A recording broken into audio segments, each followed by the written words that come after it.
He's got clout.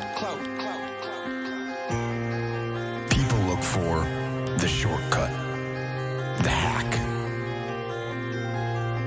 And if you came here looking for that, you won't find it.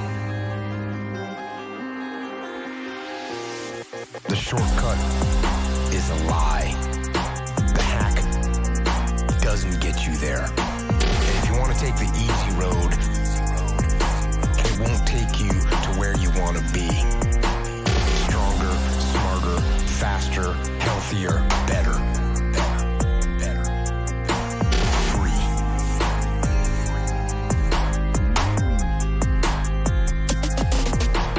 To reach goals and overcome obstacles and be the best version of you possible will not happen by itself.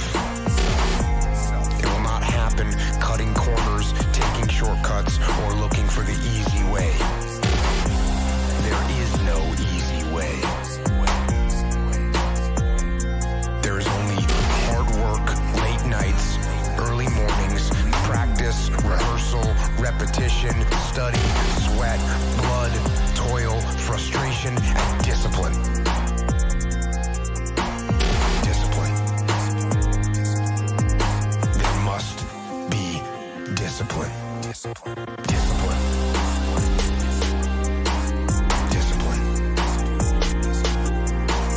Discipline.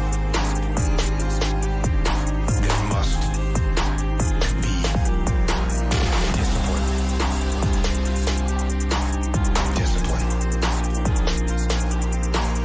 Discipline.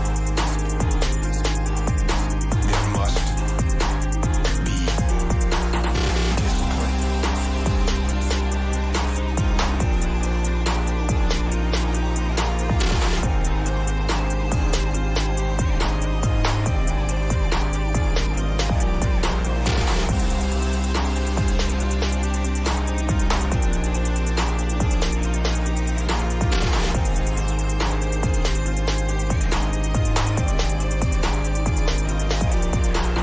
Discipline, the root of all good qualities, the driver of daily execution, the core principle that overcomes laziness and lethargy and excuses.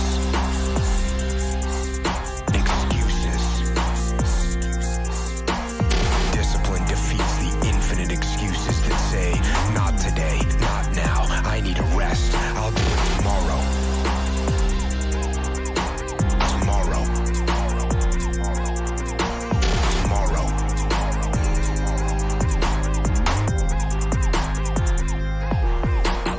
What's the hack? How do you become stronger, smarter, faster, healthier? How do you become better? How do you achieve true freedom? There is only one way. The way of discipline.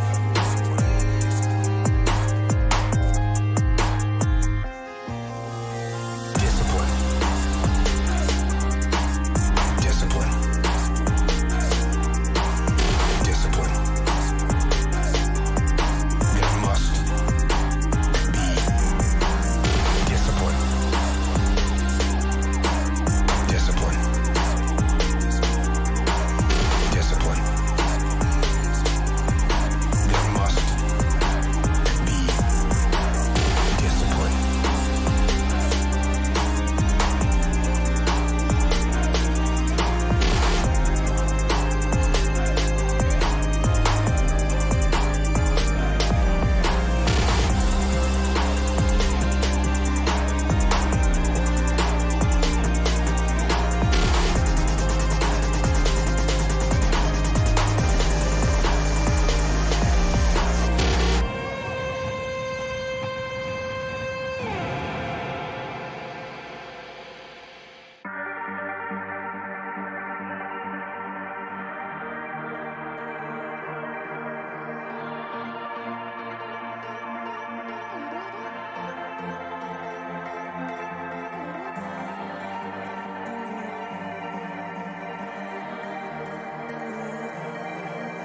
Hero. He's got clout. How do I I deal with setbacks, failures, delays, defeat, or other disasters. I actually have a fairly simple way of dealing with these situations. It is actually one word to deal with all those situations. And that is good. And this is actually something that one of my guys that worked for me pointed out to me. He would call me up or pull me aside with some major problem, some issue that was going on.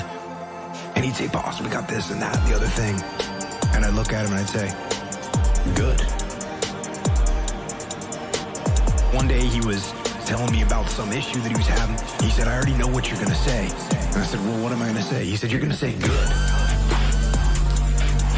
You're going to say good. You're going to say good. You're going to say good. Good. Good.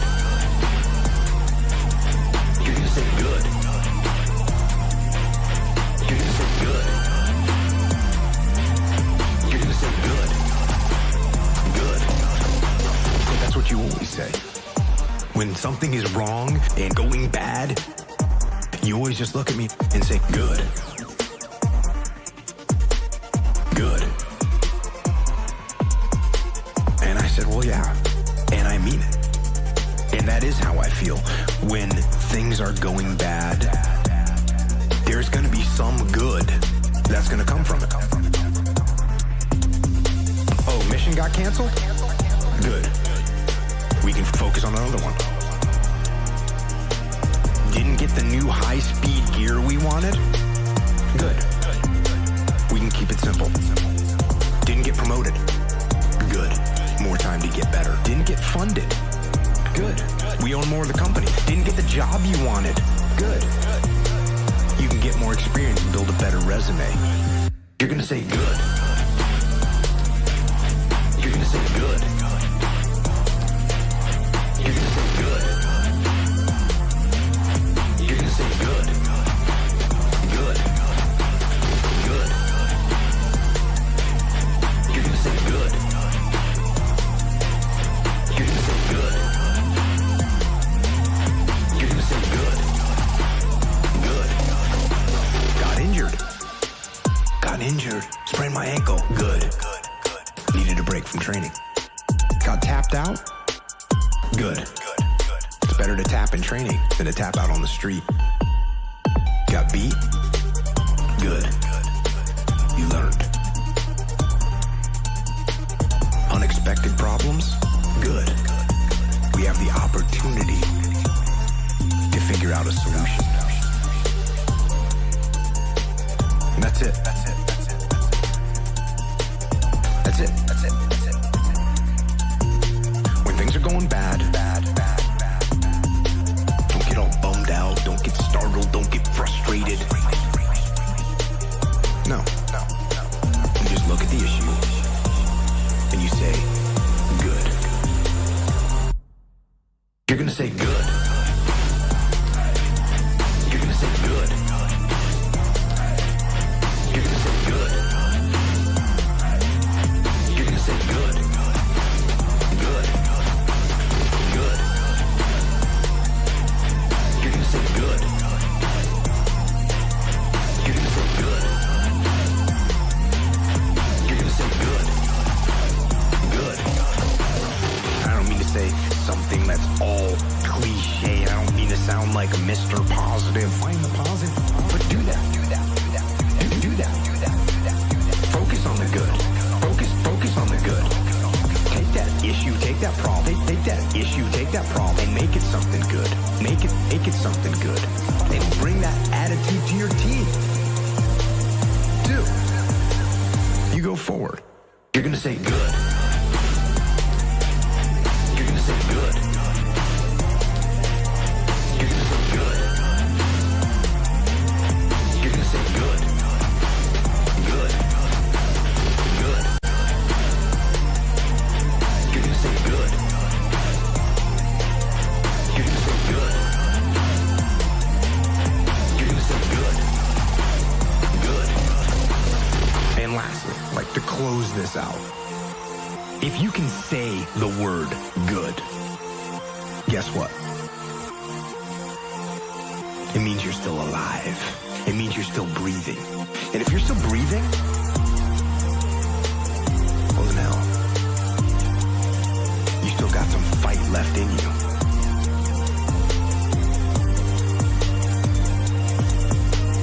So get up, dust off, reload, recalibrate, re-engage, go out on the attack. And that right there is about as good as it gets.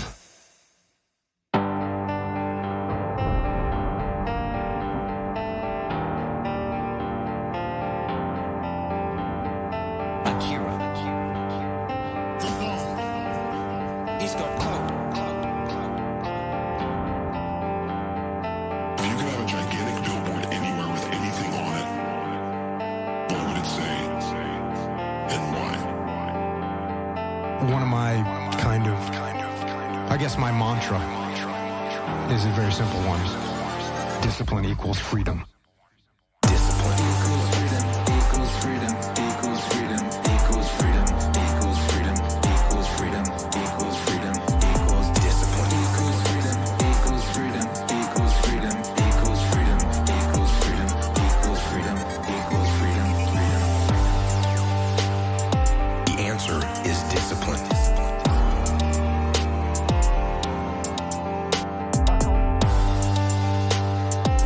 More free time? Follow a more disciplined time management system. You want financial freedom? Implement long-term financial discipline in your life. Do you want to be physically free to move how you want? To be freed from many health issues caused by poor lifestyle choices? Then you have to have the discipline to eat healthy food and consistently work out. We all want freedom. Discipline is the only way to get it.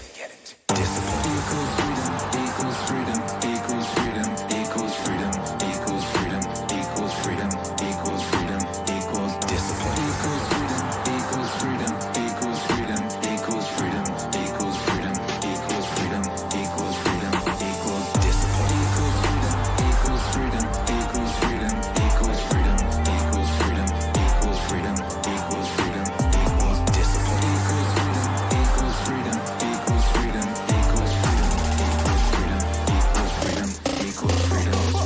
Discipline starts with waking up early. It really does.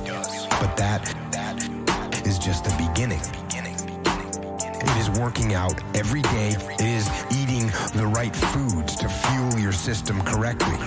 It is disciplining your emotions so you can make good decisions. It is about having the discipline to control your ego so it doesn't get out of hand and control you. It is about treating people the way you would want to be treated. It is about doing the tasks you don't want to do, but you know will help you. Discipline is about facing your fears so you can conquer them. Discipline means taking the hard road, the uphill road, to do what is right for you and for others. Discipline equals freedom, equals freedom, equals freedom, equals freedom, equals freedom, equals freedom, equals discipline equals freedom, equals freedom, equals freedom, equals freedom, equals freedom, equals freedom, equals freedom, equals discipline equals freedom, equals freedom, equals freedom, equals freedom, equals freedom, equals freedom, equals discipline equals freedom, equals freedom, equals freedom, equals freedom, equals freedom, equals freedom, equals freedom. So often, the easy path calls us to be weak for that moment, to break down another time, to give in to desire and short-term gratification. Discipline will not allow that. Discipline calls for strength and fortitude and will. It won't accept weakness. It won't tolerate a breakdown in will. Discipline your worst enemy. But in reality, it is your best friend.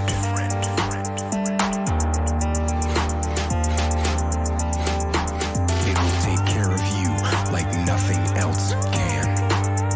And it will put you on the path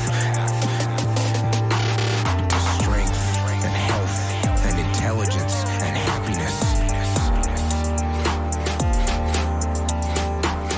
And most important, discipline will put you on the path to freedom.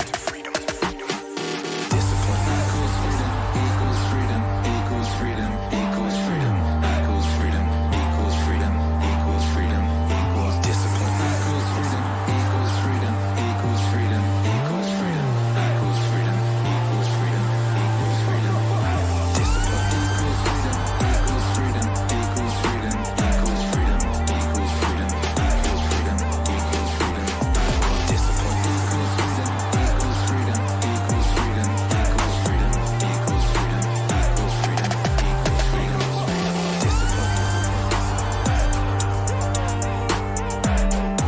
Discipline. Discipline.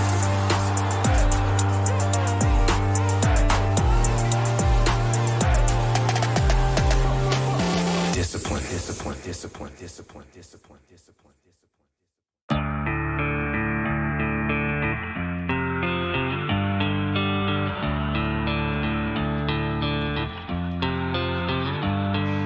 So I wake up early.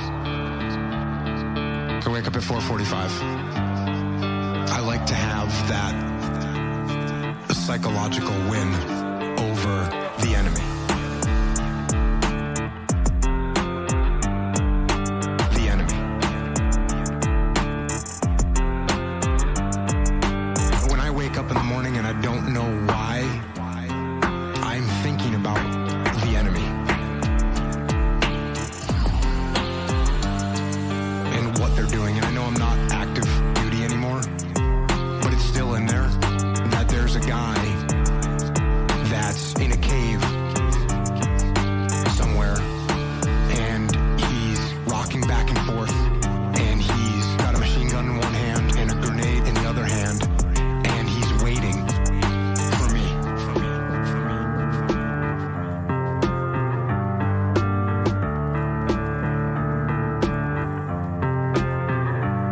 And we're gonna meet.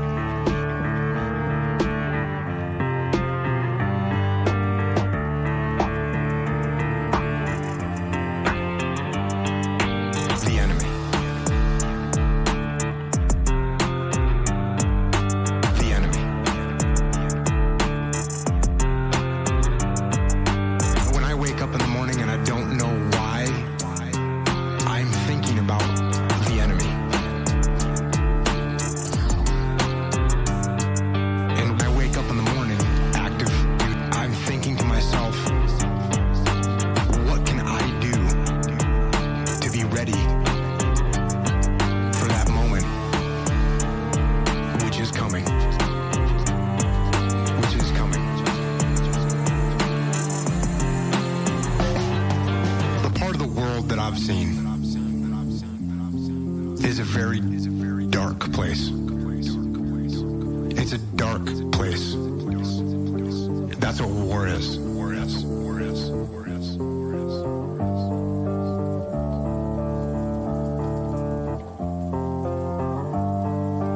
The enemy. The enemy. When I wake up in the morning and I don't know why, I'm thinking about the enemy. When your job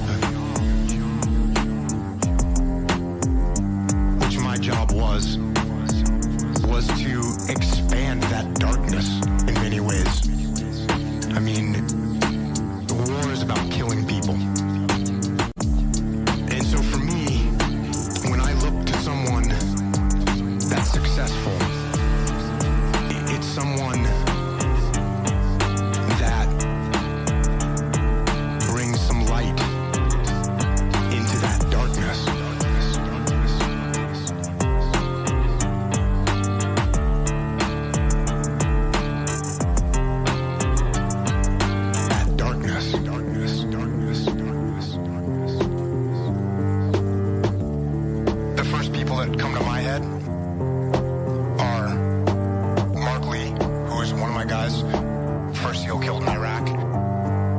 Mike Mansour, one of my guys, second SEAL killed in Iraq. And Ryan Jobe, one of my guys, wounded in Iraq, blinded in both eyes, made it home, married his high school sweetheart, got her pregnant, finished his college degree, and after his 22nd surgery to repair the damage that was done to his head and face, there were complications and he died as well.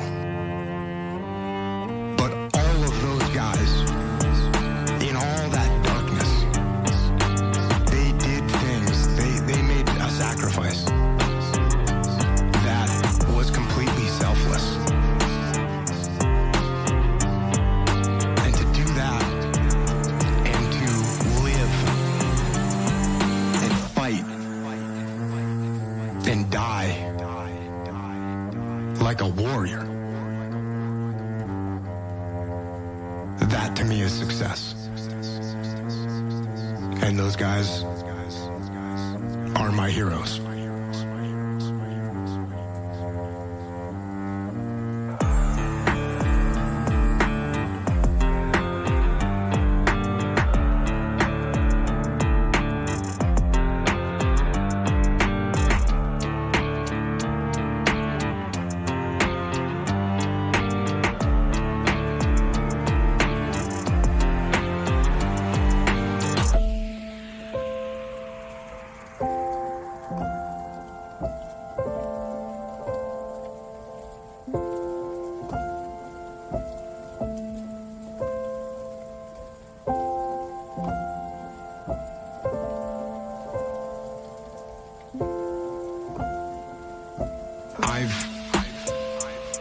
I've been lucky. I've been blessed. I've had a life that I would not trade with anyone in the world. When you talk about Ramadi, that was the highlight of my life, because I was leading men in combat, which was something that I always wanted to do, and something that I felt that I was destined to do. And when I was in that situation, I knew that. I don't look back and say, oh, I wish I would have enjoyed that. No, I knew it then. This is it. This is it. This is it.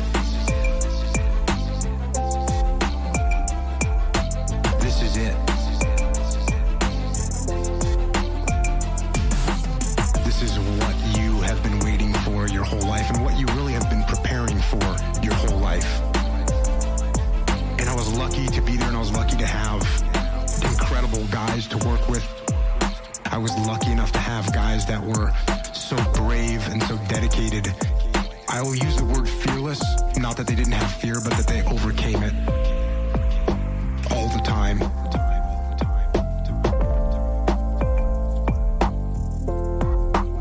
And so I'd say if there's anything that I struggle with now, it's just that. Does anything else matter? And the answer is no. The answer is no. Nothing else matters. Nothing else is close.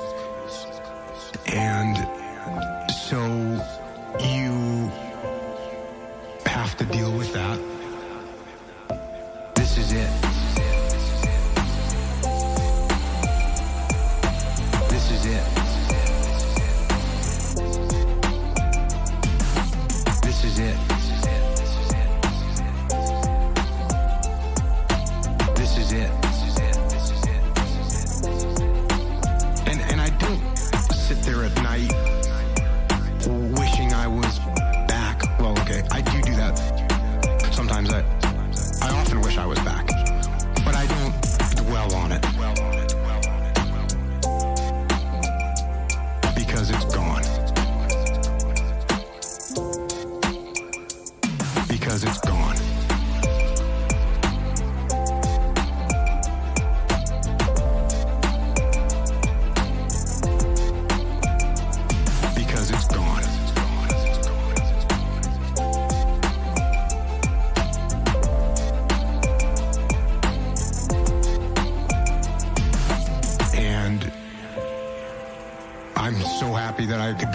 it, and that I was able to work with such tremendous guys. And I try and keep their memory alive.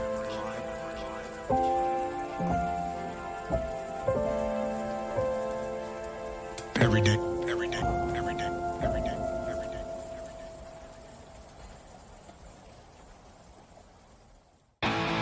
Does complacency come with age, and do I have the urge to back off? Negative. Negative. Back off? Not happening. I hear that I'm over 40, I'm pushing 50, whatever. Bring it. Back off? Negative. Not happening. In fact, I'm stepping it up. I'm training harder, eating cleaner.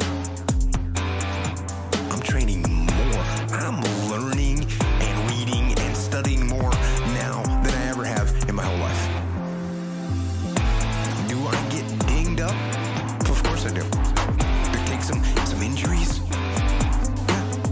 You know what? No factor. No factor. Deal with them.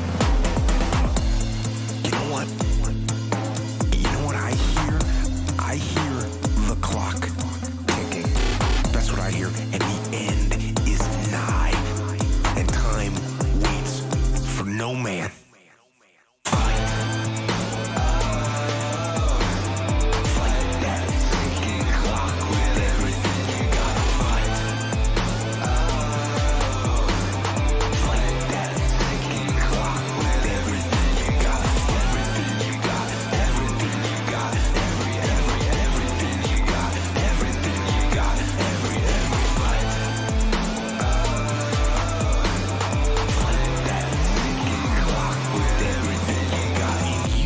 Young guns out there, 18 years old, 20 years old, 24 years old. Listen.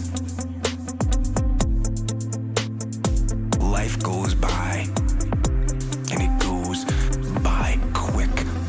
Don't waste those years. Don't waste them. Live them. I know that you don't think you're gonna live to be 30, much less 40, but you are and you will. And the earlier you get in the game and get on track, the better life you're gonna have. Healthier, wealthier, stronger, smarter, better. Better. And if you're an old man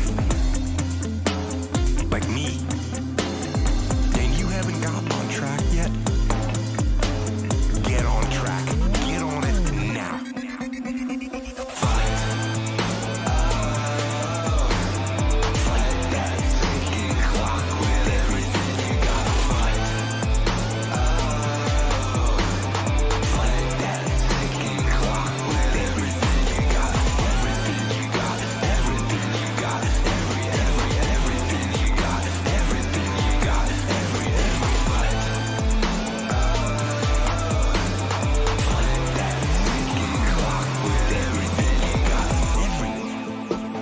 Everyone listening to this, here's the deal. No complacency. No complacency. No backing off. No slack whatsoever. Fight. Fight that ticking clock with everything you got. So, like the end of a hard day,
Let's go. Clout.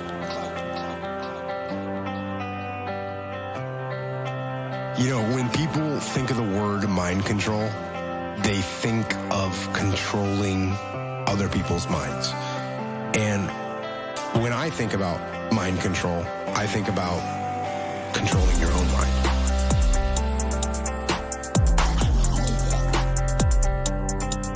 Because while I am obviously a physical person, and I embrace physicality, we are our minds. What it means and where the you actually is, and whether there's a soul or a brain or whatever, your heart or some other conjured up place. This is what I know, is that your mind, the thing that is listening and comprehending these words right now, that is you. And that thing, that mind, you can control.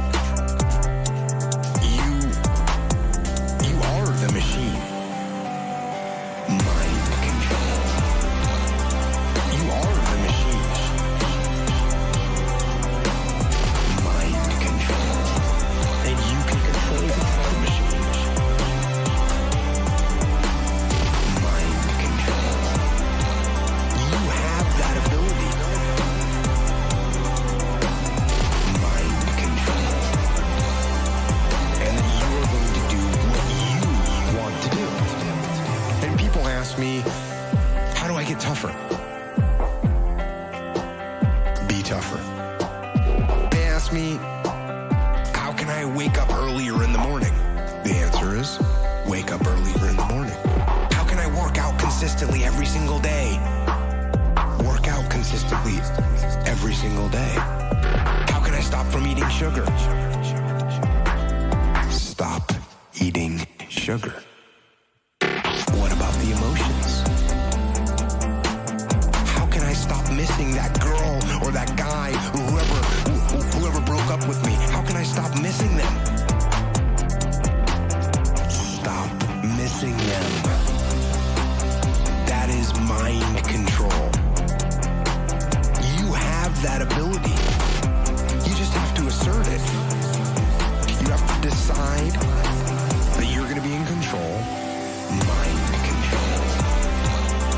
You are the machine. Mind control. And you can control the machine. Mind control. You have that ability. Mind control. And then you are going to do what you want to do. Weakness doesn't get a vote. Laziness, they don't get a vote. Sadness, no vote. Frustration, no vote. Negativity, you don't get a vote. I don't even give my temper a vote. So the next time you're feeling weak, or you're feeling lazy, or you're feeling soft, or you're feeling emotional, tell them that they don't get a vote. Tell them you are declaring martial law on your mind. You're declaring mind control. And impose what you want on your brain.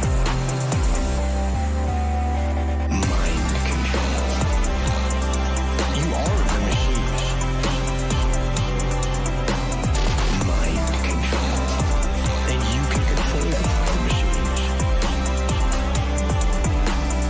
Mind control. You have that ability. Mind control. And then you are going to do what you want to do. Impose the discipline and the power and the positivity and the will, and use that mind control to move your life where you want it to be. Is the things I say? Get stronger, faster, smarter, quicker, friendlier, more helpful, more driven. Don't let your mind control you. Control your mind. And once you control your mind, then you can set it free.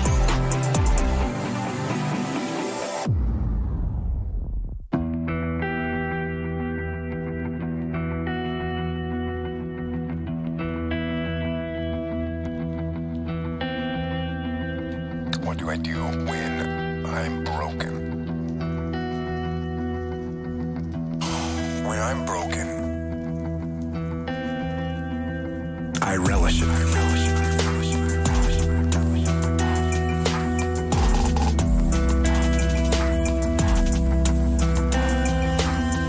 I relish it.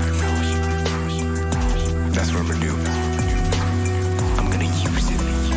Because if I'm broken, then I just found my limitations.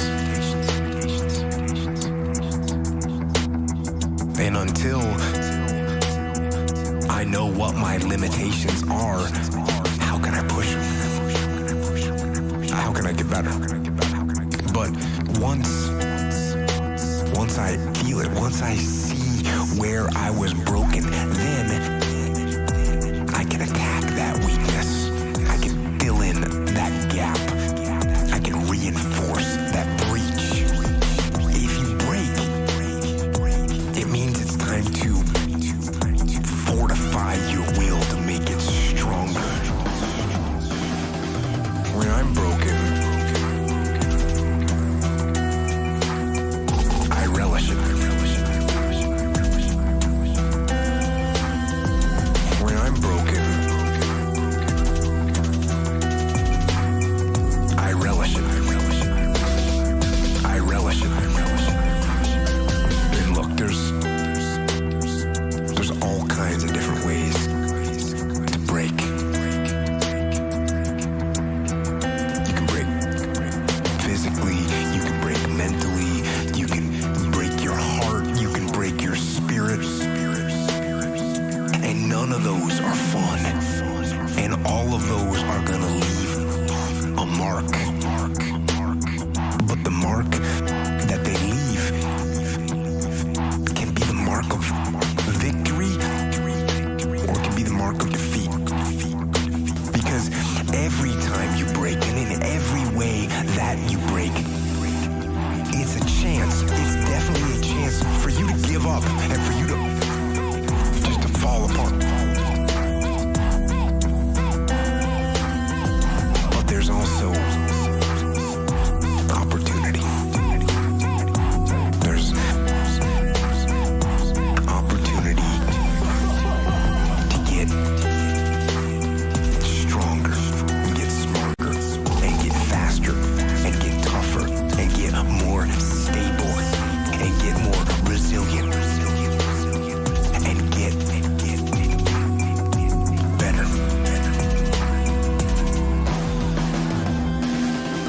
When I'm broken,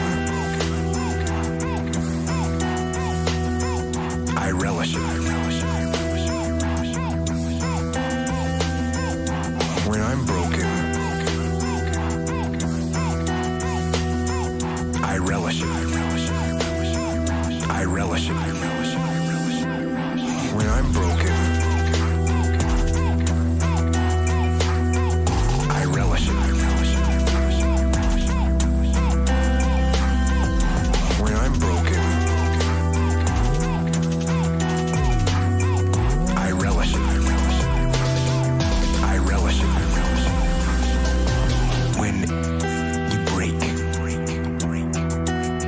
you have the opportunity to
is a nightmare.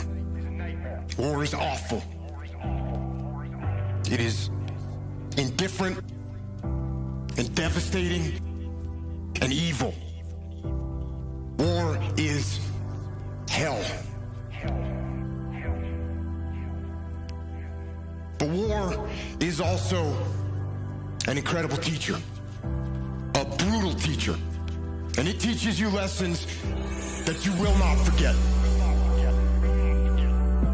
In war, you are forced to see humanity at its absolute worst. And you are also blessed to see humanity in its most glorious moments. War teaches you about sorrow and loss and pain. And it teaches you about the preciousness and the fragility of human life. And in that fragility, war teaches you about death. But war also teaches you about brotherhood and honor and humility and leadership. And unfortunately, war teaches you the most when things go wrong. For me, one of the most impactful lessons that I learned from war was in the spring of 2006 in the city of Ramadi, Iraq, which at the time was the epicenter of the insurgency, where brutal and determined terrorists ruled the streets with torture and rape and murder. And it was in one neighborhood of that city, during an operation that I was in charge of, when all hell broke loose. We had multiple units out on the battlefield fighting the enemy. We had friendly Iraqi soldiers, we had U.S. Army soldiers and U.S. Marines, along with small elements of my SEAL team. And then the fog of war rolled in, with its confusion and chaos and mayhem, and with its gunfire and enemy attacks and screaming men and blood and death. And in that fog of war, through a series of mistakes and human error and poor judgment and Murphy's Law and just plain bad luck, a horrendous firefight broke out. But this firefight, it wasn't between us and the enemy. This firefight, tragically, was between us and us. Friendly forces against friendly forces. Fratricide, the mortal sin of combat. And the most horrific part of war.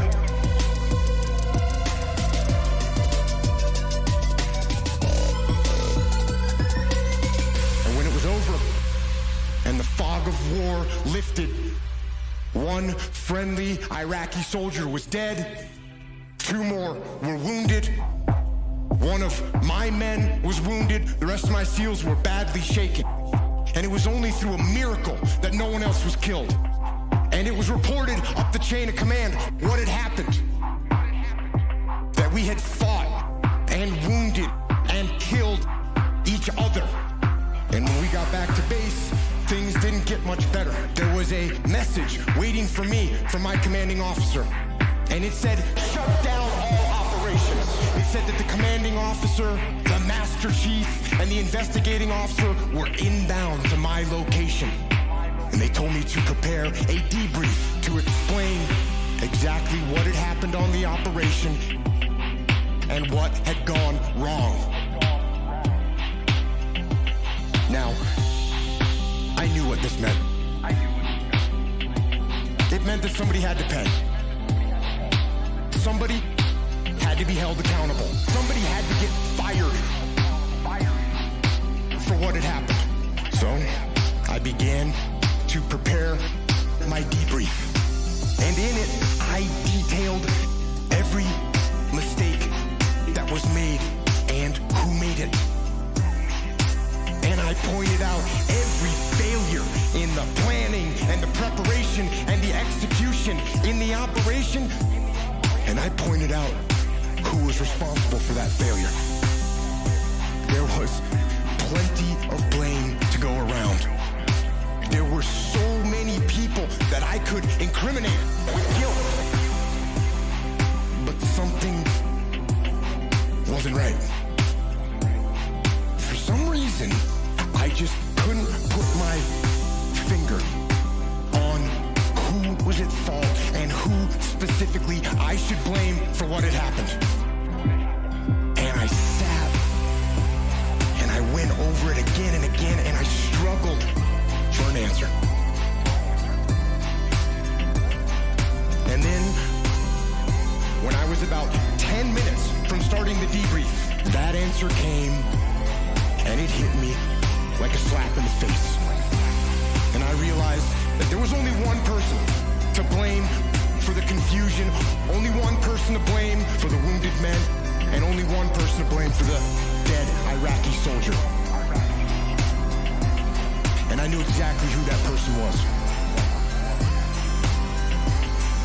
And with that knowledge, I walked into the debriefing room with my commanding officer and the investigating officer were sitting there waiting for me, along with the rest of my men. And I stood up before them and I asked them one simple question. Whose fault was this? One of my SEALs raised his hand, and he said it was my fault. I didn't keep control of the Iraqi soldiers I was with. And I said, no, it wasn't your fault. And then another SEAL raised his hand and said it was my fault. I didn't pass our location over the radio fast enough, so no one knew what building we were in, and that's what caused all this confusion. It was my fault. And I said, no, it wasn't your fault either. And then another SEAL raised his hand, and he said, boss, this was my fault. I didn't properly identify my target, and I shot and killed that friendly Iraqi soldier. This was my fault. And I said, no, this wasn't your fault either.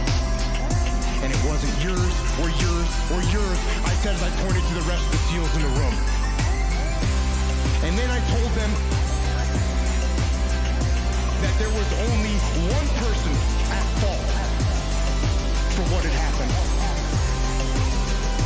There was only one person to blame. And that person was me. I am the commander. I am the senior man on the battlefield. And I am responsible for everything that happens. Everything. And then I went on to explain to them some new tactics, techniques, and procedures that we were going to implement to ensure that this kind of travesty never happened again. And I will tell you something. It hurt. It hurt my ego. It hurt my pride to take the blame.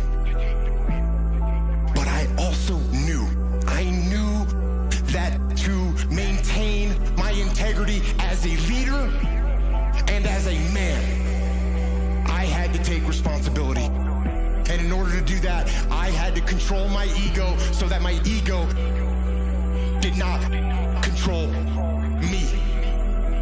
And you know what? I didn't get fired. In fact, my commanding officer, who had expected excuses and finger pointing, when I took responsibility, when I took ownership, he now trusted me even more. And my men, they didn't lose respect for me. Instead, they realized that I would never shirk I would never pass that heavy burden of command down the chain and onto them. And you know what? They had the same attitude. Unlike a team where no one takes ownership of the problems and therefore the problems never get solved, with us, everyone took ownership of their mistakes. Everyone took ownership of the problems. And when a team takes ownership of its problems, the problems get solved. And that is true on the battlefield, it is true in business, and it is true in life. So I say, take ownership. Take extreme ownership. Don't make excuses. Don't blame any other person or any other thing. Get control of your ego. Don't hide your delicate pride from the truth. Take ownership of everything in your world, the good and the bad.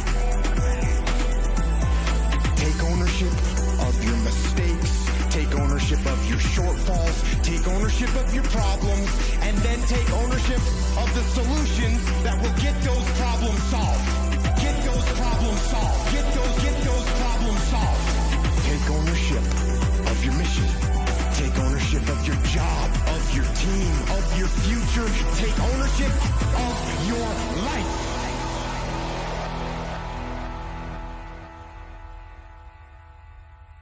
And lead.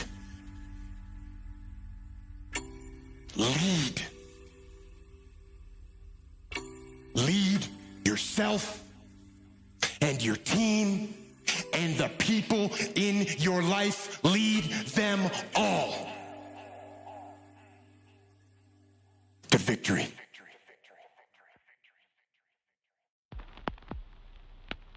The fact is, we don't really have a cultural protocol for what to do when we lose a loved one. You have to basically make up that protocol. And the first thing is, you already know it's going to be wretched. And you're not going to escape it. That pain, the pain that's going to come, it's going to come in waves. At first, you won't even notice that they're waves because all the waves are going to be so close together and they're going to be so continual, right on top of each other. And the pain and the sadness is going to feel like it's so heavy. It's going to feel like you are drowning in sorrow, like you're not going to get any air and like you're not going to be able to escape that sadness.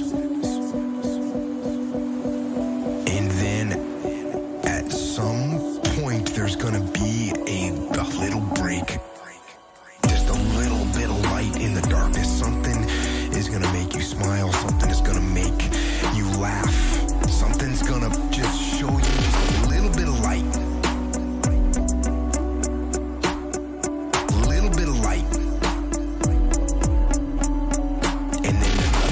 Wave of pain is gonna come back again, and you won't have any control over it. And that's scary.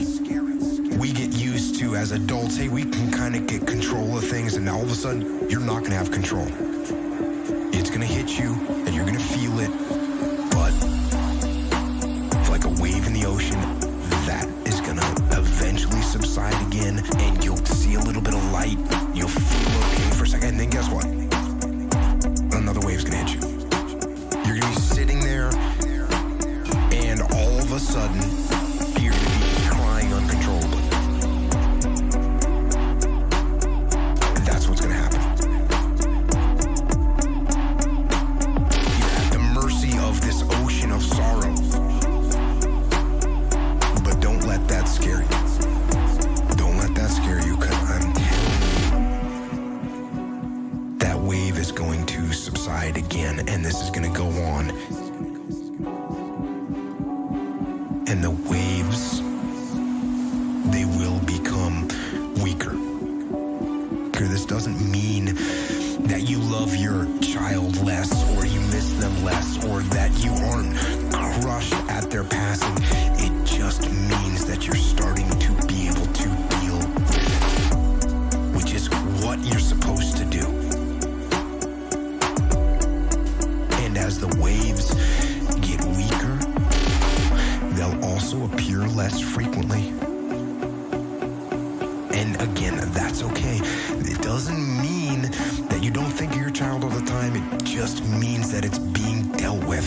finish a project. Let's do something productive. And if there's something that distracts you, that's fine. Do it. Let there be some calm in the water. As the calm calms, also you're going to find moments where it's like you can have things that are going to bring on the waves. And that's okay too. Bring on the waves. Go look at the pictures. Write down the memories. Read the letters. Read the notes. Read the emails. Remember. And then there's that standard service. You're going to do the memorial. You're going to do the burial. And when that's over, let a little bit more time go by. Give yourself another week of washing around, of feeling that sorrow, of letting the waves toss you around in the ocean. But after another week, what you do is you go and you write a letter. You write a letter to your child. And you explain to them how much they meant to you. Explain to them how heartbroken you are that they are gone, and then explain to them why you are going to carry on. Why you are going to keep going with them in your heart.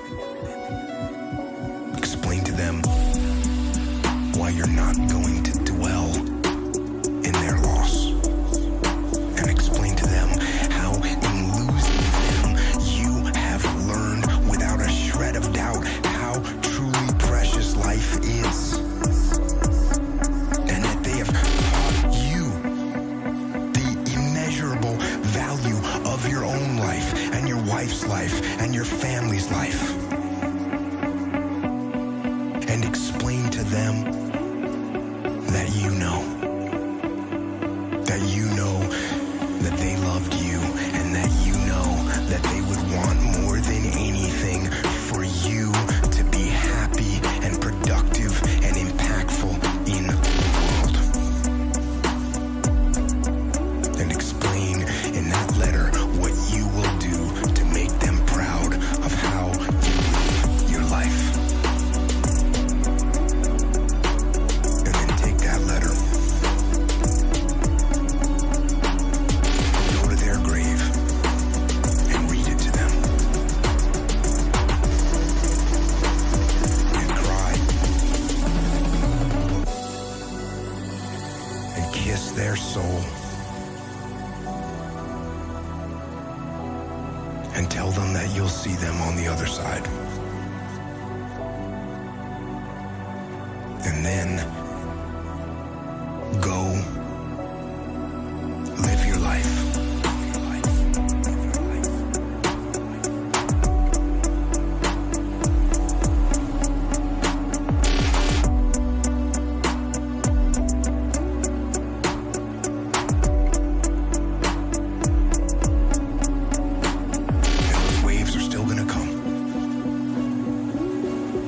And there's still going to be pain, and there's still going to be sorrow, but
cancer survivor. And in my darkest hours that a lot of people can't comprehend, you were there. You know, I'm going to live life. I'm going to live my days. How did you get from, I don't know if I'm going to come out of this battle. I don't know if I'm going to come home. How did you get from the darkest places to the brightest places? Sam Harris said to me, you talk about combat as your fondest memories, the best thing that's happened in your life, the high point in your life, which is all true. And he said, but then you talk about war being awful. So, which one is it?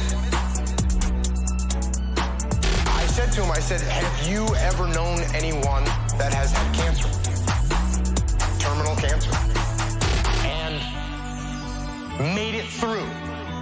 Have you ever known anyone that's happened to? And he's like, yes. And I said, when you talk to them, many times, they say, I'm glad that this happened to me. Number one, because it proved I could take it. Number two, it's better me than one of my kids. And number three, now that I know how dark it can get, I know how dark it can get. Now that I know how dark it can get, I truly appreciate the light in the world. Now that I know how dark it can get, I know how dark it can get. Now that I know how dark it can get, I truly appreciate the light in the world. That's what combat is and was for me. That's what it was. It was dark and horrible, and I wouldn't wish it on anyone, just like you wouldn't wish cancer on anyone. But if I can give them a little knowledge, a little bit of a glimpse into what it is, when you said that, people are clapping because they get to see a little bit of it. And they go home tonight and they think, oh, what about that girl? What about that girl? She's fighting. She's living. And I'm gonna live too. And I'm gonna live too. Now that I know how dark it can get, I know how dark it can get. Now that I know how dark it can get, I truly appreciate the light in the world. Now that I know how dark it can get, I know how dark it can get. Now that I know how dark it can get, I truly appreciate the light in the world. I don't pretend to have the cognitive capacity to comprehend the mysteries of the world.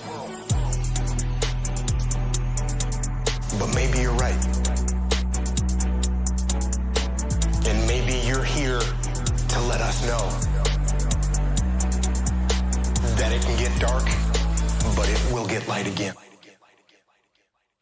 Now that I know how dark it can get, I know how dark it can get. Now that I know how dark it can get, I truly appreciate the light in the world. Now that I know how dark it can get, I know how dark it can get. Now that I know how dark it can get, I truly appreciate the light in the world.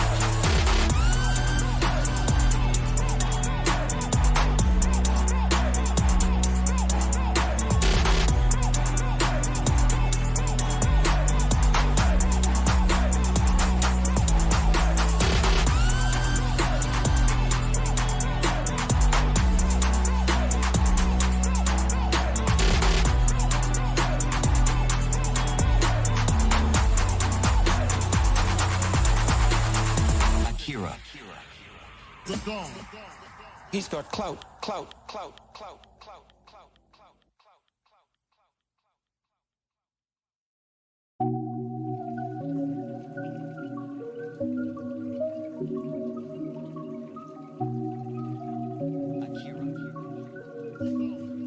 He's got clout. Greetings, thanks, and congratulations. The Kenya's graduating class of 2005.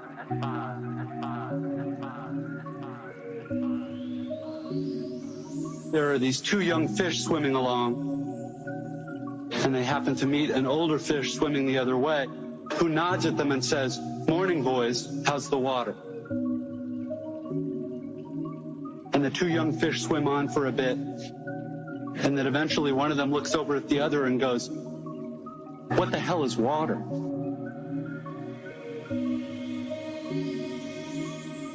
What the hell is water?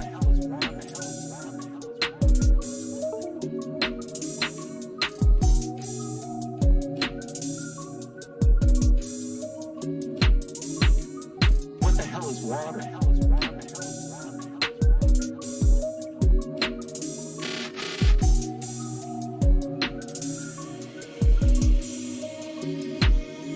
This is a standard requirement of U.S. commencement speeches, the deployment of didactic little parable-ish stories. The story thing turns out to be one of the better, less bullshitty conventions of the genre. But if you're worried that I plan to present myself here as the wise older fish explaining what water is to you younger fish, please don't be. I am not the wise old fish. The point of the fish story is merely that the most obvious, important realities are often the ones that are hardest to see and talk about. Stated as an English sentence, of course, this is just a banal platitude. But the fact is that in the day-to-day trenches of adult existence, banal platitudes can have a life or death importance. Or so I wish to suggest to you on this dry and lovely morning. What the hell is water?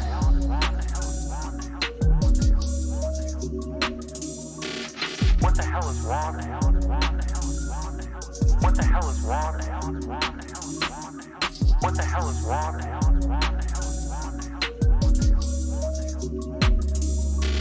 What the hell is water?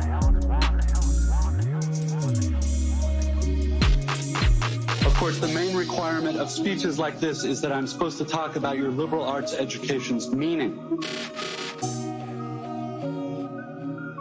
To try to explain why the degree you're about to receive has actual human value instead of just a material payoff.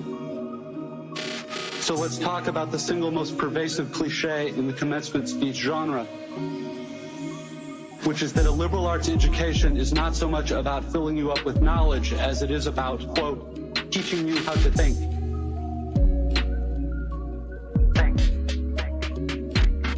If you're like me as a student, you've never liked hearing this, and you tend to feel a bit insulted by the claim that you've needed anybody to teach you how to think, since the fact that you even got admitted to a college this good seems like proof that you already know how to think.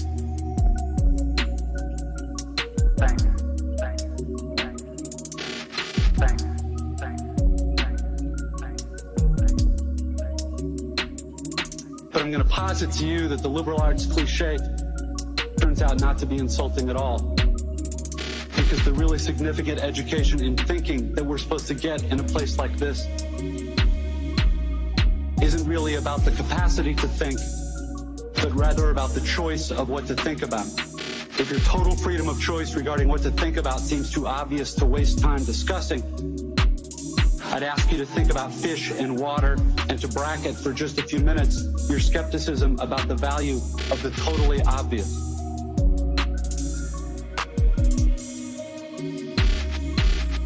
What the hell is water?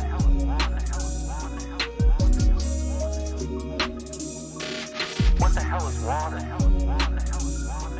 What the hell is water? What the hell is water?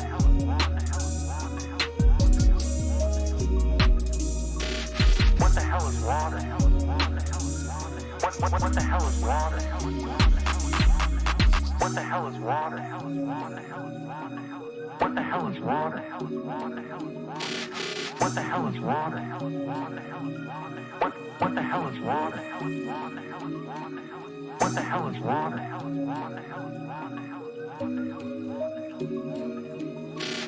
What the hell is water? What the hell is water?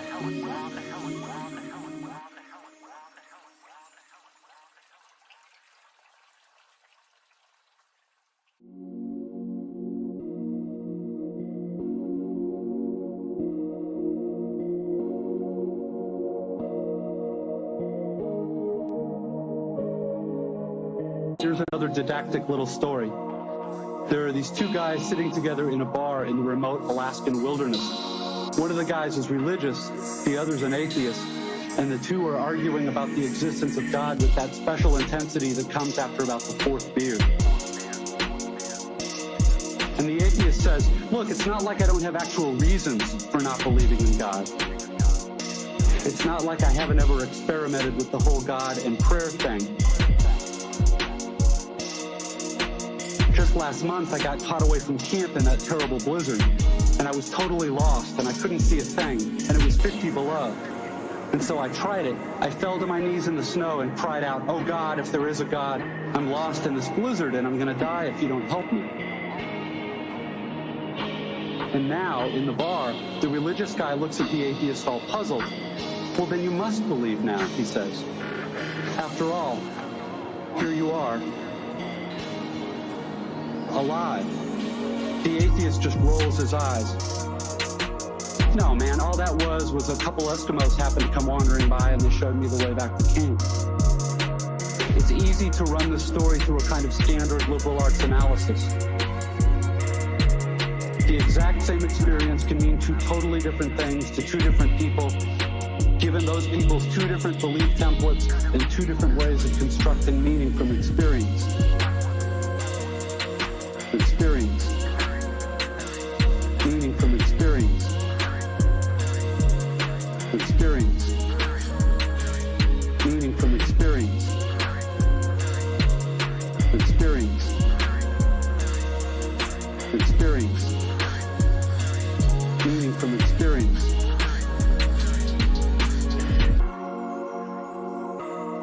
Because we prize tolerance and diversity of belief, nowhere in our liberal arts analysis do we want to claim that one guy's interpretation is true and the other guy's is false or bad.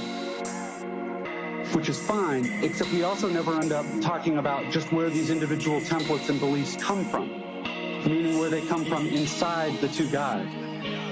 As if a person's most basic orientation toward the world and the meaning of his experience were somehow just hardwired, like height or shoe size, or automatically absorbed from the culture, like language.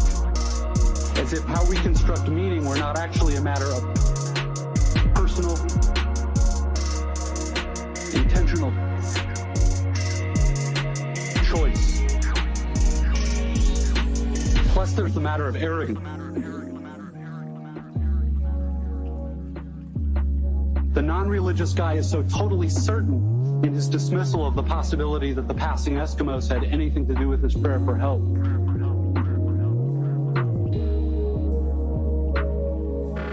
True, there are plenty of religious people who seem arrogantly certain of their own interpretations too. They're probably even more repulsive than atheists. At least to most of us.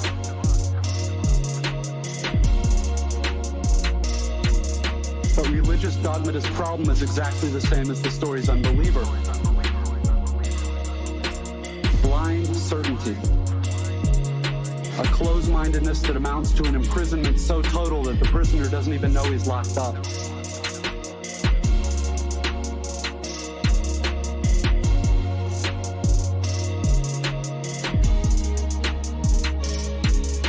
The point here is that I think this is one part of what teaching me how to think is really supposed to mean.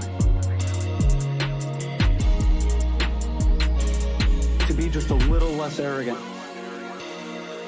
To have just a little critical awareness about myself and my certainties. Because a huge percentage of stuff that I tend to be automatically certain of is, it turns out, totally wrong and deluded. I have learned this the hard way, as I predict you graduates will too.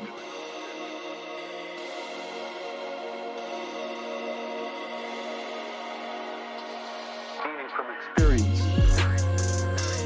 Meaning from experience. Experience. Meaning from experience. Experience. Experience. Meaning from experience.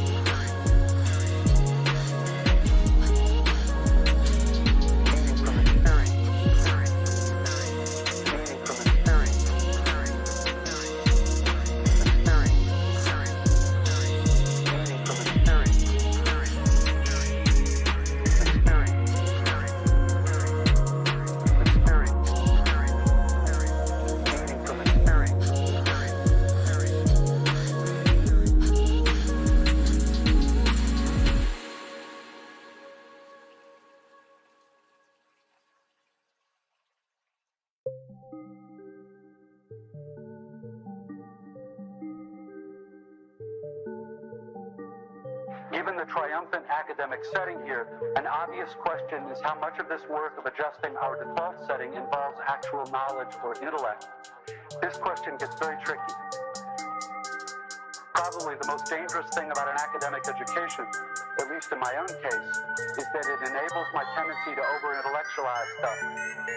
To get lost in abstract arguments inside my head instead of simply paying attention to what's going on right in front of me. Paying attention to what is going on inside me. As I'm sure you guys know by now, it is extremely difficult to stay alert and attentive instead of getting hypnotized by the constant monologue inside your own head. Maybe happening right now.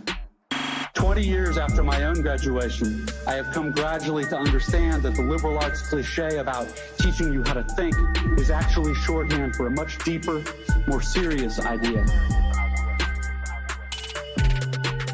Learning how to think really means learning how to exercise some control over how and what you think.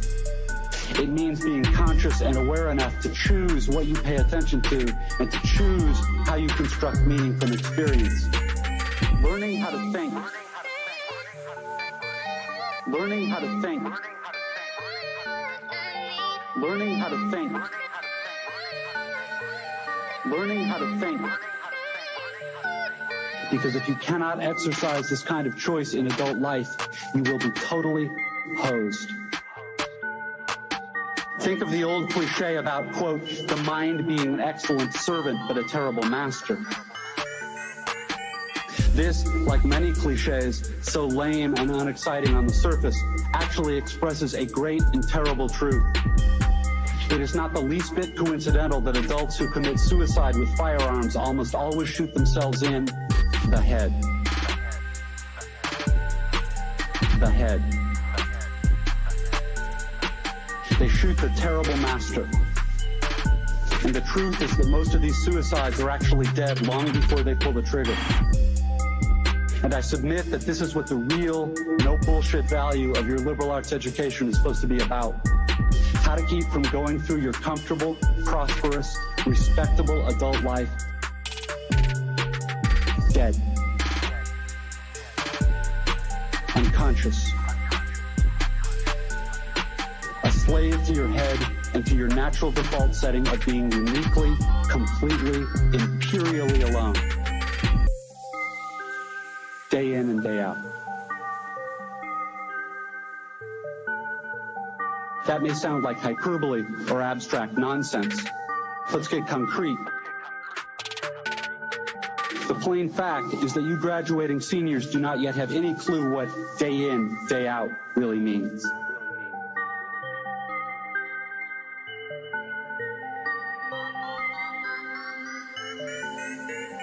Learning how to think. Learning how to think. Learning how to think. Learning how to think. Learning how to think.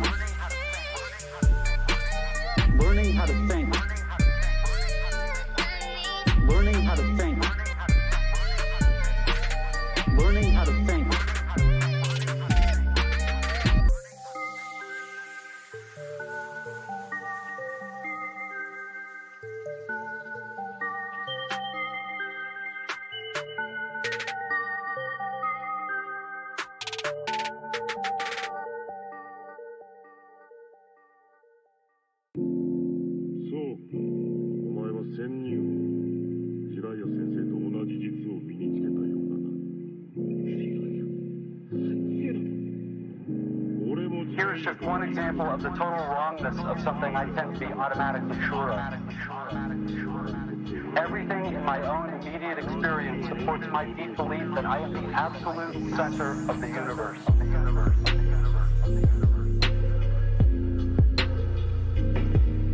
The realest, most vivid, and important person in existence. We rarely talk about this sort of natural, basic self-centeredness because it's so socially repulsive. But it's pretty much the same for all of us. It is our default setting, hardwired into our boards at birth. Think about it. There is no experience you have had that you are not at the absolute center of. The world as you experience it is there in front of you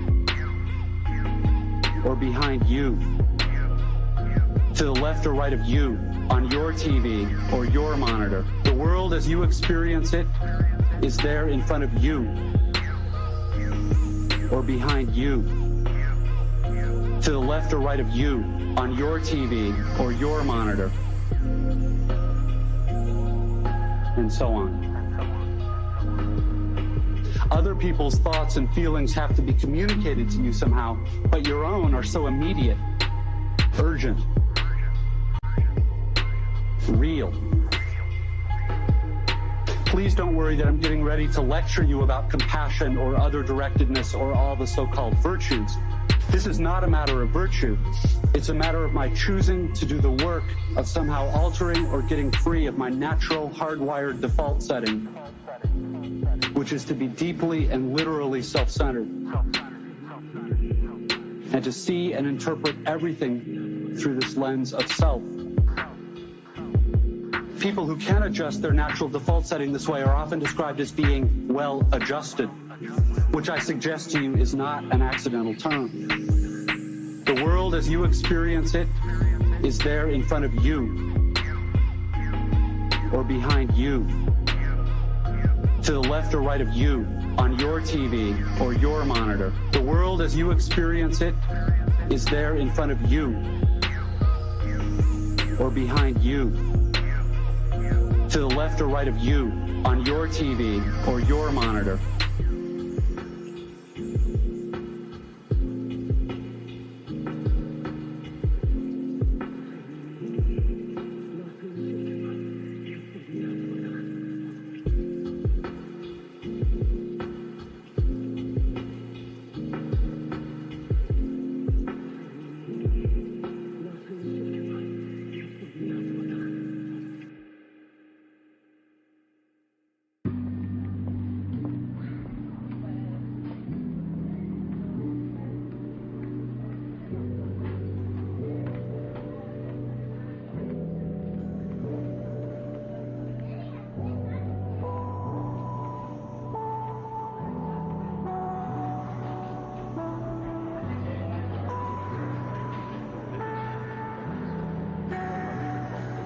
There happen to be whole, large parts of adult American life that nobody talks about in commencement speeches.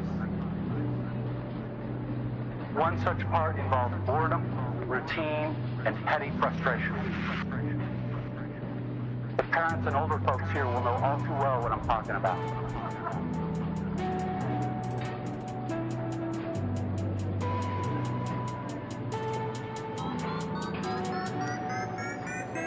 By way of example, let's say it's an average adult day and you get up in the morning, go to your challenging white-collar college graduate job, and you work hard for 8 or 10 hours, and at the end of the day you're tired and somewhat stressed, and all you want is to go home and have a good supper and maybe unwind for an hour and then hit the sack early, because of course you have to get up the next day and do it all again.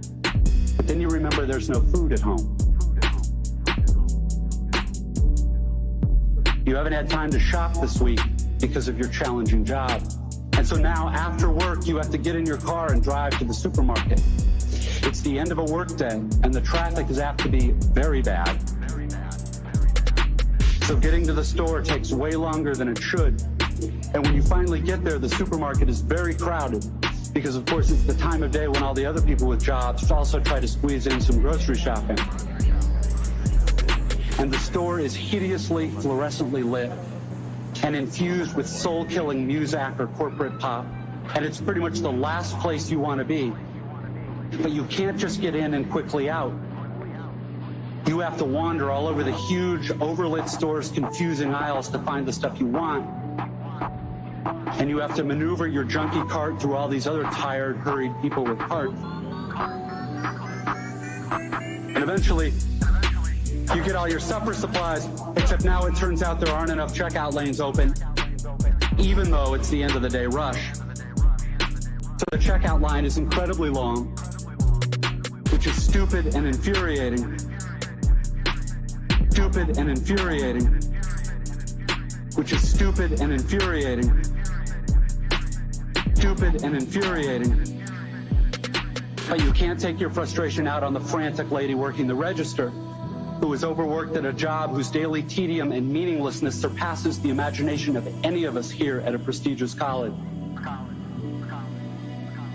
But anyway, you finally get to the checkout line's front, and you pay for your food and get told to have a nice day in a voice that is the absolute voice of death. And then you have to take your creepy, flimsy plastic bags of groceries in your cart with the one crazy wheel that pulls maddeningly to the left, all the way out through the crowded, bumpy, littery parking lot. And then you have to drive all the way home through slow, heavy, SUV-intensive rush hour traffic, et cetera, et cetera. Everyone here has done this, of course, but it hasn't yet been part of you graduates' actual life routine, day after week, after month, after year, day after week, after month, after year, day after week, after month, after year, day after week, after month, after year, day after week, after month, after year, day after week, after month, after year, day after week, after month, after year, day after week, after month, after year. But it will be. And many more dreary, annoying, seemingly meaningless routines besides. But that is not the point. The point is that petty, frustrating crap like this is exactly where the work of choosing is going to come in. Because the traffic jams and crowded aisles and long checkout lines give me time to think. And if I don't make a conscious decision about how to think and what to pay attention to, I'm going to be pissed and miserable every time I have to shop. Because my natural default setting is the certainty that situations like this are really all about me. About my hungriness and my fatigue and my desire to just get home. And it's going to seem for all the world like everybody else is just in my way. And who are all these people in my way? And look at how repulsive most of them are, and how stupid and cow-like and dead-eyed and non-human they seem in the checkout line. Or at how annoying and rude it is that people are talking loudly on cell phones in the middle of the line. And look at how deeply, personally unfair this is. Or, of course, if I'm in a more socially conscious liberal arts form of my default setting, I can spend time in the end-of-the-day traffic being disgusted about all the huge, stupid, lane-blocking SUVs and Hummers and V12 pickup trucks burning their wasteful, selfish 40-gallon tanks of gas. And I can dwell on the fact that the patriotic or religious bumper stickers always seem to be on the biggest, most disgustingly selfish vehicles, driven by the ugliest.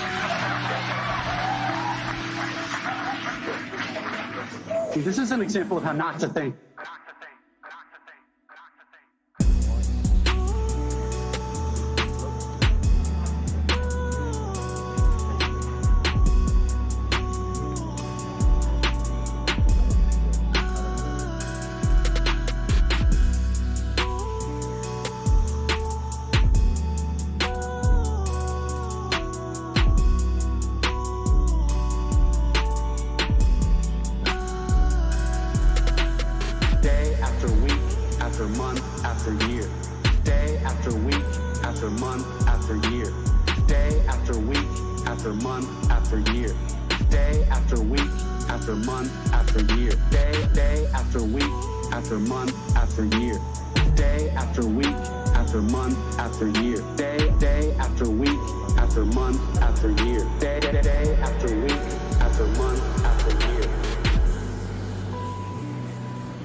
close to it.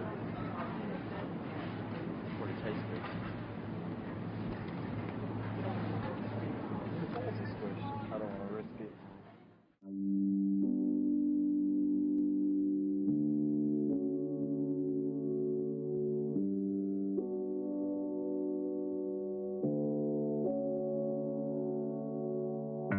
Most disgustingly selfish vehicles driven by the ugliest, most inconsiderate and aggressive drivers.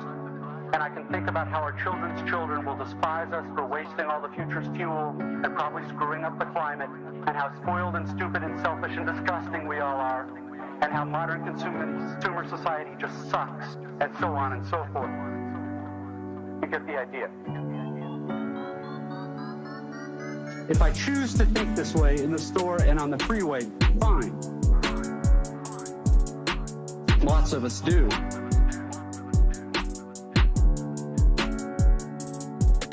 Except thinking this way tends to be so easy and automatic that it doesn't have to be a choice. It is my natural default setting. It's the automatic way that I experience the boring, frustrating, crowded parts of adult life when I'm operating on the automatic, unconscious belief that I am the center of the world and that my immediate needs and feelings are what should determine the world's priorities. The thing is that, of course, there are totally different ways to think about these kinds of situations. In this traffic, all these vehicles stuck and idling in my way, it's not impossible that some of these people in SUVs have been in horrible auto accidents in the past and now find driving so terrifying that their therapist has all but ordered them to get a huge, heavy SUV so they can feel safe enough to drive.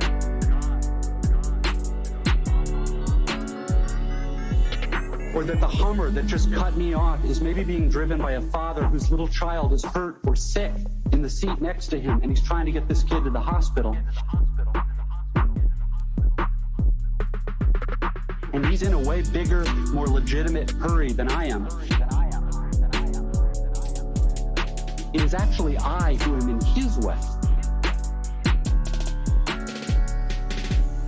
Or I can choose to force myself to consider the likelihood that everyone else in the supermarket's checkout line is just as bored and frustrated as I am. And that some of these people probably have much harder, more tedious or painful lives than I do. Again, please don't think I'm giving you moral advice or that I'm saying you're supposed to think this way or that anyone expects you to just automatically do it. Because it's hard. It takes will and effort.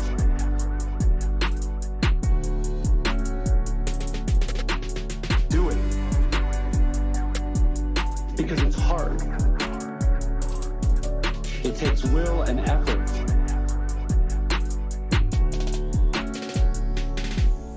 And if you were like me,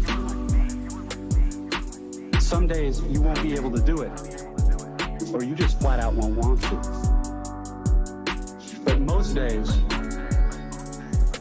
if you're aware enough to give yourself a choice, you can choose to look differently at this fat, dead-eyed, over-made-up lady who just screamed at her kid in the checkout line. Maybe she's not usually like this. Maybe she's been up 3 straight nights holding the hand of her husband who's dying of bone cancer. Or maybe this very lady is the low-wage clerk at the motor vehicles department who just yesterday helped your spouse resolve a horrific, infuriating red tape problem through some small act of bureaucratic kindness. Of course, none of this is likely, but it's also not impossible. It just depends what you want to consider.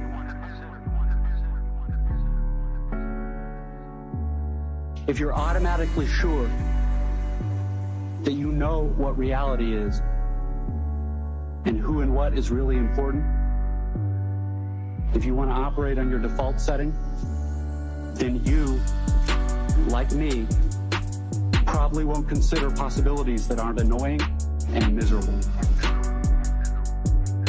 And miserable. But if you really learn how to think, how to pay attention, then you will know you have other options. Do it. Because it's hard. It takes will and effort.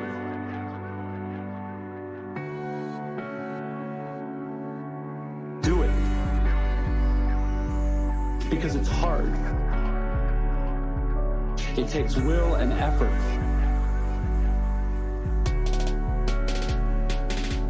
It will actually be within your power to experience a crowded, hot, slow, consumer hell type situation as not only meaningful, but sacred.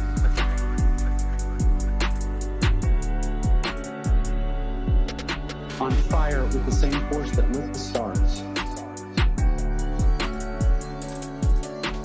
Love, fellowship, the mystical oneness of all things deep down. On fire with the same force that lit the stars. Love, fellowship, the mystical oneness of all things deep down. Not that that mystical stuff's necessarily true. The only thing that's capital T true is that you get to decide how you're going to try to see it.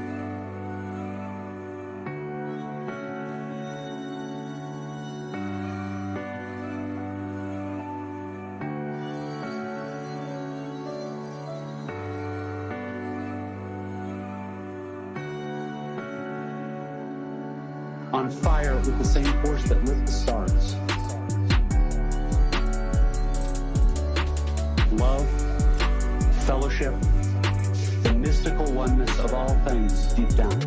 On fire with the same force that lit the stars. Love, fellowship, the mystical oneness of all things deep down.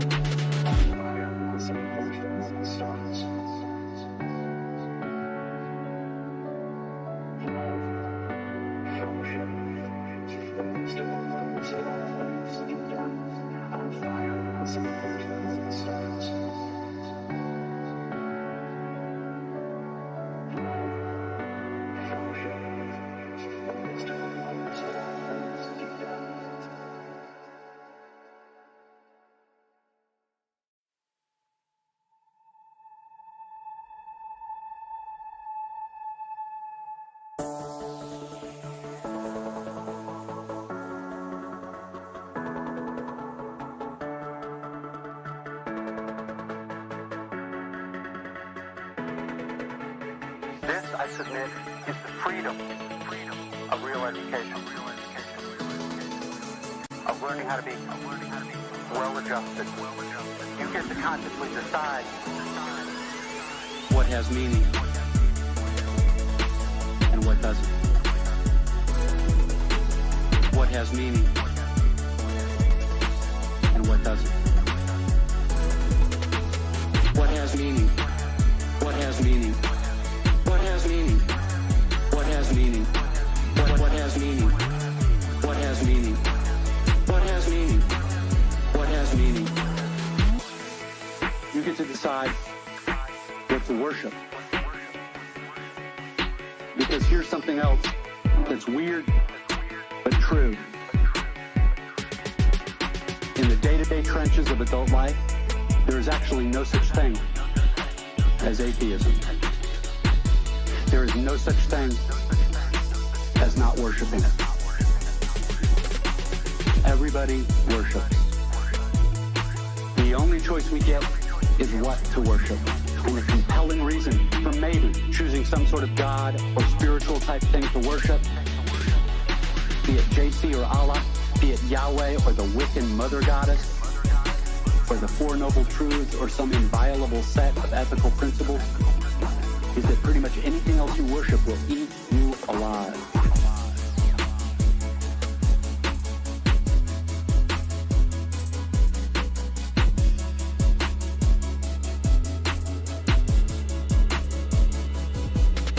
if you worship money and things, if they are where you tap real meaning in life, then you will never have enough. Never feel you have enough. It's the truth. Worship your own body and beauty and sexual allure, and you will always feel ugly. And when time and age start showing, you will die a million deaths before they finally plant you. On one level, we all know this stuff already. It's been codified as myths, proverbs, cliches, epigrams, parables. The skeleton of every great story. What has meaning and what doesn't. What has meaning and what doesn't. You get to consciously decide what has meaning, what has meaning, what has meaning, what has meaning, what has meaning, what has meaning, what has meaning, what has meaning.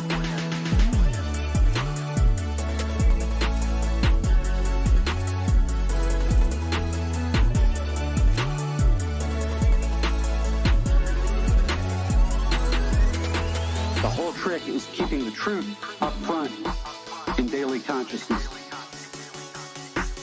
Worship power, you will end up feeling weak and afraid. And you will need ever more power over others to numb you to your own fear. Worship your intellect, being seen as smart, you will end up feeling stupid, a fraud, always on the verge of being found out. Look, the insidious thing about these forms of worship is not that they're evil or sinful. It is that they are unconscious. They are default settings. They're the kind of worship you just gradually slip into. Day after day, getting more and more selective about what you see and how you measure value without ever being fully aware that that's what you're doing.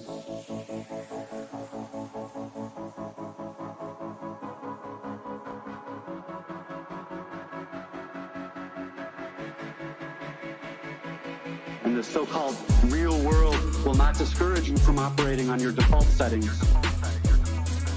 Because the so-called real world of men and money and power comes merrily along on the fuel of fear and anger and frustration and craving and the worship of self. Our own present culture has harnessed these forces in ways that have yielded extraordinary wealth and comfort and personal freedom. The freedom all to be lords of our own tiny skull-sized kingdoms, alone at the center of all creation. This kind of freedom has much to recommend it. But of course, there are all different kinds of freedom. And the kind that is most precious, you will not hear much talked about much in the great outside world of wanting and achieving and displaying. The really important kind of freedom involves attention and awareness and discipline and being able truly to care about other people and to sacrifice for them over and over in myriad petty little unsexy ways every day. That is real freedom. That is being educated and understanding how to think. The alternative is unconsciousness, the default setting, the rat race, the constant gnawing sense of having had and lost some infinite thing. I know that this stuff probably doesn't sound fun and breezy or grandly inspirational the way a commencement speech is supposed to sound. What it is, as far as I can see, is the capital T truth with a whole lot of rhetorical niceties stripped away. You are, of course, free to think of it whatever you wish. But please don't just dismiss it as some finger-wagging Dr. Laura sermon. None of this stuff is really about morality or religion or dogma or big fancy questions of life after death. The capital T truth is about life before death. It is about the real value of a real education, which has almost nothing to do with knowledge and everything to do with simple awareness. Awareness of what is so real and essential, so hidden in plain sight all around us all the time, that we have to keep reminding ourselves over and over, this is water.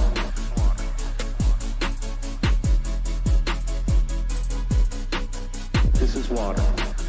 This is water. This is water. This is water. This is water. This is water. It is unimaginably hard to do this. To stay conscious and alive in the adult world, day in and day out.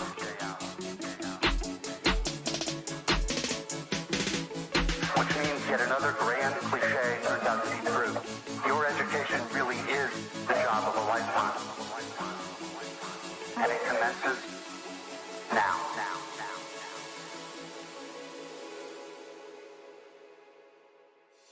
What has meaning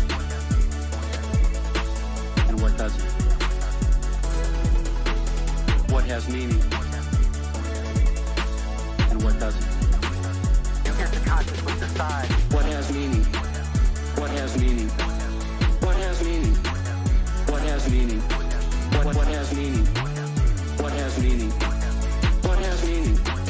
What has meaning? I wish way more than fun.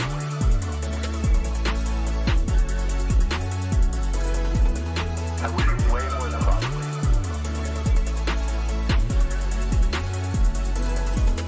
I wish way more than fun.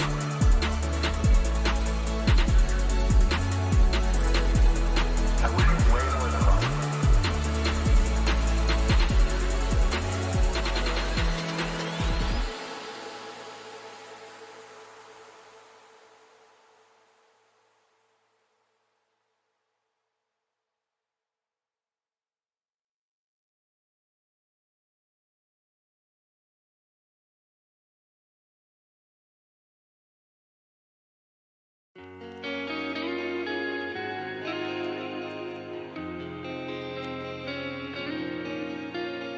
Akira. Look on. It's for the heroes. You have to be the hero of your own story. And you can do that. You have to be the hero of your own story. And you can do that. 90% of it is just showing up. Get there and start working. Like, you're not gonna feel perfect every day. Gotta be those days you push through. This is what I want you to do. Write down what you would like to fix about your life. If you're 30 pounds overweight, you want to lose 30 pounds? Do it the right way. Write down what you eat. Exercise every day. Force yourself to do it. The brain is the general, the troops are the body, and you get up and you do it. And then you get to write it down. You know, you're doing what you got to do to get by, but ultimately you're not respecting yourself. I think we all have a certain amount of appreciation and respect for hero figures. We all look at the guy who never lies, always does the right thing, and fucking helps everybody out, and that's the John Wayne character. You know, that's the ultimate hero. The ultimate hero. You have to be the hero of your own story. And you can do that. You have to be the hero of your own story. And you can do that. And when you look at your own life and you don't stack up, you're a thief, you stole money from your wife's purse, and you don't want to smoke cigarettes, but you fucking have to, you can't deal with the stress and smoke. You devalue yourself. You slowly start devaluing yourself. You look at yourself and you realize that if you were judging yourself, you would judge yourself unfavorably. You can't pretend you're the hero of your story. Hero of your story. Most people get stuck in these patterns, find themselves in the person who doesn't follow through on their ideas. When I start things and I quit. No, you don't. No, you have started things and you quit. And it gives you a horrible sense of regret that's made you define yourself by that. You're not who you were a year ago. You're not who you were 5 years ago. You're not who you were last week. So you gotta regulate how much you dwell on regrets of the past. You really gotta be careful. You have to be the hero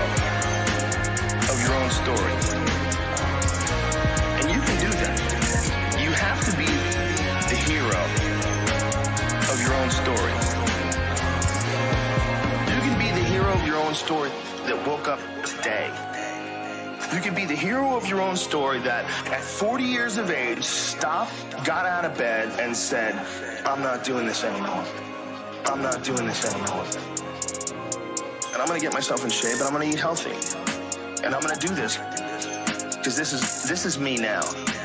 This is me now. I decided this is me. And people have to realize that you are not your past. You are not all the times you fucked up. You're not all the times you were drunk. That's not you. That's not you. You are the person who's learned from a great deal of experience. This is a battle that you will fight for the rest of your life.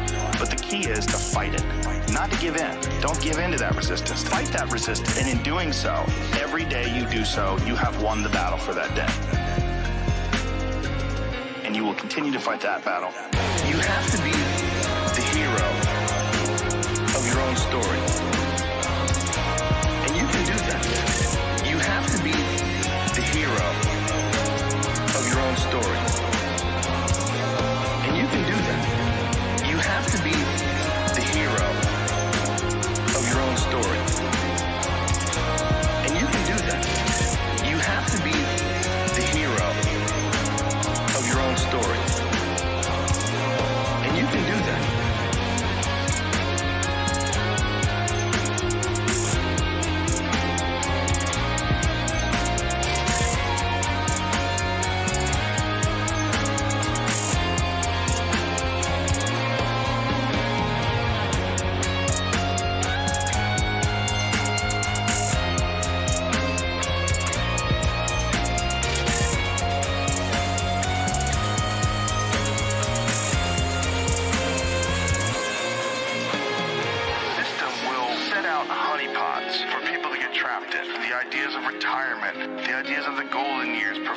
Benefits, providing you a healthy work environment. Why? Well, because they want people to work for them. They don't want people to realize their own dreams and escape. They want to set it up so that you stick around. Stick around in some sort of an unsatisfying world. It's up to you to see that video game problem, to see that issue as it comes up on the map, and calculate your future.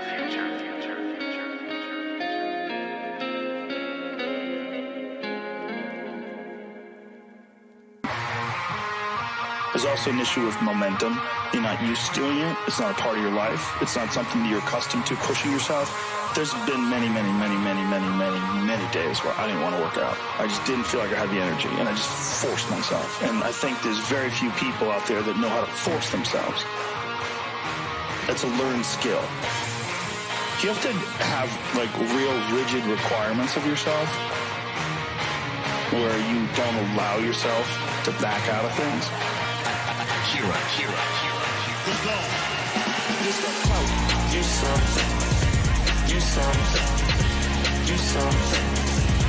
Do something. Do something. Do something. Do something. Do something.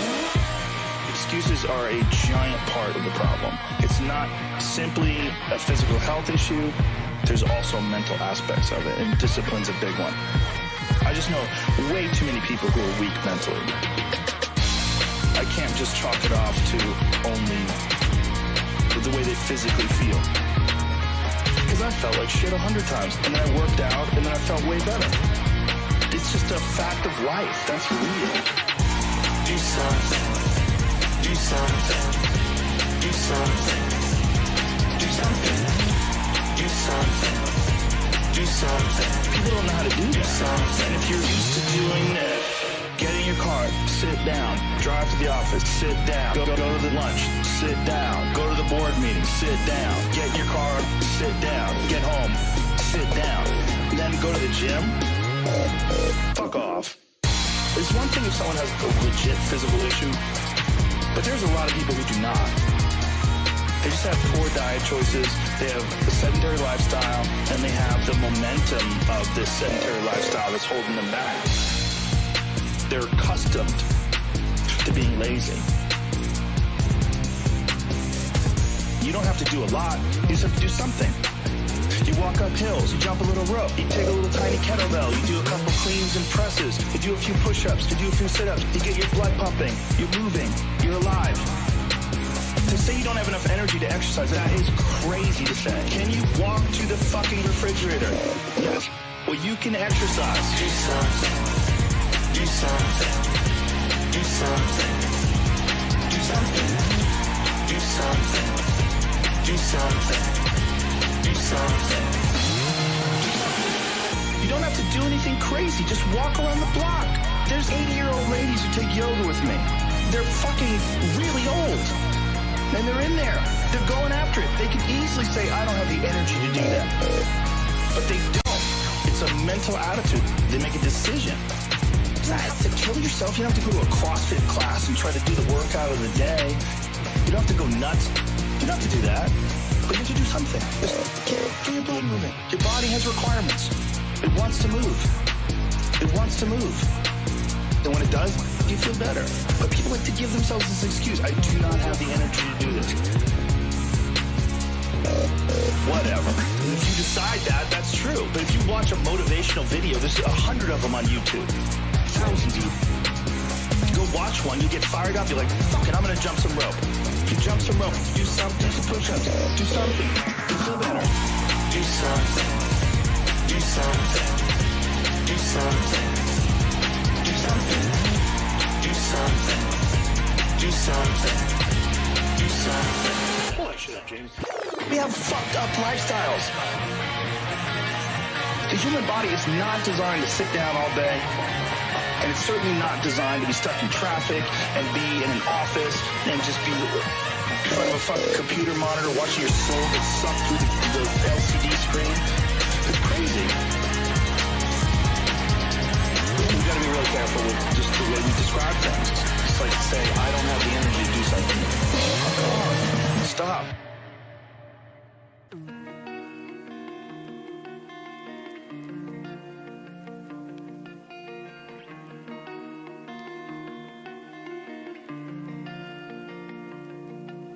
We're going to go back to Boston. Okay. Okay, so you said that's really where things started for you. So you moved there when you were 13. First of all, like, what kind of kid were you in school? If ADD is real, I certainly had it. And I was very, very interested in what I was interested in. I was very uninterested in people telling me what to do. Essentially couldn't wait to get out of school. But I would excel at things that I had interest in. Initially it was art. I wanted to be a comic book illustrator until I really got into martial arts. And martial arts became the focus of my life. Around 14, 15 years old, that's when I really became massively obsessed. And that was really the first thing that I ever did where I really didn't feel like a loser.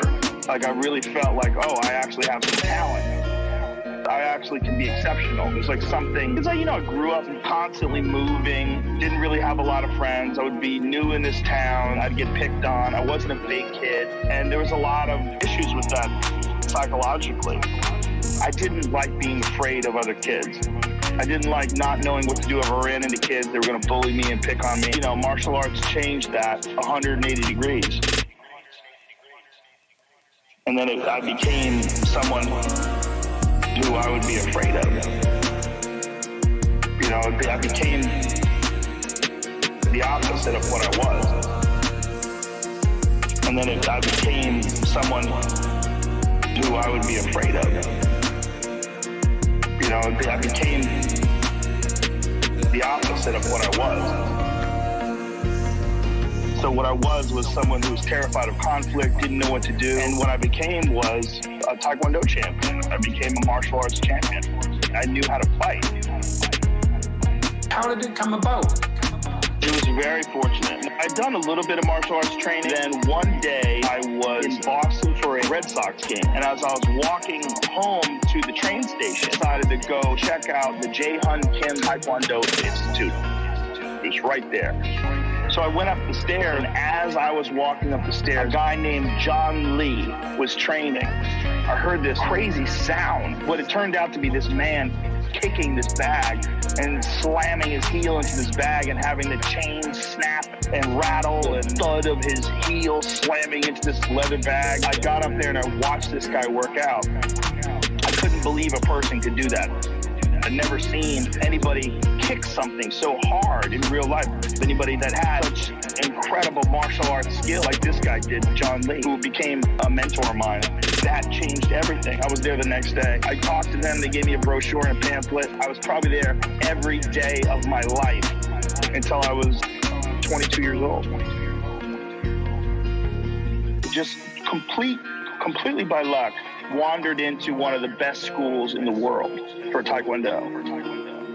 I just got lucky. I got really, really, really lucky. I became someone who I would be afraid of. You know, I became the opposite of what I was. And then I became someone who I would be afraid of.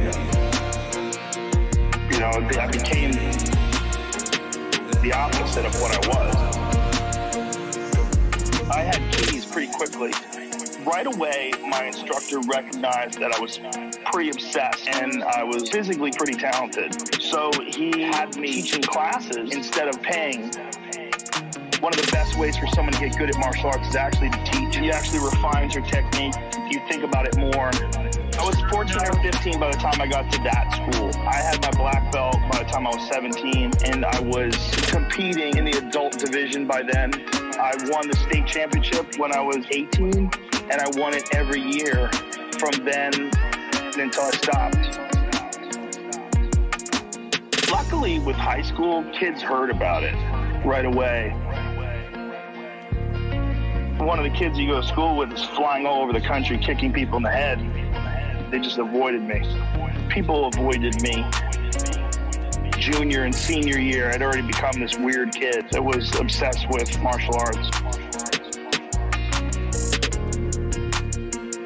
I spent most of my life, from the time I was 15 till I was 21, training and competing. I probably fought over 100 times. 100% singular, uniquely singular, but I avoided most of the pitfalls, high school partying and all that stuff. I didn't do that because I was scared of getting hurt. I was scared if I showed up for training hungover that I'd get beat up. I was scared of anything that would take even a tiny bit away from my performance as a fighter because I was obsessed with it. I became someone who I would be afraid of. You know, I became the opposite of what I was. And then I became someone who I would be afraid of.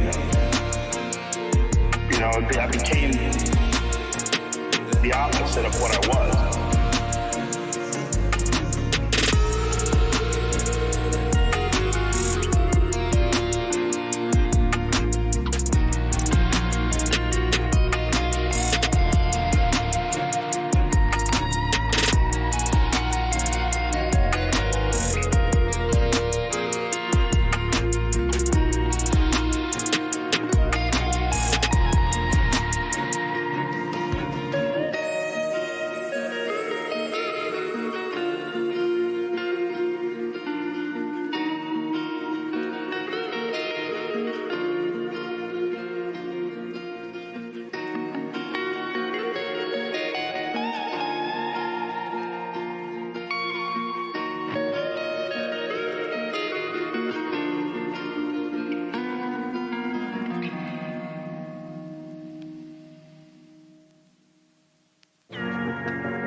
I fought from the time I was 15, and I think I had my last fight. It was either I was 21 or 22. The last 3 fights were kickboxing fights, and I had those while I was doing stand-up comedy. I was spreading myself too thin. I was working a bunch of different jobs. I was working delivering newspapers. I was working as a private investigator's assistant. I did some construction. I did a bunch of different odd jobs to make a living. I had 3 kickboxing fights, and I was entertaining the idea of fighting professionally. But I was also starting to get really worried about brain damage. I did a lot of boxing sparring and a lot of what you would call gym wars, where guys we would beat the shit out of each other. And you'd get hurt, and you'd come home with headaches. You basically were fighting in the gym.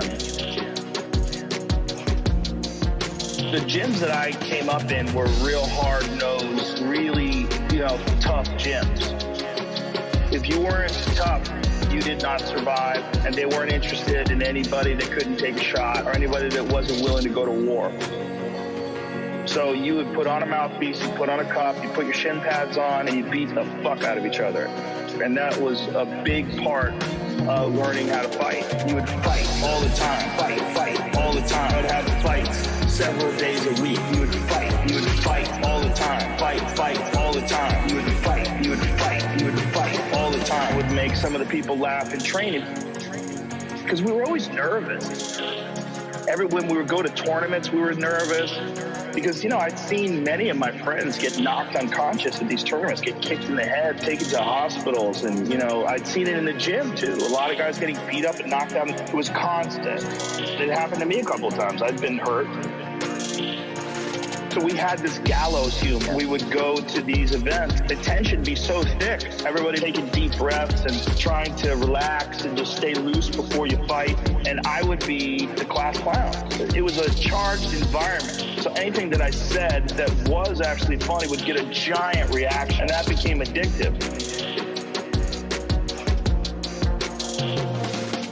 You would fight all the time, fight all the time. I'd have fights several days a week. You would fight all the time, fight all the time. You would fight all the time. You would fight all the time, fight all the time. I'd have fights several days a week. You would fight all the time, fight all the time. You would fight all the time. My take on it was, you think I'm funny because you're my friend. But other people are going to think I'm an asshole. Like, the things that I think are funny are fucked up. I have a fucked up sense of humor. I mean, here I am devoting most of my time trying to get really good at knocking people unconscious, trying to separate people in their consciousness. So I was doing my best every day to get good at that. So I was trying to hurt people. That's what I was trying to get good at. I was trying to get good at hurting human bodies. I was such a weirdo. No one would think that the things that I was making fun of were funny. But I knew from martial arts that if I worked really hard at something, I could get good at it. And I had this thought that maybe I could do that with comedy because I didn't want to fight anymore. I mean, for a person who's been through what I've done with my body works remarkably well. But the brain damage thing, I don't know. I really don't know. I really sit back and think about some of those wars that I was in. And my last fight, I got TKO'd. I got stopped. I got hit with a left hook and dropped. My legs went out from under me, and then I got up, and I got hit again, fell down again. They stopped the fight. That was when I decided I'm going to stop. I know where this is going. I saw guys at the gym with punch drunk, slurring their words. They would forget things. And I had seen some people progress towards that. And it was very, very disturbing. And I'd be lying in bed at night after a hard sparring session. My head would be pounding. I would think, what am I doing to my fucking brain? Like, what am I doing to myself? I got real lucky that I found stand-up comedy. You would fight all the time. You would fight all the time. I'd have fights several days a week. You would fight all the time. Fight all the time. You would fight all the time. Basically, you're having fights all the time. You would fight all the time. I'd have fights several days a week. You would fight all the time. Fight all the time. You would fight all the time.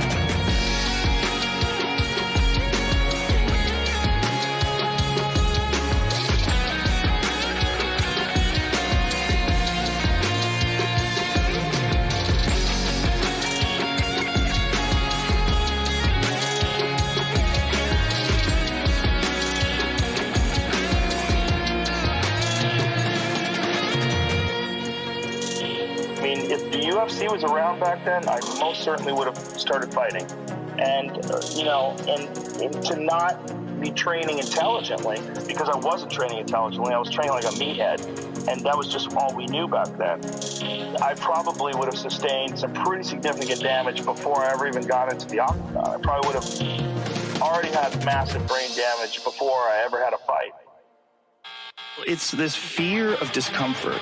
People have this extreme feeling in their mind when it comes to their associations with exercise. They want to avoid discomfort. They feel like any type of exercise is just like something to be avoided. That's not for me. Fuck that. I don't want to sweat. I don't want to strain. I don't want to sweat. I don't want to strain. And a lot of times this association that they have is about the beginnings of getting in shape. It's not about once you're actually fit. Because once you're actually fit and you look forward to it, it feels great. If I can't get a workout in, I look at my schedule and go, oh shit, I don't have any time for a workout, which means I'm not going to get that good feeling, get that good feeling. And so instead of looking at it like, oh, I've got to go grunt and sweat, I'm thinking I'm not going to feel good. I'm not going to feel relaxed. I'm not going to feel carefree. Even appreciative, like my appreciation of things, and it gets enhanced greatly after exercise. I just feel better.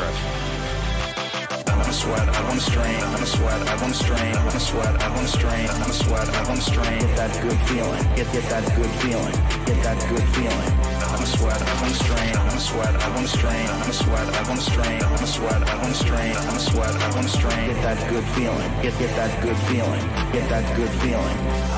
It feels great. Most people, their associations are to avoid anything that's uncomfortable. It's so illogical. Discomfort is your friend. It really is. Discomfort, not being happy and content with certain situations in life. They're massive, massive motivators. They're amazing at facilitating change. Yet our instinct is to avoid those and just sit on a couch and watch some fucking reality show. It's bizarre.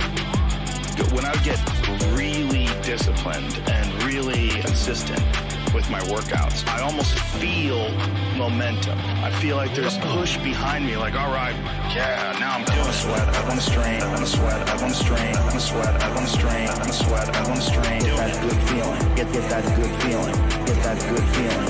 I want to sweat. I want to strain. I want to sweat. I want to strain. I want to sweat. I want to strain. I want to sweat. I want to strain. I want to sweat. I want to strain. Get that good feeling. Get that good feeling. Get that good feeling.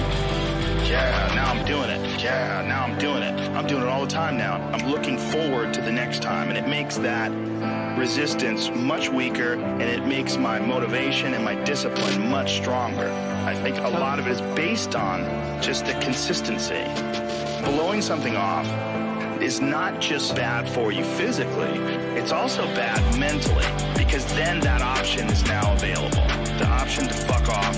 You did it before, and you're probably going to do it again, and you'll get mediocre results, not just in that aspect of your life, maybe in all aspects of your life. That option to fuck off, when you embrace it, that is a pathway that you might choose when it comes to dealing with conflict in your personal life, business decisions, career decisions, like an uncomfortable decision that you might be faced with, what your pathway is in life, but you don't do it. Instead, you fuck off. And that inclination to fuck off, that gathers momentum as well. The inclination to be disciplined, that comes with momentum. I think both things. You take a path. I want to sweat, I want to strain, I want to sweat, I want to strain, I want to sweat, I want to strain, I want to sweat, I want to strain. Get that good feeling, get that good feeling, get that good feeling. I want to sweat, I want to strain, I want to sweat, I want to strain, I want to sweat, I want to strain, I want to sweat, I want to strain, I want to sweat, I want to strain. Get that good feeling, get that good feeling, get that good feeling. It feels great.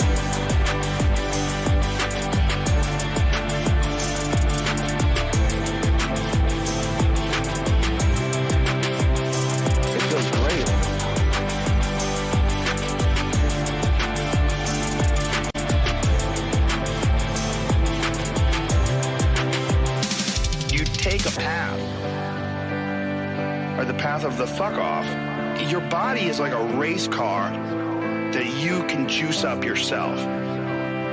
Like you can add the fat tires, you can add improved suspension, you can beef up the horsepower of the engine. You can do all that yourself. Or you could just choose to have this shitty body. No one's under the illusion you're going to live forever, but you are enhancing the experience that you're currently involved in right now. You are alive, you do experience this life, but do you experience this life optimally? Is it as enjoyable as it can be? And we all know that there's a spectrum for that enjoyability. Like we've all had times in our life where it's not been so great, and then times in our life everything came together like, what a fucking great day, woo! Great day, woo! Great day, woo! Great day, woo! Make more of those. you can make more of those. And then the whole thing's better, and then the whole thing's better.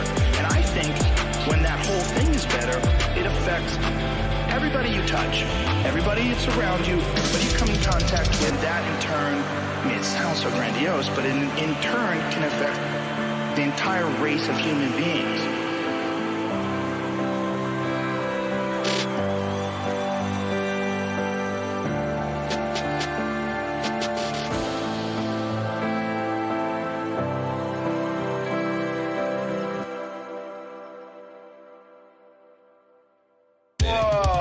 The big one is the stoned ape theory.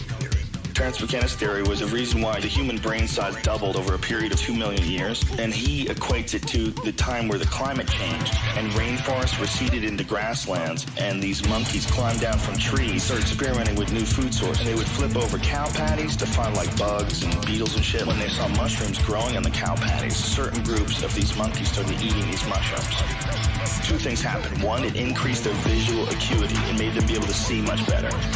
And then the other thing that happened is it made them horny. So here you have these better hunters. They can see things better. They can throw things and they're more accurate. And then they're horny, so they're gonna fuck.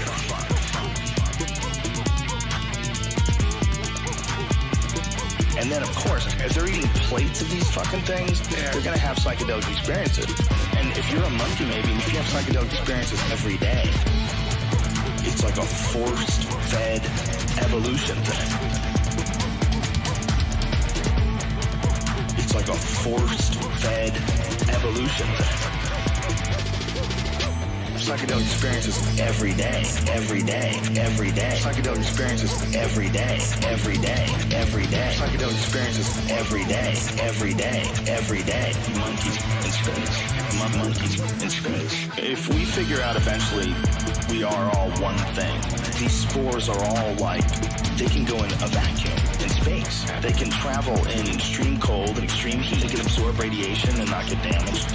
And they can travel from other planets. Like if a meteor hits, a chunk of this planet can get knocked off, gets sent flying into space, and it lands on another planet. And those spores get to give birth on this planet and just communicate with all the animals that are here. When you have a DMT trip, it feels like communication with intent, but with no words. I understand exactly what you're saying, but I understand it more as a wave. It's like a very clear and obvious wave of information. One of the times I had this DMT trip, the DMT things, they always say a bunch of the same thing. Relax and don't give in to astonishment. But they're not using words. That's the next shit, man. Psychedelic experiences every day, every day, every day. Psychedelic experiences every day, every day, every day. Psychedelic experiences every day, every day, every day. Monkeys in space. Monkeys in space. Psychedelic experiences every day, every day, every day. Psychedelic experiences every day, every day, every day. Psychedelic experiences every day, every day, every day. Monkeys in space. Monkeys in space. Starting to look at this, they're starting to back off, starting to look up at the sky. They're starting to look to the left and look to the right and go, whoa, what the fuck is this? What is this thing we're doing here? Because this isn't just, we're living life. In the beginning, Bob was a baby. Bob went to high school, then college. He played a bit of football before settling down with his... No. That's just shit we made up to make ourselves feel more comfortable. I mean, those events are actually taking place. Bob is going to school, but that doesn't mean shit, okay? What really means something is we're flying through the fucking universe. Flying through the fucking universe. We're in space. We are in a ship. It's an organic ship. We're not on the ground. We're not on the ground. We're flying. I'm afraid to be in space in a spaceship. You're on a spaceship right now. It's just fucking huge. It's a 24,000 mile across spaceship. Okay, it's a spaceship. That's what it is. Okay, it's a spaceship. We're not grounded. It's not like the universe is a solid mass and we're sitting on it. We're flying. We are right now hurling and we're spinning 1,000 1,000 miles an hour around a massive nuclear explosion. Psychedelic experiences every day. Psychedelic experiences every day. Psychedelic experiences every day.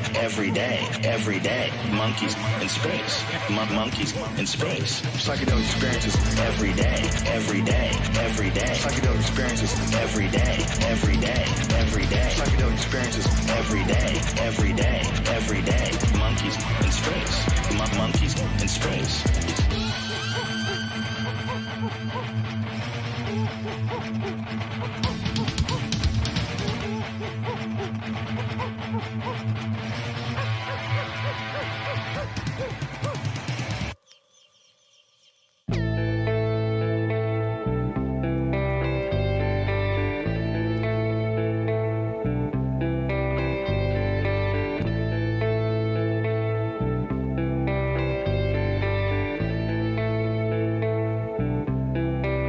I think a lot of what happiness is a management issue. You could be in a shit state of mind right now, but you can make some decisions to adjust that. And over the next couple hours, you'll get to a much better place. And these constant management decisions, they waver in and out of your life on a daily basis. Like this idea that you could have a good mindset and then all of a sudden you'll be happy. But that's horseshit. It's like the tide. It comes in and it comes out. There's gonna be days where you're just not feeling so good physically. That's going to affect the way your happiness level is. It's never static. It's never exactly the same. Me? I'm happy. Happy as fuck is what I would say. Happy. Happy as fuck is what I would say. It's like hunger. Goes in and out. It's always there. This is something I've cultivated for a long time and avoided things that make me unhappy and figured out what those things are and been very rigid about eliminating them from my life. There's a lot of cynicism in these days about inspiration, about motivation, because there's a lot of fake shit. I see a million of these inspirational quote pages run by people that are probably depressed. You know, you see a lot of people that are talking about how to get ahead in life, but they're not really doing anything themselves. So there's a lot of cynicism involved in that. But there's also sincerity in it. If you just look at it with a pure heart and a pure mind, you can get a lot of energy out of that. And when you're around happy, inspirational people that are successful, it makes you feel better. And you get inspired. And if you act on that inspiration, your life will be more fulfilled. And it's not just inspirational in terms of financial success, but in terms of doing difficult things. I'm happy. Happy as fuck is what I would say. Happy. Happy as fuck is what I would say. And I think that there's a lot of people out there that think somehow or another you're going to get to some place where you're living in silk sheets and you're getting your toes done. Someone's dropping grapes into your mouth. I don't want that. That guy's not going to be happy. He's going to be bored. An hour into the grape. Get those fucking grapes away from me. Stop painting my toes. What am I doing in this bed? I got to do something. The human organism, the animal that we are, needs constant stimulation because it evolved trying to find food and escape enemies. And this is the great joy that you have in taking care of your children. You can protect your children from the elements and the enemies. And it's also the great sadness that you see in losers. When I see a loser, I see some guy who's 43 years old, who lives in his parents' basement, and he fucking hates the world. I'm like, that was a baby that somebody just gave shitty nutrients to, food or in thoughts and ideas and examples.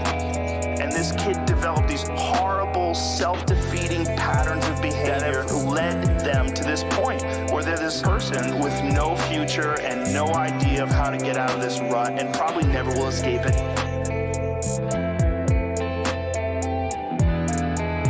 And might just wind up sucking on a gun. I'm happy. Happy as fuck is what I would say.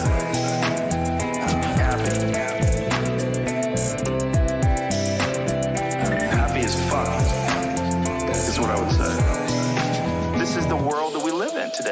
think part of that world is because we have been fed this line of horseshit that you're supposed to seek comfort. And I don't think you are. I think you're supposed to seek lessons, and you're supposed to seek difficult tasks. Because if I just think, well, tomorrow I'm just gonna coast and eat Twinkies and watch TV. Oh, hello, sadness, my old friend. Hello, depression. Because when you're not doing anything, you feel like shit. And that's just part of being a human being. And we can pretend that we're something other than what we really are. And we can pretend, nah, me, man, I'm just cool, just chilling, doing nothing. Bullshit. You're a fucking human. You evolved from the fucking hundreds of thousands of years of hunters and gatherers and people that were struggling. Human reward systems are carved deeply into your DNA. And if you don't respect that, if you don't respect the mechanism of happiness and fulfillment and what you really need to do in order to feel satisfied in life, camaraderie, family, struggle, learning are imperative. They're all a giant part of being a person. I'm happy. Happy as fuck is what I would say. Happy. Happy as fuck is what I would say. I'm pretty fucking happy.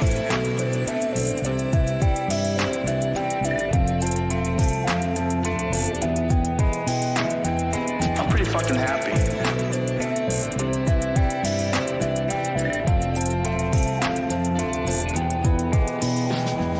I'm pretty fucking happy.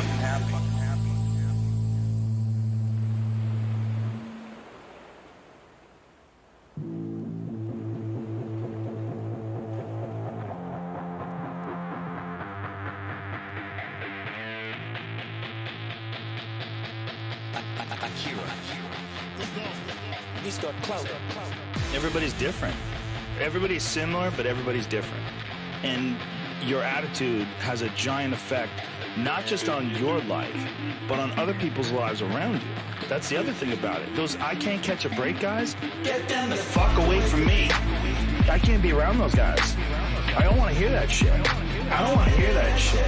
Get them the fuck away from me. Get them the fuck away from me. Get them the fuck away from me. I don't want to hear that shit. Get them the fuck away from me. Get them the fuck away from me. Get the fuck away from me.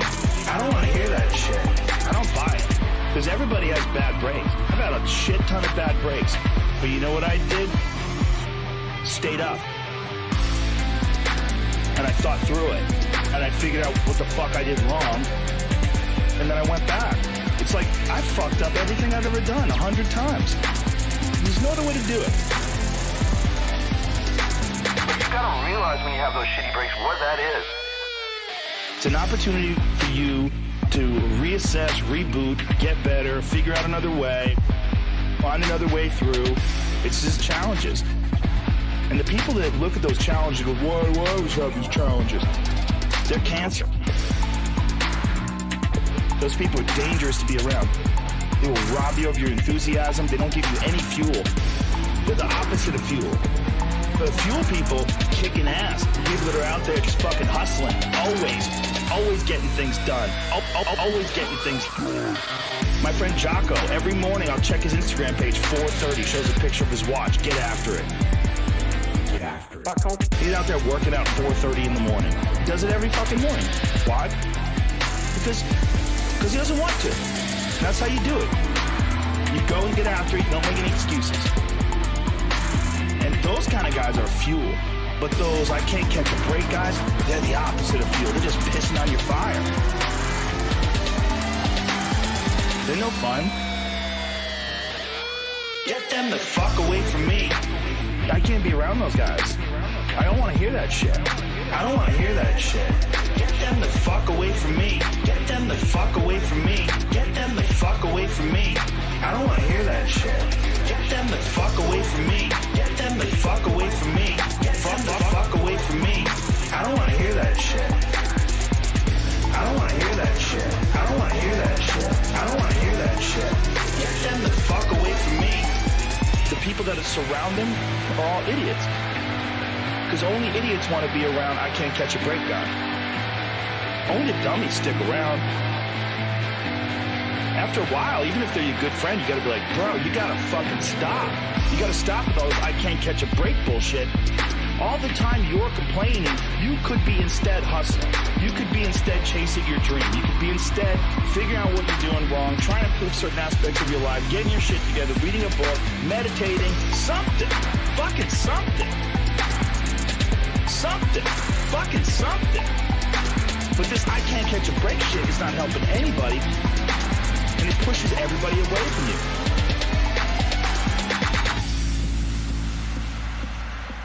Get them the fuck away from me. I can't be around those guys. I don't want to hear that shit. I don't want to hear that shit. Get them the fuck away from me. Get them the fuck away from me. Get them the fuck away from me. I don't want to hear that shit. Get them the fuck away from me. Get them the fuck away from me. Get them the fuck away from me. I don't want to hear that shit. I don't want to hear that shit. I don't want to hear that shit. I don't want to hear that shit. Get them the fuck away from me.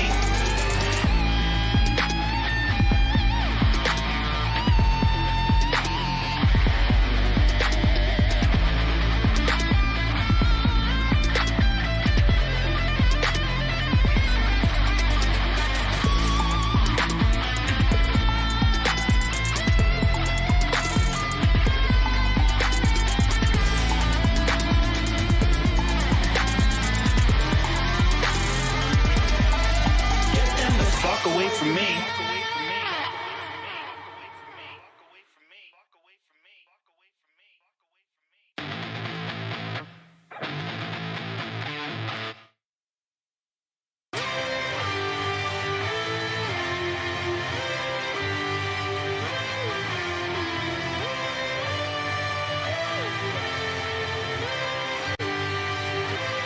Everybody's got these stupid barriers they put in their own head.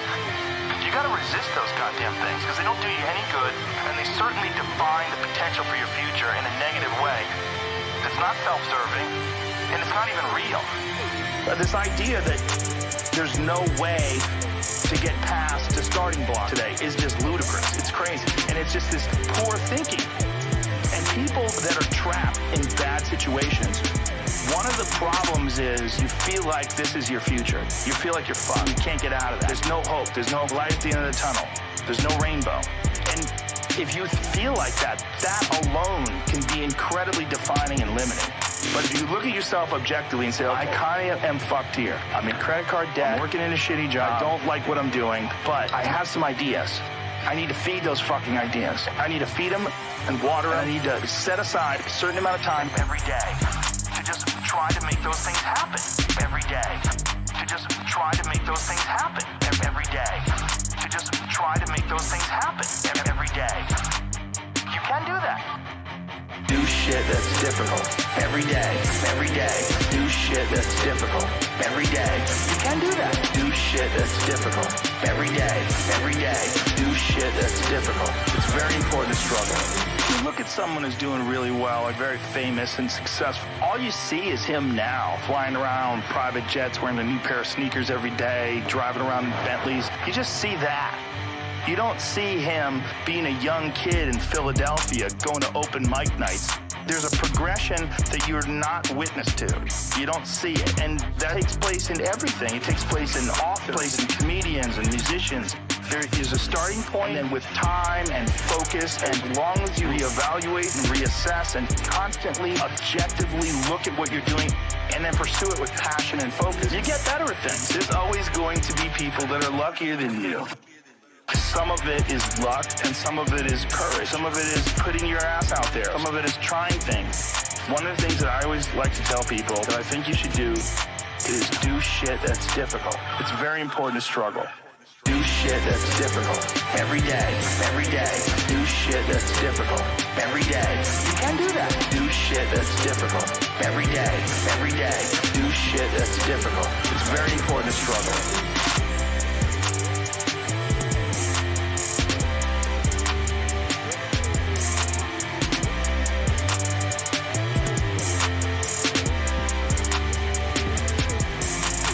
Failure teaches teaches you things that you don't learn from success. I think failure gives you an opportunity for self-examination and also gives you a feeling that is very uncomfortable. And that very uncomfortable feeling helps you grow. And don't look at these failures as proof that you suck. Look at them as opportunities for growth. And don't look at these failures as proof that you suck. Look at them as opportunities to be motivated to do better. Do shit that's difficult every day. Do shit that's difficult every day. You can do that. Do shit that's difficult every day. Do shit that's difficult. It's very important to struggle. Do shit that's difficult every day. Do shit that's difficult every day. You can do that. Do shit that's difficult every day. Do shit that's difficult. It's very important to struggle.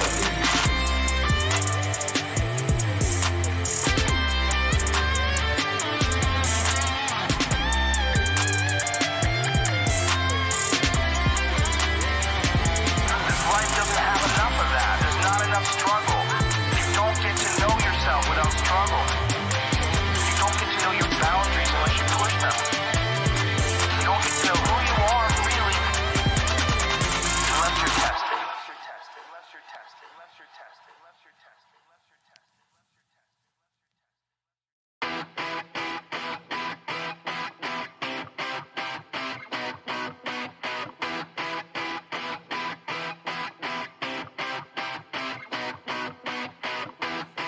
The one thing that discipline definitely does help you with, it helps you get things done. And when you get things done, when you actually do things, you have more success. A big part of success is just not being fucking lazy and just doing it. 90% of it is just showing up. Get there and start working. Like, you're not gonna feel perfect every day. If I only worked out when I felt good, I'd be a fat fuck. Because there's a lot of days I don't want to do it. I mean, it's pretty much the same with everybody that actually gets good at something. There's got to be those days you push through. They're probably going to be more numerous than the days you don't. And so the benefit of discipline in my eyes has always been that through discipline, I get things done. I'm like the most lazy, disciplined person I know because I don't want to do it. Let's go. Through discipline, I get things done. The pro goes to work.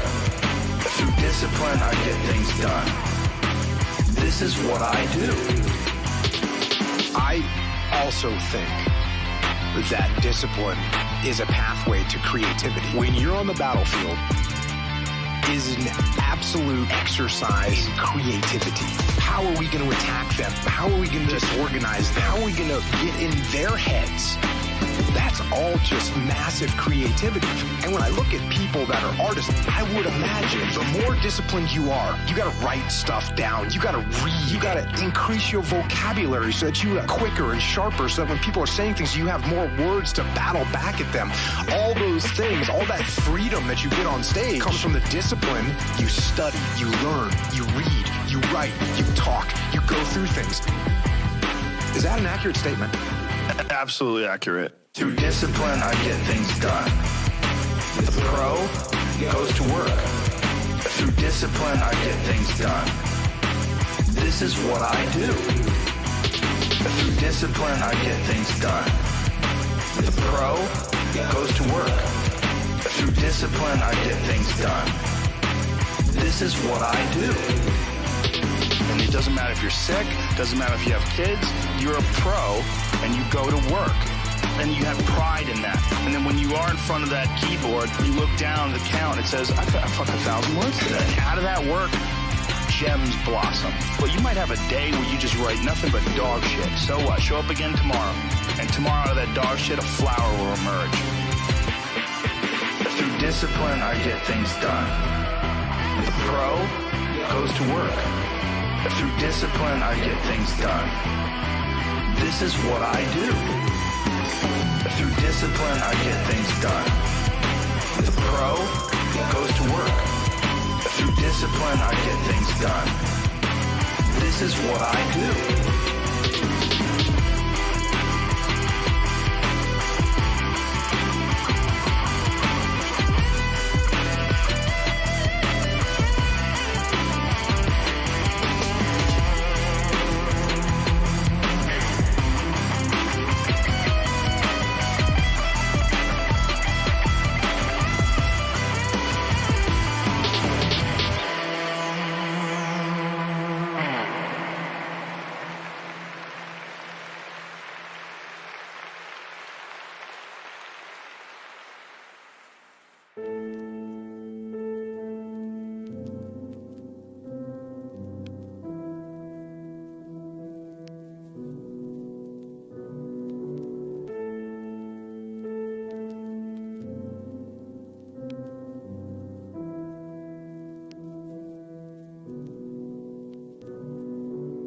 I didn't want to work with actors anymore.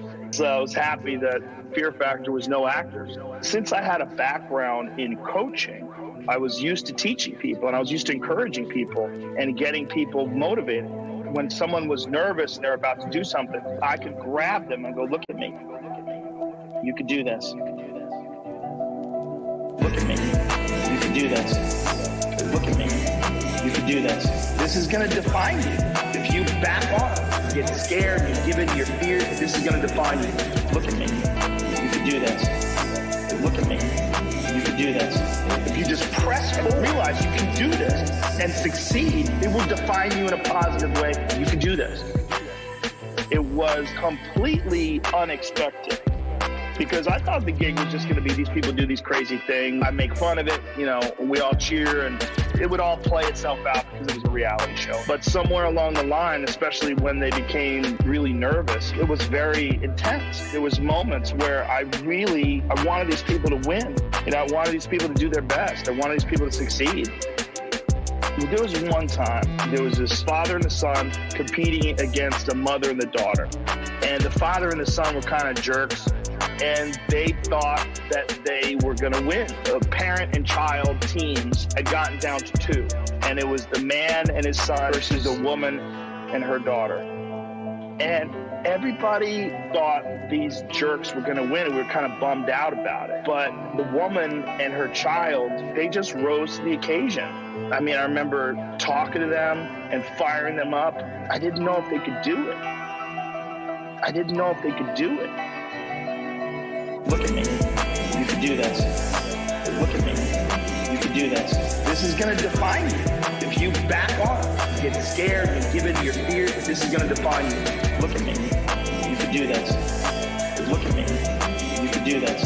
If you just press and realize you can do this and succeed, it will define you in a positive way. You can do this. It was some crazy thing that they had to climb and do this thing. They had to gather flags. It was all the time. The kind of jerky son, the jerky dad, they kept screwing up. They fucked up because they'd kind of taken it for granted that they were going to win. A lot of times jerks are just insecure. And when they're under pressure, when they're really faced with real pressure, like this is the real moment. Who are you really? Who are you really? Fuck all that talk. Who are you really? They fall apart. The mother and the daughter won. You're talking about a hardened crew of people that have watched people eat animal dicks, jump out of helicopters, season after season, episode after episode. Everybody cried. The camera people, like I'll cry now if I'm thinking about it. Just seeing their spirit when they were figuring out a way to win, watching them win. Like to this day. Look at me. You can do this. Look at me. You can do this. This is going to define you. If you back off, get scared, and give in to your fears, this is going to define you. Look at me. You can do this. Look at me. You can do this. If you just press and realize you can do this and succeed, it will define you in a positive way. You can do this. I tear up for sad things. I tear up for happy things. It's never been sad things. It's very hard to get me to cry with sad things. Triumph, success, people pulling through. When someone has a particularly incredible performance, I have to fight off tearing up. I feel so happy for them. With sad things, I can objectively analyze them, and I cannot get sad. I can understand that this is just life, and it is what it is. I mean, I won't feel good, but I won't start weeping. I don't weep for sad things the way I weep for happy. I can rationalize and understand sorrow. I can internalize it. I get it. I just get so happy for people sometimes when things go well. As a human being, you realize how hard it is to overcome competition or these difficult moments or these moments when you're tested. And you know there's fears and insecurities that these people have to battle, as well as the actual physical task in front of them. There's so much going on. Look at me. You can do this. Look at me. You can do this. This is going to define you. If you back off, get scared, and give in to your fears, this is going to define you. Look at me. You can do this. Look at me. You can do this.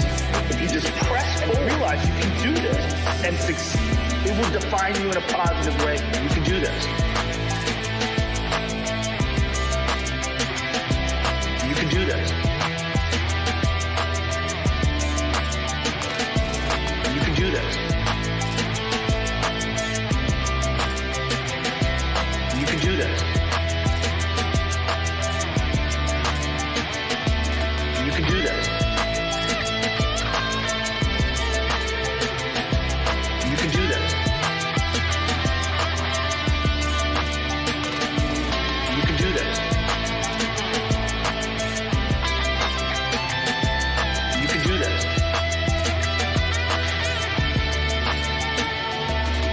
I am a student of human will. I love stories of discipline and success. I don't even like going to movies where they're sad. I'm not interested. I know it's sadness. I've been sad. I get it. I'm not interested in getting that in a form of entertainment. I like success. I like seeing people triumph. I like seeing the human spirit manifest itself in spectacular ways.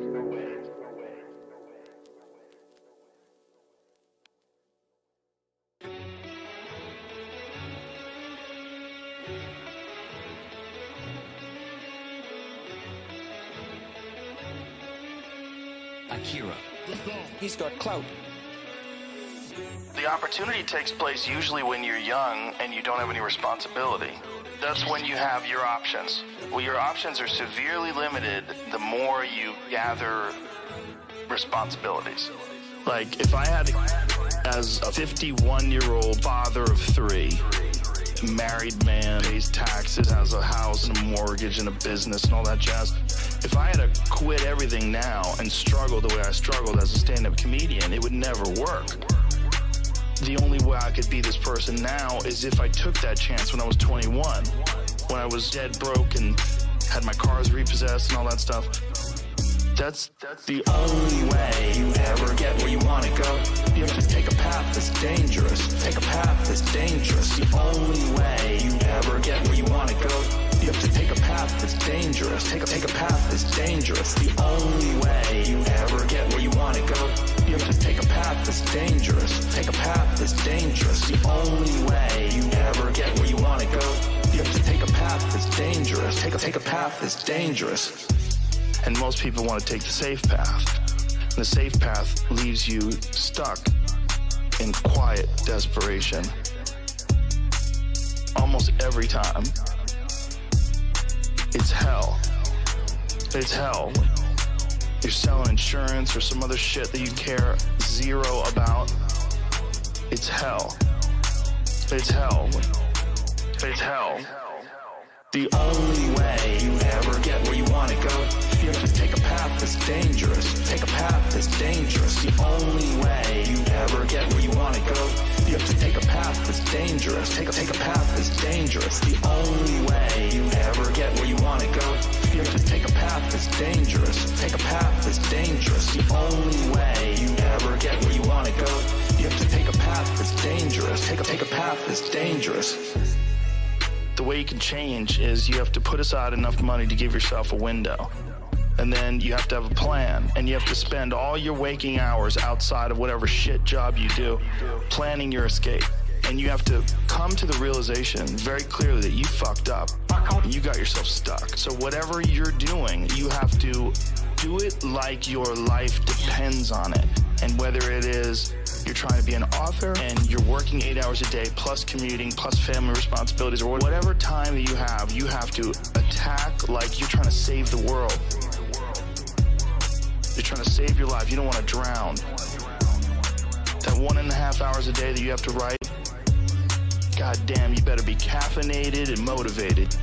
You gotta go. You gotta get after it.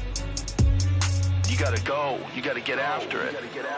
Get after it. The only way you ever get where you want to go, you have to take a path that's dangerous. Take a path that's dangerous. The only way you ever get where you want to go, you have to take a path that's dangerous. Take a path that's dangerous. The only way you ever get where you want to go, you have to take a path that's dangerous. Take a path that's dangerous. The only way you ever get where you want to go, you have to take a path that's dangerous. Take a path that's dangerous. The only way you ever get where you want to go.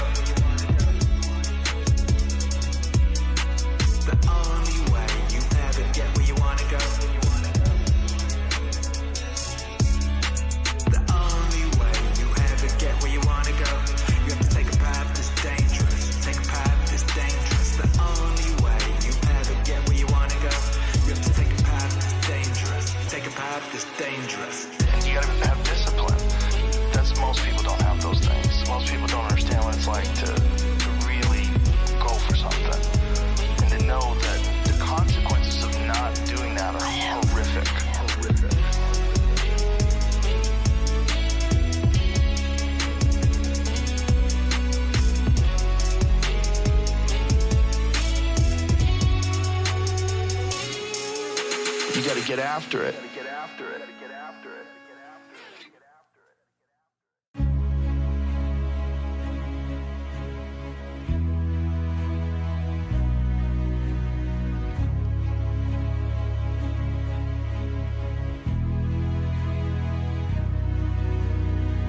You have to be the hero of your own story. You have to be the hero of your own story. Be the hero of your own movie. If your life was a movie and it started now, forget about whatever financial disasters you've had, personal failures, relationship failures. What would the hero of your life's movie do right now? Do that. Do those things. Do that. Do those things. Do that. Do those things. We define ourselves far too often by our past failures. We look at our past and we say, well, that's me. That's not you. You are this person right now. You're the person who's learned from those failures, and you can choose to be the hero of your own movie right now. Write down your goals. Write down things you want to improve. Write down things you won't tolerate from yourself. Write down things that you've done in the past that you never want to see yourself do again. And go forth from here as the hero of your own movie. As the hero of your own movie. You have to be the hero of your own story. You have to be the hero of your own story. You have to be the hero of your own story. You have to be the hero of your own story. Build momentum. Build confidence and momentum with each good decision that you make from here on out. You can do it. You can do it. Anyone can do it. Anyone can do it. We live in unique times. We live in one of the rarest times in human history where you can choose almost all of the input that comes your way. Whether it's the movies that you watch, the books you read, the podcasts you listen to, you can choose to be inspired. Do that. Do that. Do that. Do that. Do that. Be the hero. Be the hero. Be the hero of your own movie. You have to be the hero of your own story.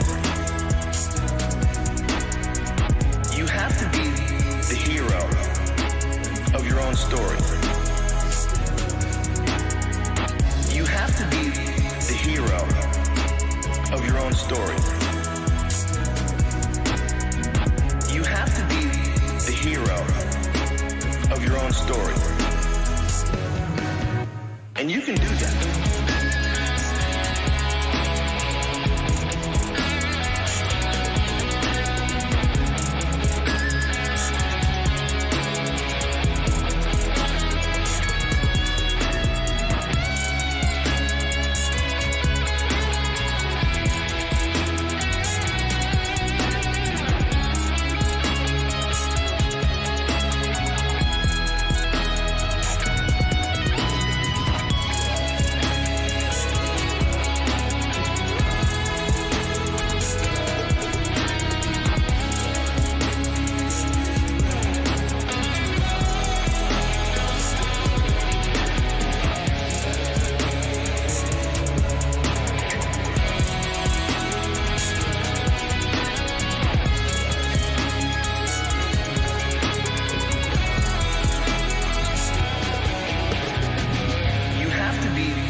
Story. You have to be the hero of your own story. And you can do that.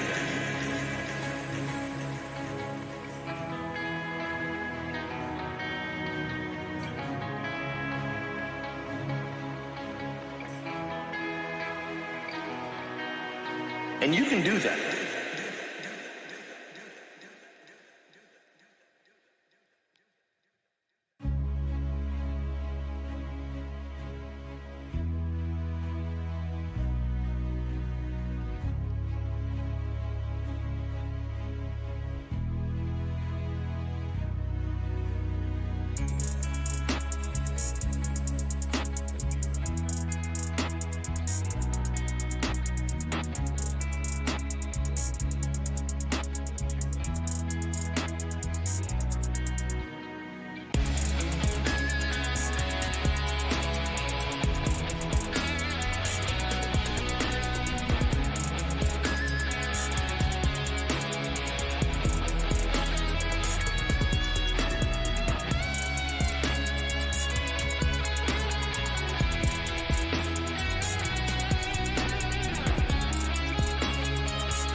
everyone vaguely knows that they want to be wealthy, but they don't have a good set of principles to do it by. Wealth is the thing that you really want. Akira. He's got clout. Wealth is assets that earn while you sleep. Wealth is the factory with the robots that's cranking out things. Wealth is the computer program that's running at night that's serving other customers. Wealth is even money in the bank that is being reinvested into other assets and into other businesses. Even a house can be a form of wealth because you can rent it out. Wealth is businesses and assets that can earn while you sleep. Wealth is businesses and assets that can earn while you sleep. But really the reason you want wealth is because it buys you freedom. The purpose of wealth is freedom. So you don't have to wear a tie like a collar around your neck. So you don't have to wake up at 7 a.m. and rush to work and sit in commute traffic. So you don't have to waste away your entire life grinding all the productive hours away to a soulless job that doesn't fulfill you. It's really just so that you are your own sovereign individual. You're not going to get that unless you really want it. And the entire world wants it. And the entire world is working hard at it. And to some extent it is competitive. It's a positive-sum game, but there are competitive elements to it because there's a finite amount of resources right now in society, and to get the resources to do what you want, you have to stand out. Money is how we transfer wealth. Money is social credits. It is the ability to have credits and debits on other people's time. If I do my job right, if I create value for society, society says, oh, thank you. We owe you something in the future for the work that you did in the past. Here's a little IOU. Let's call that money.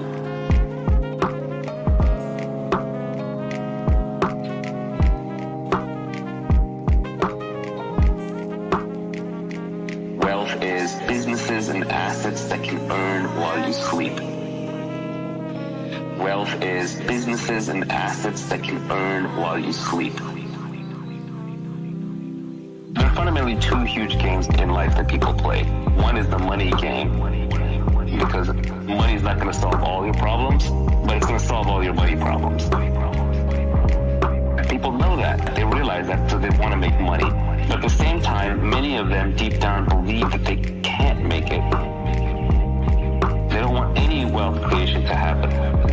They sort of virtue signal by attacking the whole enterprise by saying, well, making money is evil and you shouldn't do it, blah, blah, blah. They're actually playing the other game, which is a status game. They're trying to be high status in the eyes of other people watching. Status is just your ranking in the social hierarchy.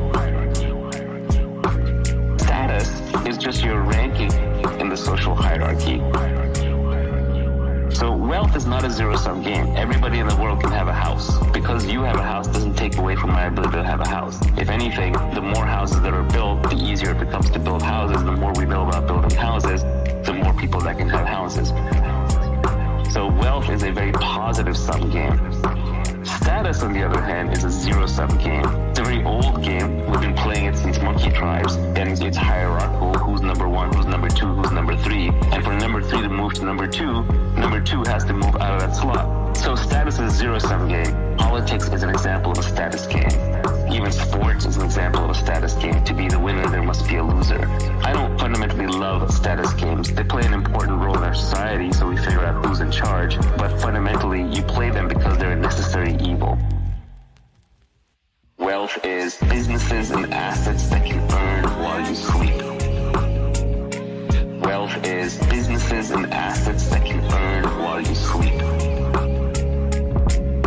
But really the reason you want wealth is because it buys you freedom. The purpose of wealth is freedom. Wealth is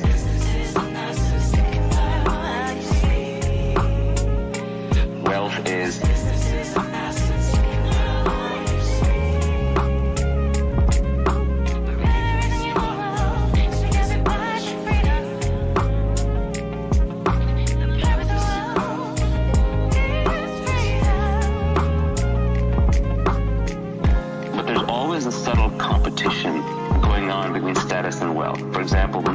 attack rich people, they're really bidding for status. They're saying, no, the people are more important, and I, the journalist, represents the people, and therefore I am more important.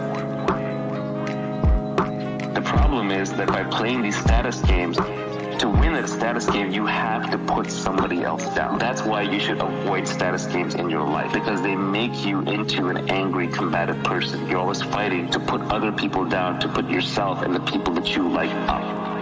Just realize that most of the times when you're trying to create wealth, you're actually getting attacked by someone else, and they're trying to look like a goody two-shoes, but really what they're doing is they're trying to up their own status at your expense. They're just playing a different game, and it's a worse game. It's a zero-sum game instead of a positive-sum game.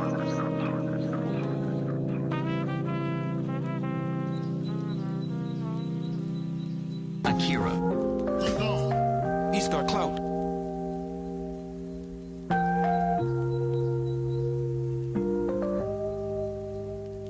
There's this notion that making money is evil. It's like rooted all the way back down to money is the root of all evil. People think that the bankers steal our money. And, it's somewhat true in that in a lot of the world, there's a lot of theft going on all the time. The history of the world, in some sense, is this predator-prey relationship between makers and takers. There are people who go out and create things and build things and work hard on things, and then there are people who come along and feed with a sword or a gun or taxes or crony capitalism or communism. There's all these different methods to steal. Even in nature, there are more parasites than there are non-parasitical organisms. You have a ton of parasites in you who are living off of you, and the better ones are symbiotic, they're giving something back, but there are a lot that are just taking. That's just the nature of how any complex system is built. But what I am basically focused on is true wealth creation. There's all these different methods to steal, methods to steal, methods to steal. There's all these different methods to steal. True wealth creation. There's all these different methods to steal. It's not about taking money, it's not about taking something from somebody else, but it's from creating abundance. Obviously, there's not a finite number of jobs or a finite amount of wealth. Otherwise, we would still be sitting around in caves, figuring out how to divide up pieces of firewood and, the occasional dead deer. Most of the wealth in civilization, in fact, not most, basically all of it has been created. And it got created from somewhere. It got created from people. It got created from technology. It got created from productivity. It got created from hard work. So this idea that is stolen is, I think, this horrible zero-sum game that people who are trying to gain status play. But the reality is, everyone can be rich. We can see that by seeing that in the first world, everyone is basically richer than almost anyone who was alive 200 years ago. 200 years ago, nobody had antibiotics, nobody had cars, nobody had electricity. So all of these things are inventions that have made us wealthier as a species.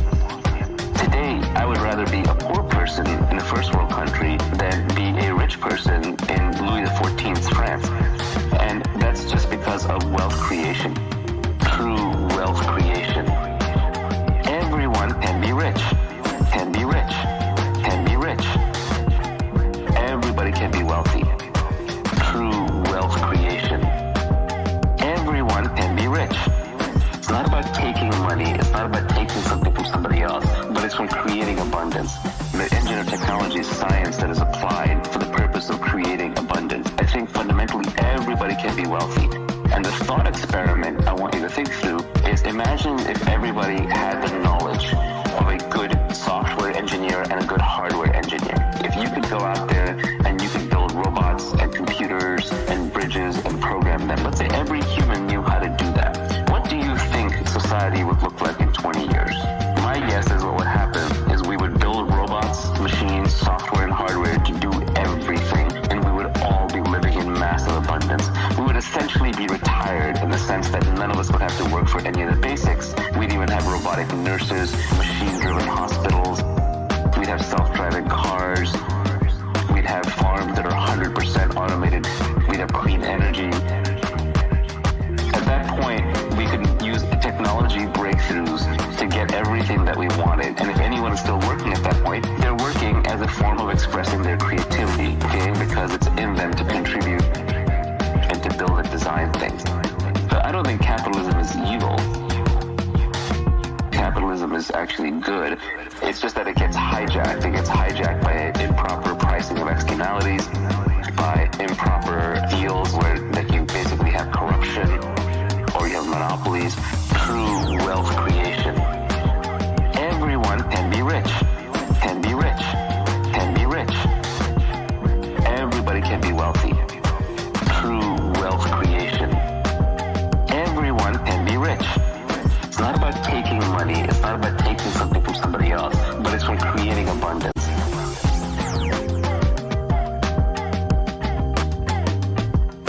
Abundance. To get everything that we wanted. Abundance. Abundance. To get everything that we wanted. Overall, capitalism is intrinsic to the human species. Capitalism is not something we invented. Capitalism is not even something we discovered. It is innate to us in every exchange that we have. When you and I exchange information, I want some information back from you, I give you information, you give me information. If we weren't having a good information exchange, you'd go talk to somebody else. So the notion of exchange and keeping track of credits and debits, this is built into us as flexible social animals. We are the only animals in the animal kingdom that cooperate across genetic boundaries. Most animals don't even cooperate.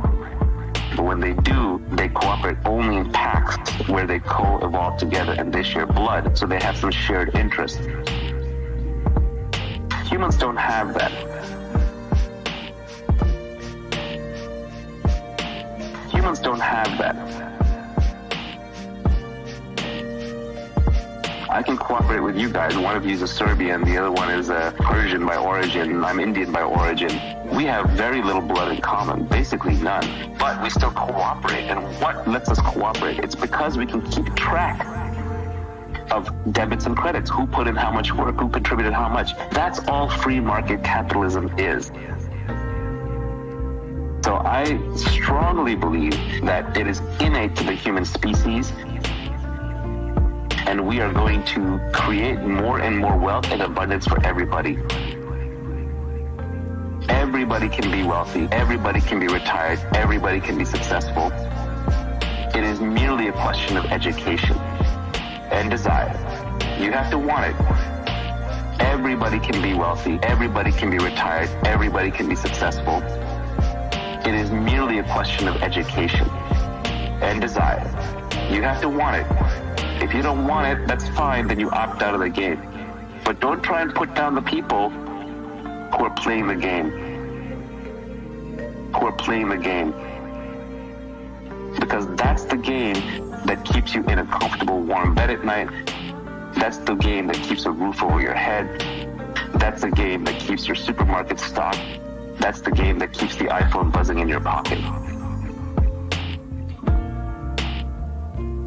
It is a beautiful game that is worth playing ethically, rationally, morally, socially for the human race. And it's going to continue to make us all richer and richer until we have massive wealth creation for anybody who wants it.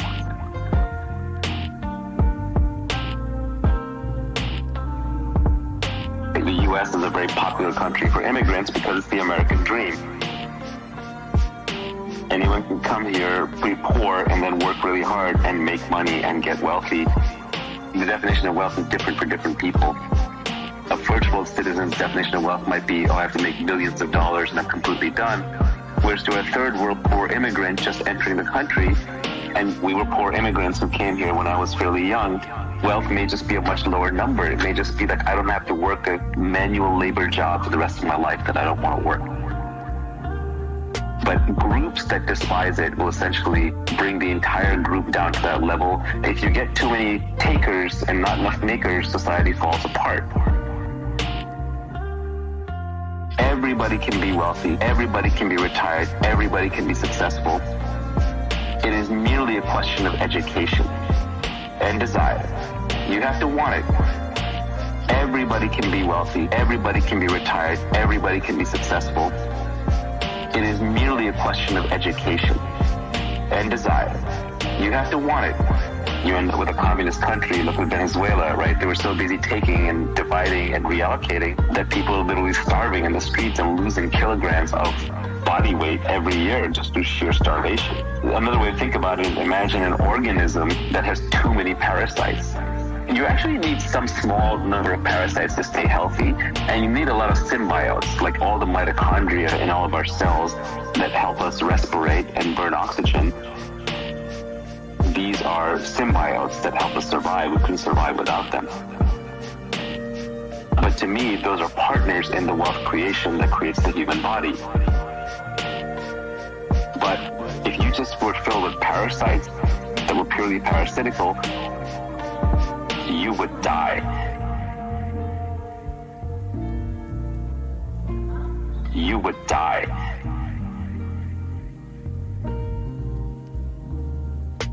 Any organism can only withstand a small number of parasites.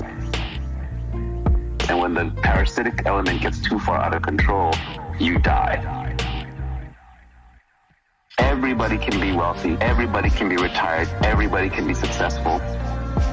It is merely a question of education and desire. You have to want it. Everybody can be wealthy. Everybody can be retired. Everybody can be successful. It is merely a question of education and desire. You have to want it. I'm talking about ethical wealth creation. I'm not talking about monopolies. I'm not talking about crony capitalism. I'm not talking about mispriced externalities like the environment. I'm talking about free minds and free markets, small-scale exchange between humans that's voluntary and doesn't have an outsized impact on others. But I think that kind of wealth creation, if a society does not respect it, if a group does not respect it, that society will plunge into ruin and darkness.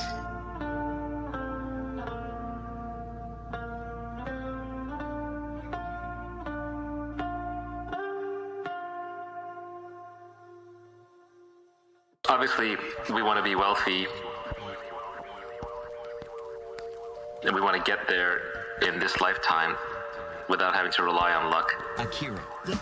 A lot of people think making money is about luck. It's not. A lot of people think making money is about luck. It's not. A lot of people think making money is about luck. It's not. It's about becoming the kind of person that makes money. A lot of people think making money is about luck. It's not. A lot of people think making money is about luck. It's not. A lot of people think making money is about luck. It's not. It's about becoming the kind of person that makes money.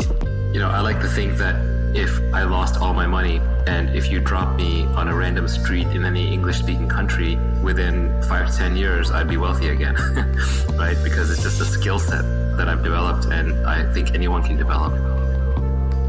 You know, in 1,000 parallel universes, you want to be wealthy in 999 of them. You don't want to be wealthy in the 50 of them where you got lucky. So we want to factor luck out of it. There's really 4 kinds of luck. Blind luck, where I just got lucky because something completely out of my control happened. It's fortune, that's fate, etc.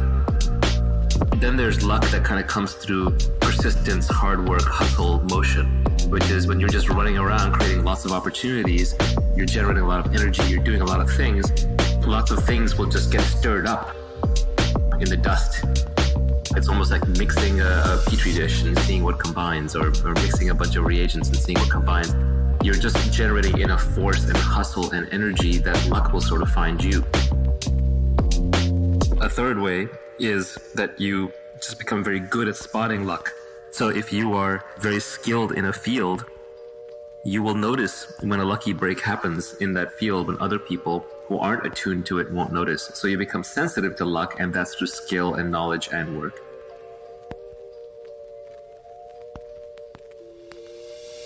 People think making money is about luck. It's not. A lot of people think making money is about luck. It's not. A lot of people think making money is about luck. It's not. It's about becoming the kind of person that makes money. A lot of people think making money is about luck. It's not. A lot of people think making money is about luck. It's not. A lot of people think making money is about luck. It's not. It's about becoming the kind of person that makes money. And then the last kind of luck is the weirdest, hardest kind, but that's what we want to talk about, which is where you build a unique character, a unique brand, a unique mindset, where then luck finds you. Luck finds you.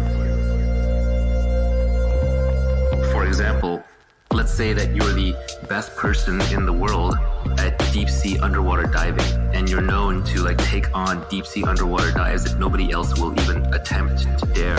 And then by sheer luck, somebody finds a sunken treasure ship off the coast they can't get at. Well, their luck just became your luck because they're going to come to you to get that treasure and you're going to get paid for it. Now that's an extreme example, but it's just showing how like the person who got lucky by finding the treasure chest, that was blind luck. But them coming to you and asking you to extract it and having to give you half, that's not luck. You kind of created your own luck. You put yourself in a position to be able to capitalize on that luck or to attract that luck when nobody else has created that opportunity for themselves. A lot of people think making money is about luck. It's not. A lot of people think making money is about luck. It's not. A lot of people think making money is about luck. It's not. It's about becoming the kind of person that makes money. A lot of people think making money is about luck. It's not. A lot of people think making money is about luck. It's not. A lot of people think making money is about luck. It's not. It's about becoming the kind of person that makes money. When we talk about without getting lucky, we want to be deterministic. We don't want to leave it to chance. I don't think it's impossible. I think that you may have to work a little bit harder at it given your starting circumstances. I mean, remember, I started as a poor kid in India, right? So if I can make it, anybody can.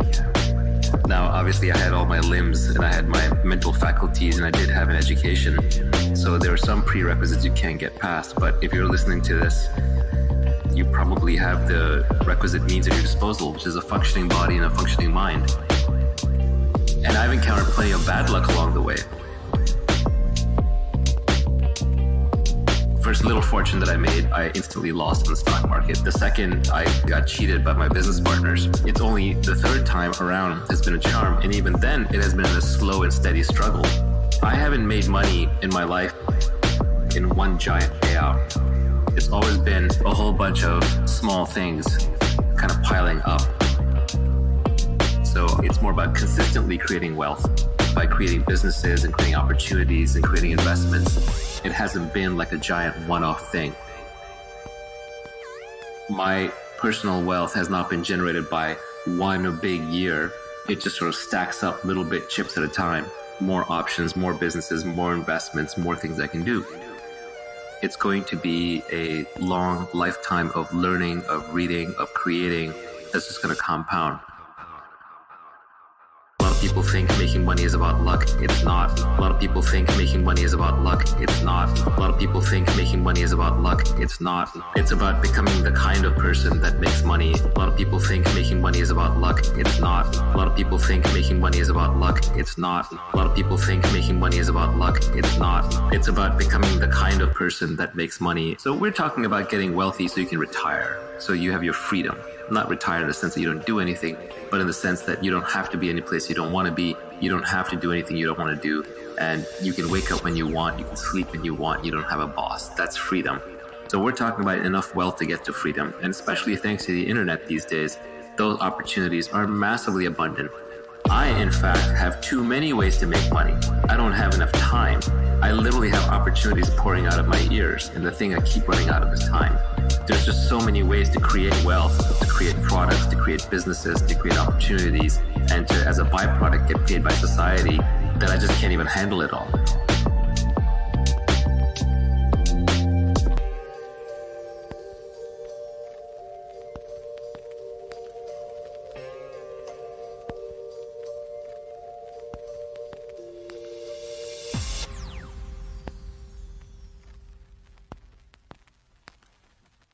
I think it's pretty interesting that the first three kinds of luck, there are very common cliches for them that everybody knows. And then for that last kind of luck that comes to you out of the unique way that you act, there's no real cliche for it. For the first three kinds, there's dumb luck or blind luck. The second kind of luck, there's the cliche that fortune favors the bold. The third kind of luck, people say that chance favors the prepared mind.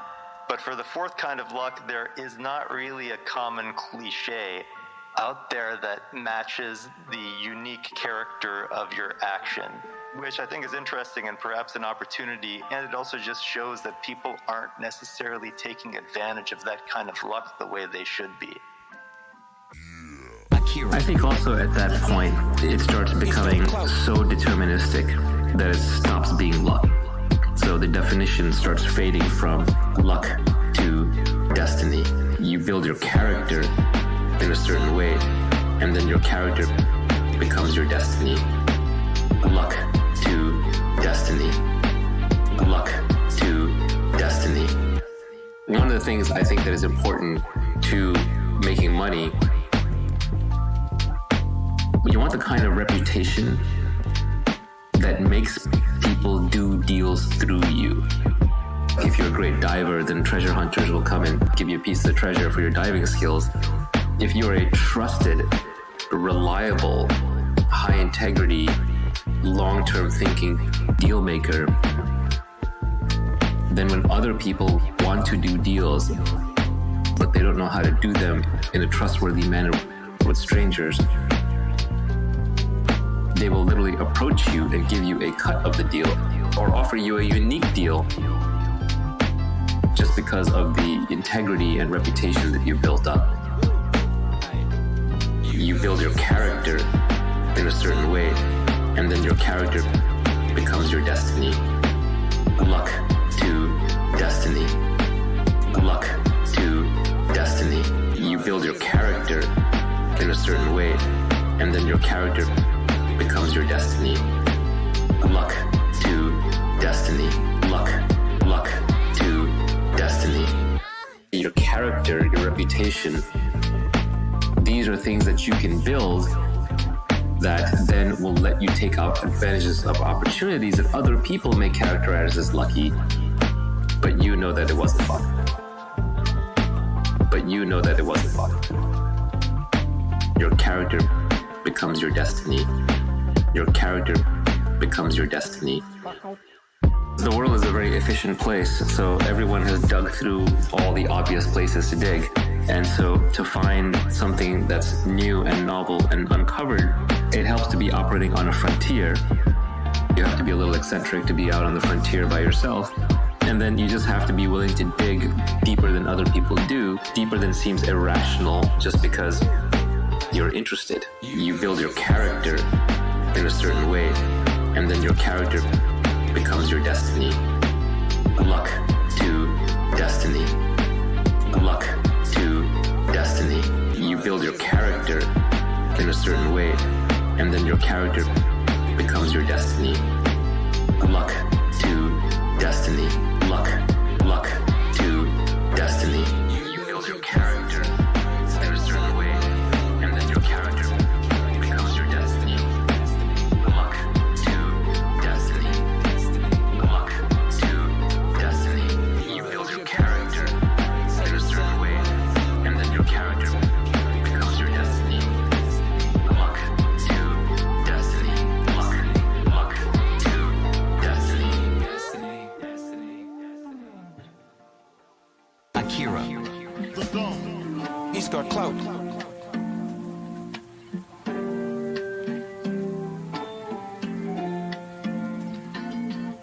The first point was about how you're not going to get rich. You're not going to get rich renting out your time. You must own equity, a piece of a business, to gain your financial freedom. This is probably one of the absolute most important points. People seem to think that you can create wealth and make money through work. It's probably not going to work.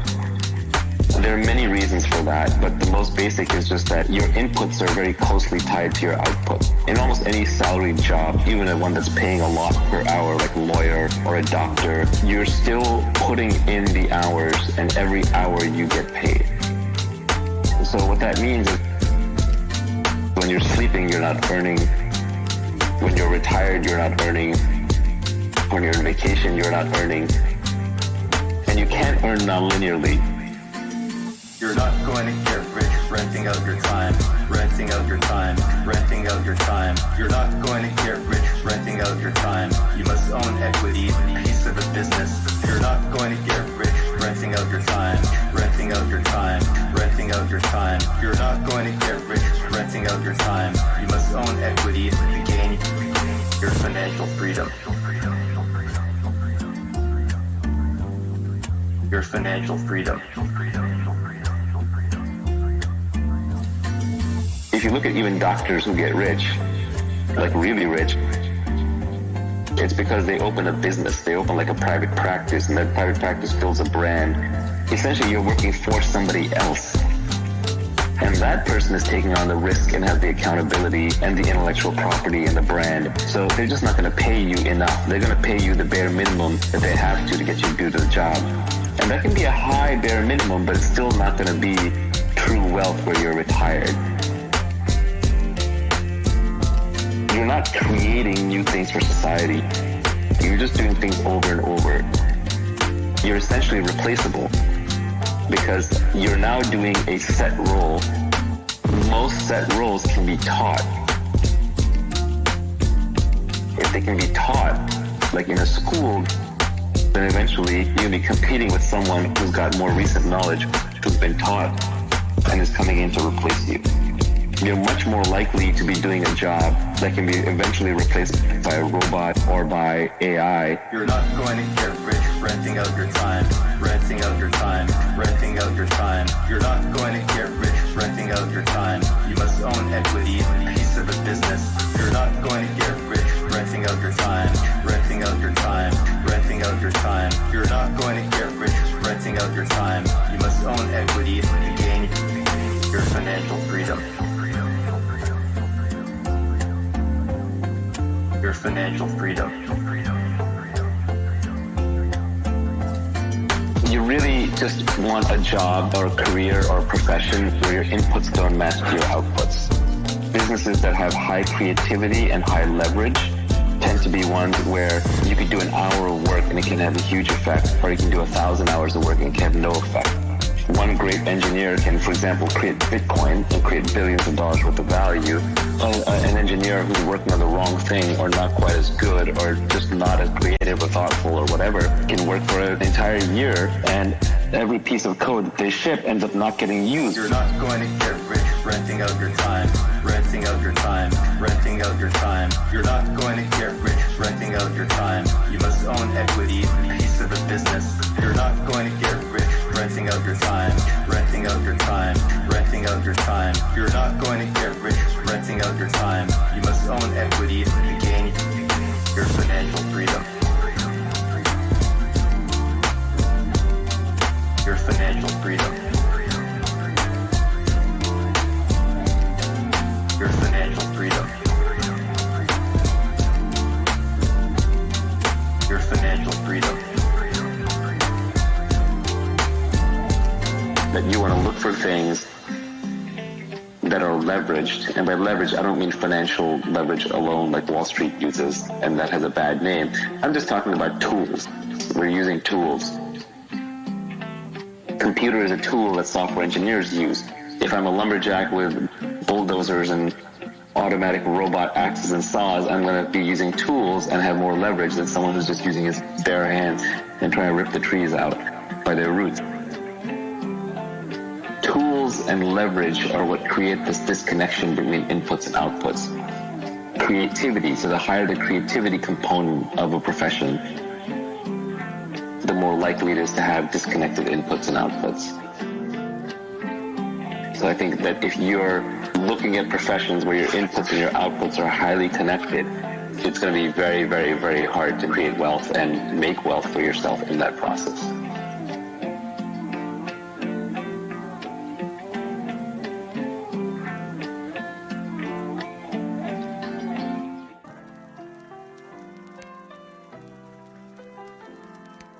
Akira.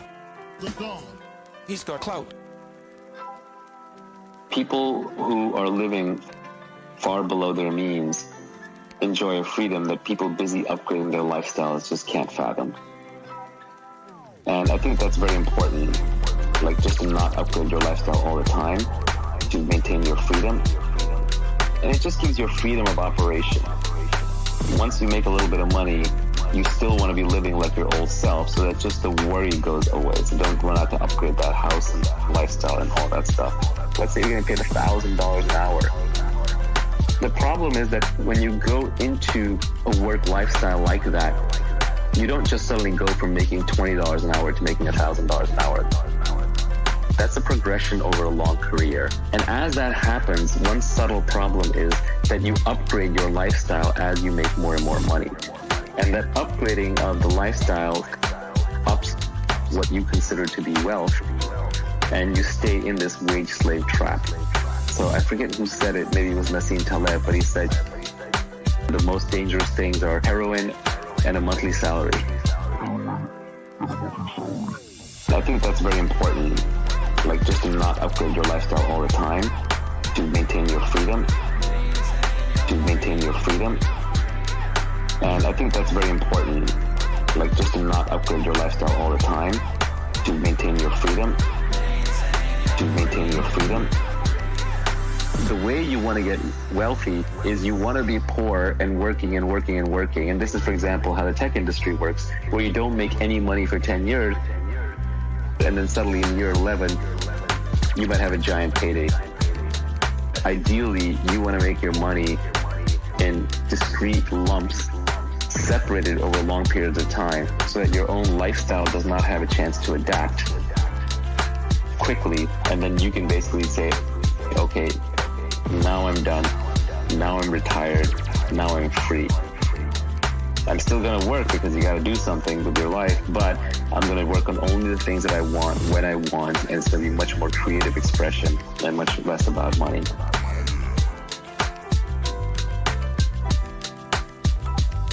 So I forget who said it, maybe it was Nassim Taleb, but he said the most dangerous things are heroin and a monthly salary.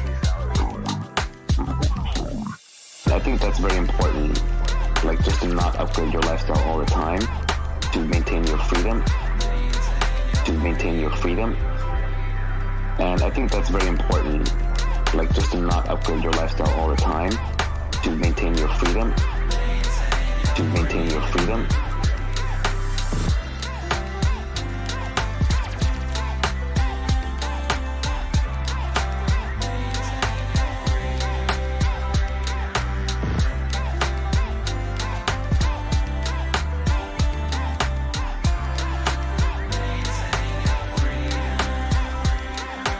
Now I'm done, now I'm retired, now I'm free.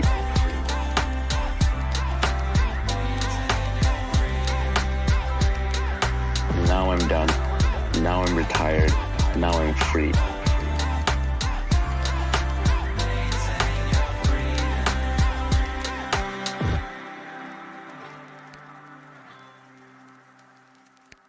You're not going to get rich renting out your time, but you say that you will get rich by giving society what it wants, but does not yet know how to get at scale. That's right. We talked about before, money is IOUs from society saying you did something good in the past, now here's something that we owe you for the future. And so society will pay you for creating things that it wants. But society doesn't yet know how to create those things. Society always wants new things. Society always wants new things. Society always wants new things. And if you want to be wealthy, you want to figure out which one of those things you can provide for society that it does not yet know how to get, but it will want. Almost everything in your house, in your workplace, and on the street used to be technology at one point in time. There was a time when oil was technology that made J.B. Rockefeller rich. Cars were technology that made Henry Ford rich. Technology is just a set of things, as Alan Kay said, that don't quite work yet. Once something works, it's no longer technology. Society always wants new things. Society always wants new things. Society always wants new things.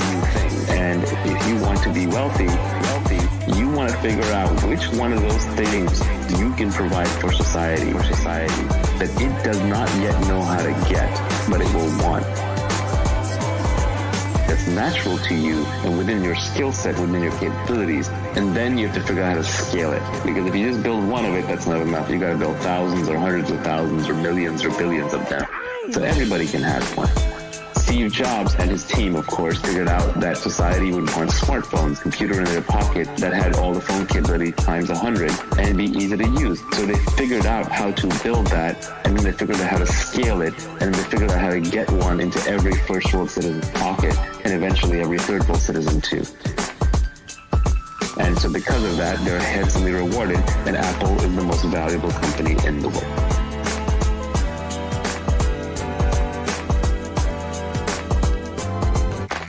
First, it starts with an act of creativity. First, you create it just because you want it. You want it, and you know how to build it, and you need it. And so you build it for yourself. Then you figure out how to get it to other people, and then for a little while, rich people have it. Like, for example, rich people had chauffeurs, and then they had black town cars, and then Uber came along, and everyone's private driver was available to everybody.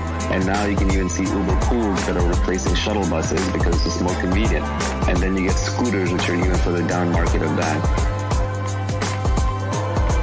It's about distributing what rich people used to have to everybody. But the entrepreneur's job starts even before that, which is creation. Entrepreneurship is essentially an act of creating something new from scratch, predicting that society will want it, and then figuring out how to scale it and get it to everybody in a profitable way, in a self-sustaining way. Society always wants new things. Society always wants new things. Society always wants new things. And if you want to be wealthy, you want to figure out which one of those things you can provide for society that it does not yet know how to get, but it will want. Society always wants new things. Society always wants new things. Society always wants new things. And if you want to be wealthy, you want to figure out which one of those things you can provide for society that it does not yet know how to get, but it will want. Meaning ways. Let's look at this next tweet, which I thought was cryptic and also super interesting about the kind of job or career that you might have. You said the internet has massively broadened the possible space of careers. Most people haven't figured this out yet. The fundamental property of the internet, more than any other single thing, is it connects every human to each other human on the planet. You can now reach everyone, whether it's by emailing them personally, whether it's by broadcasting to them on Twitter, whether it's by putting up a website they come and access. So the internet is an inter-networking tool. It connects everybody. That is its superpower. The internet means that you can find your audience for your product or your talent and skill, no matter how far away they are. Any niche obsession, people who collect snakes, people who like to ride hot air balloons, people who like to sail around the world by themselves as one person on a craft. Or there's a show about a woman goes to people's houses and tidies it up. Clean up your room. So whatever niche obsession you have, the internet allows you to scale. Now that's not to say that what you build will be the next Facebook and reach billions of users, but if you just want to reach 50,000 passionate people like you, there's an audience out there for you. The fundamental property of the internet, more than any other single thing, it connects everyone to everyone. Everyone to everyone. That is its superpower. It connects everyone to everyone. It connects everyone to everyone. Everyone to everyone. Everyone to everyone to everyone to everyone. So the beauty of this is that we have 7 billion human beings on this planet. The combinatorics of human DNA are incredible. Everyone is completely different. You'll never meet any two people who are even vaguely similar to each other that can substitute for each other. It's not like you can say, well, Nivi just left my life, so I can have this other person come in and he's just like Nivi, and I get the same feelings, the same responses, and the same ideas. No, there are no substitutes for people. People are completely unique. So given that each person has different skill sets, different interests, different obsessions, it's that diversity that becomes a creative superpower. So each person can be creatively superb at their own unique thing. But before, that didn't matter, because if you were living in a little fishing village in Italy, your fishing village didn't necessarily need your completely unique skill, and you had to conform to just a few jobs that were available. But now, today, you can be completely unique. You can go out on the internet and you can find your audience, and you can build a business and create a product and build wealth and make people happy, just uniquely expressing yourself through the internet. The fundamental property of the internet, more than any other single thing, it connects everyone to everyone. Everyone to everyone. That is its superpower. It connects everyone to everyone. It connects everyone to everyone. Everyone to everyone. Everyone to everyone to everyone to everyone. The base of careers have been so broadened. Esports players, people creating videos and uploading, bloggers, podcasters, and YouTube broadcaster. PewDiePie is the #1 trusted name in news. He's got 3 times the distribution of the top cable news networks. The internet enables any niche interest, as long as you're the best at it, to scale out. And the great news is, because every human is different, everyone is the best at something, being themselves. Escape competition through authenticity. When you're competing with people, it's because you're copying them. It's because you're trying to do the same thing. But every human is different. Don't imitate, don't copy, just do your own thing. No one can compete with you on being you. It's that simple. And so the more authentic you are to who you are and what you love to do, the less competition you're going to have. So you can escape competition through authenticity when you realize no one can compete with you on being you. The fundamental property of the internet, more than any other single thing, it connects everyone to everyone. Everyone to everyone. That is its superpower. It connects everyone to everyone. It connects everyone to everyone. Everyone to everyone. Everyone to everyone to everyone to everyone. Everyone to everyone. Everyone to everyone. Everyone to everyone to everyone to everyone. Everyone to everyone. Everyone to everyone. Everyone to everyone to everyone to everyone. The fundamental property of the internet, more than any other single thing, it connects everyone to everyone. Everyone to everyone. Everyone to everyone to everyone to everyone. Everyone is the best at something. Everyone is the best at something. Everyone is the best at something. Being themselves. Everyone is the best at something. Everyone is the best at something. Everyone is the best at something. Being themselves. And normally that would have been useless advice pre-internet. Post-internet, you can turn that into a career.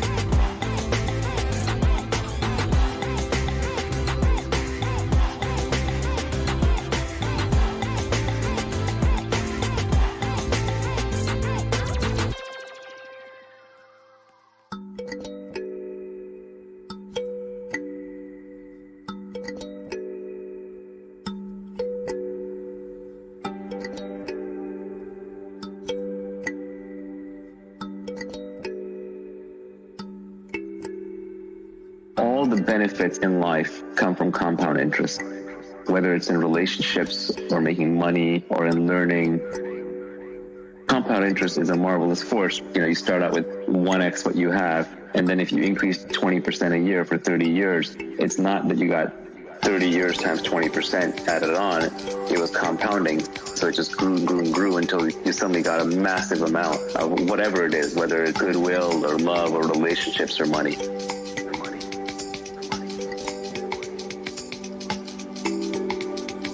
All the benefits in life come from compound interest. All the benefits in life come from compound interest. Long-term games with long-term people. Long-term games with long-term people. Long-term games are good not just for compound interest, they're also good for trust. For example, you're in Silicon Valley where people are doing business with each other and they know each other, they trust each other, then they do right by each other because they know this person will be around for the next game. essentially, if you want to be successful, you have to work with other people. You have to figure out who can you trust over a long, long period of time, that you can just keep playing the game with them, so that compound interest and high trust will make it easier to play the game and will let you collect the major rewards, which are usually at the end of the cycle. All the benefits in life come from compound interest. All the benefits in life come from compound interest. Long-term games with long-term people. Long-term games with long-term people. So those people have to signal that they're going to be around for a long time, that they're ethical, and their ethics are visible to their action. When you have been doing business with somebody, you're friends with somebody for 10 years, 20 years, 30 years, it just gets better and better. Because you trust them so easy, if the friction goes down, you can do bigger and bigger things together. For example, the simplest one is getting married to someone, having kids and raising children. That's compound interest, right? Investing in those relationships. Those relationships end up being invaluable compared to more casual relationships. All the benefits in life come from compound interest. All the benefits in life come from compound interest. Long-term games with long-term people. Long-term games with long-term people. All the benefits in life come from compound interest. All the benefits in life come from compound interest. Long-term games with long-term people. Long-term games with long-term people.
People to work with that have high intelligence, high energy, and high integrity. That's the three-part checklist that you cannot compromise on. You need someone who's smart, or they're heading in the wrong direction. You need someone high energy because the world is full of smart, lazy people. Everyone's smart at different things. So depending on what you want to do well, you have to find someone who's smart at that thing. And then energy, a lot of times people are unmotivated for a specific thing, but they're not motivated for other things. So for example, someone might be really unmotivated to go to a job and sit in an office, but they might be really motivated to go paint. Well, in that case, they should be a painter. They should be putting art up on the internet, trying to figure out how to build a career out of that, rather than wearing a collar around their neck and going to a dreary job. And then high integrity is the most important, because otherwise, without the other two, you have a smart and hardworking crook who's eventually going to cheat you. So you have to figure out the person's high integrity. The way you do that is through signals, and signals is what they do, not what they say. It's all the nonverbal stuff that people do when they think nobody's looking. People to work with that have high intelligence, high energy, and high integrity. High energy and high integrity. High energy. Pick people to work with that have high intelligence, high energy, and high integrity. That's the three-part checklist that you cannot compromise on. I almost won't start a company or hire a person or work with somebody if I just don't think they're into what I want them to do. When I was younger, I used to try and talk people into things. I was this idea that you can sell someone into doing something, but you can't. You can't keep them motivated. You can get them inspired initially. It might work if you're a king like Henry V and you're trying to get them to just charge into battle, and then they'll figure it out. But if you're trying to keep someone motivated for the long term, that motivation has to come intrinsically. You can't just create it, nor can you be the crutch for them. Reading signals is very, very important. Signals are what people do despite what they say. We all know this socially. If someone treats a waiter or waitress in a restaurant really badly, then it's only a matter of time until they treat you badly. If somebody screws over an enemy and is vindictive towards them, it's only a matter of time before they redefine you from friend to enemy and you feel their wrath. Angry, outraged, vindictive, short-term thinking people are that way in many interactions in their life. People to work with that have high intelligence, high energy, and high integrity. High energy and high integrity. High energy. Pick people to work with that have high intelligence, high energy, and high integrity. That's the 3-part checklist that you cannot compromise on. People are oddly consistent. It's one of the things you learn about them. So you want to find long-term people. You want to find people who seem irrationally ethical. That's the kind of person you want to work with. Self-esteem is a reputation that you have with yourself. You'll always know. Good people, moral people, ethical people, easy to work with people, reliable people tend to have very high self-esteem because they have very good reputation with themselves and they understand that. It's not ego. Self-esteem and ego are different things because ego can be undeserved, but self-esteem, at least you feel like you lived up to your own internal moral code of ethics. The more someone is saying that they're moral and ethical and high integrity, the less likely they're to be that way. It's very much like status signaling. If you overtly talk about being high status, that is a low status move. If you openly talk about how honest and reliable and trustworthy you are, you're probably not that honest and trustworthy. That is a characteristic of con men. People to work with that have high intelligence, high energy, and high integrity. High energy and high integrity. High energy. Pick people to work with that have high intelligence, high energy, and high integrity. That's the 3-part checklist that you cannot compromise on. People to work with that have high intelligence, high energy, and high integrity. High energy and high integrity. High energy. Pick people to work with that have high intelligence, high energy, and high integrity. That's the 3-part checklist that you cannot compromise on.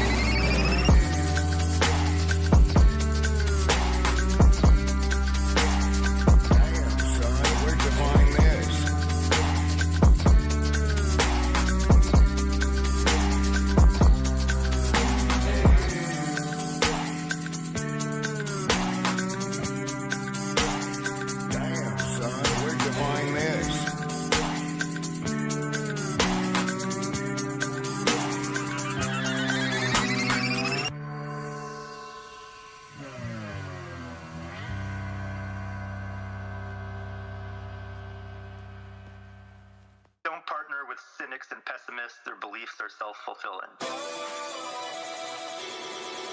Essentially, to create things, you have to be a rational optimist. Rational in the sense that you have to see the world for what it really is, and yet you have to be optimistic about your own capabilities and your capability to get things done. We all know people who are consistently pessimistic, who will shoot down everything. Everyone in their life has like the helpful, critical guy, right? He thinks he's being helpful, but he's actually being critical, and he's a downer on everything. That person will not only never do anything great in their lives, they'll prevent other people around them from doing something great. They think their job is to shoot holes in things. And it's okay to shoot holes in things as long as you come up with a solution. There's also the classic military line, either lead, follow, or get out of the way. These people want a fourth option where they don't want to lead, they don't want to follow, but they don't want to get out of the way. They want to tell you why the thing's not going to work. And all the really successful people I know have a very strong action bias. They just do things. The easiest way to figure out if something's viable or not is by doing it. So if you want to be successful in life, creating wealth or having good relationships or even being happy, you need to have an action bias towards getting what you want. And you have to be optimistic about it. You've got one life on this planet. Why not try to build something big? You've got one life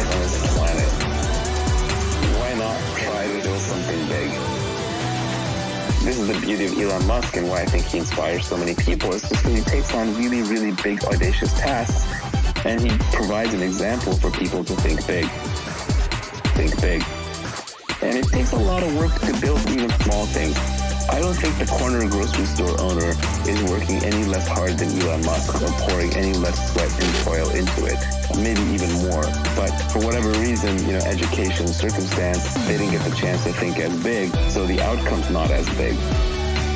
So it's just better to think big, obviously rationally within your means to stay optimistic. The cynics and the pessimists, what they're really saying, they're basically saying, I've given up, I don't think I can do anything. And so the world to me just looks like a world where nobody can do anything.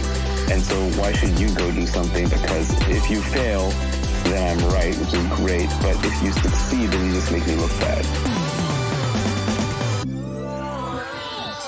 You've got one life on this planet. Why not try to build something big? You've got one life on this planet. Why not try to build something big? This is the beauty of Elon Musk. I'd rather be optimistic and wrong than pessimistic and right. Than pessimistic and right. Than pessimistic and right. I'd rather be optimistic and wrong than pessimistic and right. Than pessimistic and right. Than pessimistic and right. There's a completely rational frame on why you should be an optimist.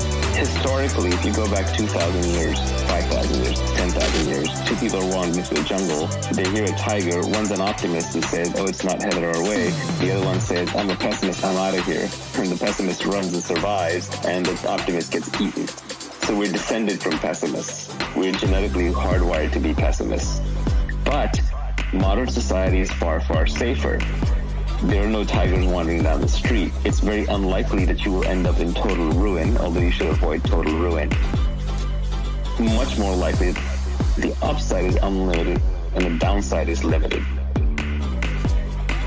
Adapting for modern society means overriding your pessimism and taking slightly irrationally optimistic bets because the upside is unlimited. If you start the next SpaceX or Tesla or Uber, you can make billions of dollars of value for society and for yourself and change the world. And if you fail, what's the big deal? You lost a few $1 billion of investor money and they've got plenty more, and that's the bet they take, the chances that you will succeed.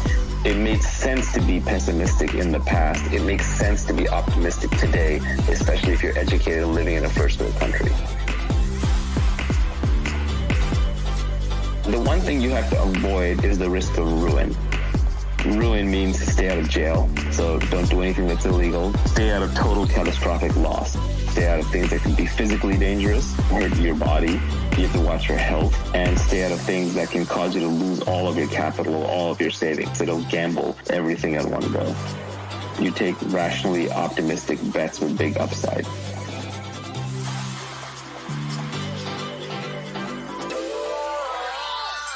You've got one life on this planet. Why not try to build something big? You've got one life on this planet. Why not try to build something big? You've got one life on this planet. Why not try to build something big? You've got one life on this planet. Why not try to build something big? This is the beauty of Elon Musk. I'd rather be optimistic and wrong than pessimistic and right. Than pessimistic and right. Than pessimistic and right. I'd rather be optimistic and wrong than pessimistic and right. Than pessimistic and right. Than pessimistic and right.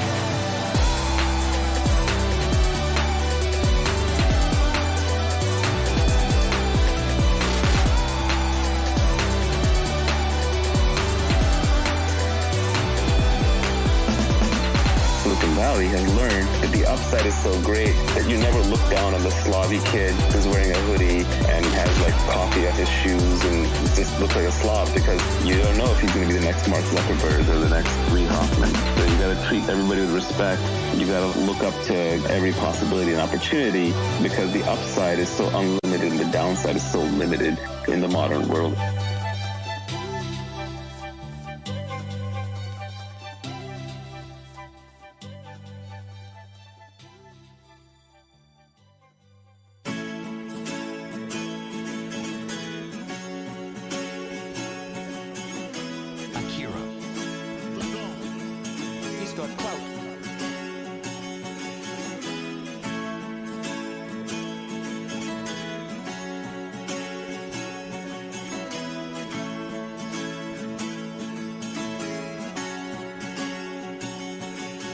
If you want to make money, you have to get paid at scale.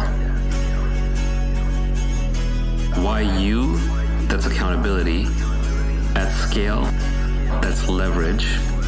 You getting paid as opposed to somebody else getting paid, that's specific knowledge.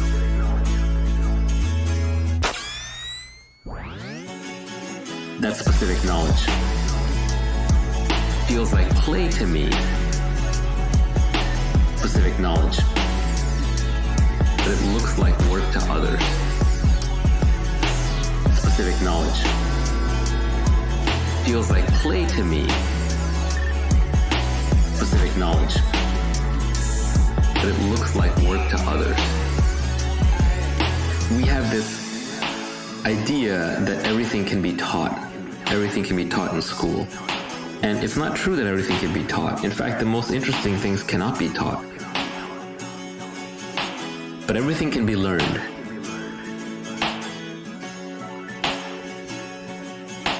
But everything can be learned.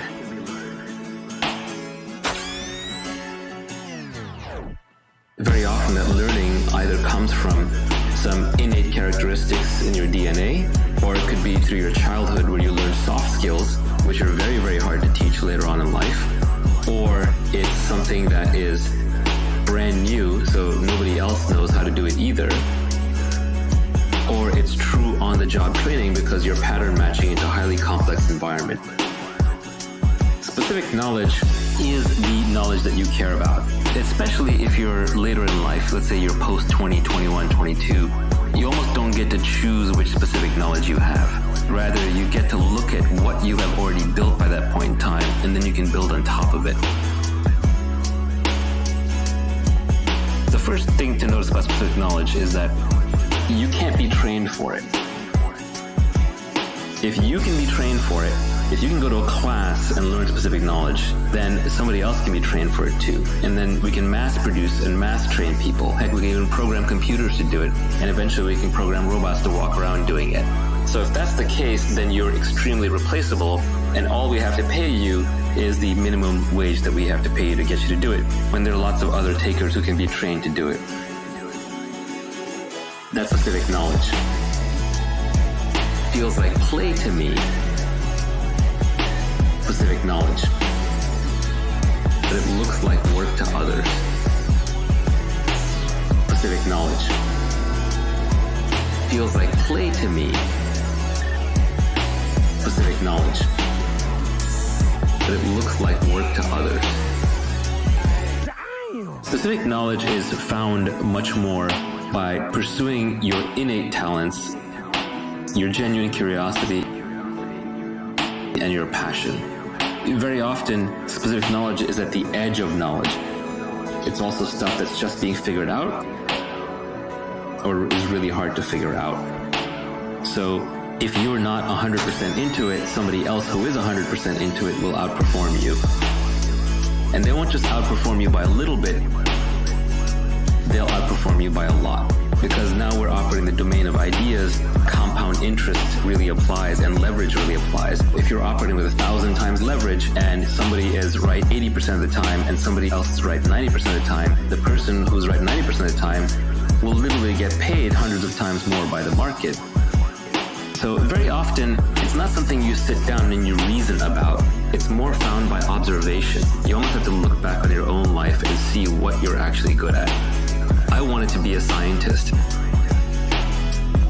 The first person to actually point out my real specific knowledge was my mother. I was like 15 or 16 years old. I was telling a friend of mine that I wanted to be an astrophysicist, and she said, "No, you're going to go into business." And I was like, "What? My mom's telling me I'm going to be in business? I'm going to be an astrophysicist." Mom doesn't know what she's talking about. But Mom knew exactly what she was talking about. She had already observed. We walked down the street. I would critique the local pizza parlor on why they were selling their slices a certain way with certain toppings and why their process of ordering was this way when it should have been that way. So she knew that I had more of a business curious mind, but then my obsession with science combined to create technology and technology businesses where I found myself. That's specific knowledge. Feels like play to me. Specific knowledge. but it looks like work to others.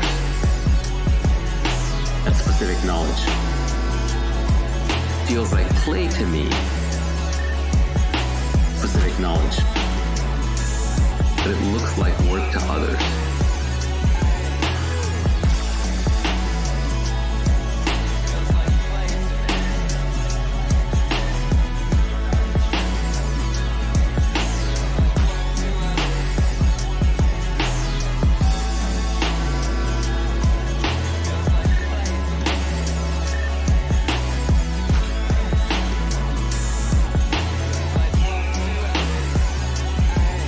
So very often, your specific knowledge is observed and often observed by other people who know you well and revealed in situations rather than something that you come up with.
To the extent that specific knowledge is taught, it's on the job.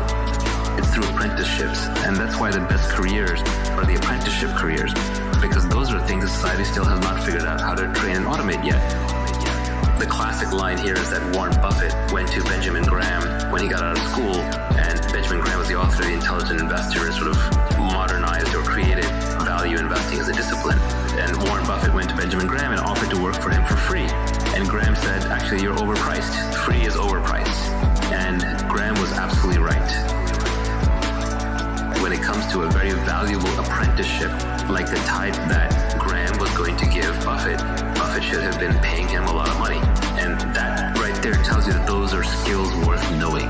Specific knowledge also tends to be technical and creative. So on the bleeding edge of technology, on the bleeding edge of art, on the bleeding edge of communication, even today, for example, there are probably meme lords out there on the internet who can create incredible memes that will spread the idea to millions of people. Incredible memes that will spread the idea to millions of people. Follow your own obsession. Follow your own obsession. Follow your own obsession. Follow your own obsession. And somewhere in the back of your mind, you can realize that, hey, actually, this obsession, I'll keep an eye out for the commercial aspects of it. But I think if you go around trying to build it a little too deliberately, if you become too goal-oriented on the money, then you won't pick the right thing. You won't actually pick the thing that you love to do, so you won't go deep enough into it. But I think it's important that one not start assembling things too deliberately, because you do want to pick things where you are a natural. Everyone is a natural at something. We're all familiar with that phrase, a natural.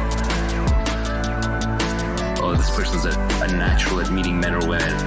This person's a natural socialite. This person's a natural programmer. This person's a natural reader. So whatever you are a natural at, you want to double down on that. And then there are probably multiple things you're natural at, because personalities and humans are very complex. We want to be able to take the things that you're natural at and combine them so that you automatically, just through sheer interest and enjoyment, end up top 25 or top 10 or top 5% at a number of things.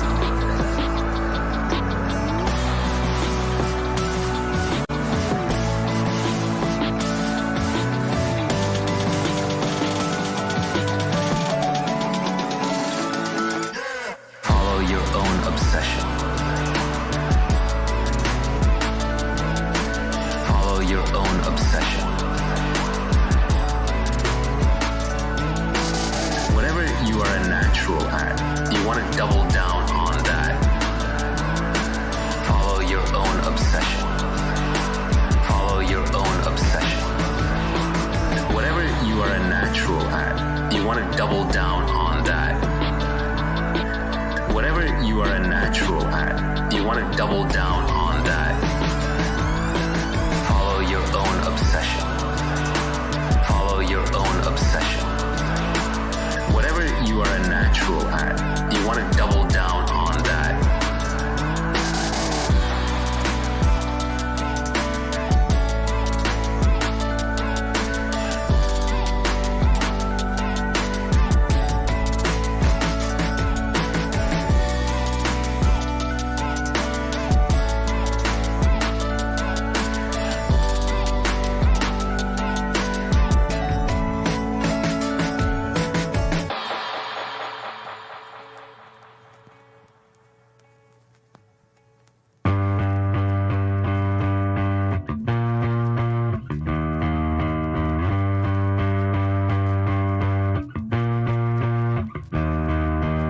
Talking about combining skills, you said that you should learn to sell, learn to build.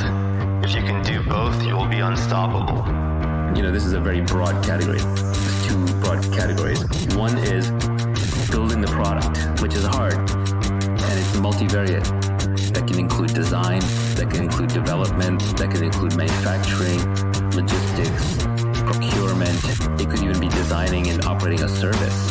It has many, many definitions, but in every industry, there is a definition of the builder, the seller, the builder, the seller, the builder, the seller, the builder, the seller, the builder, the seller, the builder, the seller. The ultimate is when one individual can do both. That's when you get true superpowers. That's when you get selling has a very broad definition. Selling doesn't necessarily just mean selling individual customers. It could mean marketing. It could mean communicating. It could mean recruiting. It could mean raising money. It could mean inspiring people. It's a broad umbrella category. Generally, the Silicon Valley startup model tends to work best when you have two founders, one of whom is world-class at sales and one of whom is world-class at building. Steve Jobs and Steve Wozniak at Apple, Gates and Allen with Microsoft. There's a builder and there's a seller. The ultimate is when one individual can do both. That's when you get true superpowers. The builder, the seller, the builder, the seller. The ultimate is when one individual can do both.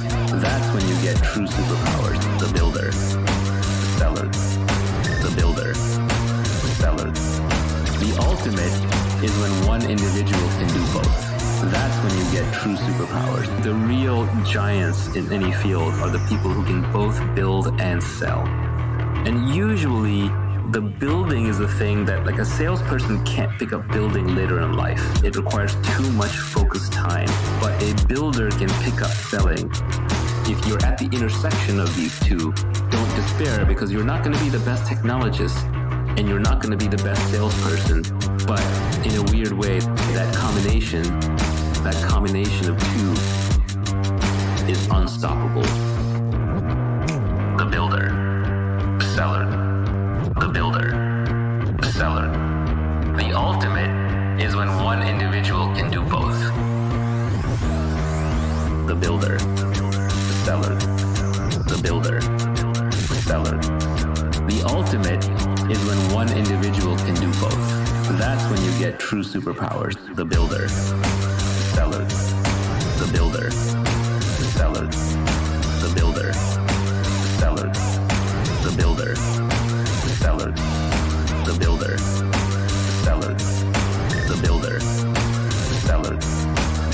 ultimate is when one individual can do both. That's when you get true superpowers.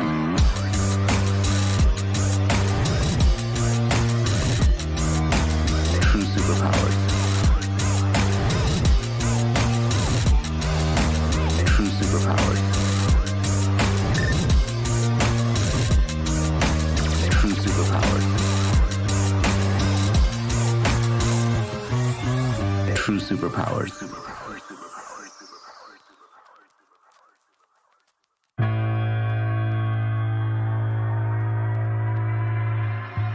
The foundation of learning is reading.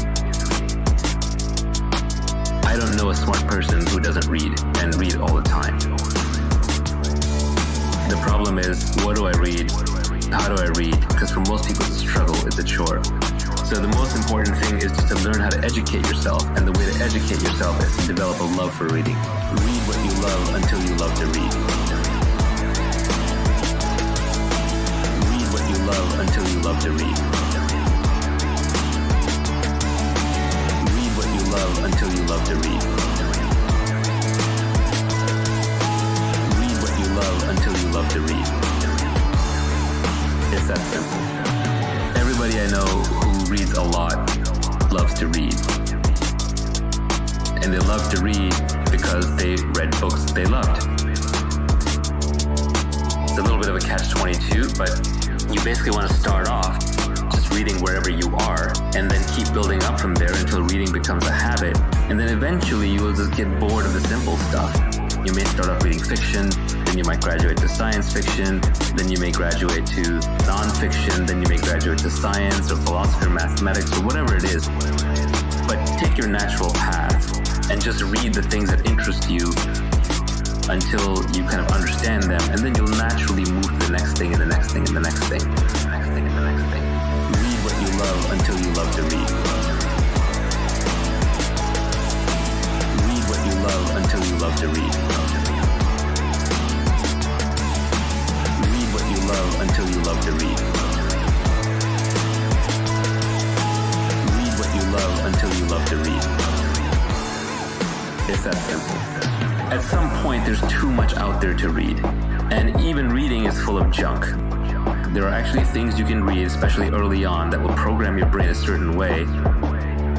And then later things that you read, you will decide whether those things are true or false based on the earlier things. So it is important that you read foundational things. And the ultimate is when you walk into a library and you look at it up and down and you don't fear any book. You know that you can take any book off the shelf, you can read it, you can understand it, you can absorb what is true, you can reject what is false, and you have a basis for working that out that is logical and not purely just based on opinions. Read what you love until you love to read. Read what you love until you love to read. Read what you love until you love to read.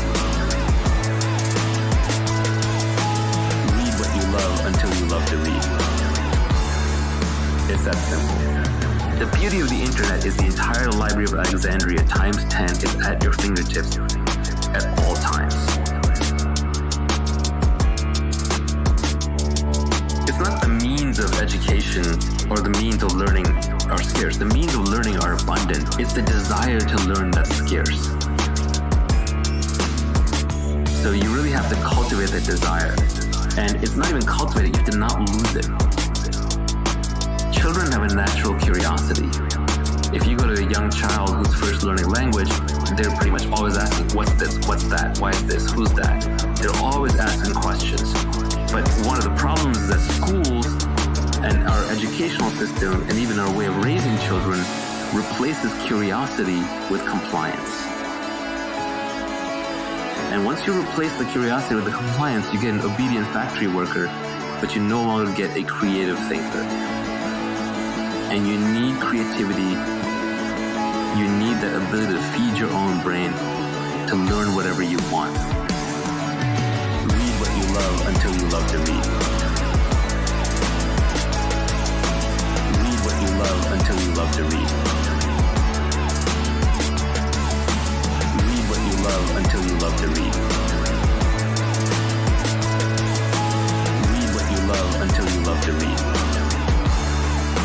set them.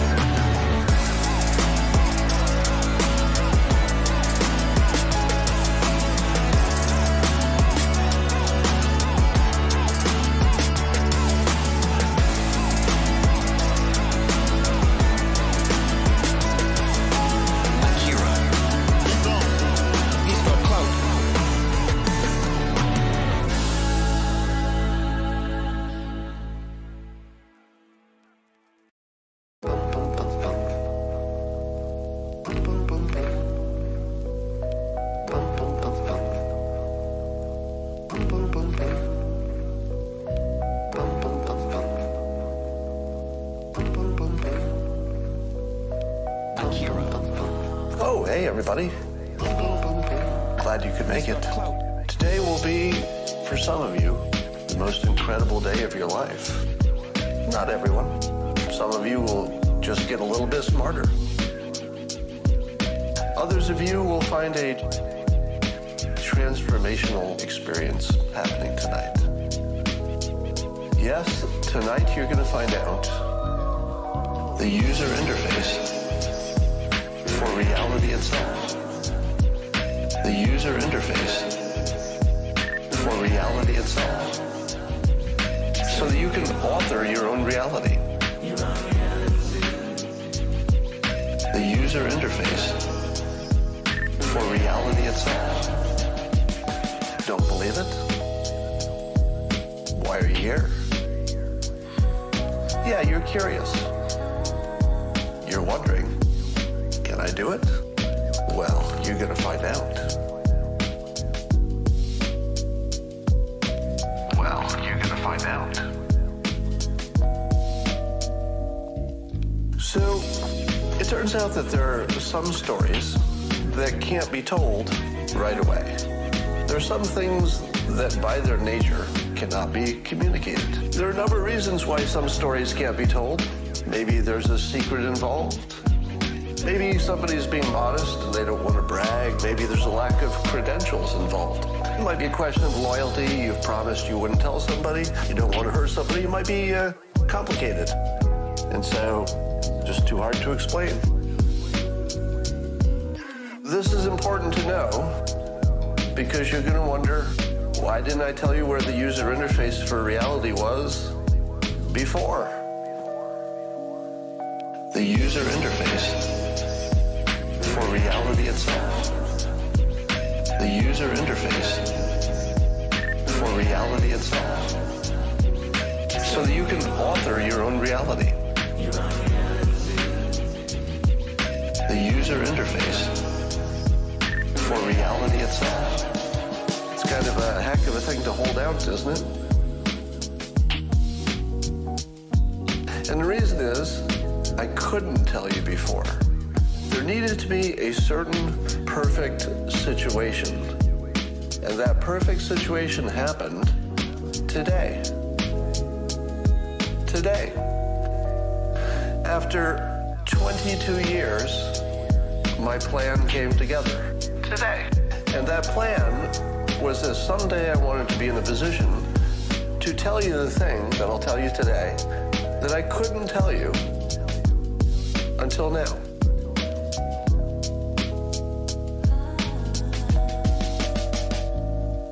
The user interface for reality itself. The user interface for reality itself. So that you can author your own reality. The user interface for reality itself.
Let me show you my path toward figuring out the user interface. It's important that you know how I got there so that you can have some trust that there's something to it. When I was a kid, I was influenced, as was my mother, by the book The Power of Positive Thinking by Norman Vincent Peale. That suggested that you could somehow change your life, or maybe you were changing reality, if you could simply think positively. Think positively. Think positively. Think positively. So this was my first introduction to the concept that maybe reality was not fixed and something that you were a victim of, but rather you could do something. There was some mechanism, some technique, some tools you could use to get some control over your environment and your life, as opposed to having it control you.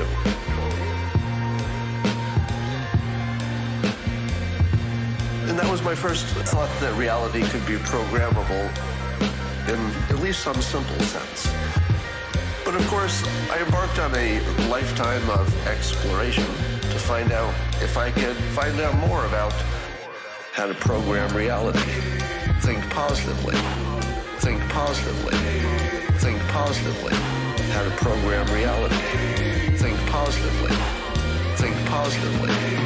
Think positively. That led me to learn meditation. I became a trained hypnotist. Of course, mushrooms let you see the world in a completely different reality. And all of these things, from studying all the different religions to doing affirmations, which is really just visualizing what you want and writing it out every day. Visualizing what you want and writing it out every day.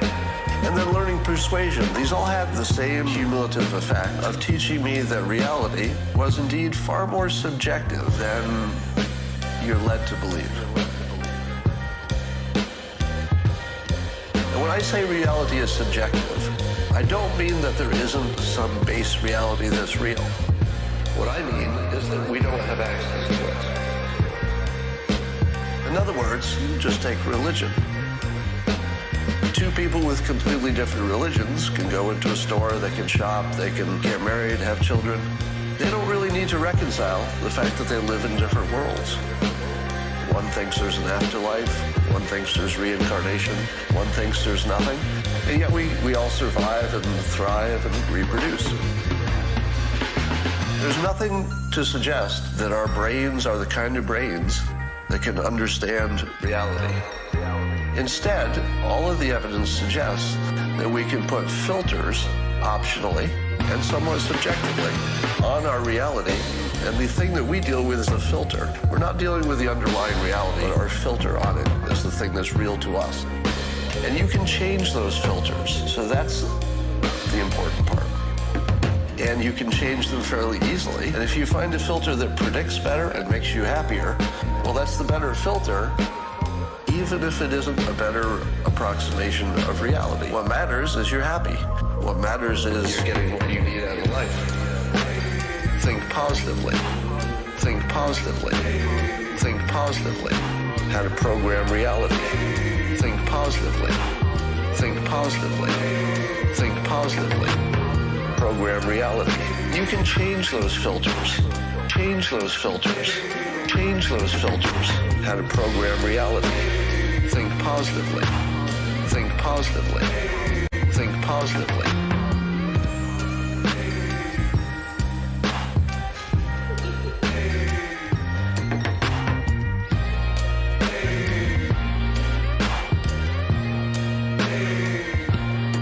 So, once you accept that there's a subjective reality, you're starting to get ready to accept the user interface for that reality.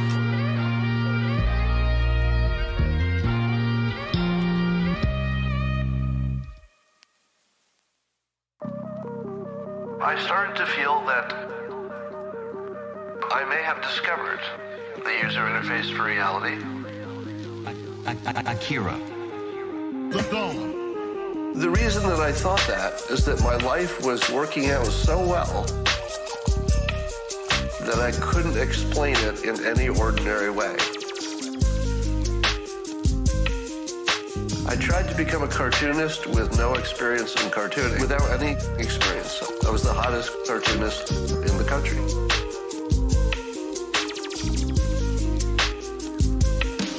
At about the same time, I had written my first book.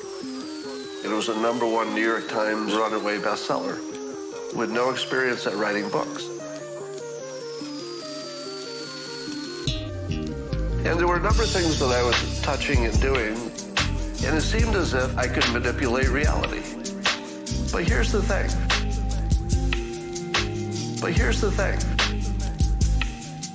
Was I manipulating reality to get these ridiculous results? Or was I simply good at my job? How can I tell?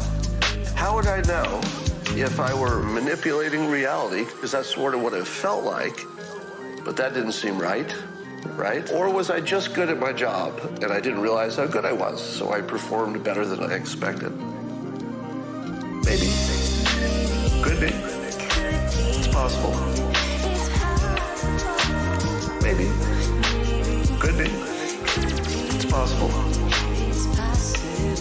And it seemed as if I could manipulate reality. But I wanted to test it. Maybe. Could be. It's possible. And so in 1997, I did a bold experiment. And the experiment was this. I very publicly and annoyingly made a prediction. And I chose an area in which I had no expertise. I thought I would try something that was just impossible. I would make the most unlikely prediction and then wait as long as it took for it to become true. And if indeed I could hit the most unlikely prediction, then maybe other people would believe me when I explained to them the user interface for reality. I predicted that in my lifetime, the theory of evolution would be debunked in scientific terms, not in religious terms, but in scientific terms. You can imagine how well that went over. Obviously, I'm a nut, and I should not be listened to, and you shouldn't listen to anything else I ever say. That was 22 years ago, 23 years ago. So something happened today that was a very big deal in my life. And it was that there was a podcast, Patrick Urelshi, and he told the story he heard of my prediction about evolution being debunked. And then he brought the story into the question of the simulation. Now, of course, if the simulation is true, then what we believe about evolution probably isn't. Because you don't need evolution if you have the simulation. We just are here, and our history is created on demand whenever we go looking for it. Maybe. Could be. It's possible. Maybe.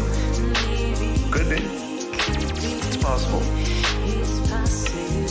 And it seemed as if I could manipulate reality. But I wanted to test it. Maybe. Could be. It's possible.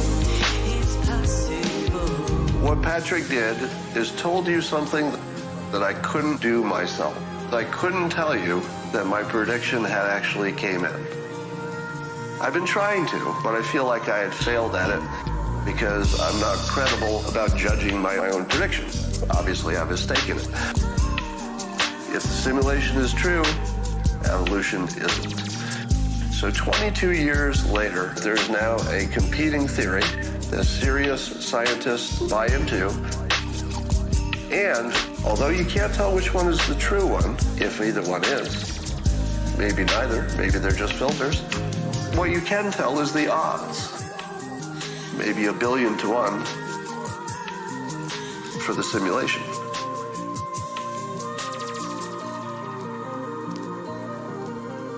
Maybe. Could be. It's possible. Maybe. Could be. It's possible. And it seemed as if I could manipulate reality. But I wanted to test it. Maybe. Could be. It's possible.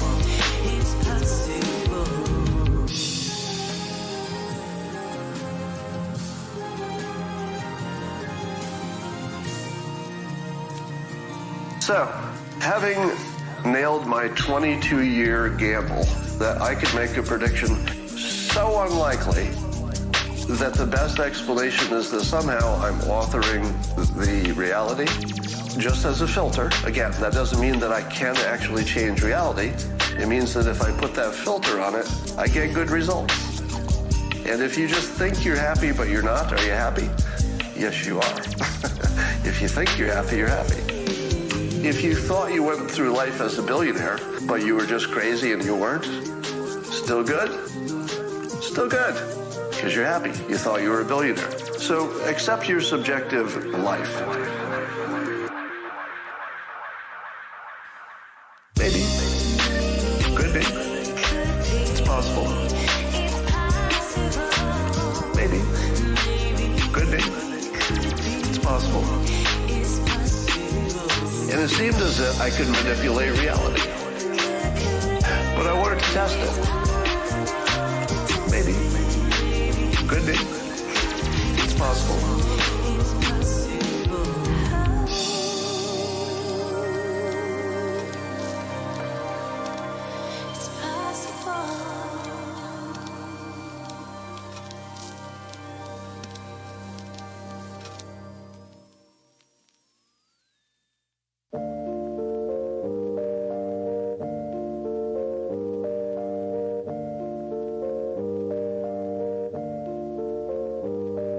All right, at long last, the user interface for reality. Some of these things you're going to say, hey, I've heard about those. First, you must accept the frame, at least as a filter, that there could be a subjective reality and that you can manipulate it. You should accept that systems work better than goals. People are telling me every day that they implemented systems and it changed their life. This is one of the biggest buttons on the interface for life. If you don't like where you are and you want to go somewhere else, learn how to build systems for everything from your diet to your career to your social life, fitness, everything.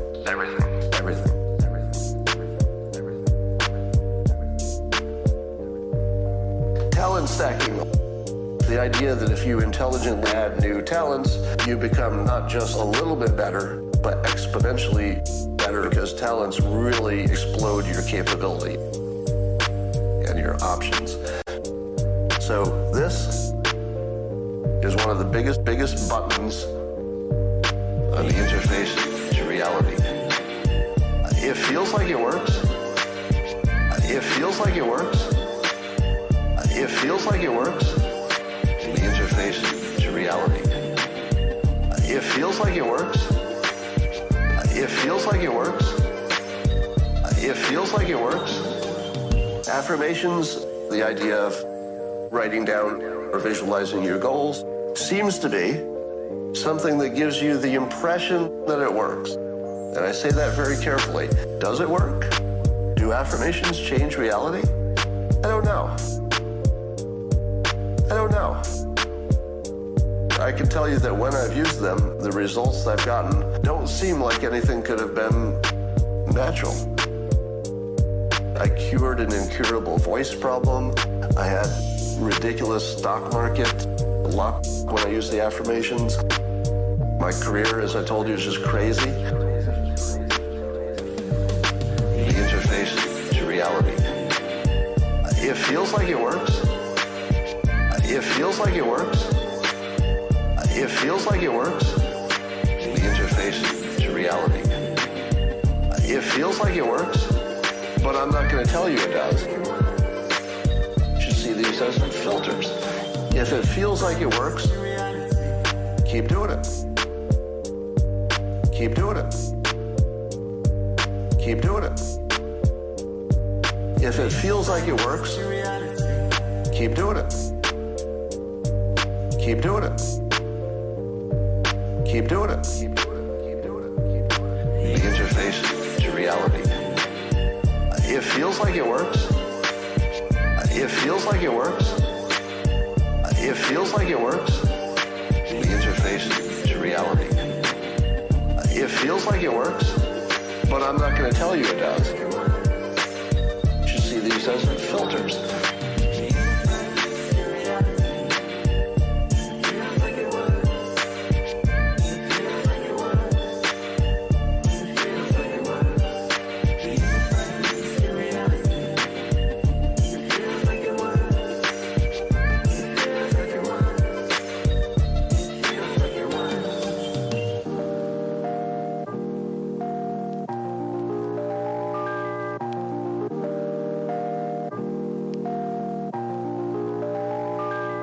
You should know that the mating instinct is the base of pretty much all of your impulses. So if you haven't learned that pretty much everything from the way you talk, present yourself, hold yourself, dress, everything you do is some kind of expression of your mating instinct, whether you like it or not. Whether you like it or not. Let the beat ride. Everything you show off about that you don't want to show if you have a flaw, pretty much everything you do comes back to wanting to look good and present yourself well for mating purposes. Once you understand that, you start to understand where the buttons are, because you'll say, oh, that's why that's happening. It's an extension of the mating process. Oh, that's why that's happening. It's an extension of the mating process. Oh, that's why that's happening. It's an extension of the mating process. Once you see it, you can't unsee it. You'll see it everywhere. Oh, that's why that's happening. It's an extension of the mating process. It's like the veil will come off and you'll start seeing everybody's actions as, wait a minute, why is it? Everything is compatible with that showing off for mating purposes situation. Showing off for mating purposes situation. Let the beat ride. Oh, that's why that's happening. It's an extension of the mating process. Oh, that's why that's happening. It's an extension of the mating process. Once you see it, you can't unsee it. You'll see it everywhere. Oh, that's why that's happening. It's an extension of the mating process.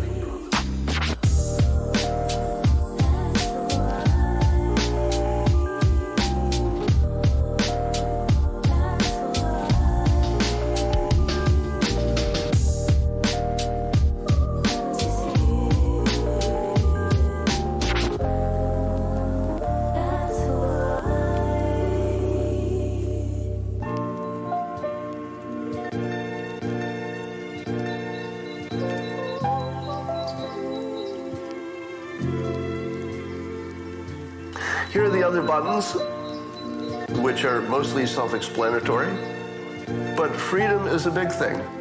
People will trade a lot for freedom. You could say, would you like a bad life with freedom or a good life with no freedom? And people will take the bad life with freedom. So if you ever have a chance to create a situation where you can offer someone more freedom, that's very powerful. That's a button. And you should get as much for yourself as you can. And you can use it as a tool to help other people get what they want, because they will trade a lot for freedom. Because they will trade a lot for freedom. People will trade a lot for freedom. Because they will trade a lot for freedom. And freedom can come in the form of getting money, that gives you freedom. Having a flexible schedule, that gives you freedom. Being in the right kind of social situation gives you freedom. So there's lots of ways to get it. Fear is a motivator. I don't recommend using it unless you're trying to save somebody. Yeah, you could use fear to keep them from smoking cigarettes, for example. I wouldn't use this in the evil way. Curiosity is one of the most important and overlooked buttons on the human interface. You can see that authors that are good at it will make you curious at the end of a chapter so that you'll want to keep reading. So that you'll want to keep reading. Building curiosity into things is a really, really important button. When you can stoke somebody's curiosity, you can really shape what they do, and you can shape your environment through curiosity. Very, very powerful. But freedom is a big thing. People will trade a lot for freedom. They will trade a lot for freedom. People will trade a lot for freedom.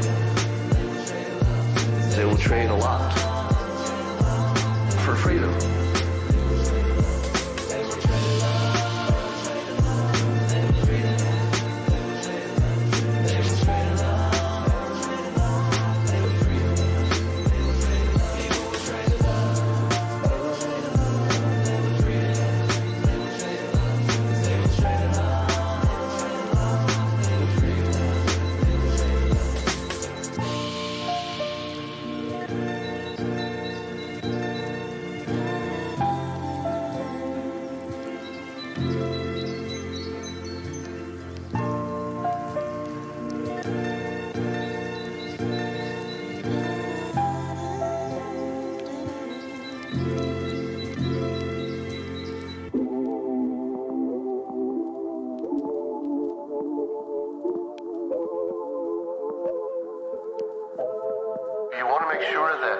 always inject novelty. It's what triggers memory.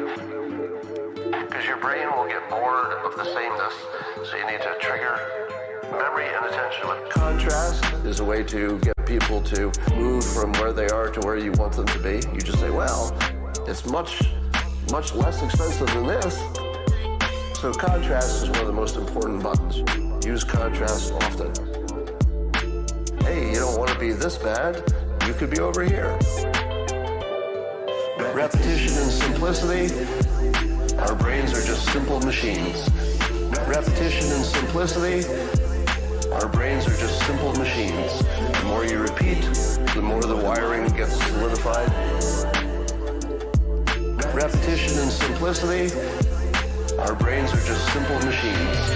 And if you keep things simple, the brain can process it and deal with it. And if you keep things simple, the brain can process it and deal with it. If it's complicated, your brain has a tendency to just flush it out. Can't deal with it, flush it out.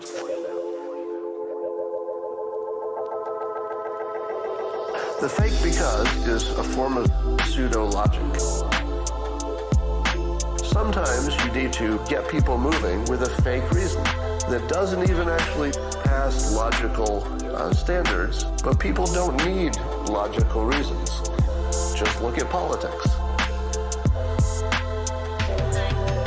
People have incredibly different opinions, and many of them are smart. So if you've got smart people on opposite sides of basically every issue, you can see that they don't need real reasons. We're not a species that operates on real reasons. We'll take a fake reason, we'll take one we made up, we'll take a guess, we'll follow our friends. Once you understand that people don't need real reasons, it frees you. Because if you're locked in a little world at a lower level of awareness where you say, well, I'm not going to convince somebody unless I have a real reason. Sorry, that's not the reality any of us live in. Real reasons are good. If you have them, use them. But we don't need them. Real reasons are good. If you have them, use them. But we don't need them. Real reasons are good. If you have them, use them. But we don't need them. Once you know you don't need them and that reality can be authored, you're in better shape. Repetition and simplicity. Our brains are just simple machines. Repetition and simplicity. Our brains are just simple machines. The more you repeat, the more the wiring gets solidified. Repetition and simplicity. Our brains are just simple machines.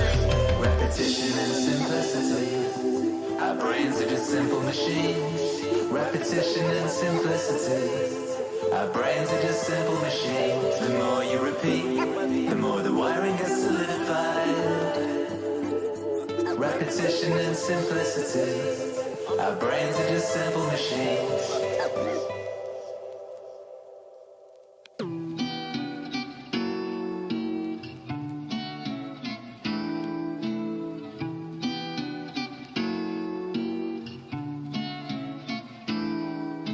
Pacing and leading I've talked about, that's just matching somebody until they feel comfortable with you, and then you can lead them. And then you can lead them. And then you can lead them. People can be very influenced by aspirations. This is another way to refer to the high ground maneuver. The high ground maneuver is essentially you challenge somebody to be a better version of themselves. Sort of the Jesus method, right?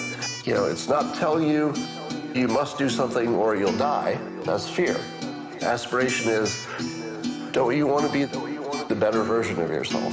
Don't you want to be the better version of yourself? Don't you want to be the better version of yourself? Don't you want to be the better version of yourself? Don't you want to be the person who sees the big picture? Association. You know that any quality of one thing rubs off on the other.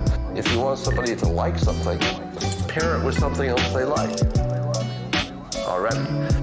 So the likability of one thing will rub off on another, but also the unlikability. So for example, if you have a TV show, let's say the news, and you have commercials that are really unpleasant, eventually the unpleasantness bleeds into the show, and it would be better if you associated only things that were positive. So learning to associate only with positive things, one of the most important user interface rules of reality. Of reality. Of reality. No, you want to be the better version of yourself. No, you want to be the better version of yourself. No, you want to be the better version of yourself. No, you want to be the person who sees the big picture. No, you want to be the better version of yourself. No, you want to be the better version of yourself. No, you want to be the better version of yourself. No, you want to be the person who sees the big picture. Very, very important button. Very, very important button. Very, very important button. Very, very important button.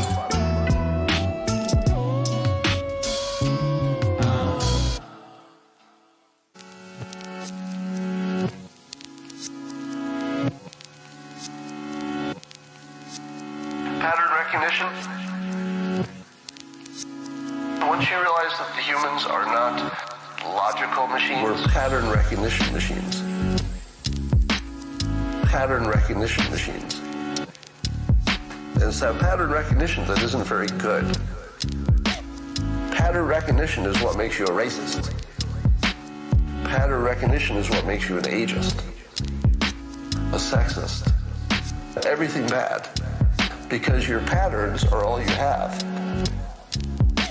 You're not really a logical person who reasons everything out. Your brain isn't big enough. You wouldn't have enough time. So instead, you default to these little biases, which are determined by patterns. We're pattern recognition machines. Pattern recognition machines. Your patterns are all you have. You're not really a logical person. Now the problem is, many of those patterns are fake. Let's say you had met 3 Elbonians in your life, and every one of them slapped you in the face with a glove. The next time you met an Elbonian, you'd be like, oh, no thank you, I don't want to get slapped in the face with a glove. Those last 3 Elbonians were pretty rough on me.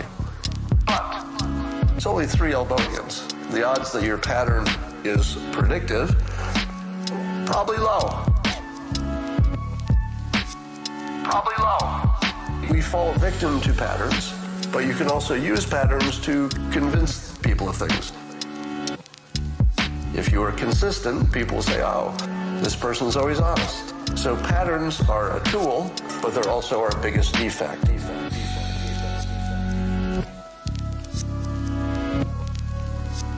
They're also our biggest defect.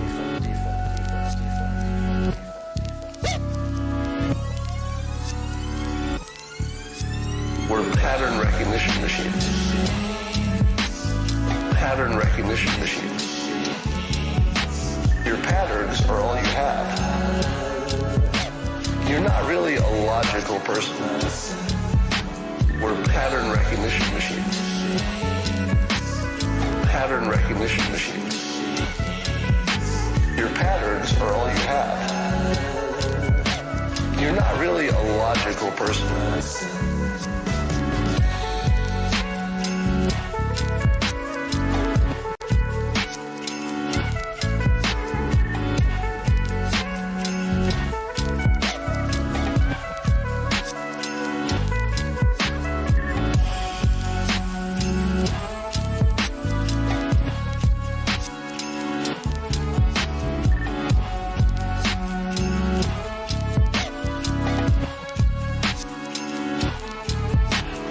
Understanding the brain as a visualization machine is very, very important.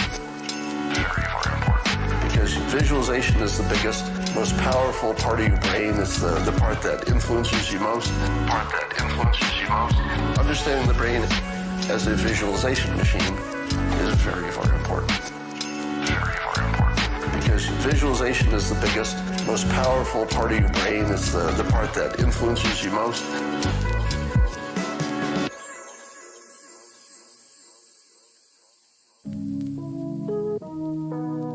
Akira. The Dawn. He's got clout. These are the buttons for the user interface. These are the buttons for the user interface. First, you must accept the frame, at least as a filter. You should accept that systems work better than goals. Systems work better than goals. Talent stacking, affirmations, the mating instinct, fear, curiosity, novelty, contrast, repetition and simplicity, repetition and simplicity, repetition and simplicity, repetition and simplicity, the fake because, pacing leading, aspiration, association, pattern recognition, visualization, pattern recognition, visualization. These are the buttons for the user interface. These are the buttons for the user interface. First, you must accept the frame, at least as a filter. You should accept that systems work better than goals. Systems work better than goals.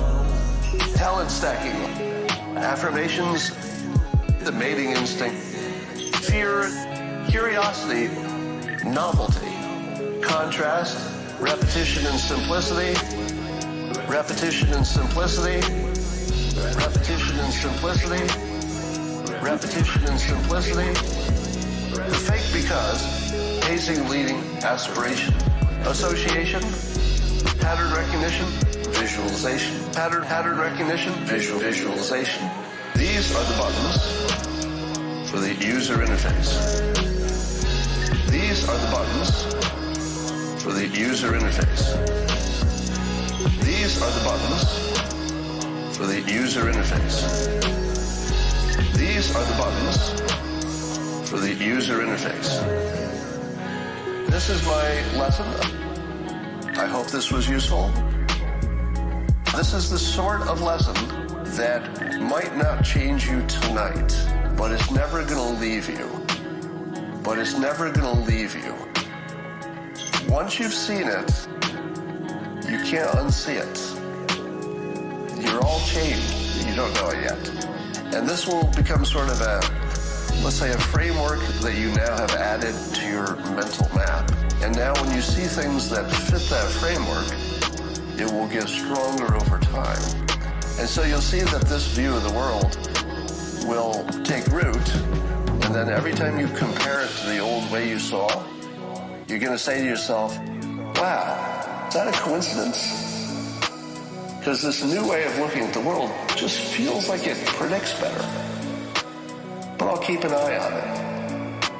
So this will get stronger and stronger over time, and maybe never stop getting stronger. These are the buttons for the user interface. These are the buttons for the user interface. These are the buttons for the user interface. These are the buttons for the user interface. Feel free to refer back to this often, and I think you've got everything you need now to author your own life. You're no longer a victim of reality. You are no longer the subject of reality. You're now an author. You're now an author. You're no longer a victim of reality. You are no longer the subject of reality. You're now an author. Some of you were already authors, and now you're better authors. And those of you who didn't know you could be an author of your reality, well, you just found out. And I will leave you on that, and you can have a terrific night tonight, and the rest of your life, it's looking good.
user interface.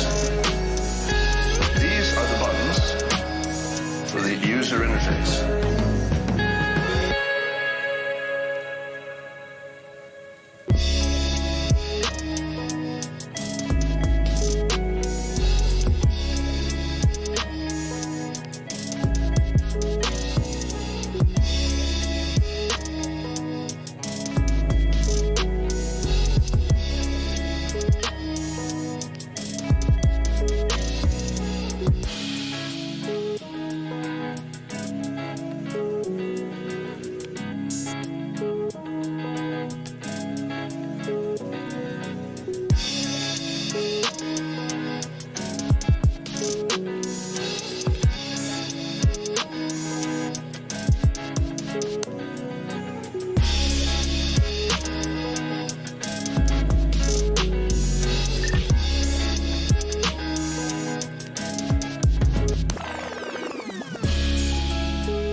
Akira. He's got clout. He's got clout. He's got clout. You got to be oriented towards something, because otherwise you're disoriented. You just spin around in circles, and then you suffer, and so do people around you. It's not a good solution. Orient yourself towards something. You have to figure out what it is. What will work for you? What goal would justify the suffering of your life? Start trying to piece that together. You're going to get better at it. Start trying to piece that together. You're going to get better at it. But it's a personal process, so you need a personal place to stand, because otherwise you're going to be handed a place to stand on a plate. And it may be one that makes you a puppet of someone else's goals.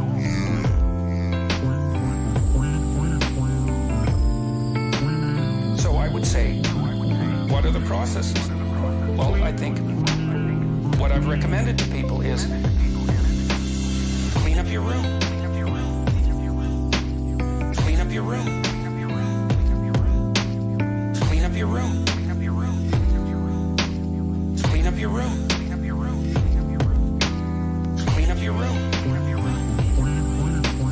Clean up your room. Clean up your room. Then you'll know what to do next. See if you can stop saying things you know to be lies. That's not the same as telling the truth. You don't get to do that to begin with, because you're not good enough at it to even attempt it in some sense. But everyone can stop saying things they know to be falsehoods. Stop saying things that violate your conscience. Here's another idea. Stop saying and doing things that make you feel weak.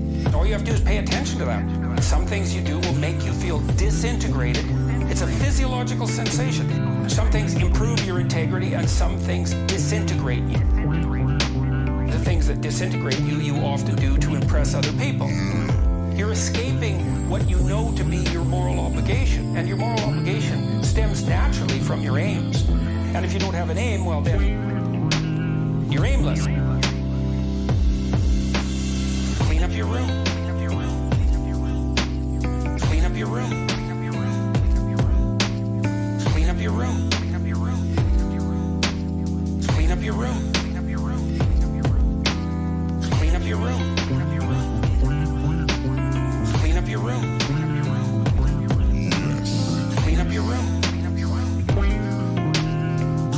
Then you'll know what to do next. I up to me last night. She said, I started cleaning up my room and it completely changed my life. She said, your room is an externalization of your mind. And that's right. That's exactly true. To the degree that you're in your room, the room is you. So straighten up what you can straighten up and quit saying things that make you feel weak. And then you'll know what to do next. Yes. Clean up your room. Clean up your room. Clean up your room. Clean up your room. Clean up your room. Clean up your room. Clean up your room. Then you'll know what to do next. It's like, hey, man, you have a room. Most people throughout human history have not had a room. You have a room. Well, my room's a hellhole. It's like, well, then you're a denizen of hell inhabiting it. You should do something about that. Well, what? Well, put it in minimal order. Get your clothes together, because you have to wear those. People are looking at your clothes. What clothes should you be wearing? Not the clothes of a total wretched loser. How about that? Yes. What about your bed? Well, is it comfortable? Do you make it in the morning so it looks like half civilized? Can you sleep there? It's like, is there junk everywhere so you just hate your life when you walk into your room? It's like, clean the damn thing up. See if you can do it. Order your drawers. Learn to fold your clothes. Put it in minimal order. And then, man, you can get spectacular. You said, put a plant in there. It's like, maybe I could make it beautiful.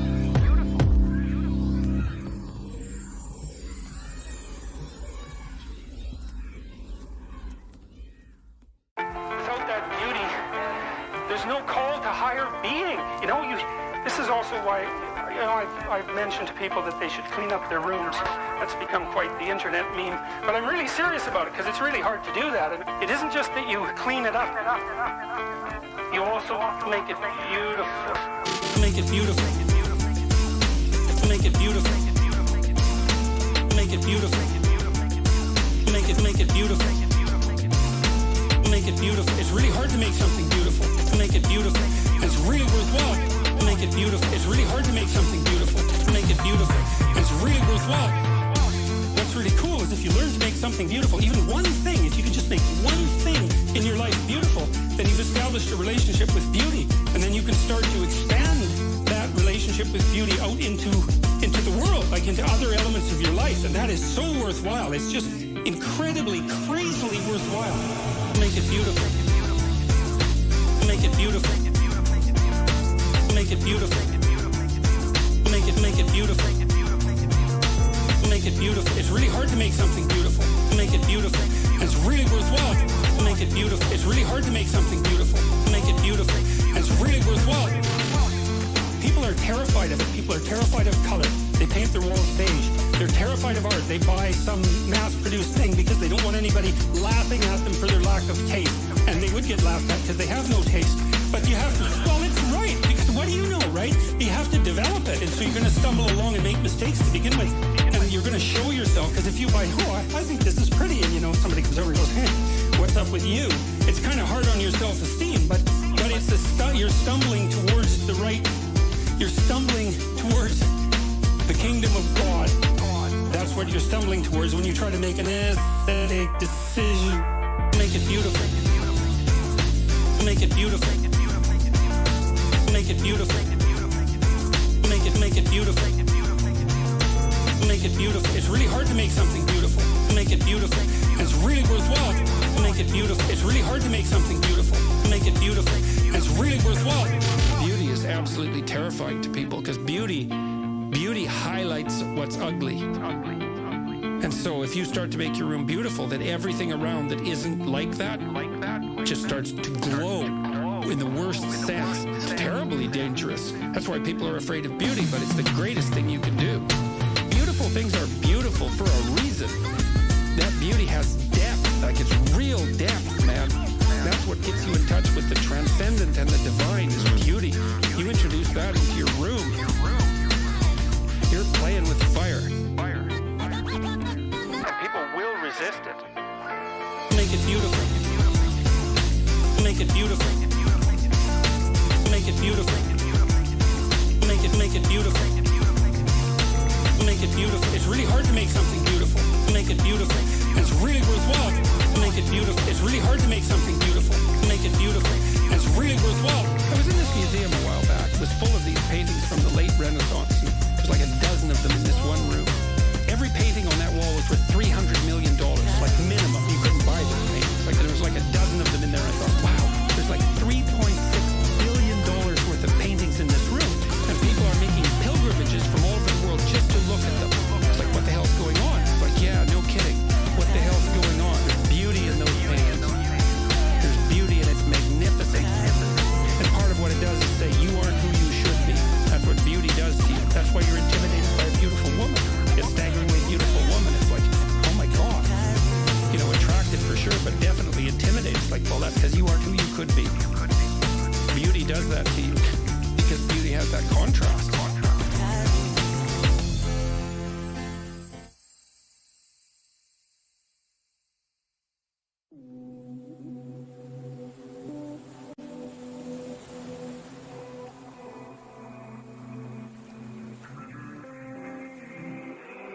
I've really been trying to make sense of this, because, well, what the hell's going on?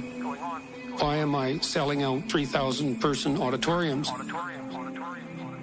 I use the stage, let's say, as a opportunity in real time to think. I've been thinking, well, if you're surfing, you don't confuse yourself with the wave. The wave. The wave. That's a real mistake. You might be on top of the wave. You're not the wave. The wave. The wave. That's a real mistake. You might be on top of the wave. You're not the wave. I think this long-form discussion and the public hunger for that is best conceptualized like that. There's a technological revolution. It's a deep one. Online video and audio. Immediately accessible to everyone, all over the world. It's turned the spoken word into a tool that has the same reach as the printed word. So it's a Gutenberg revolution in the domain of video and audio. And it might be even deeper than the original Gutenberg revolution, because it isn't obvious how many people can read, but lots of people can listen. The wave. The wave. The wave.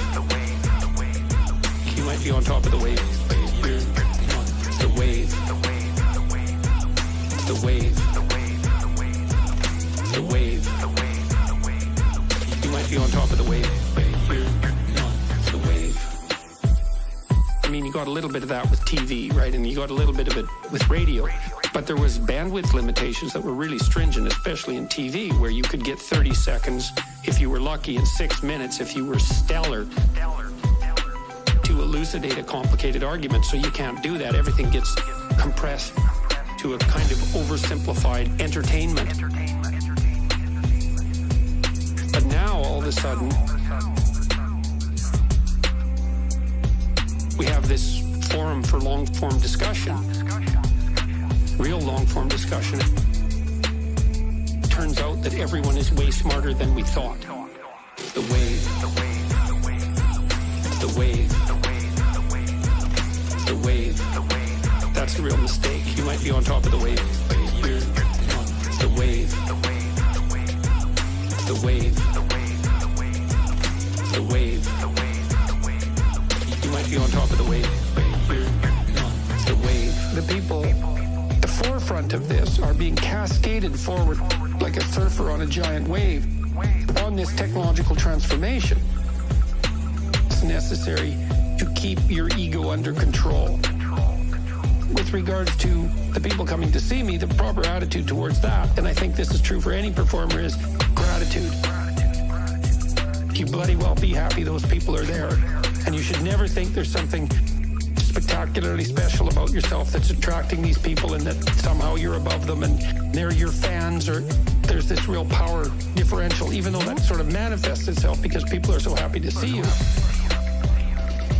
That's a dangerous pathway, and I truly am ridiculously overwhelmed and grateful and happy and pleased that all these people show up.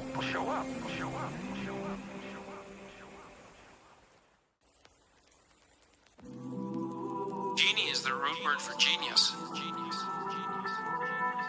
And it's a really interesting idea because there's this unlimited power that's associated with genius, but it's constrained.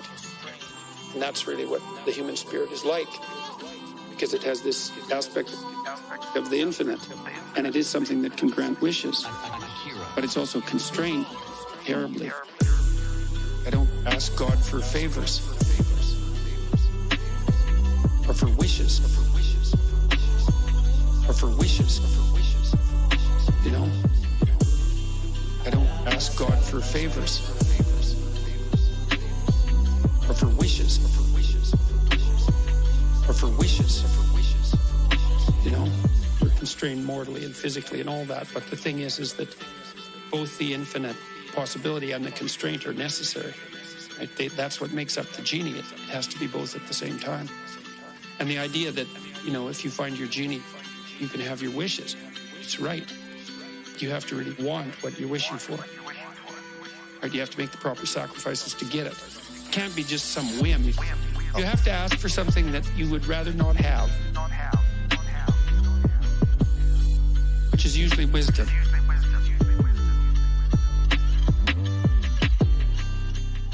Somebody asked me about prayer. They asked me if I prayed, and I thought, well, it depends on what you mean by that. Exactly. I don't ask God for favors or for wishes or for wishes, you know? I don't ask God for favors or for wishes or for wishes, you know? But I do think that if you sit on the edge of your bed and you ask what foolish thing you're doing to make it worse, that you'll get an answer right now. And it won't be the one you want, but it might be the one that if you listen to would set things straight.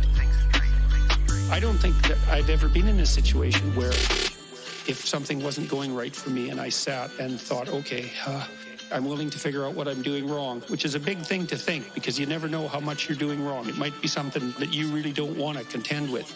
But if you clear some space to meditate on that, probability that you'll figure out something that you did that was stupid, that's bending you and twisting you in the wind, you'll get an answer very, very rapidly. I don't ask God for favors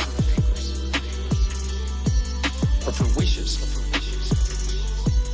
or for wishes, you know? I don't ask God for favors or for wishes or for wishes, you know? And it's not obvious how you do that. You know, I mean, it's not like you know how you're manipulating your neurons or something. It happens of its own accord in some sense, like you can participate in it, I guess, and you can interfere with it, and it seems to take a certain amount of willpower, but it still all happens mysteriously behind the scenes. And I would say this sort of attitude towards, let's say, prayer that we're discussing is just an extension of that. It's something like, well, you admit that there's a problem first, and then you ask for the minimum necessary intervention, which would be, all right, well, I'd like to move forward on this, some small amount that someone like me could actually manage. I'd be willing to carry it out.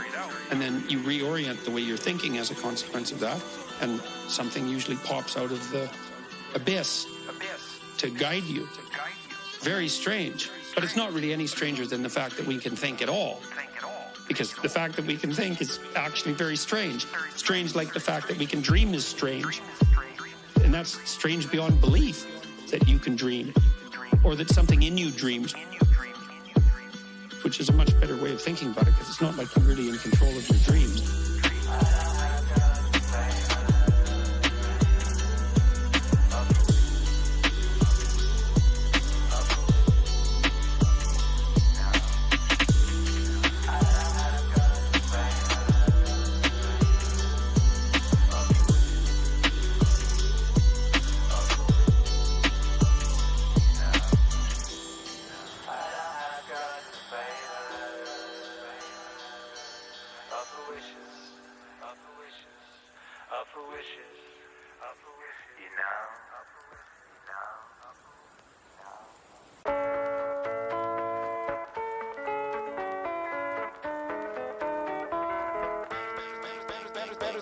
better than alcohol, man. Yeah, and the funny thing is, if you're trying to stop drinking, you need something better than alcohol. And alcohol's pretty good. So you better find something a lot better, man. Esteemable people do esteemable things. It's like, yeah, well, you want to figure out something that you're doing with your life that's worth not getting drunk and screwing up. You might say, well, why do people drink too much? If you like alcohol, that's a stupid question. Why do people drink too much? Well, because it's great. So why stop? Well, you do stupid things when you're drunk. You hurt yourself. You compromise your health. It's really hard on the people around you. You tend to turn into a liar, and it screws up your life. It's like, yeah, but it's pretty fun. Yeah, well, it is. But you need something better than that. And what's better isn't being straight and not making mistakes. It's like that's all prohibition in some sense. What's better is, no, you need an adventure, man. Alcohol is an interesting drug. Alcohol, it's a hell of a drug. Alcohol, it's a great drug. But the problem is, it's a great drug. No, you need an adventure, man. You need to get out there and have something to do, something worth waking up for. That's the substitute for the addiction. Actually, the addiction is the substitute for that, if truth be known. Alcohol really is a good drug for coping with anxiety. It makes you more extroverted and enthusiastic, more full of positive emotion. And the second thing it does is reduce anxiety. It's a great drug. But the problem is, it's a great drug for the moment. Alcohol is an interesting drug. Alcohol, it's a hell of a drug. Alcohol, it's a great drug. But the problem is, it's a great drug. Alcohol is an interesting drug because it actually doesn't make people stupid. People who are drunk will take far more risk. And you might say, well, that's because they're too stupid to understand the risk. It's like, no, they're not. If you ask them about the risk when they're drunk, they can outline it perfectly.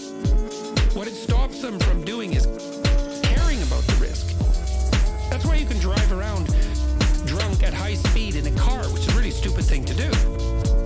It's fun, like so many things. It's like jumping off a cliff. I'm flying. True until the last 1/10 of a second. It's like then you're not flying, man.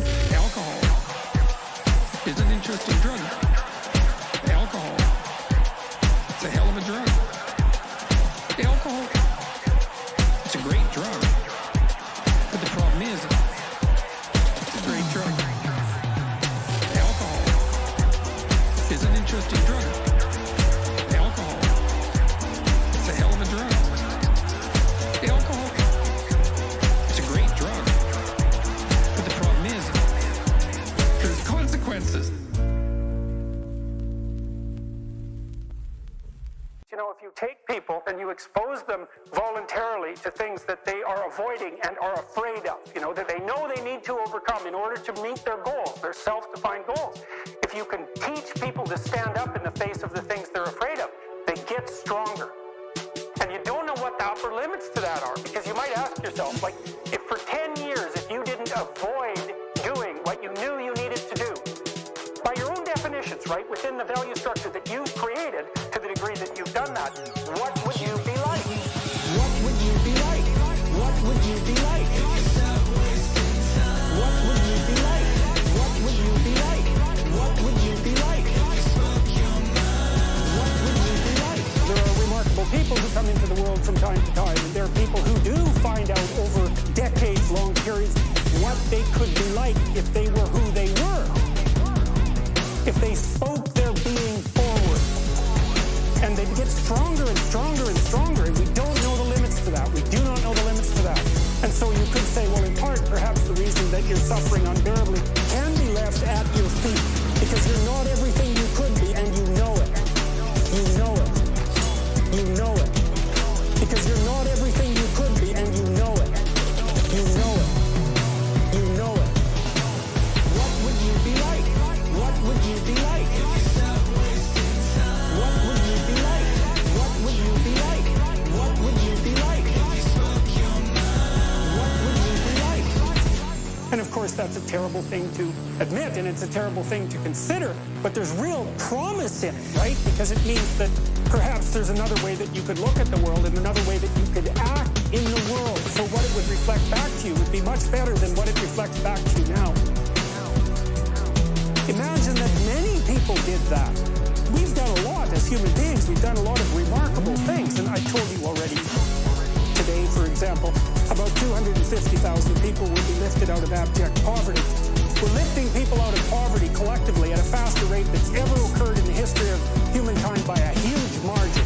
So there's inequality developing in many places, and you hear lots of political agitation about that. But overall, the tide is lifting everyone up, and that's a great thing. We have no idea how fast we can multiply that if people got their act together and really aimed at it. If people got their act together and really aimed at it. What would you be like? What would you be like?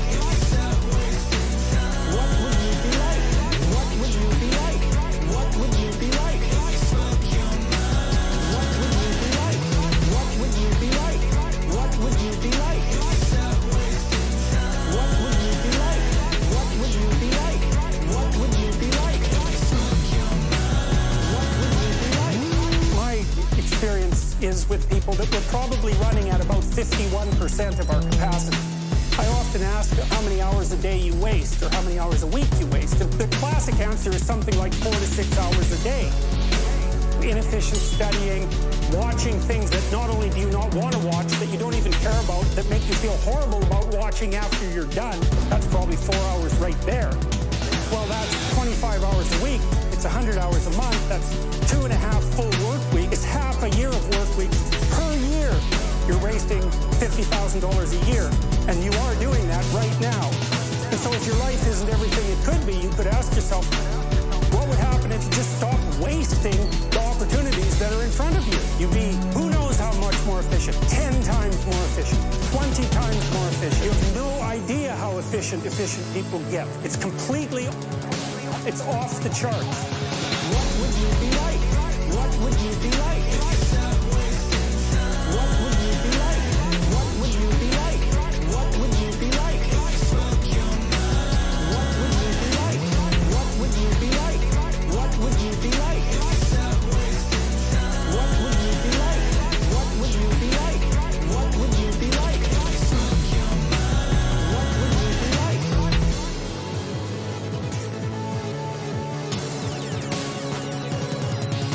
Well, and if we all got our act together collectively and stop making things worse, because that's another thing people do all the time. Not only do they not do what they should to make things better, they actively attempt to make things worse because they're spiteful or resentful or arrogant or deceitful or homicidal or genocidal or all of those things all bundled together in an absolutely pathological package. Pathological package. Pathological package. If people stop really, really trying just to make things worse, we have no idea how much better they would get just because of that. So you might say, well, what would happen if you abided by your conscience for 5 years? What sort of position might you be in? What would you be like? What would you be like? What would you be like? What would you be like? What would you be like? What would you be like? What would you be like? What would you be like? What would you be like? What would you be like? What would you be like?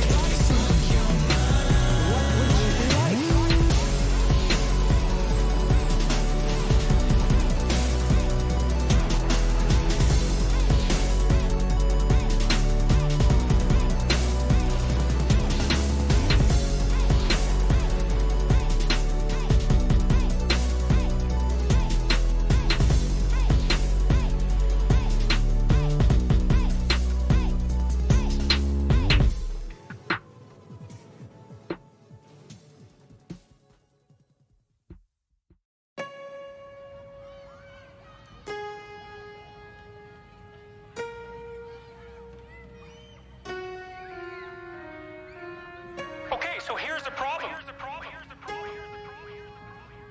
There's a big problem here. The problem is, it's true. You're oppressed, you're oppressed, you're oppressed, you're oppressed, you're oppressed, you're oppressed, you're oppressed, you're oppressed, you're oppressed, you're oppressed, you're oppressed, you're oppressed. God only knows why. You're oppressed, you're oppressed, you're oppressed, you're oppressed, you're oppressed, you're oppressed, you're oppressed, you're oppressed, you're oppressed, you're oppressed, you're oppressed, you're oppressed. God only knows why. Maybe you're too short, or you're not as beautiful as you could be, or your grandparent was a serf. Likely, because almost everybody's great-grandparent was.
that one of them isn't very healthy.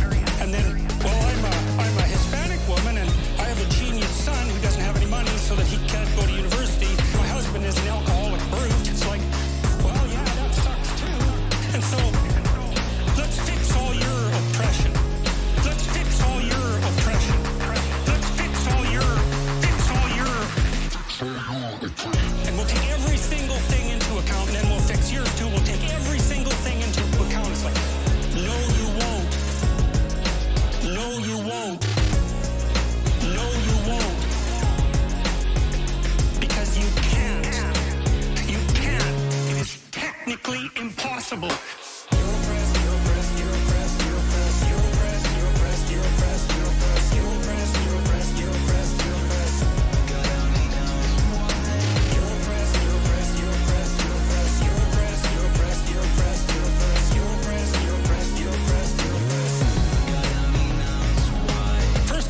Even list all the ways that you're oppressed. Second, how are you going to weight them? Third, who's going to decide? That's the bloody thing. Who's going to decide? Who's going to decide? That's the thing. You have to fractionate the oppressed all the way down to the level of the individual. Oh, that's what the West figured out. It's not an accident that the axiomatic Western individual is someone who is unfit, cross, and tortured. It's like, yes, right, exactly.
Truth, you know?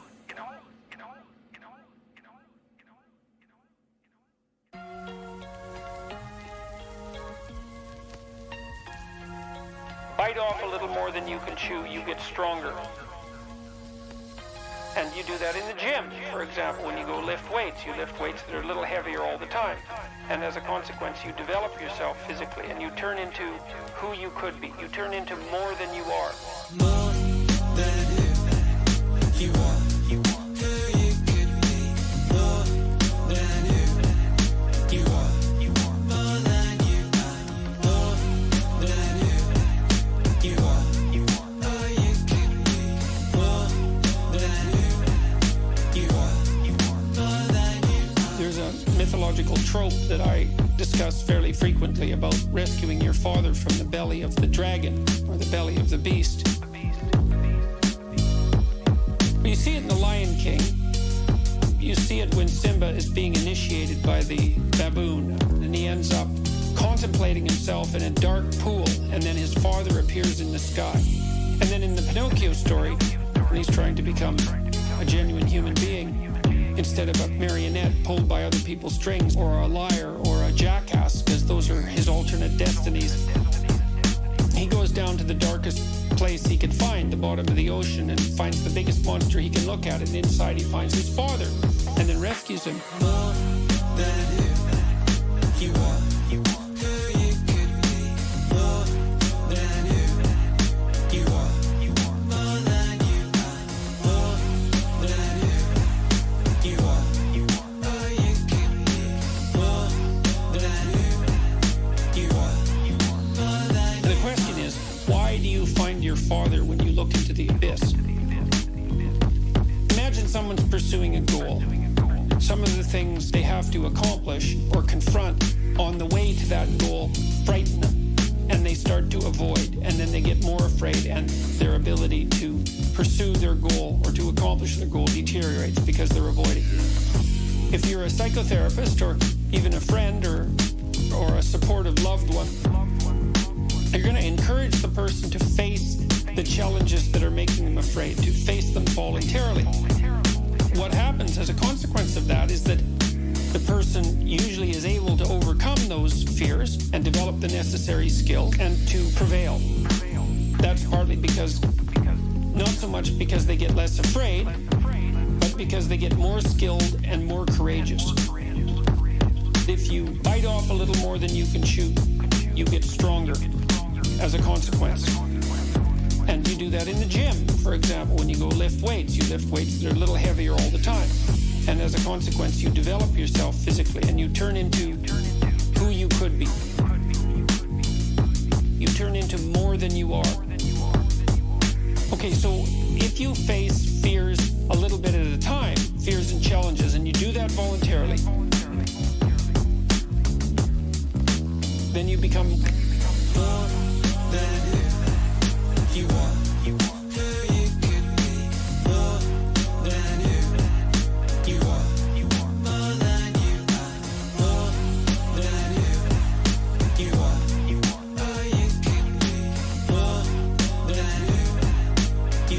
Okay, now let's recast that in archetypal language and make it into a kind of ultimate. If you want to become everything that you could be, then you look into the abyss itself, which is the darkest place that you can possibly contemplate. The terror of mortality and insanity and of suffering and of malevolence, all of those. It would be like looking into hell, I suppose. And then by voluntarily doing that, you call upon the strongest part of yourself to respond. And the strongest part of yourself is symbolized as the sleeping father nested inside the beast. It's like an answer to Nietzsche's conundrum. If you look long enough into an abyss, then the abyss looks into you. It's like, well, if you look long enough into an abyss, past when the abyss looks into you, you see who you could become in the form of the great ancestral figures nested inside the catastrophe of life. Then you can join them.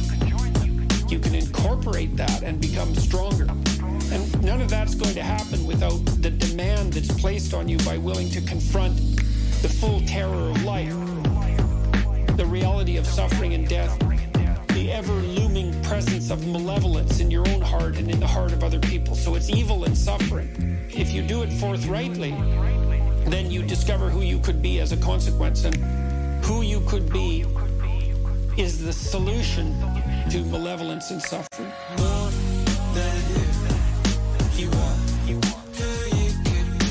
More than you are. More than you are. More than you are. Who you could be. More than you are. More than you are. Such a brilliant conceptualization that inside the darkest place is the heroic ancestor whose identity you could incorporate. Perfect. It's perfect. And I really believe it's true. And what it does is it says that the human being is actually stronger than the greatest challenge that can be set before him or her.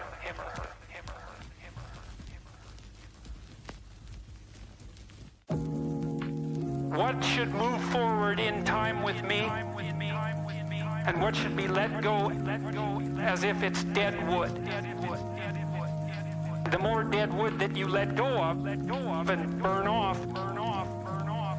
when you have the opportunity, the less it accretes around you. Dead wood.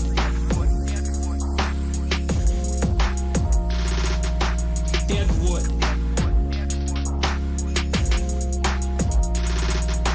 Dead wood.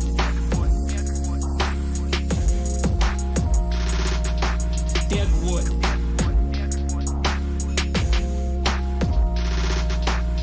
Here's something interesting about forest fires. People have been trying to prevent forest fires for a long time. It's because forest fires burn up the forest, and that can't be good. But here's what happens if you don't let forest fires burn. Forests collect a lot of dry branches, right? Because tree branches die and wood falls on the forest floor and collects. The amount of flammable material keeps increasing with time.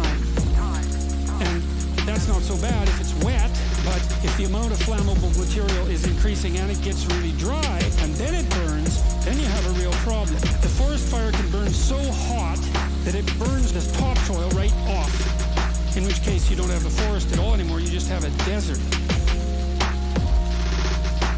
Dead wood.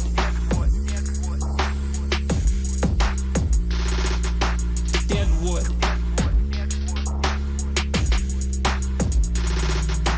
Dead wood.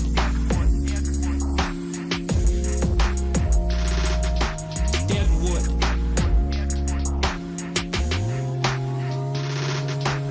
Lots of trees are evolved to withstand forest fires of a certain intensity, and some won't even release their seeds unless there's been a fire. And so a little bit of fire at the right time can stop everything from burning to the ground. And that's also a really useful insight, a metaphorical insight into the nature of sacrifice, right? It's also a lot easier to let go of something when you're deciding to let go of it, because you've decided yourself that you're done with that. It's a weak part of you. It needs to disappear. You do that yourself, it's much better and much easier than it is if it's taken away from you forcibly, in which case you're very much likely to fight it. Dead wood.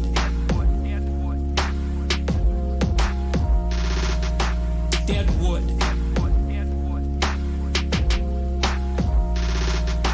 Dead wood.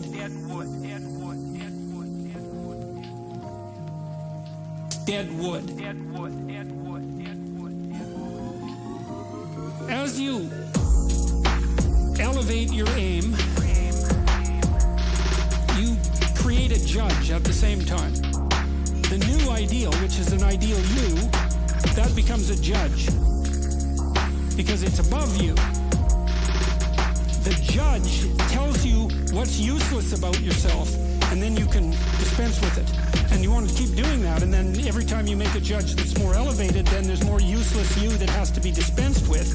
And then if you create an ultimate judge, which is what the archetypal imagination of humankind has done, say, with the figure of Christ, you have a judge that says, get rid of everything about yourself.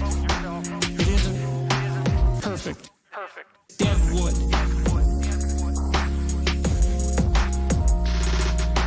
Dead wood.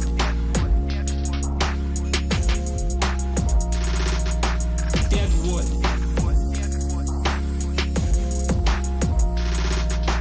Dead wood. It's a phoenix-like process, right? You're shedding all those elements of you that are no longer worthy of the pursuits that you're valuing. And then I would say the idea here is that as you do that, you shape yourself ever more precisely into something that can withstand the tragedy of life and that can act as a beacon to the world. That's the right way of thinking about it. Maybe first to your friends and then to your family. It's like it's a hell of a fine ambition, and there's no reason that it can't happen. You know, every one of you knows people who are really bloody useful in a crisis, and people that you admire, right? You can think of all those people as partial incarnations of the archetypal Messiah. That's exactly right. Dead wood.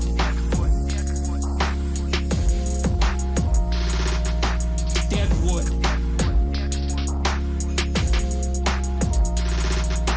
Dead wood.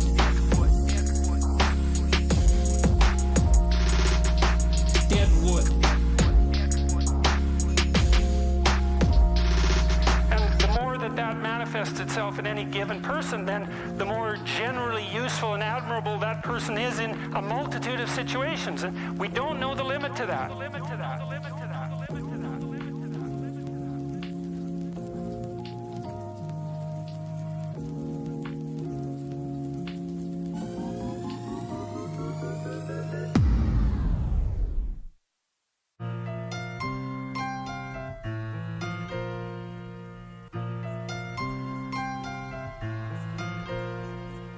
I read this New Testament line decades ago. I could never understand it. The line is, the meek shall inherit the earth. And I thought, there's something wrong with that line. It just doesn't make sense to me. Meek just doesn't seem to me to be a moral virtue. Meek is not a good translation. What it means is this. Those who have swords and know how to use them, but keep them sheathed, will inherit the wood.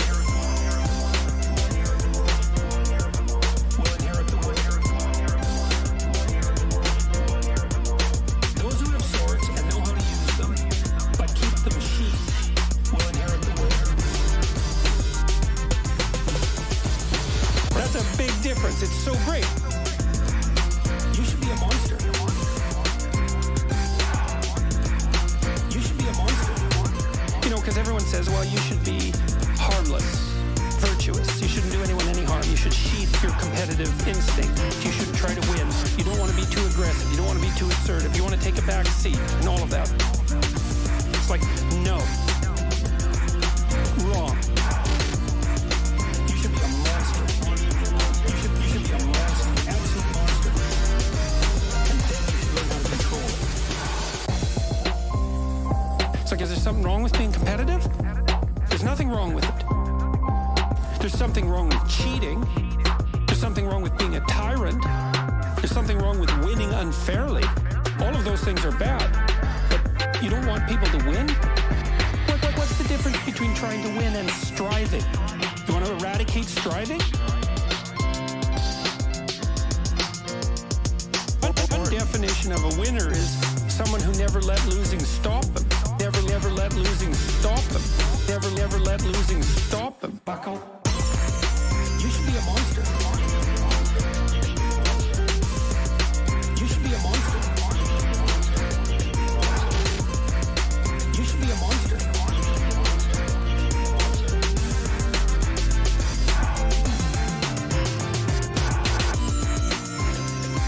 Life isn't a game. It's a series of games. And the right ethic is to be the winner of the series of games. And part of that means, well, you have to learn how to be a good loser. Because you're not going to win every single game. You should be a monster. You should be a monster. You should be a monster.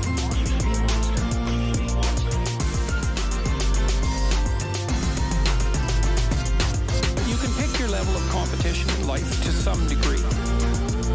So let's say you pick a level of competition where you're always winning. Well, all that means is you pick the wrong level of competition.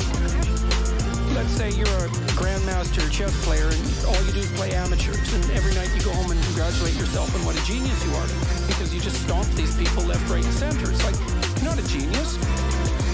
You're a dimwit. What you should be doing is playing people who are beating you like as much as you can tolerate. You want to be on the edge where your skills are being developed. It's always a possibility.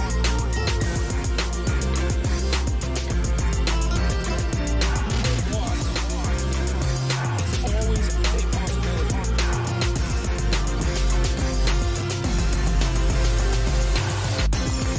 You should be a monster.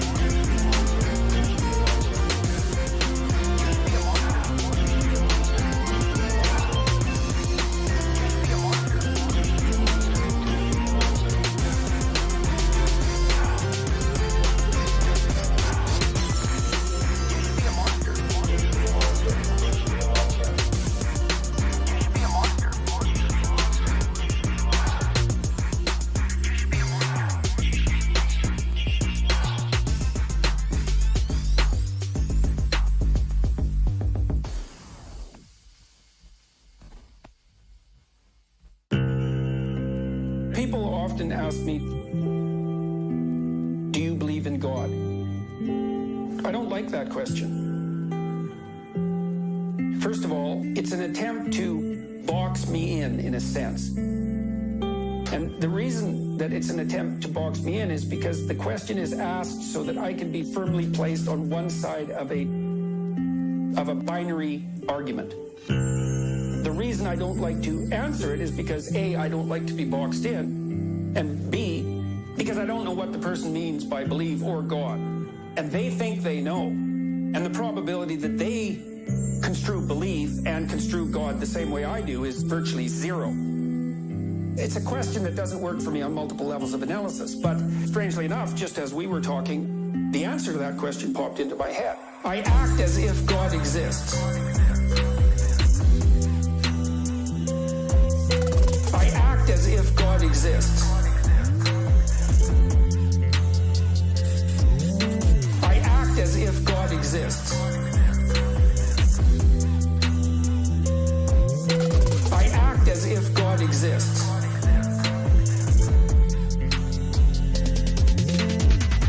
Now you can decide for yourself whether that means that I believe in him, so to speak. But I act as if he exists. Then with regards to these other issues, the divinity of Christ, I would say the same problems with the question formulation obtain. What do you mean by divine? And also, what do you mean by Christ? These are very, very difficult questions. Now, I believe that the Logos is divine. If by divine you mean of ultimate value, of ultimate transcendent value, yes, it's divine. It's associated with death and rebirth. Clearly, I act as if God exists because the Logos dismantles you and rebuilds you. I act as if God exists. That's what happens when you make an error. When you make an error, some part of you has to go. I act as if God exists. That's a sacrifice. You have to let it go. Sometimes it's a big part of you. I act as if God exists. Sometimes it can be such a big part of you that you actually die.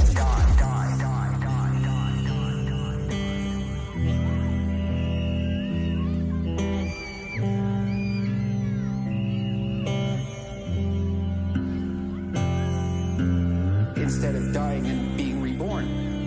Is there something more than merely metaphorical about the idea of dying and being reborn?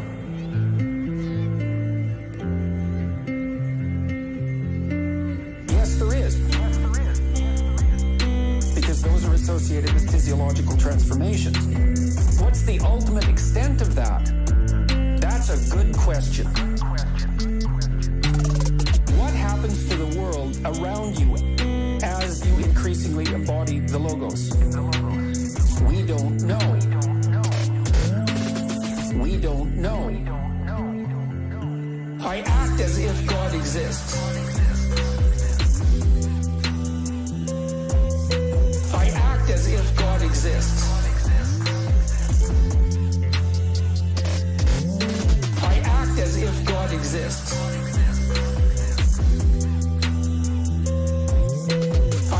As if God exists.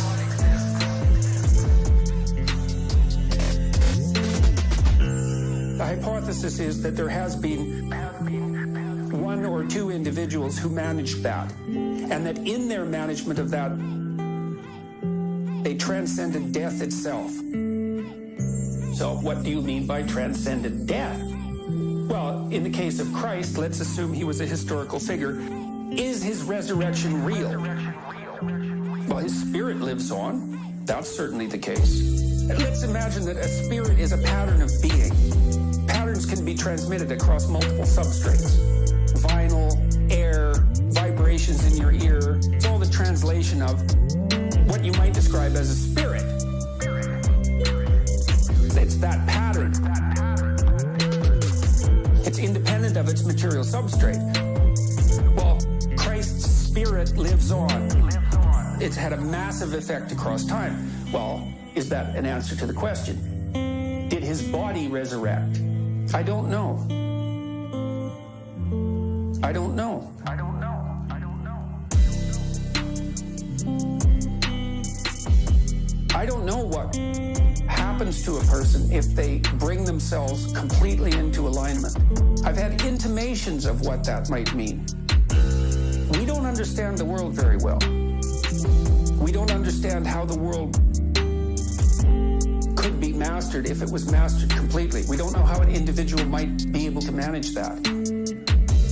We don't know what transformations that might make possible.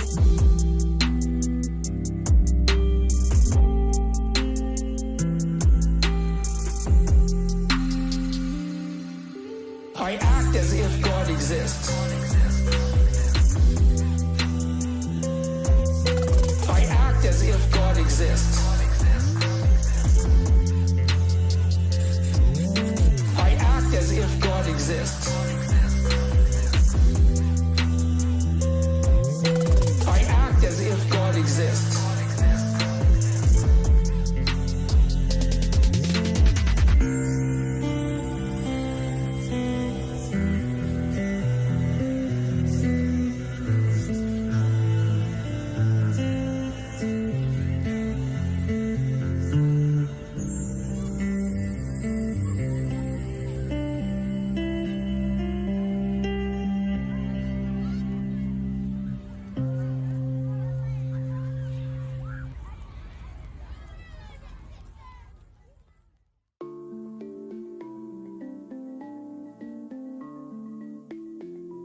It isn't merely that your fate depends on whether or not you get your act together and to what degree you decide that you're going to live out your own genuine being. It isn't only your fate.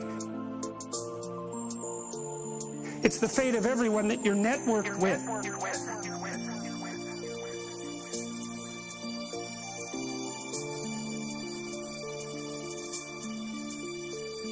There's 7 billion people in the world, and who are you? You're just one little dust mote among that 7 billion, and so it really doesn't matter what you do or don't do, but that's simply not the case. It's the wrong model, because you're at the center of a network. You're a node in a network. You're a node in a network. You're a node in a network. Node in a network. You'll know 1,000 people, at least over the course of your life. And they'll know 1,000 people. And that puts you one person away from 1 million, and 2 persons away from 1 billion. And so that's how you're connected. And the things you do, they're like dropping a stone in a pond.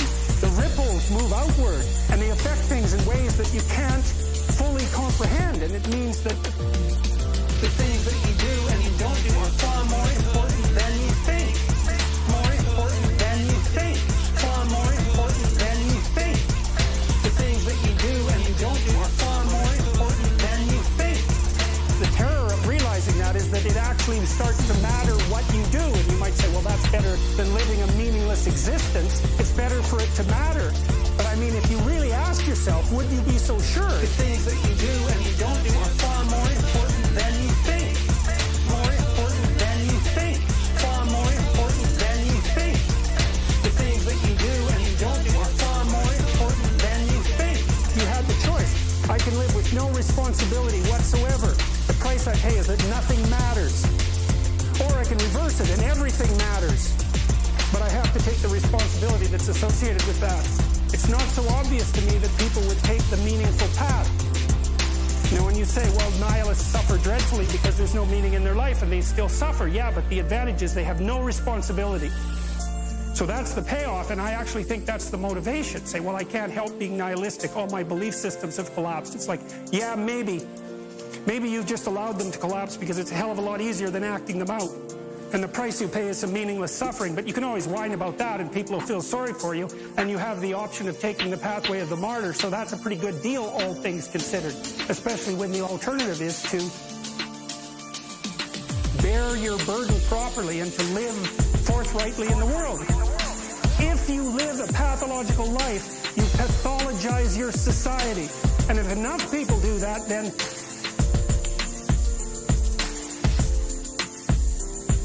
it's hell. Really. Really. The things that you do and you don't do are far more important than you think. More important than you think. Far more important than you think. The things that you do and you don't do are far more important than you think.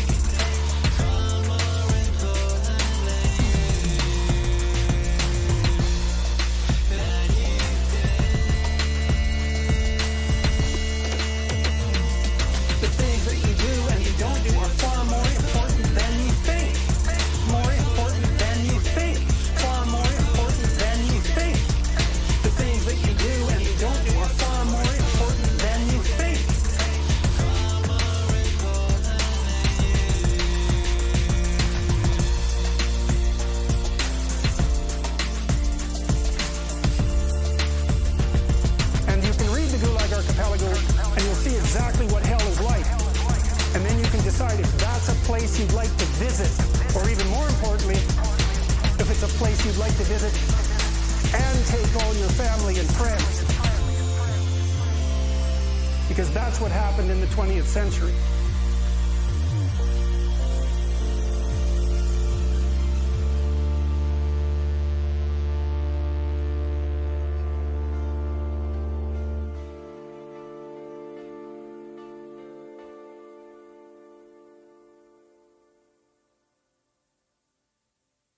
What's the answer to the meaning of life?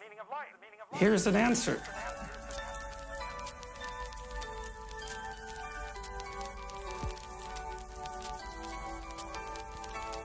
I was trying to solve this terrible puzzle about how it was that human beings got themselves in such a tangle about what they believed. Such a tangle that we were pointing the ultimate weapons of destruction at one another, which, by the way, we are still doing. I thought, okay, well, I understand that. We need our belief systems. They orient us. And that means there will be conflict between belief systems, and that can be a catastrophe. And that's being played out everywhere, again, in very many ways. What's the solution to that? Well, one possibility is there's no solution. It's just mayhem all the way around. Could be the case. But it seemed to me, as I delved into it, that the proper solution to that was to live properly as an individual. You're more powerful than you think. Way more powerful. God only knows what you are in the final analysis. You're more powerful than you think. Way more powerful. You're blind to your own weaknesses, but you're also blind to your own strengths. And so then I think, well, if you got your act together, it'd be better for you, and instantly it would be better for your family, assuming they wanted you to get your act together, and not everyone does. And then it would be better for the community. Like, how far could you take that? If you stopped wasting time, and if you stopped lying, and if you oriented yourself to the highest possible good that you could conceive of, and you committed to that. How much good could you do? Well, I would say, why don't you find out? So, that's what I think you should do. You should find out. You're more powerful than you think. Way more powerful. God only knows what you are in the final analysis. You're more powerful than you think. Way more powerful. You're blind to your own weaknesses, but you're also blind to your own strengths. Maybe you could sort yourself out so that you wanted nothing but the good. And then maybe you could help make that manifest in the world. Maybe we wouldn't have all these terrible problems then. At least we'd have fewer of them, and that would be a start. And that would be a start. And that would be a start.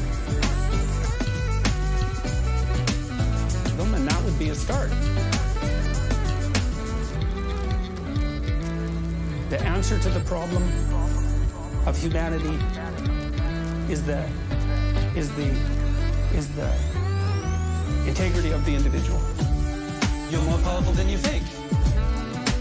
Way more powerful. God only knows what you are in the final analysis. You're more powerful than you think. Way more powerful. You're blind to your own weaknesses, but you're also blind to your own strengths. That's the answer. So, and then you think, well, what's the barrier? And the barrier is, are you willing to accept the responsibility? And part of the answer to that is, reduce the damn responsibility until it's tolerable. You don't have to fix everything at once. You could just start by fixing the things that you could fix. You could do it with even less self-sacrifice. You could start by fixing only the things that you want to fix. God, you can get a massive way that way. So, do it. See what happens. That's what you should have been taught right from the beginning. Aim at the highest good. Tool yourself into something that can attain it. And go out there and manifest it in the world. Everything that comes your way will be... Everything that comes your way will be a blessing. Everything that comes your way will be a blessing. Everything that comes your way will be a blessing. Everything that comes your way will be a blessing.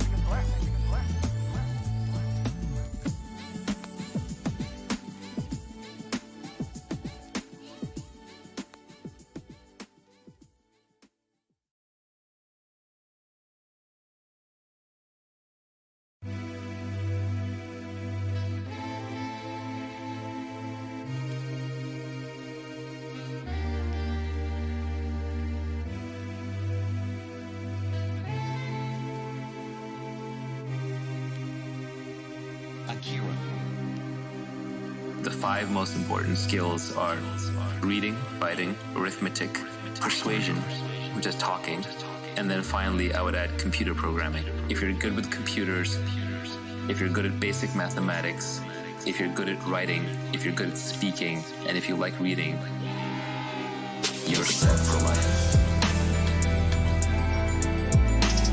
You're set for life. You're set for life.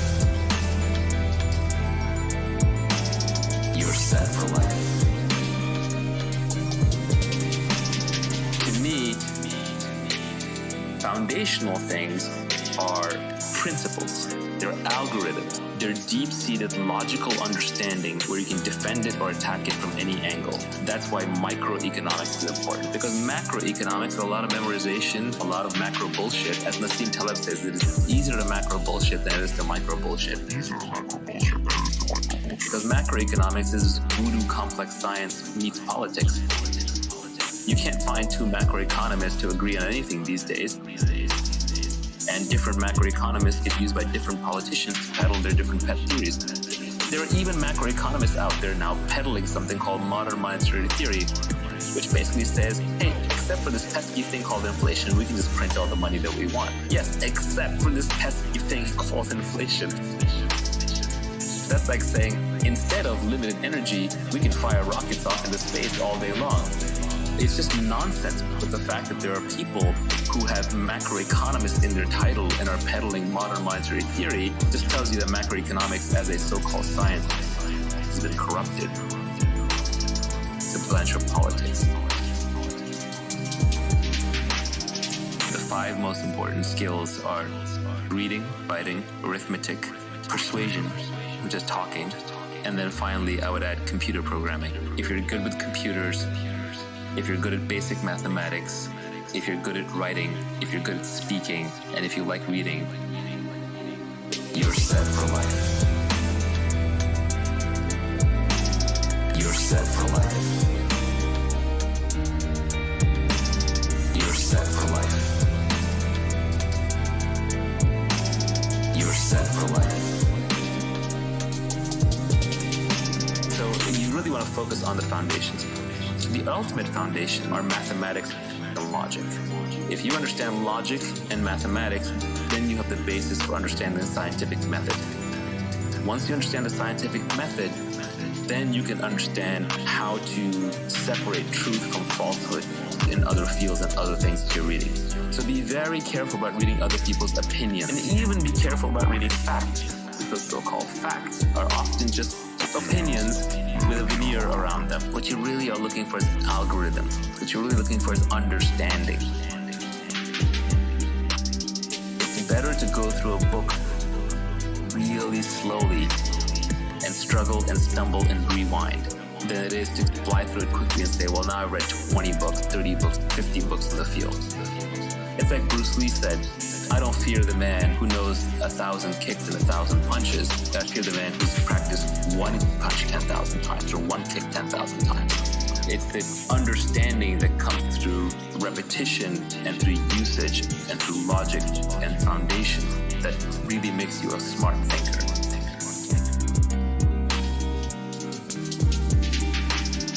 The 5 most important skills are reading, writing, arithmetic, persuasion, which is talking, and then finally I would add computer programming. If you're good with computers, if you're good at basic mathematics, if you're good at writing, if you're good at speaking, and if you like reading, you're set for life.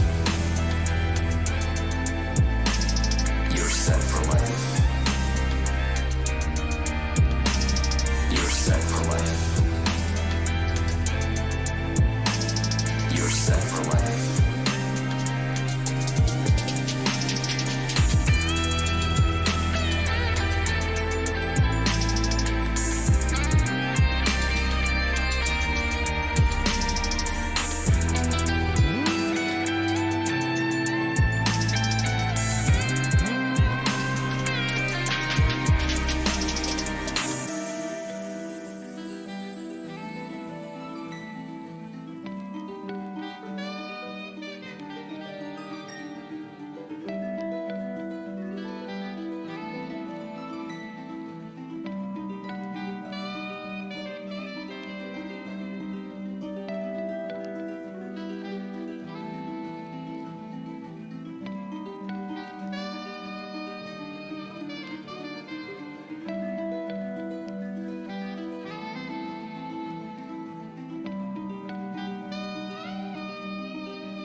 Business to me is bottom of the barrel.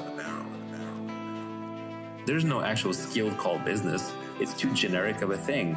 It's like a skill called relating, like relating to humans. That's not a skill. It's too broad. So a lot of what goes on in business is essentially just anecdotes. They call it case studies, but it's just anecdotes. And they're trying to help you pattern match by throwing lots of data points at you. But the reality is you'll never understand them fully until you're actually in that position yourself. Until you're actually in that position yourself. You can always learn better by doing on the job. By doing on the job. By doing on the job. You can always learn better by doing on the job. By doing on the job. By doing on the job. Even then, you will find that basic concepts from game theory and psychology and say mathematics, computers, and logic will serve you much, much better. I would focus on the foundations. I would focus on the science bent. I would develop a love for reading. That is the foundation for your self-education. When it comes to your learning curve, if you want to optimize your learning curve, one of the reasons I don't love podcasts, even though I'm a generator of podcasts, I like to consume my information very quickly. I can read very fast, but I can only listen at a certain speed. And it's hard to go back, it's hard to highlight, it's hard to pinpoint snippets and save them in your notebook. A lot of people think they can become really skilled at something by watching others do it, or even by reading about others doing it. You're going to learn a lot more by operating your own lemonade stand. That is how you're going to learn on the job, because a lot of the subtleties don't express themselves until you're actually running the business. You know, I've learned that tit for tat, iterated prisoner's dilemma, is the piece of game theory that is worth knowing the most. The best way to learn game theory is to play lots of games. I never even read game theory books. I consider myself extremely good at game theory. I've never opened up a game theory book and found a result from there where I was like, oh yeah, that's common sense. I just grew up playing all kinds of games, and so it's just second nature to me. You can always learn better by doing on the job.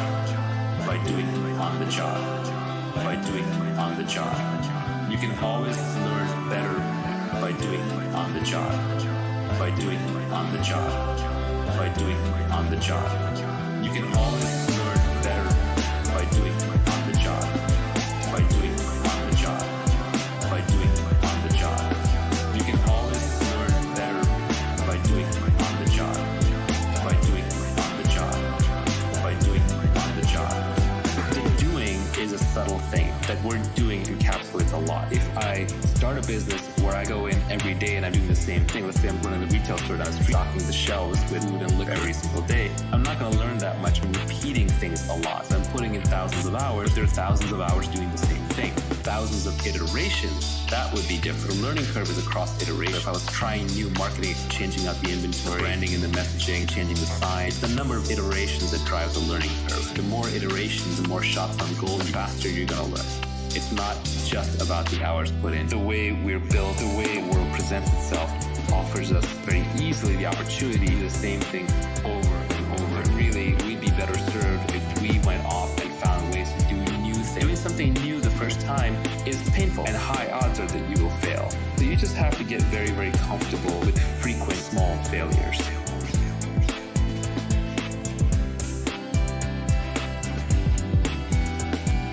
You just have to get very, very comfortable with frequent small failures. You can always learn better by doing on the job. By doing on the job. By doing on the job. You can always learn better by doing on the job.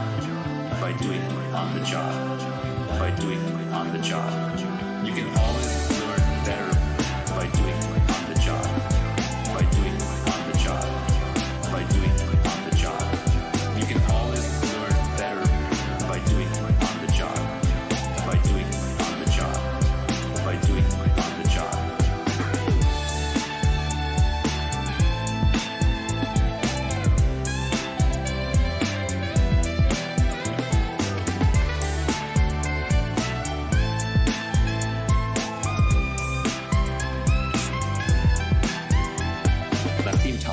Made his wealth by being a trader. He relied upon black swans, losing little bits of money every day. And once in a blue moon, he would make a lot when the unthinkable happened for other people. Most people want to make little bits of money every day. In exchange, they'll tolerate lots of low risk. They'll tolerate going completely bankrupt. We're not evolved to if you're out in the natural environment and you get a cut, you will eventually die. You have to stop that cut. We're evolved for small victories all the time, but that becomes very expensive. That's where the crowd is. That's where the herd is. So if you're willing to bleed a little bit every day, but in exchange you will win big later, you'll do better. That is, by the way, entrepreneurship. Entrepreneurs bleed every day. They're not making money. They're losing money. They're constantly stressed out. All the responsibility is upon them, but when they win big. On average, they'll make more.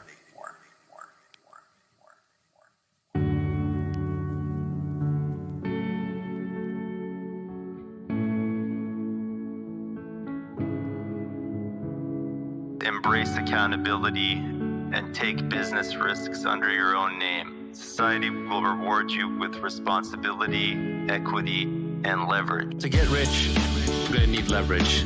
Leverage comes in labor, it comes in capital, or it can come through code or media. But most of these, like labor and capital, people have to give to you. For labor, somebody has to follow you.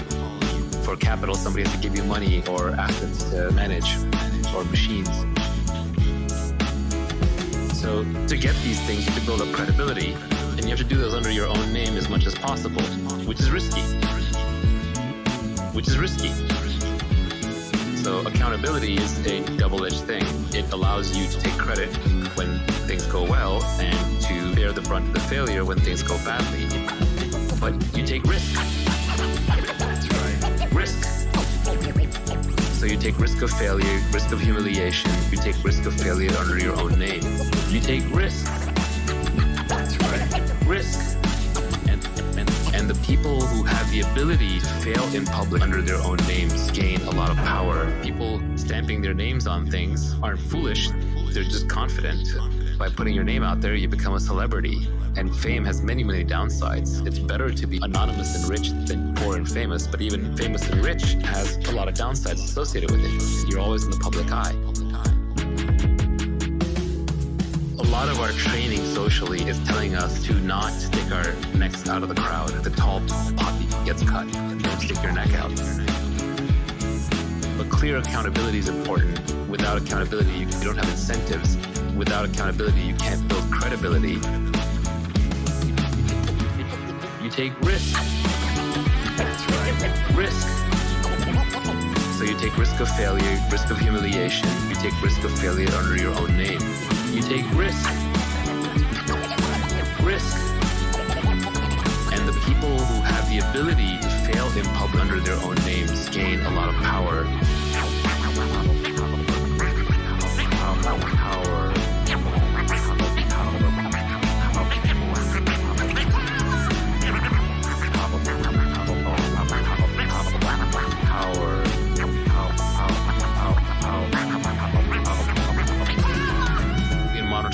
There's no more debtor's prison. People don't go to jail or get executed for losing other people's money, but we're still socially hardwired to not fail in public under our own names.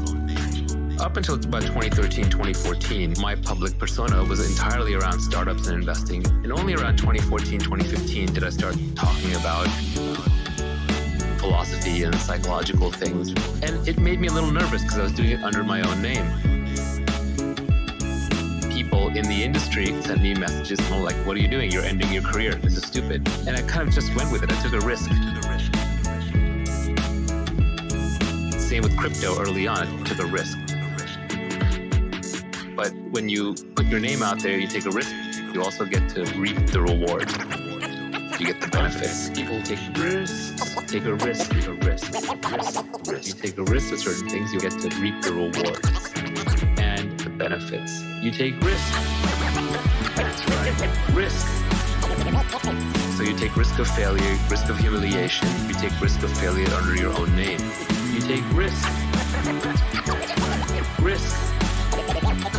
And the people who have the ability to fail in public under their own names gain a lot of power. Accountability has a lot of power.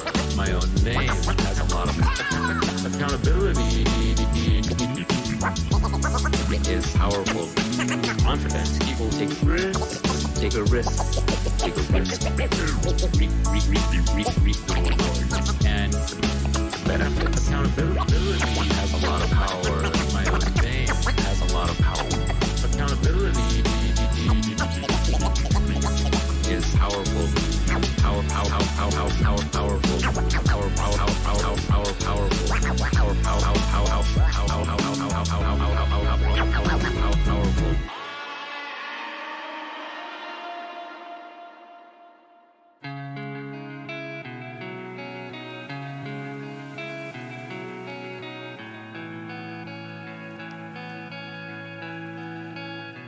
You can't blame it on the steward or the stewardess. You can't blame it on the co-pilot. You're the captain. You're responsible for this ship. You can't blame it on the steward or the stewardess. You can't blame it on the co-pilot. You're the captain. You're responsible for this ship. Accountability.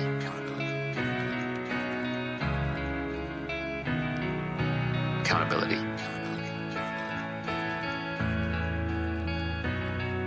Accountability is important because that's how you're going to get leverage. That's how you're going to get credibility. It's also how you're going to get equity. You're going to get a piece of the business. When you're negotiating with other people, ultimately, if someone else is making a decision about how to compensate you, that decision will be based on how replaceable you are.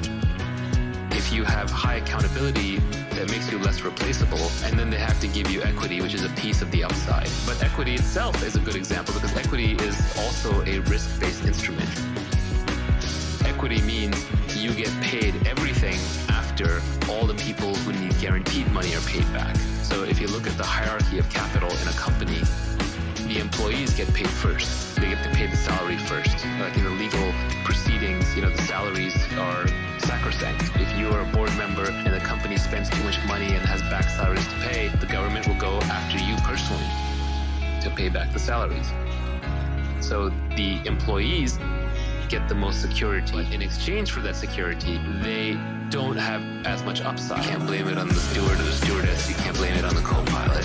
You're the captain. You're responsible for this ship. You can't blame it on the steward or the stewardess. You can't blame it on the co-pilot. You're the captain. You're responsible for this ship. Accountability. Accountability. Accountability. Accountability. Next in line would be the debt holders, who are maybe the bankers who lent money to the company for operations, and they need to make their fixed coupon every month or every year, but they don't get much more upside beyond that. Now, they might be making 5, 10, 15, 20, 25% a year, but that's where their upside is limited to. And then finally are the equity holders. And these people are actually going to get most of the upside. So once the debt holders are paid off and the salaries are paid off, whatever remains goes to them. But if there isn't enough money to pay off the salaries of the debt holders, or if there's just enough to pay off the salary of the debt holders, which is what happens with most businesses most of the times, the equity holders get nothing. So the equity holders take on greater risk, but in exchange they get nearly unlimited upside. And you can do the same with all of your work. So essentially, taking accountability for your actions is the same as taking an equity position in all of your work. You're essentially taking greater downside risk and greater upside risk. But realize that in modern society, the downside risk is not that large. People will forgive failures as long as you are honest and made a high integrity effort. And so people should be taking on a lot more accountability than they actually are. You can't blame it on the steward or the stewardess. You can't blame it on the co-pilot. You're the captain. You're responsible for this ship. You can't blame it on the steward or the stewardess. You can't blame it on the co-pilot. You're the captain. You're responsible for this ship. Accountability. Accountability. Accountability. Accountability. An example of accountability is you're an airplane pilot. As a captain, you're taking on accountability for the entire plane. Let's say that something goes wrong with the aircraft, you can't later blame it on anyone else. You can't blame it on the steward or the stewardess. You can't blame it on the co-pilot. You're the captain. You're responsible for the ship. If you screw up, you crash the ship, and there are immediate consequences. In the old days, the captain was expected to go down with the ship. If the ship was sinking, literally the last person who got to get off was the captain.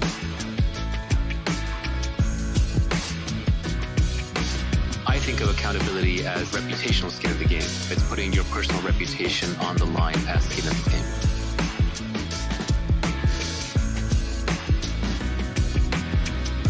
Accountability is a simple concept. The The only part of accountability that may be a little counterintuitive is that we're currently socially brainwashed to not take on accountability. Is that we're currently socially brainwashed to not take on accountability. Not in a visible way, but I think there are ways to take on accountability where every member of a team can take on accountability for their portion. That is how you get a well-functioning team while still putting credits and losses in the correct columns.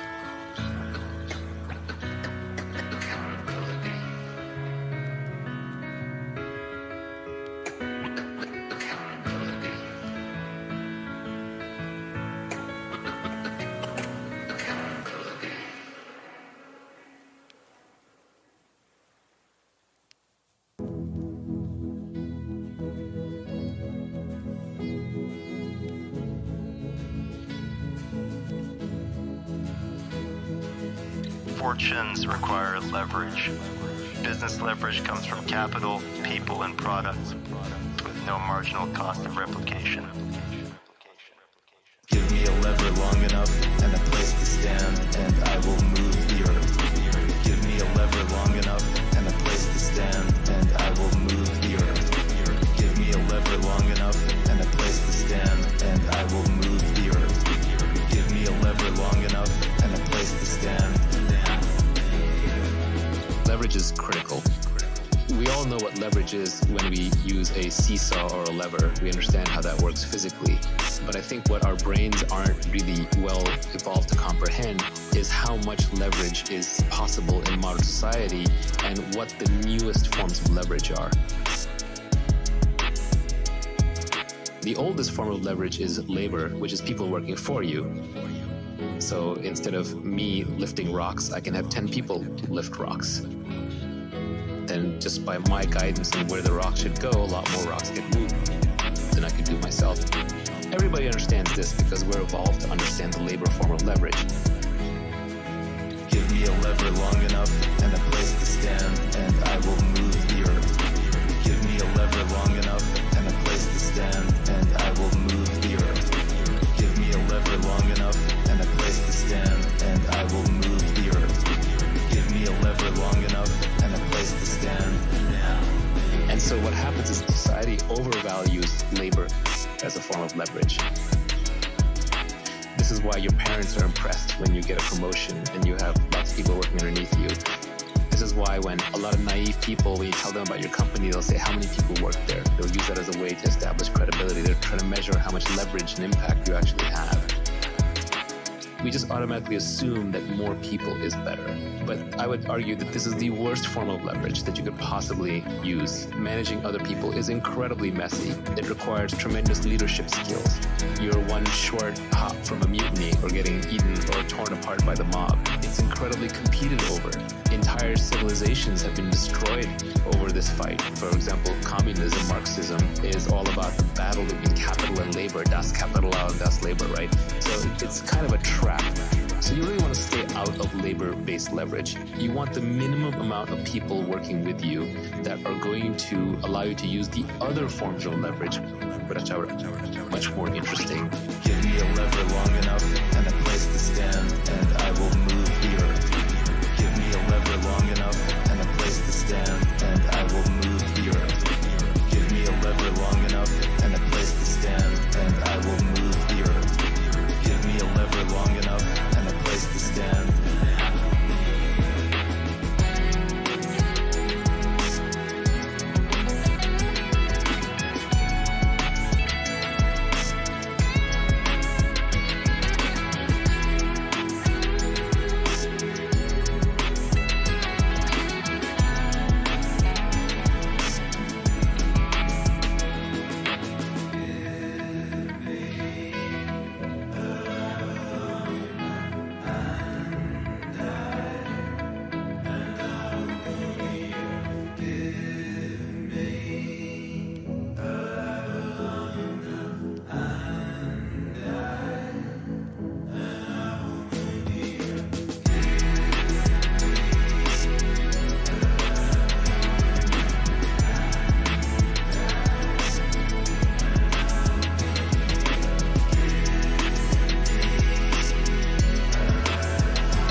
This one's a little less hardwired into us because large amounts of money moving around and being saved and being invested in money markets, these are inventions of human beings in the last few hundred to few thousand years. They're not evolved with us from hundreds of thousands of years.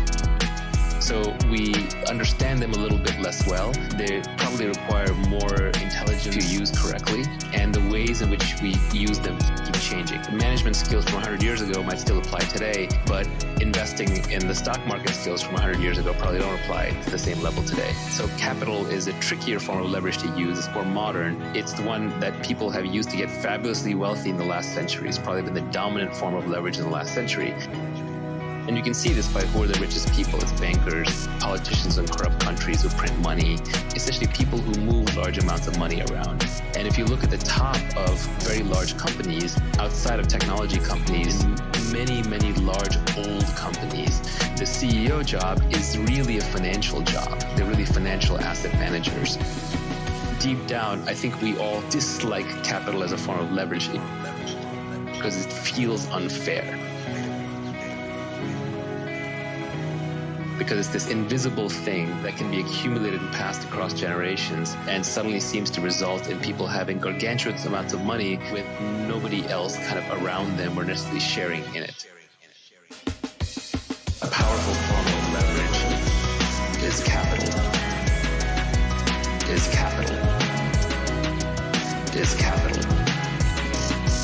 A powerful form of leverage is capital. Is capital. Is capital. That said, capital is a powerful form of leverage. It can be converted to labor. It can be converted to other things. It's very surgical, very analytical. If you are a brilliant investor and you have $1 billion, you can make a 30% return with it, whereas anybody else can only make a 20% return. You're going to get all the money and you're going to get paid very handsomely for it. It scales very well. If you get good at managing capital, you can manage more and more capital much more easily. You can manage more and more people. So it is a good form of leverage, but the hard part with capital is how do you obtain it? And that's why I talked about specific knowledge and accountability first. If you have specific knowledge in a domain, and if you're accountable and you have a good name in that domain, then people are going to give you capital as a form of leverage that you can use to then go get more capital. A powerful form of leverage is capital. Is capital. Is capital. A powerful form of leverage is capital. Is capital. Is capital.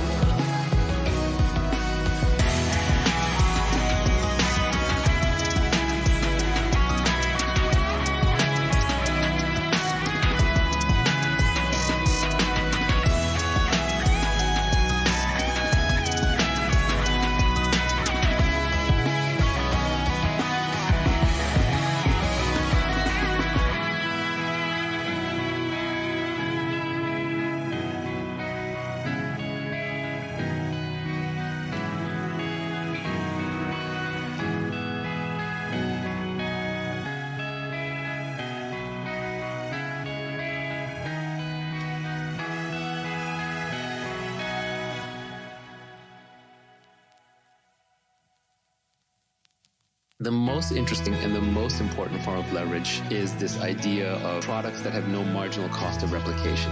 This is the new form of leverage. This is only invented in the last few hundred years. It got started with the printing press. It accelerated broadcast media, and now it's really blown up with the internet and with code.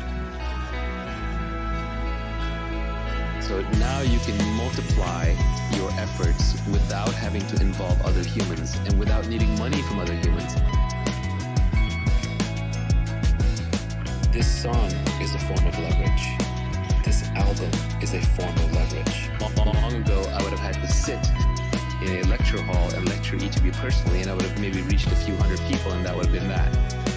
30 years ago, I would have to be lucky to get on TV, which is somebody else's leverage. They would have distorted the message, they would have taken the economics out of it or charged me for it. They would muddle the message, and I would have been lucky to get that form of leverage. But today, thanks to the internet, I can buy a cheap microphone, hook it up to a laptop or an iPad, and there you are, all listening. This is leverage. This is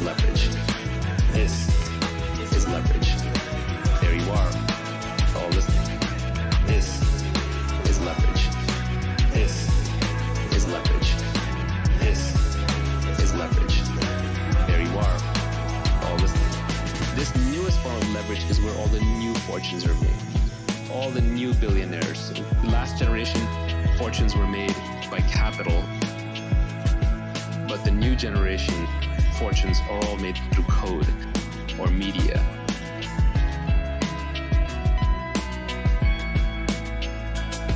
Now the beauty is when you combine all of these three. That's where tech startups really excel, where you take just the minimum but highest output labor that you can get, which are engineers and designers, product developers, and then you add in capital. You use that for marketing, advertising, scaling, and you add in lots of code and media and podcast and content to get it all out there. That is a magic combination, and that's why you see technology startups explode out of nowhere, use massive leverage, and just make huge outsized returns. This is leverage. This is leverage. This is leverage. There you are. Oh, listen. This is leverage. This is leverage. This is leverage. There you are. Oh, listen. The most interesting thing about the new forms of leverage is they are permissionless. For labor leverage, somebody has to decide to follow you. For capital leverage, somebody has to give you money to invest or turn into a product. But coding, writing books, recording podcasts, these kinds of things, these are permissionless. You don't need anyone's permission to do them. This is leverage. This is leverage. This is leverage. There you are. Oh, listen. This is leverage. This is leverage. This is leverage. There you are. Oh, listen.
I think of all the forms of leverage, the best one in modern society, and people go, this is glib, this is overused, and this is why I tell people, learn to code. We have this idea that in the future, there's going to be these robots, and they're going to be doing everything. And that may be true, but I would say the majority of the robot revolution has already happened. The robots are already here, and there are way more robots than there are humans. It's just that we pack them in data centers for heat and efficiency reasons. Put them in servers, they're inside the computers, all the circuits, the robot mind inside that's doing all the work. And so every great software developer, for example, now has an army of robots working for him at nighttime while he or she sleeps. The robot army is already here. The robot revolution has already happened. The robot army is already here. The robot revolution has already happened. The robot army is already here. The robot revolution has already happened. The robot army is already here. The robot revolution has already happened. About halfway through it, we're just adding in much more of the hardware component these days. As we get more familiar, we get more comfortable with the idea of autonomous vehicles and autonomous airplanes and autonomous ships and autonomous trucks and delivery bots and Boston Dynamics robots and all that. But robots who are doing web searching for you are already here. Cleaning up your video and audio are already here. Answering customer service queries that you would have had to call a human for are already here. An army of robots is already here. It's very cheaply available. The bottleneck is just figuring out intelligent and interesting things to do to them. So the robot army is already here. The robot revolution has already happened. The robot army is already here. The robot revolution has already happened. The robot army is already here.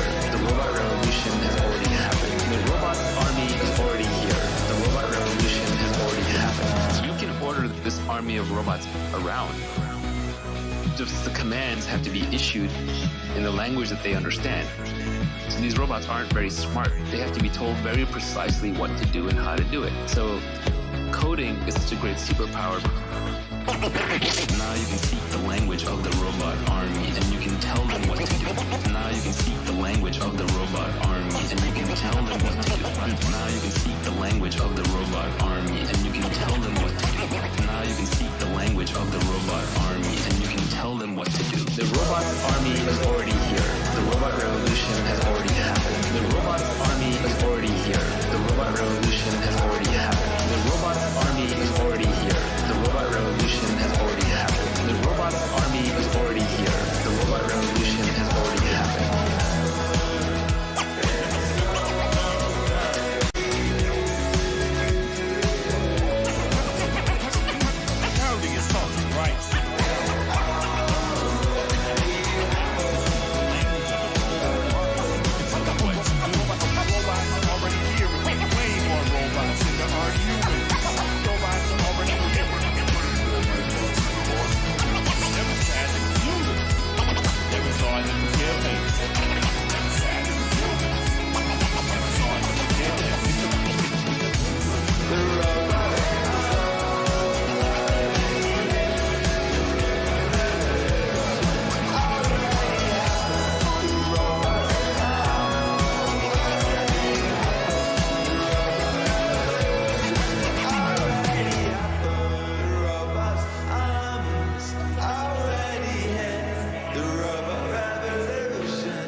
Famously coined Metcalfe's law, which is the value of a network is proportional to the square of the number of nodes in the network. If a network of size 10 would have a value of 100, a network of a size 100 would have a value of 10,000. It's not just 10x more, it's 100x more. So you want to be in a network effects business. If you're number one in the network effect business, you win everything. One of the dirty secrets of Silicon Valley is that a lot of the winning businesses are natural monopolies.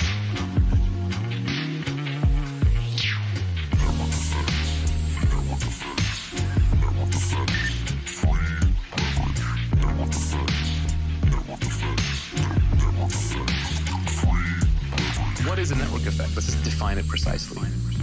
A network effect is when each additional user adds value to the existing user base.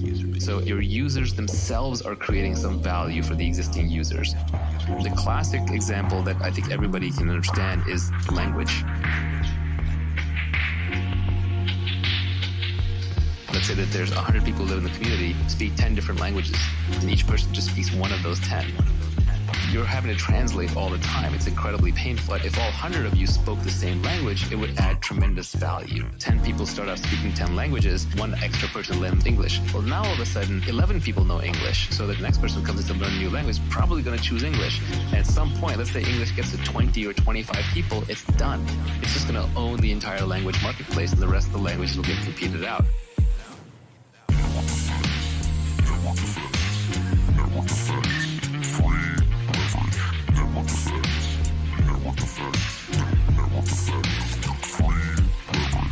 Network effects are a very powerful concept.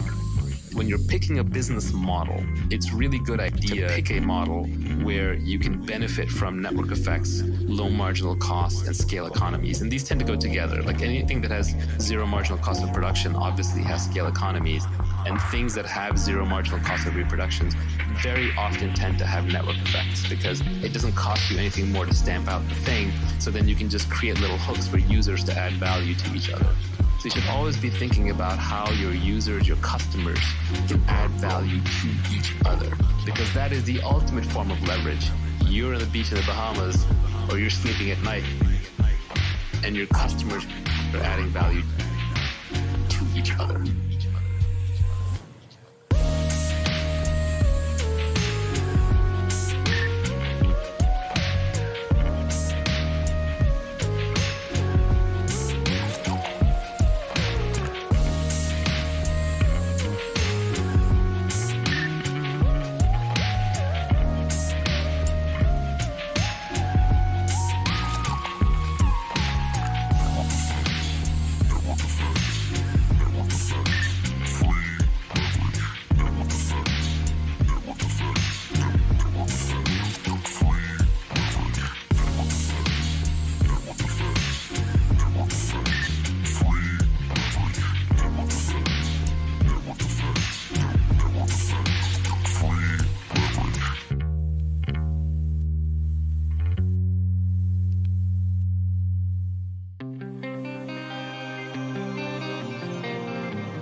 We are now living in an age of nearly infinite leverage. Nearly infinite leverage. Nearly infinite leverage. We are now living in an age of nearly infinite leverage. And all the great fortunes are created through leverage. So your first job is to obtain leverage. You can obtain leverage through permission, taking risks, getting people to work for you, or by raising capital. Or you can get leverage permissionlessly by learning how to code, or becoming a good communicator, podcasting, broadcasting, creating videos, writing, etc., etc., etc. That's how you get leverage. That's how you get leverage. But once you have leverage, what do you do with it? Well, the first part of your career is spent hustling to get leverage. Once you have the leverage, then you want to slow down a bit, because your judgment really matters. It's like you've gone from steering your sailboat around to now you're steering an ocean liner or a tanker. You have a lot more at risk, but you have a lot more to gain as well. We are now living in an age of nearly infinite leverage. Nearly infinite leverage. Nearly infinite leverage. We are now living in an age of nearly infinite leverage. You have a lot more at risk, but you have a lot more to gain. So in an age of infinite leverage, judgment becomes the most important skill. My definition of wisdom is knowing the long-term consequences of your actions. Wisdom is just judgment on a personal domain. Wisdom applied to external problems, I think, is judgment. So they're highly linked. It's knowing the long-term consequences of your actions and then making the right decision to capitalize on that. Judgment is very, very hard to build up. This is where both intellect and experience come in play. There are many problems with the so-called intellectuals in the ivory tower. They have no skin in the game. They have no real-world experience, so they just apply purely intellect. And intellect without any experience is often worse than useless, as you get the confidence that the intellect gives you, and you get some of the credibility, but because you had no skin in the game and you had no real experience and no real accountability, you're just throwing darts. The real world is always far, far more complex than we can intellectualize. We are now living in an age of nearly infinite leverage. Nearly infinite leverage. Nearly infinite leverage. We are now living in an age of nearly infinite leverage. You have a lot more at risk, but you have a lot more to gain as well. Especially all the interesting, fast-moving edge domains and problems, you can't get there without experience. So if you are smart and you iterate fast, even you put 10,000 hours into something, but you take 10,000 tries at something. If you are smart and you have a lot of quick iterations and you try to keep your emotions out of it, the people with the best judgment are actually among the least emotional. A lot of the best investors are considered almost robotic in that regard. I wouldn't be surprised if even the best entrepreneurs come across as unemotional. There is this archetype of the passionate entrepreneur, and yet they have to care about what they're doing, but they also have to see very clearly what's actually happening. And the thing that prevents you from seeing what's actually happening are your emotions. Our emotions are constantly clouding our judgment. And in investing or in running companies, building products, or being an entrepreneur, emotions really get in the way. Emotions are what prevent you from seeing what's actually happening until you can no longer resist the truth of what's happening, until it becomes too sudden, and then you're forced into suffering, which is sort of a breaking of this emotional fantasy that you had put together. We are now living in an age of nearly infinite leverage. Nearly infinite leverage. Nearly infinite leverage. We are now living in an age of nearly infinite leverage. You have a lot more at risk, but you have a lot more to gain as well.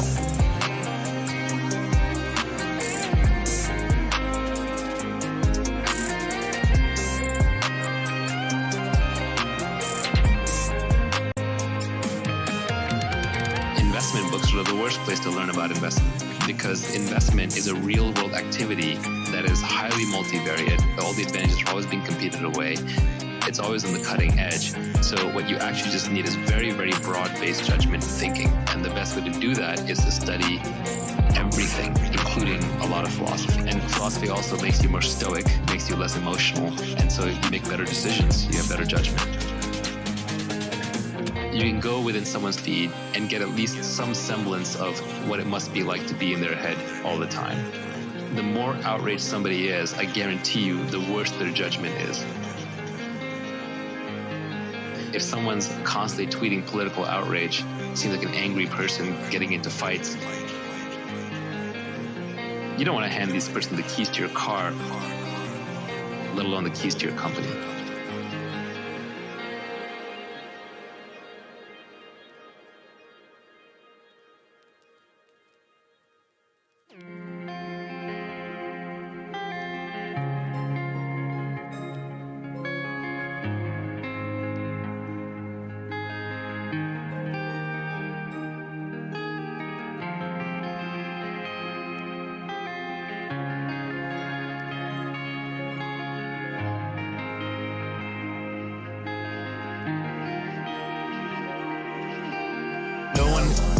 Is going to value you more than you value yourself. No one is going to value you more than you value yourself. We're here to talk about wealth creation. That has to be your number one priority. No one is going to value you more than you value yourself.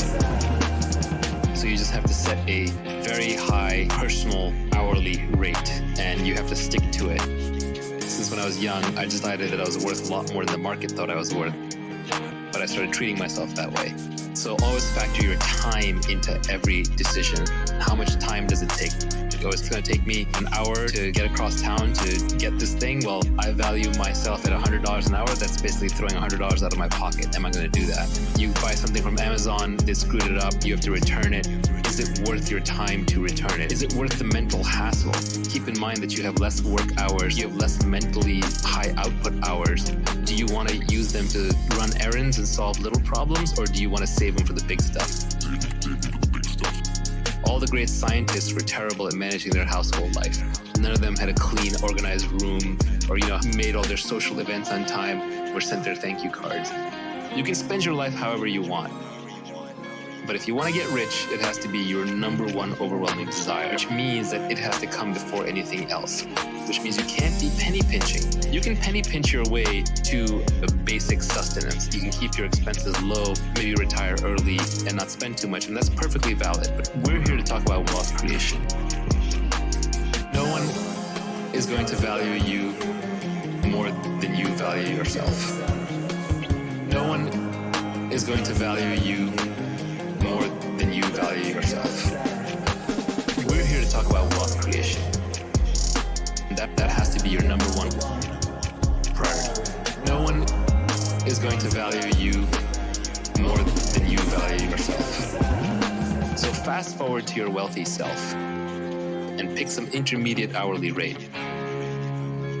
For me, believe it or not, back when you could have hired me, my hourly rate, I used to say to myself over and over, it's $5,000 an hour. Today, when I look back, really it was about $1,000 an hour. And of course, I still ended up doing stupid things like arguing with the electrician or returning the broken speaker, but I shouldn't have. And I did it a lot less than any of my friends would.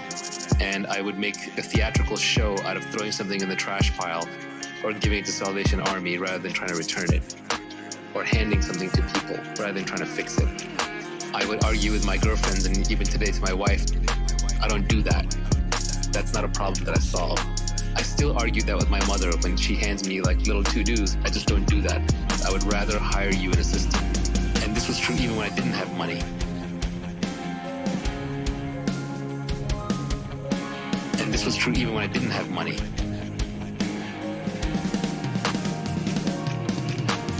No one is going to value you more than you value yourself. No one is going to value you more than you value yourself. We're here to talk about wealth creation. That has to be your number one priority. No one is going to value you more than you value yourself.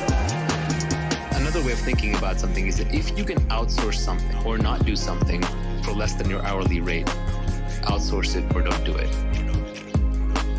Outsource it or don't do it. So if you can hire someone to do it for less than your hourly rate, hire them. And that even includes things like cooking. You may want to eat your healthy home-cooked meals, but if you can outsource it, do that instead. And I know some people will say, well, what about the joy of life and what about getting it right just your way? Sure, you can do that, but you're not going to be wealthy because now you've made something else a priority.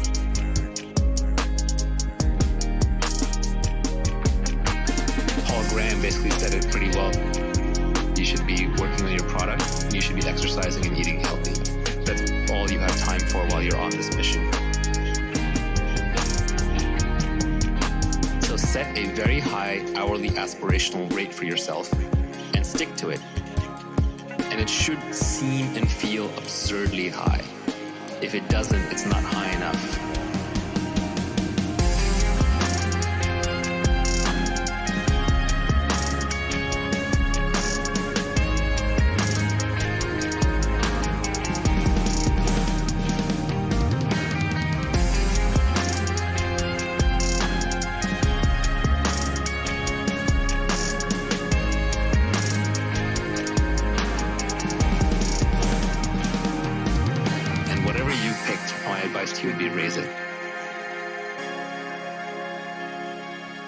And whatever you picked, my advice to you would be raise it.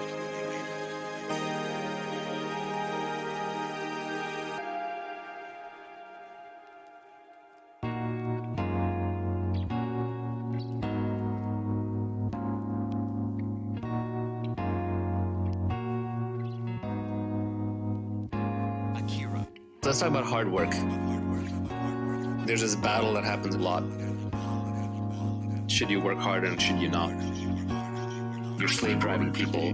All the great founders work their fingers to the bone. And they're talking past each other. First of all, they're talking about two different things. Employees in a lifestyle business, which is fine. Your number one thing in life, if you're doing that, is not getting wealthy. You have a job, you also have your family, you also have your life. But Keith is talking about the Olympics of startups. He's talking about the person going for the gold medal, trying to build a multi-billion-dollar public company. That person has to get everything right. They have to have great judgment. They have to pick the right thing to work on. They have to recruit the right team. And they have to work crazy hard because they're basically engaged in a competitive sprint. So if getting wealthy is your goal, you are going to have to work as hard as you can. If getting wealthy is your goal, you are going to have to work as hard as you can. But hard work is no substitute for who you work with and what you work on. Who you work with and what you work on. Who you work with and what you work on. Hard work is no substitute for who you work with and what you work on. Who you work with and what you work on. Who you work with and what you work on. Finding product, market, founder, fit, how well you are personally suited to that business. The combination of that three, that should be your overwhelming goal. yourself a lot of time if you pick the right area to work in.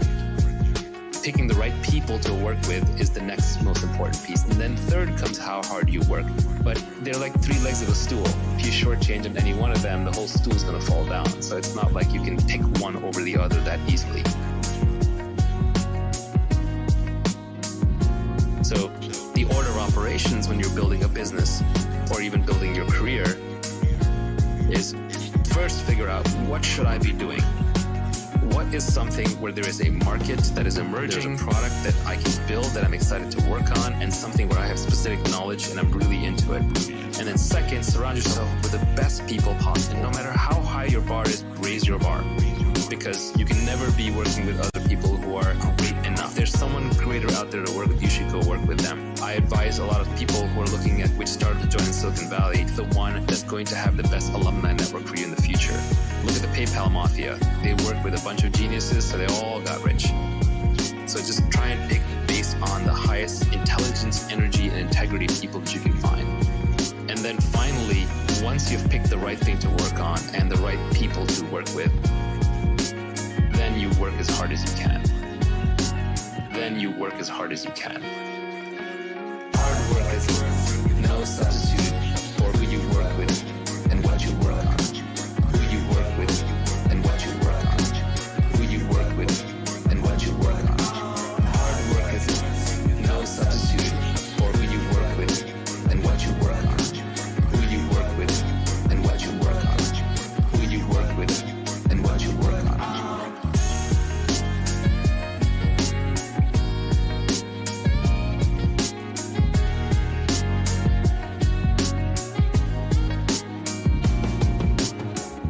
Mythology gets a little crazy. People work 80, 120-hour weeks. A lot of that's just status signaling. It's showing off. Nobody really works 80 to 120 hours a week sustained at high output with mental clarity. Your brain breaks down. You just won't have good ideas. So really the way people tend to work most effectively, especially in knowledge work, is they sprint as hard as they can while they're working on something and they're inspired and they're passionate, and then they rest, they take long breaks. It's more like a lion hunting and much less like a marathon runner running. So you sprint, then you rest, you reassess, and then you try again.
Inspiration is perishable. When you have your inspiration, do it right then and there. Inspiration is perishable. When you have your inspiration, do it right then and there. This happens to me a lot with my tweet storm. I've actually come up with a whole bunch of additional tweet storms besides the ones that are already out there, but sometimes I just hesitate or I just pause and then it just dies. And what I've learned is if I'm inspired to write a blog post or to publish a tweet storm, I should probably do it right away. Otherwise, it's not going to get out there. I won't come back to it. Inspiration is perishable. When you have your inspiration, do it right then and there. Inspiration is perishable. When you have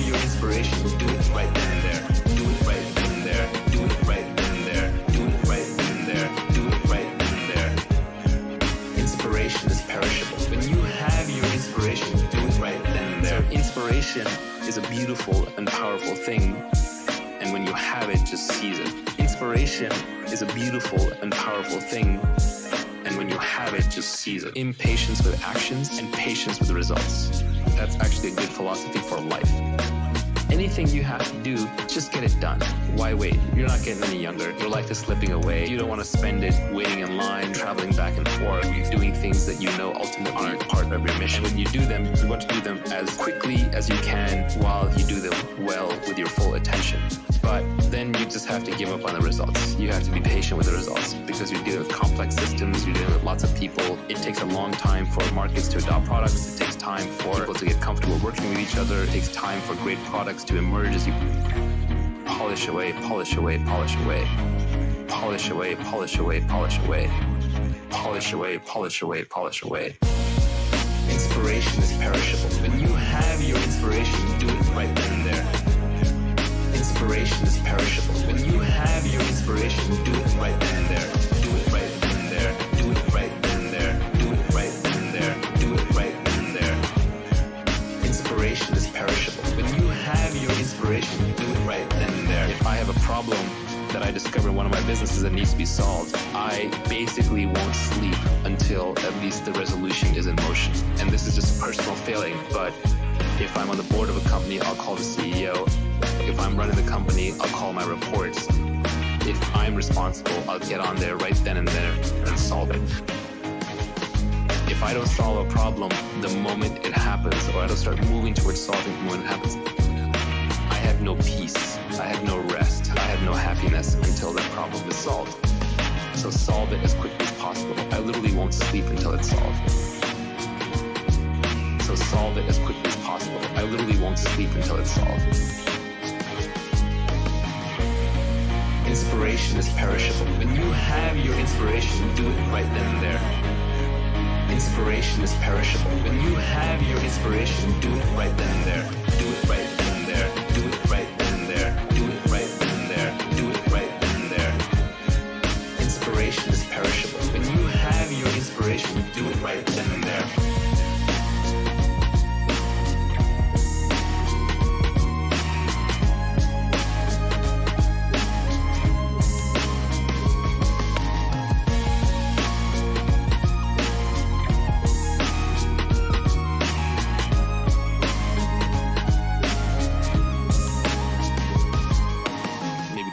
Characteristic, but it's worked out well in business.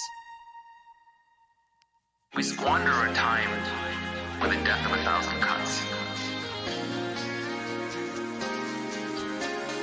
We squander our time with the death of 1,000 cuts.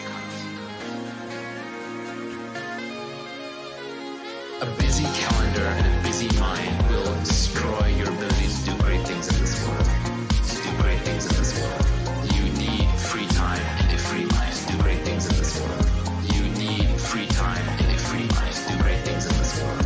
You should be too busy to do coffee while still keeping an uncluttered calendar. People who know me know that I'm famous for simultaneously doing two things. One is having a very clean calendar. I have almost no meetings on it, while at the same time, I am busy all the time. I'm always doing something. And it's usually quote-unquote work-related. But it is whatever the highest impact thing is that needs to be done at that time and that I'm most interested and inspired about. But the only way to do that is to constantly, ruthlessly decline meetings. People want to do coffee and build relationships. That's fine early in your career when you're still exploring, but later in your career when exploiting and there are more things coming at you than you have time for, you have to ruthlessly cut meetings out of your life. If someone wants to do a meeting, see if you can do it with a phone call instead. If they want to do a phone call, see if they can do it with an email instead. If they want to do it with email, see if they can do it with a text message instead. If they're text messaging, you should probably be ignoring most text messages unless they're true emergencies. One has to be utterly ruthless about dodging meetings. When you do meetings, do walking meetings, do standing meetings, keep them short, keep them actionable, keep them small. Any meeting with 8 people that sit around a conference table, nothing is getting done in that meeting. You're literally just dying 1 hour at a time.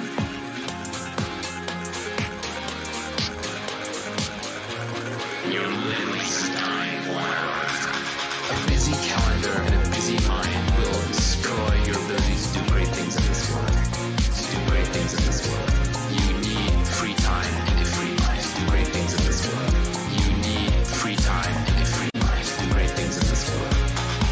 When you have something important or something valuable, other busy, interesting people will meet with you. Your calling card has to be, hey, here's what I've done, here's what I can show you, let's meet, and I'll be respectful of your time if this is useful to you. And I find that there are very busy, important people who will take your meeting, but you have to come with a proper calling card.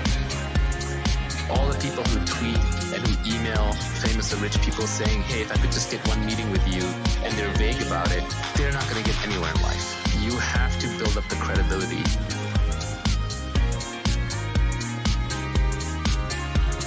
You have to do the work. You have to have proof of work. If you have proof of work and you truly have something interesting, then you shouldn't hesitate to put it together and send it to somebody. But even then, when you're asking for a meeting, you want to be super actionable about it. Even if you yourself haven't made it yet, you think you're going to make it by going out and networking and doing a whole bunch of meetings, you're probably incorrect. Yes, networking can be important early in your career. And yes, you can get serendipitous with meetings, but the odds are pretty low.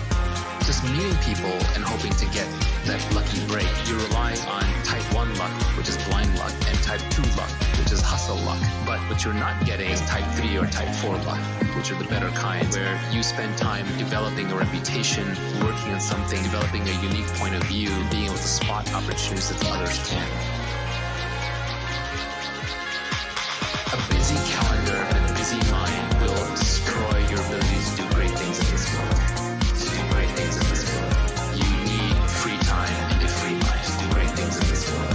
You need free time and a free mind to do great things in this world. A busy calendar and a busy mind will destroy your ability to do great things in this world. To do great things in this world. You need free time and a free mind to do great things in this world. You need free time and a free mind to do great things in this world.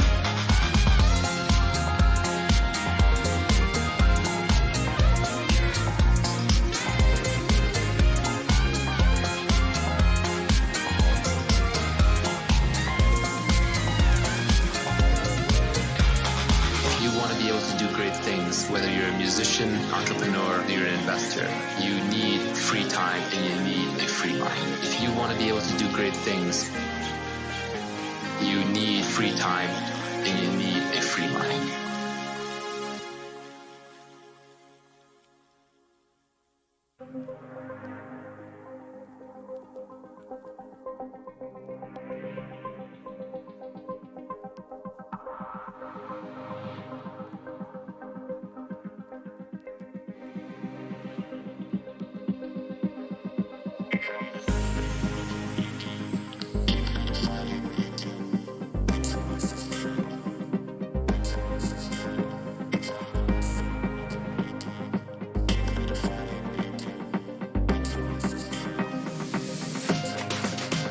Become the best in the world at what you do.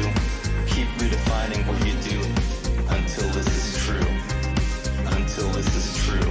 Become the best in the world at what you do. Keep redefining what you do until this is true. Until this is true.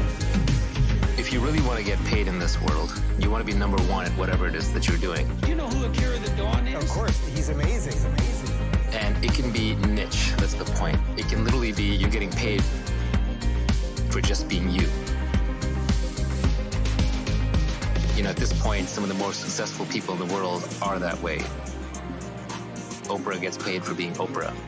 Joe Rogan gets paid for being Joe Rogan. They're being authentic to themselves. You want to be number one, but you want to keep changing what you do until you're number one. You can't just pick something arbitrary. You can't say, I'm going to be the fastest runner in the world, and now you got to beat Usain Bolt. That's too hard of a problem. But what you can do is you can keep changing what your objective is until it arrives to your specific knowledge, your skill sets, your position, your capabilities, your location, your interest, knowledge, your skill sets, your position, your capabilities, your location, your interest, and then converges to making you and then converges to making you number one. Number one. Become the best in the world at what you do. Keep redefining what you do until this is true. Until this is true. Become the best in the world at what you do. Keep redefining what you do until this is true. Until this is true. When you're searching for what to do, you actually have two different foci that you have to keep in mind at all points. One of those is, I want to be the best at what I do. And the second is, what I do is flexible so that I am the best at it. I am the best at it. Until you arrive at a comfortable place where you're like, yes, this is something I can be amazing at while still being authentic to who I am. And this is not going to be an overnight discovery. It's going to be a long journey. But at least you know how to think about it. The most important thing for a company is to find product market fit. The important thing for an entrepreneur is to find founder product market fit, where you are naturally inclined to build the right product which has a market. That's a three-focus problem, which is you got to make all three of those work at once. If you want to be successful in life, you just have to get comfortable managing multivariate problems, multiple objective functions at once. And this is one of those cases where you have to map at least two or three at once. Become the best in the world at what you do.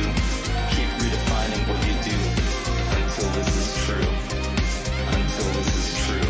Become the best in the world at what you do. Keep redefining what you do until this is true. Until this is true. Become the best in the world at what you do. Keep redefining what you do until this is true. Until this is true. Become the best in the world at what you do. Keep redefining what you do until this is true.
Akira.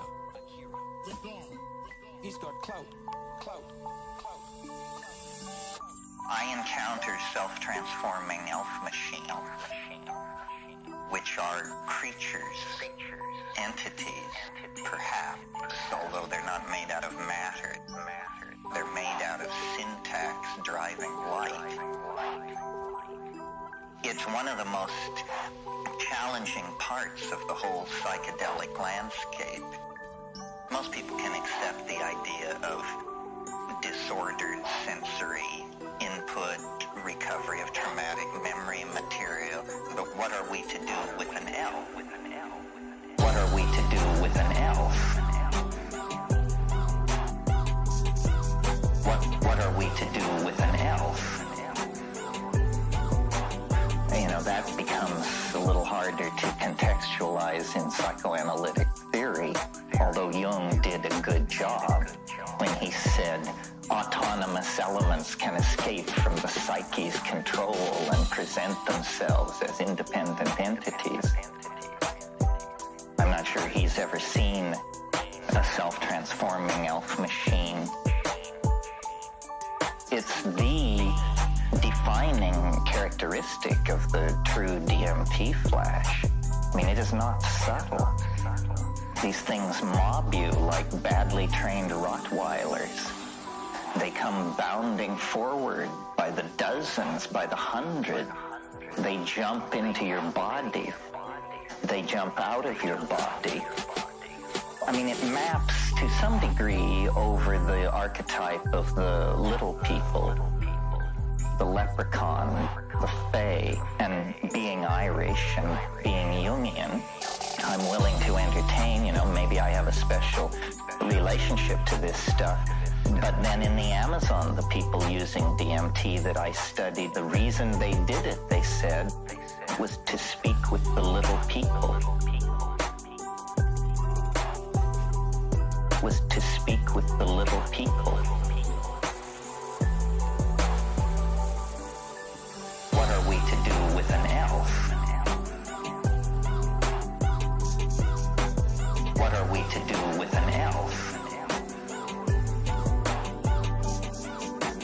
What are we to do with an elf? What are we to do with an elf?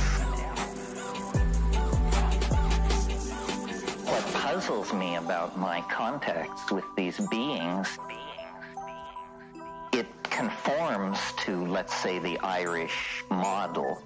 They are small, full of merriment, almost to a manic and frightening level. It's sort of like a Bugs Bunny cartoon gone berserk. They are friendly, but play rough. It's a land of explosions and falling anvils. The overwhelming feeling is love, this kind of crazy, childish affection, and they're delighted to have me in their presence.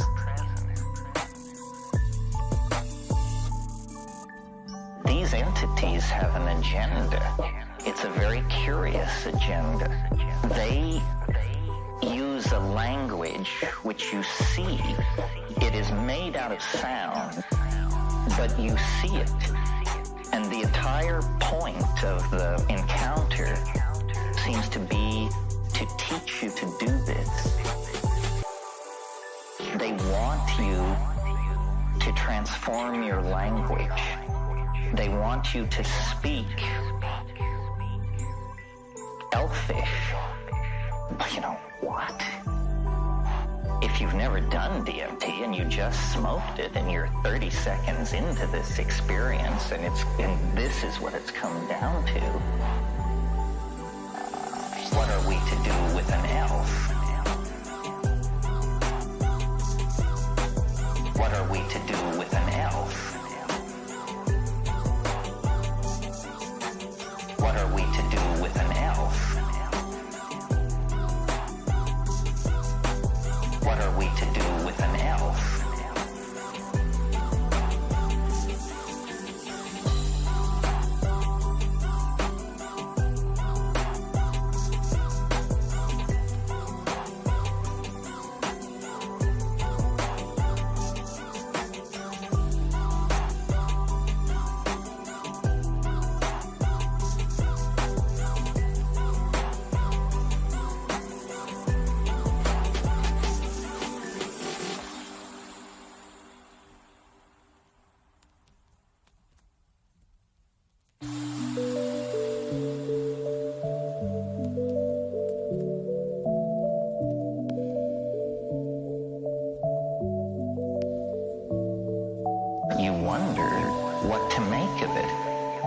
I've thought about this for years and years and years, and I don't know why there should be an invisible syntactical intelligence giving language lessons in hyperspace.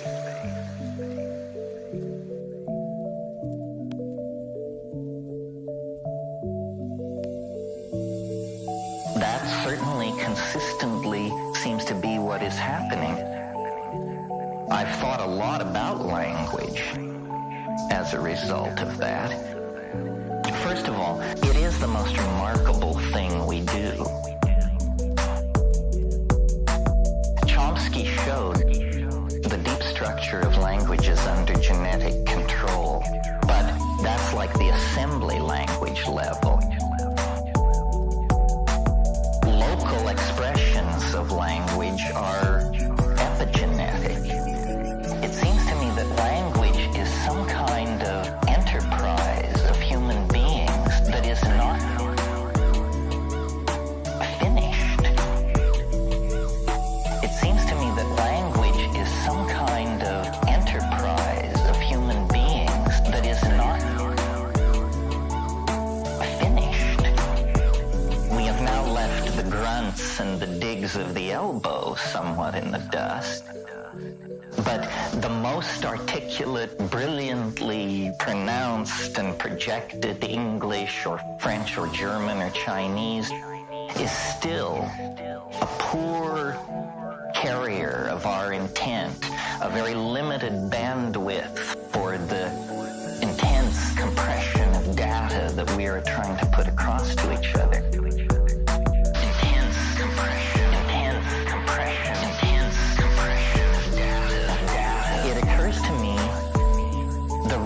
Of the senses, the ratio between the eye and the ear and so forth. This also is not genetically fixed. There are ear cultures and there are eye cultures, print cultures and electronic cultures. So it may be that our perfection and our completion lies in the perfection and completion of the word. It seems to me that language is some kind of enterprise of human beings that is not finished. It seems to me that language is some kind of enterprise of human beings that is not finished. Again, this curious theme of the word and its effort to concretize itself. A language that you can see is far less ambiguous than a language that you hear. If I read a paragraph of Proust, then we could spend the rest of the afternoon discussing what did he mean. If we look at a piece of sculpture by Henry Moore, we can discuss what did he mean, but at a certain level there is a kind of shared bedrock that isn't in the Proust passage. We each stop at a different level with the textual passage. With the three-dimensional object, we all sort of start from the same place and then work out our interpretations. Is it a nude? Is it an animal? Is it bronze? Is it wood? Is it poignant? Is it comical? So forth and so on. It seems to me that language is some kind of enterprise of human beings that is not finished. It seems to me that language is some kind of enterprise of human beings that is not finished. It is the most remarkable thing we do. It is the most remarkable thing we do. You wonder what to make of it. It is the most remarkable thing we do. It is the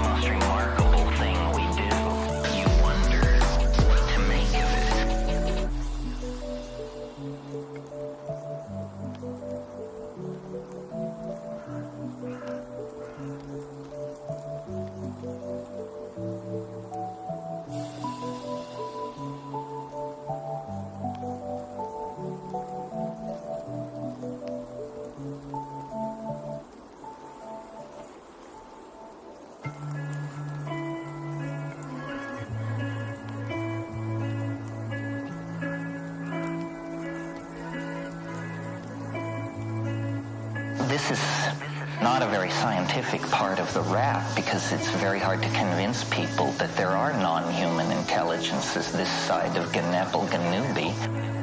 And when you tell them that these non-human intelligences are accessed through the diminutive mushrooms growing on their front lawn, they just write you off as a squirrel.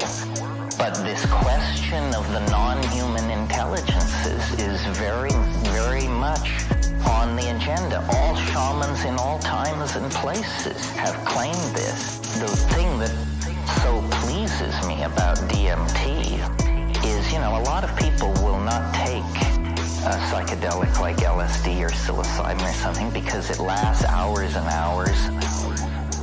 Inevitably, a thing lasting that long, you're going to end up dealing with your stuff, your anxiety, your fear, your this and that. A lot of people don't care for that sort of thing. With DMT, it lasts 4 minutes. And so how lost in an examination of childhood trauma can you get in 4 minutes, especially when you have hundreds of elves tugging at your coat sleeves? It's really an incredibly powerful tool. We have the UFO people claiming there are non-human intelligences, but they have no reliable method of contact that works for a skeptic. The great thing about DMT is it doesn't require belief. The truth requires no belief. It is the truth. The truth requires no belief. It is the truth. This, to my mind, is the great and chilling mystery in the center of the psychedelics. And once you've encountered these things, you have to take them seriously. To the point of you have to understand, where do they fit into the great order of being? What are these things? How can there be a life form not made of matter? In other words, how can they be intelligent and coherent but have no fixed body outline? Is the universe in fact populated by non-human, non-material intelligences that we somehow contact using drugs?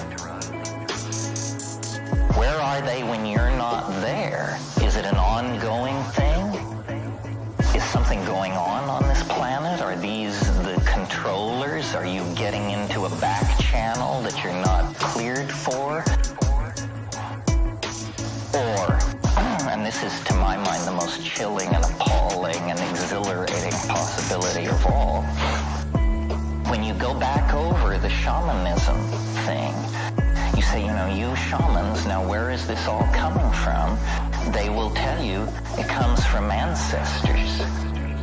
Well, that's a cheerful and fairly sanitized concept, but when you deconstruct it, ancestors are dead people. The truth requires no belief. It is the truth. The truth requires no belief. It is the truth. What is actually being suggested there is that there is a kind of ecology of souls, one energy threshold over, that is co-present with this world. Well, strangely enough, that's what the Irish myth of the Fae says. It says these are dead people. These are souls that linger in our environment, and this is what souls look like. Again, folklore is only a guide, but if what we are dabbling with, if what lies at the end of the road of shamanism is the dissolution of the boundary between life and death itself, then the million-year intuition that this was a path worth following will be dramatically vindicated.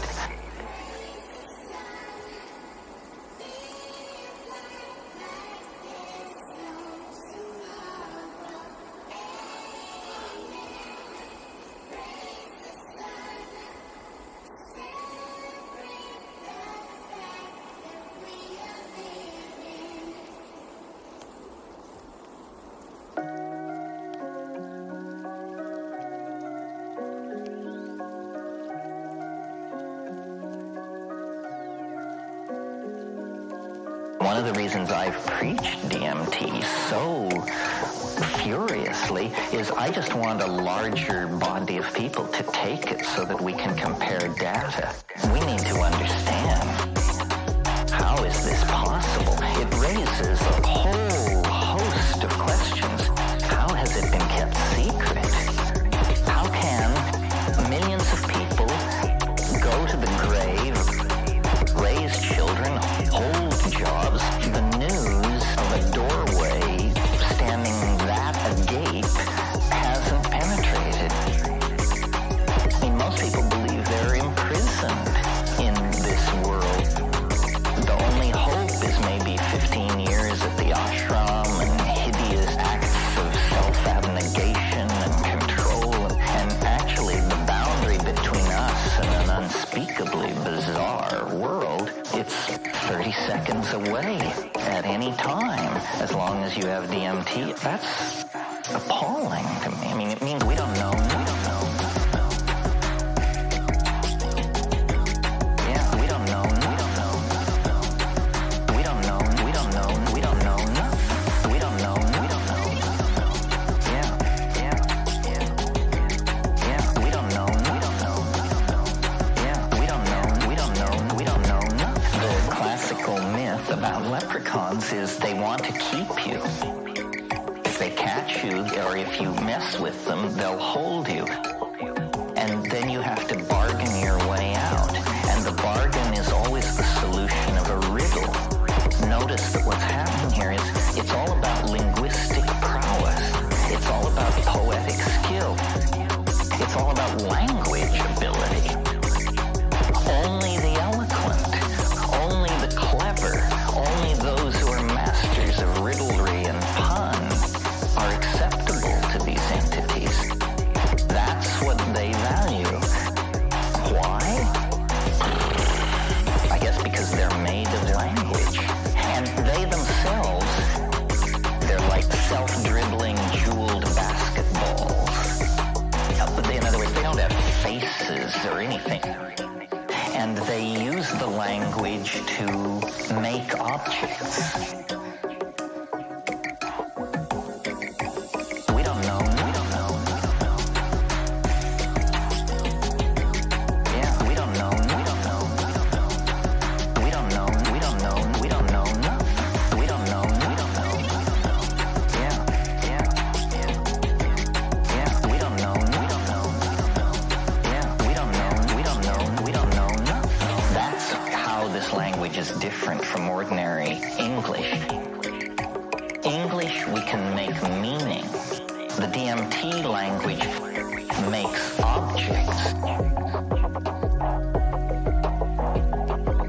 It's like a higher dimensional language. And so these things bound forward with the complete purpose of delighting you. And they reach into the air, into their bodies, into some nearby invisible dimension. And they pull out what I would call words, puns, objects, hallucinations, things which manage to be all those things simultaneously. And they say, look at this. And it's purely designed to dazzle and astound. And then a colleague will elbow the little guy aside and say, no, look at this. And they're all in front of you, chirping, clamoring, and these objects that they make begin themselves to speak and float away and reproduce. 30 seconds ago, you were sitting in a room with your grubby friend somewhere pursuing spiritual understanding. Now, this is going on, and it's very hard to not be horrified. I mean, the cognitive dissonance, the neck-snapping switch of dimensions, and then after about 3, 4, 5 minutes, it retracts. It loses its vitality, and it begins to pull away from you, almost like a boat pulling away from a dock. And in fact, I had one trip where, metaphorically, not having hands, they all turned and waved and said, "Deja vu, deja vu, deja vu, deja vu."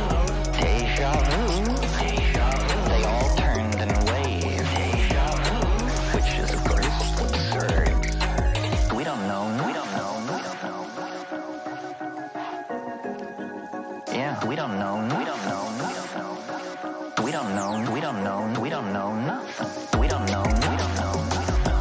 Yeah. Yeah, we don't know nothing. Yeah, we don't know. We don't know. We don't know nothing. We don't know nothing. Yeah. Yeah, we don't know. We don't know. Yeah, we don't know. We don't know. We don't know nothing.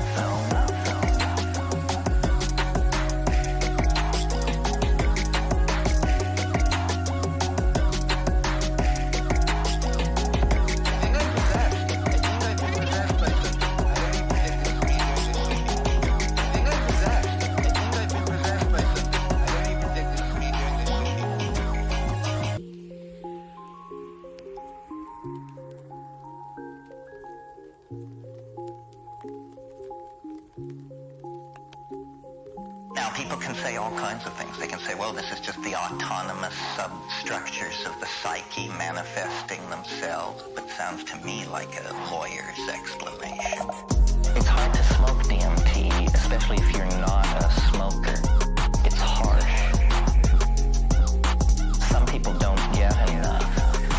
I would say of the people who smoke as much as I think you should smoke, 75% probably report something like this.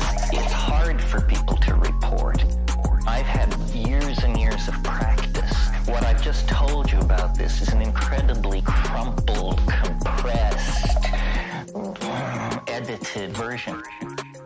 Because what is really happening in there is unspeakably bizarre. Unspeakably bizarre.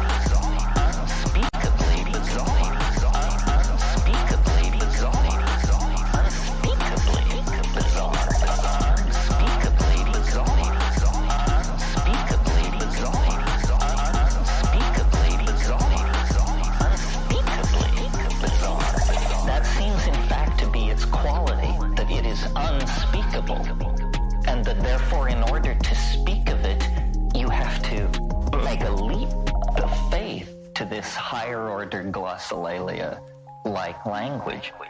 Ayahuasca is a slow release DMT. Again, at very high dose ayahuasca and at very high dose psilocybin, these entities begin to emerge. When I take psilocybin, sometime in the second hour, I pass through a place which I've learned to recognize. It's a feeling, and I call it elf country.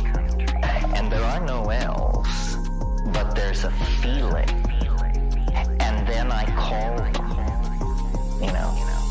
following the directions of a favorite episode of I Love Lucy, I call them by saying, "Come in, little green men, little green men." It's simply a permitting. It's simply an invocation.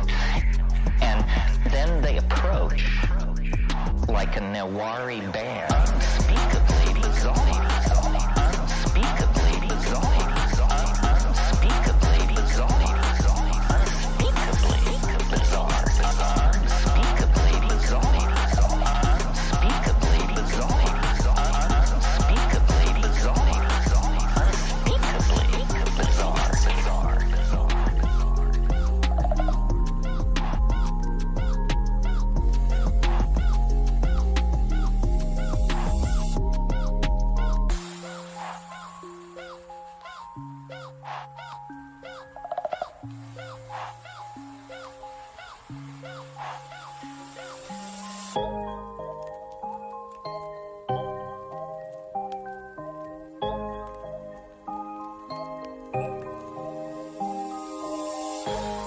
From a distance, you can hear the brass and the drum as they get closer.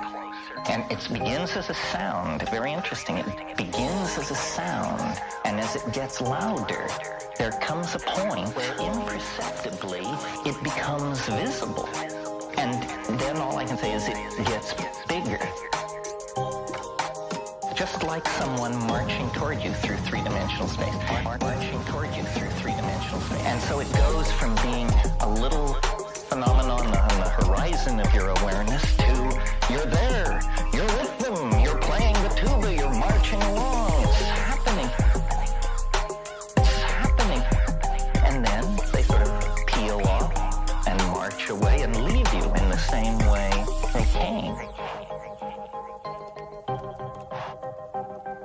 The archetype of this phenomenon, as far as I can tell, is the archetype of the circus.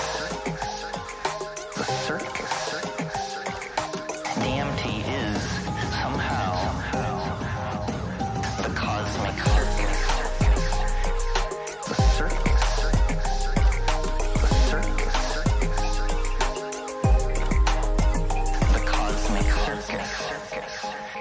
And if you analyze what the circus is, it's a closed environment of permitted outrageousness that roves the straight landscape, setting up in one town and then another and then another. And it's a thing of wonder and light. And carny people are loose. They're not like you and me. I remember in the little town I grew up in, every 4th of July, the carnival would come to town for Cherry Day. We kids were told we couldn't stay out after 9 o'clock when the carnival was in town because there was just this aura. More liquor was being consumed, more people were staying up late, so forth and so on. And if you analyze the circus, it has all the elements of the DMT thing. I mean, there's the center ring, the clowns. Henry Munn, in a wonderful essay on psilocybin mushrooms called The Mushrooms of Language, describes them as self-forming acrobatic bits of grammar. This is clearly the same thing. The circus. The circus. DMT is somehow the cosmic circus. The circus. The circus. The cosmic circus is a wonderful place for children, but it has behind that a dark side, my own earliest reminiscence of what I could call erotic awareness. I must have been very, very young, under 3, because I was being held by people. And I was taken to a circus, and there was a woman there in a tiny G-string costume, spinning, hanging by her teeth up near the center, and it was all there. And it was all there. And it was all there. Death and eros and risk and drama. And, you know, I got it. I got it. So there's all that in the circus. But then there's also the wiggy side, you know, bearded lady, the goat-faced boy, the thing in the bottle. That's the circus. The circus. DMT is somehow the cosmic circus. The circus. The circus. The cosmic circus. It's all just the main event. And then the circus packs up and leaves, and everything is the same, except there's some crumpled paper blowing around with the wind. And every little boy and girl work their cell phones to run off and join the circus. So this is the archetype of DMT, a completely self-contained, transformative world filled with all kinds of implications.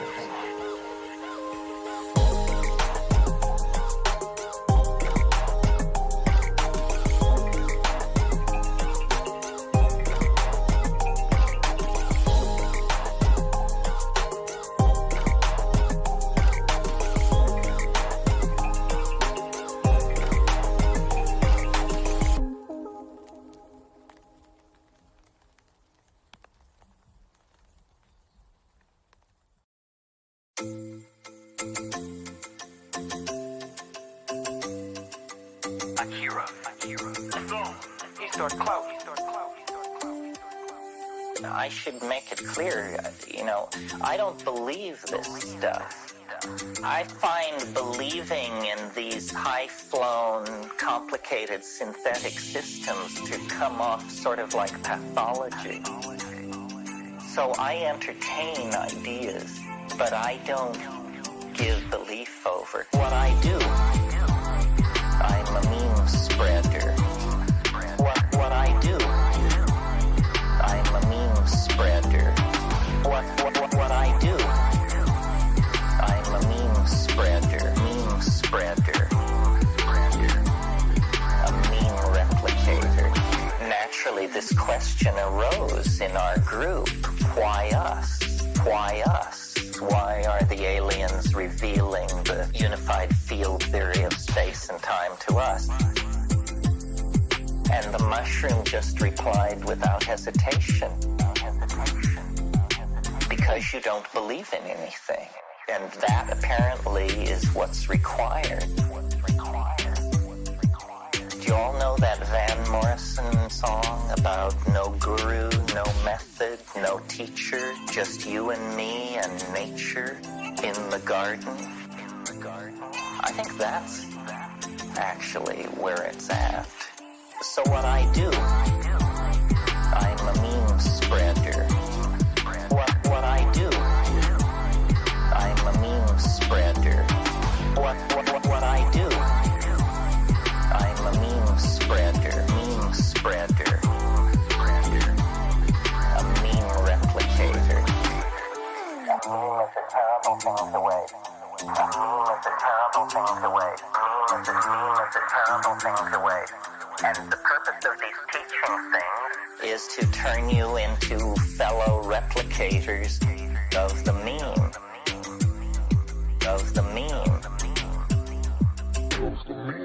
You should go forth and tell other people, go forth and tell other people, and copy it into their head, copy it into their head, and this meme will spread. So what I do, I'm a meme spreader. What I do, I'm a meme spreader. What I do, I'm a meme spreader. A meme replicator. Because we cannot evolve faster than our language. The edge of being is the edge of meaning. And somehow we have to push the edge of meaning. We have to extend it. Because if we appear to be confronted by insoluble problems, it's because we have the wrong language for dealing with this problem. You learn that with computers. Certain languages are good for certain kinds of problems. We have to constantly evolve language and push it forward. So what I do, I'm a meme spreader. What I do, I'm a meme spreader. What I do, I'm a meme spreader. A meme replicator.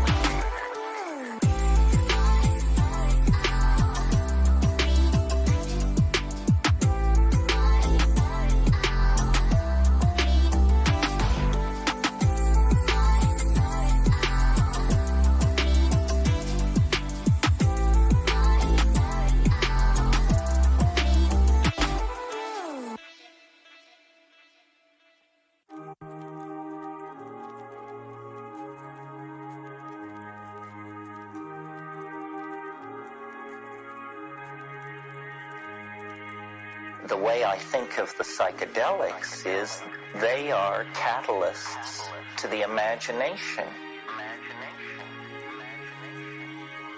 They were back 100,000 years ago. The imagination, which was just this glimmering, this iridescence on the surface of ape cognition, was under the influence of the reciprocal feedback of self-reflection that is created by watching your own mind.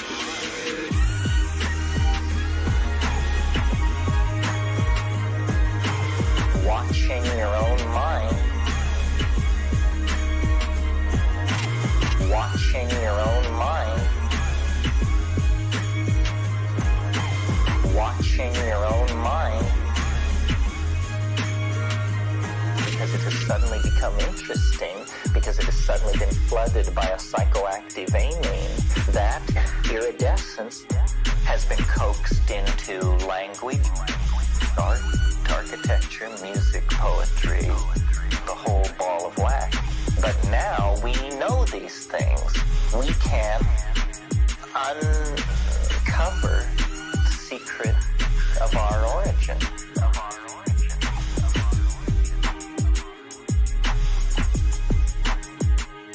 I'm very keen for the notion of what I call the archaic revival. And the archaic revival is this overarching metaphor that is the way for us to go to save our necks at this point. When a culture gets into trouble, instinctively what it does is it goes back through its own past until it finds a moment where things seem to make sense.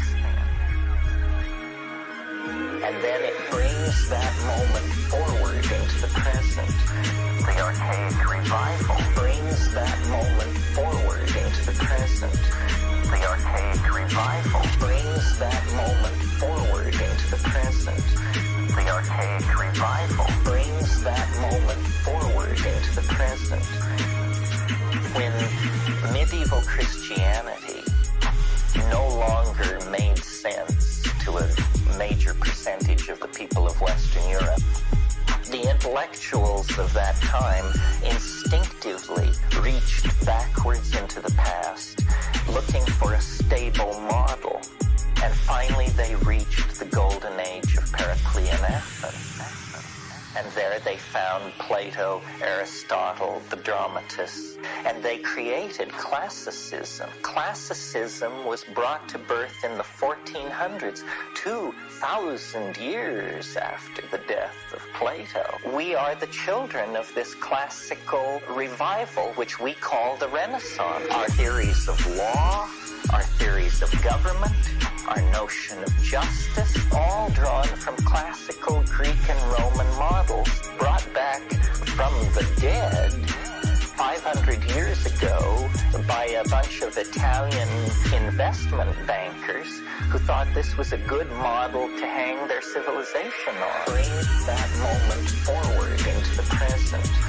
The archaic revival. Bring that moment forward into the present. The archaic revival. Bring that moment forward into the present. The archaic revival. Bring that moment forward into the present. The archaic revival. So we must now reach far back into time for a new cultural model. Our crisis is so great that we have to reach back to the high Paleolithic, to the moment immediately before the invention of agriculture and the creation of the dominator ego.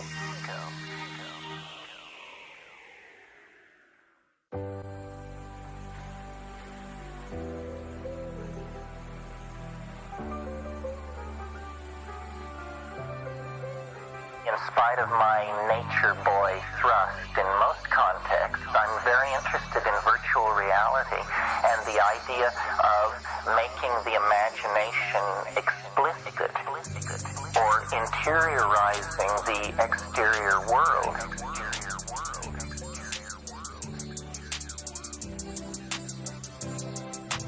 One vision that I've had of the kind of future utopia is it opens on a world which looks like our world of 10,000 years ago. People live tribally, they are physically perfect, they are naked, they want for nothing. They appear to have no material culture whatsoever. Then when you shift your point of view so that you're inside one of these people's heads, you discover that when they close their eyes, there are menus hanging in space in front of them.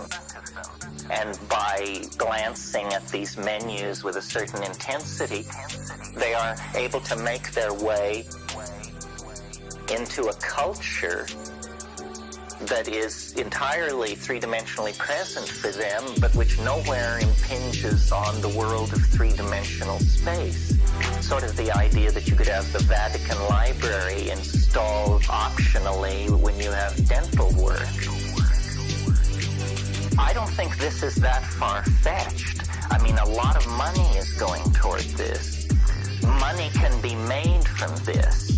We have to figure out, unless we're ready to, hang the rascals, then we're going to have to figure out some way to make money out of saving the world, saving the world, saving the world, saving the world, saving the world. We're going to have to figure out some way to make money out of saving the world, saving the world, saving the world, saving the world, saving the world, saving the world, saving the world. And I think these entertainment technologies are the way to go. I think that what we should all be trading in 15 or 20 years from now is ideas. And ideas should be worth more than anything.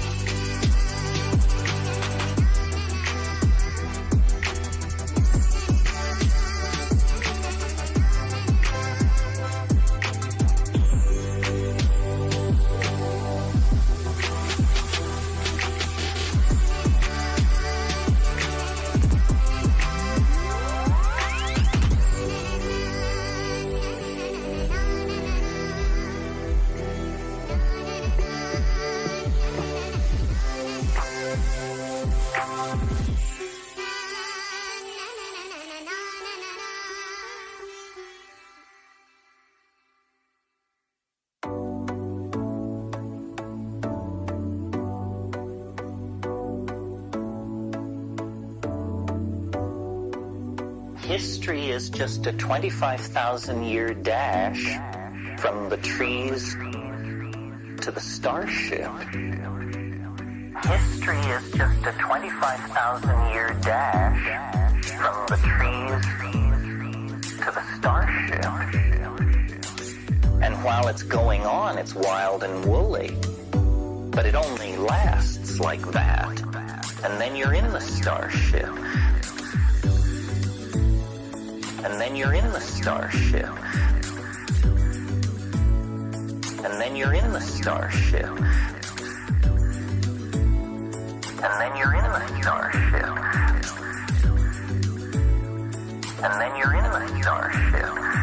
Because we are like bacteria or something in the shortness of our lifespan. To us, 25,000 years, you can get lost in the middle of that and you can't see either end. But from the point of view of a species, it's just instantaneous. History is just a 25,000-year dash from the trees to the starship. History is just a 25,000-year dash from the trees to the starship. From the trees to the starship. From the trees to the starship. From the trees to the starship. From the trees to the starship. You know, this thing happened 65 million years ago. A very large object collided with the Earth. Everything on this planet, larger than a chicken, died. Some people think in a single moment. But what's peculiar is there appears to have been a major dieback of species underway before the impact, that in the million years preceding the impact, there was some kind of echo crisis on the planet. And then this asteroid struck. You know, the dinosaurs that we find are the lumbering, enormous ones, but it's always agreed that there were a vast number of small-boned, gray-seal dinosaurs that were much smaller. Is it possible there was a breakout of intelligence? Is it possible that there was an intelligent species of a reptilian sort that was actually evolving a technical civilization, which then caused this dieback of species? History is just a 25,000-year dash from the trees to the starship. History is just a 25,000-year dash from the trees to the starship. From the trees to the starship. From the trees to the starship. From the trees to the starship. From the trees to the starship. Whenever you have intelligent life in the presence of large explosions, a safe bet is that the intelligent life is responsible for the large explosions. It may be that there was a war in heaven 60 million years ago.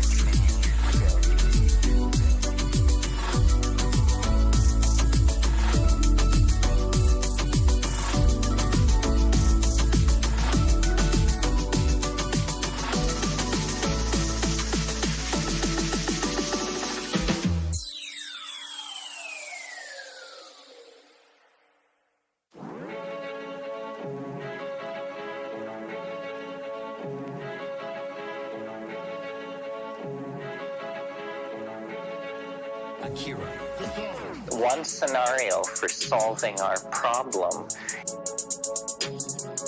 is a mass migration into the past. We could literally dump this whole scene and go 100 million years into the past of the planet, then set up there in a confined zone. If it were only 10,000 years deep, it would never show in any fossil record. If we held ourselves to a 10,000-year wide window, that's such a brief period of time and so long ago that we would basically just appear to have disappeared.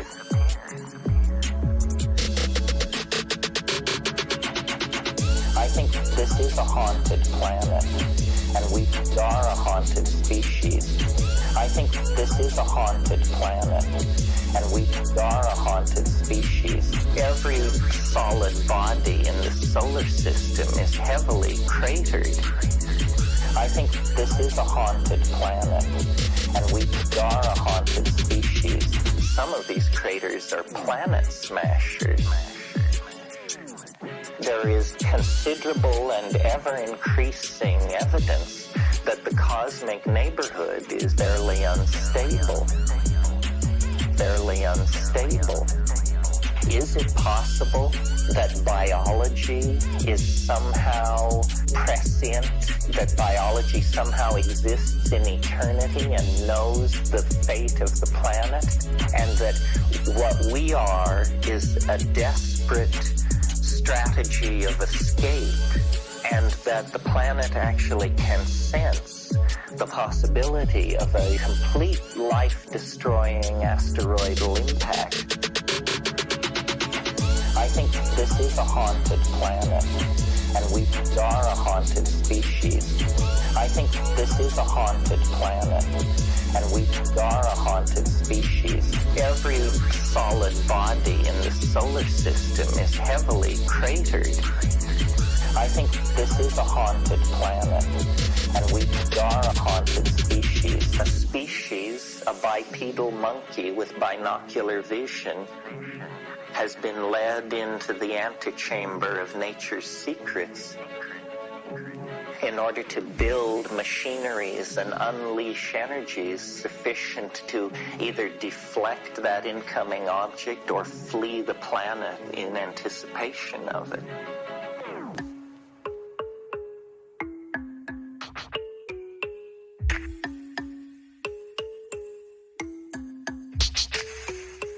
I think life is tremendously tenacious and has an immense capacity to organize itself to meet any crisis, provided it knows it's coming. There are scars on this planet, enormous scars. There's a scar 1.5 billion years old on the Canadian shield that is twice the size of the lunar crater Copernicus. What is going on? What is going on? What is going on? What is going on? What is going on?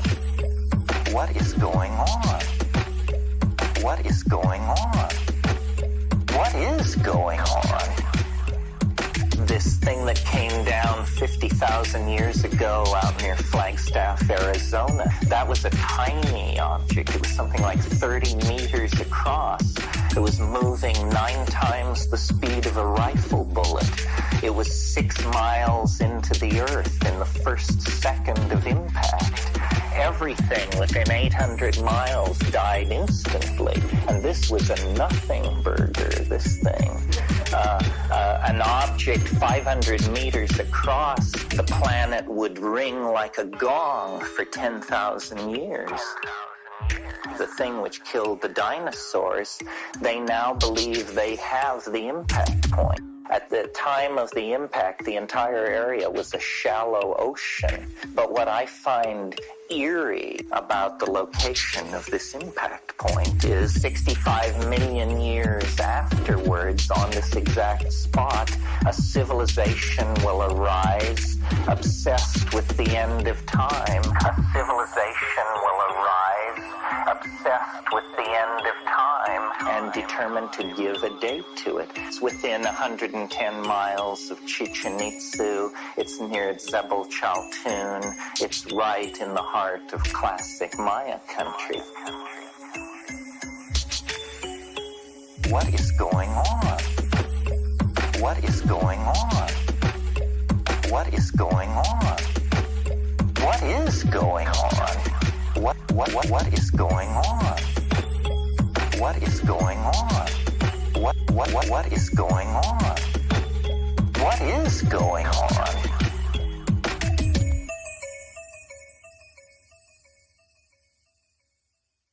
It's very easy to smooth it all out and say, that the Pentagon runs it all and so forth and so on. But once you start digging, the world is a labyrinth, a sponge of interconnected labyrinthine interstices, the weirdest connections.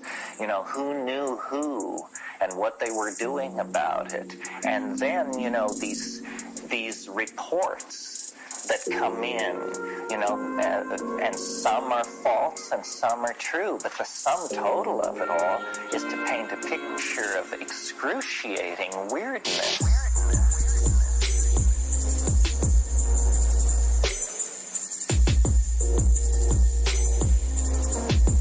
Excruciating weirdness.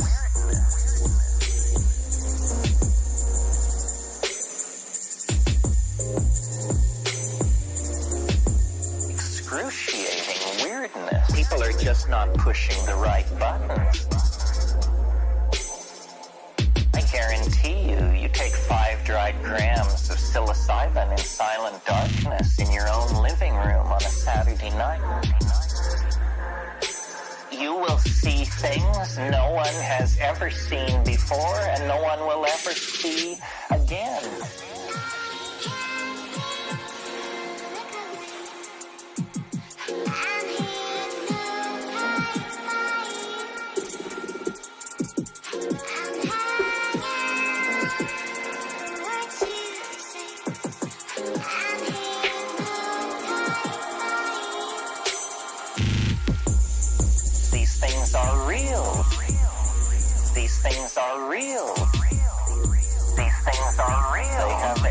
existential validity. They have the power to move hearts and change lives if we can but bring them back into the domain of the group mind, of the tribal campfire. We are surrounded by oceans of alien beauty, alien intent, bizarre ideas. I mean, I'm convinced that these things which the tykes offer in the DMT holding pen are idea systems. Ultimately, the time wave, which, took me 4 years to create and requires computer assistance and all this stuff, it was just one of those things. I mean, they have closets full of this stuff, and they just pull it out and show it to you and take it away. Oh, you like that? Try this. How about this?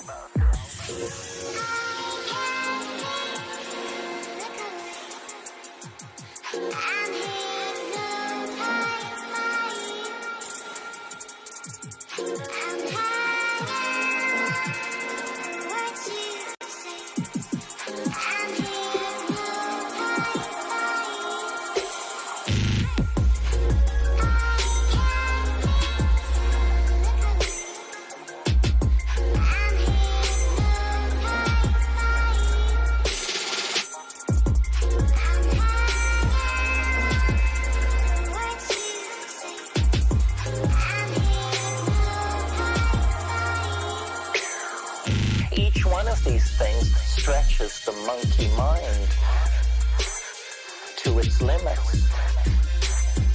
To its limits. Each one of these things stretches the monkey mind to its limits. To its limits. I am a rationalist, and yet if you press into these weird zones, you can overcome what I call the trailer court syndrome.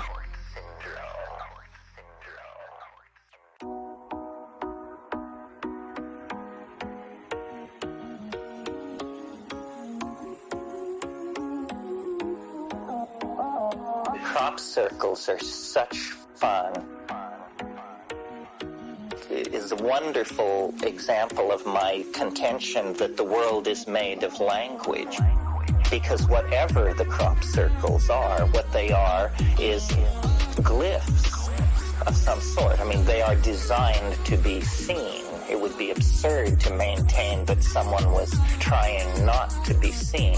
So these crop circles are to be looked at, and then radiating out from the act of looking at them, reality ripples. Reality ripples.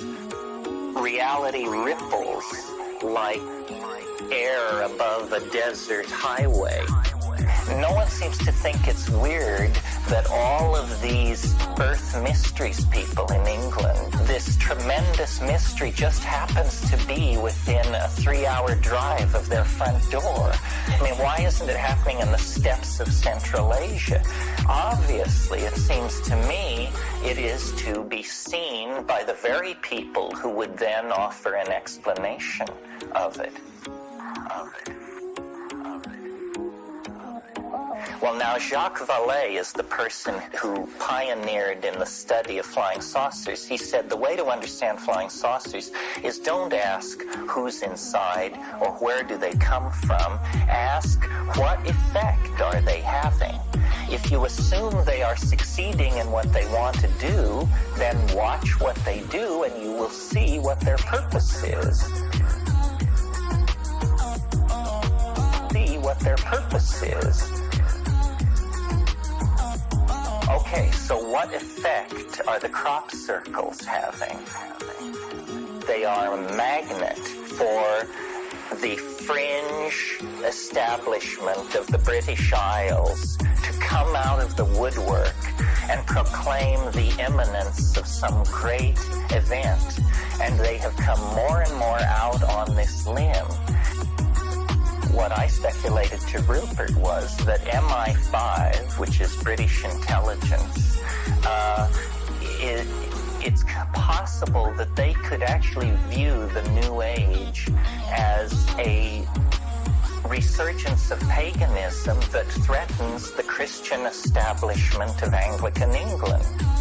And so what they have done is they've created a disinformation program.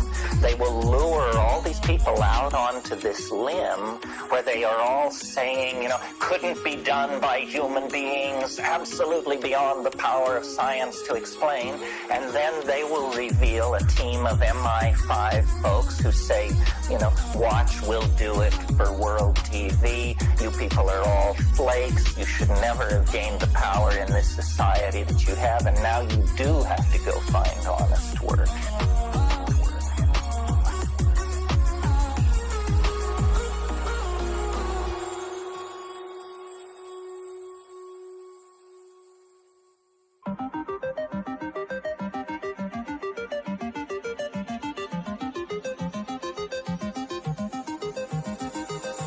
Then we came up with a yet more elaborate theory, which I somewhat prefer.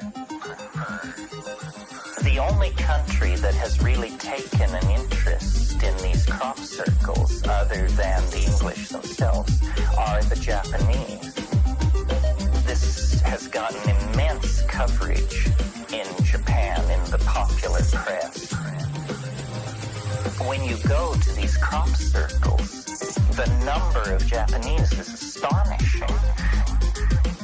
MITI, which is the Ministry of Trade and Industry, is obviously carrying on a clandestine project in the study of semiotics, in the study of the Western mind and how it relates to the manipulation of certain symbols. Because they are in charge of marketing and advertising and creating a marketing psychology in Japan.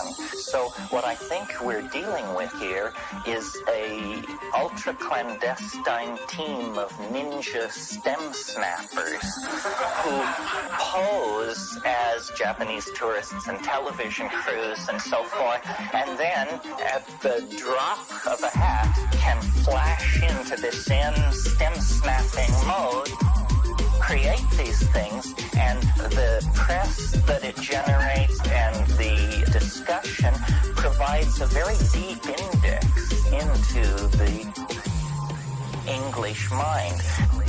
Notice how eerily appealing to the English mind this is, and it's possible that you can extend this to the cattle mutilations of a few years ago in the Midwest. The relationship of cattle mutilations in the lonely western prairies under a crescent moon, the relationship of that image to the American mystique of the lonesome cowboy and the gunfight at the OK Corral and all that is eerily similar to the relationship of the English mind to its earth mysteries out there on the Salisbury Plain. It's a human agency, and that therefore it's some kind of a disinformation project.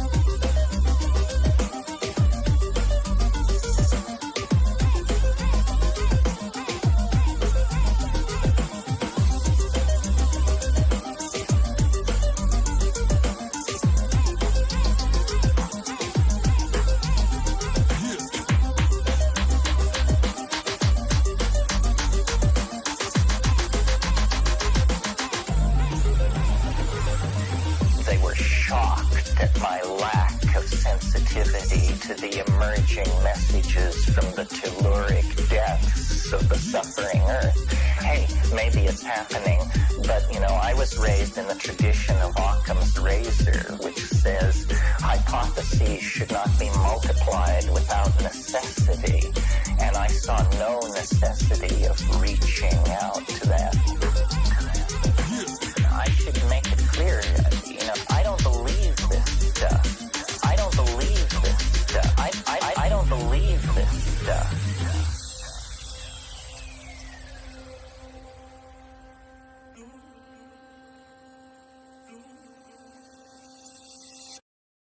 Akira. He's got clout. The web of life.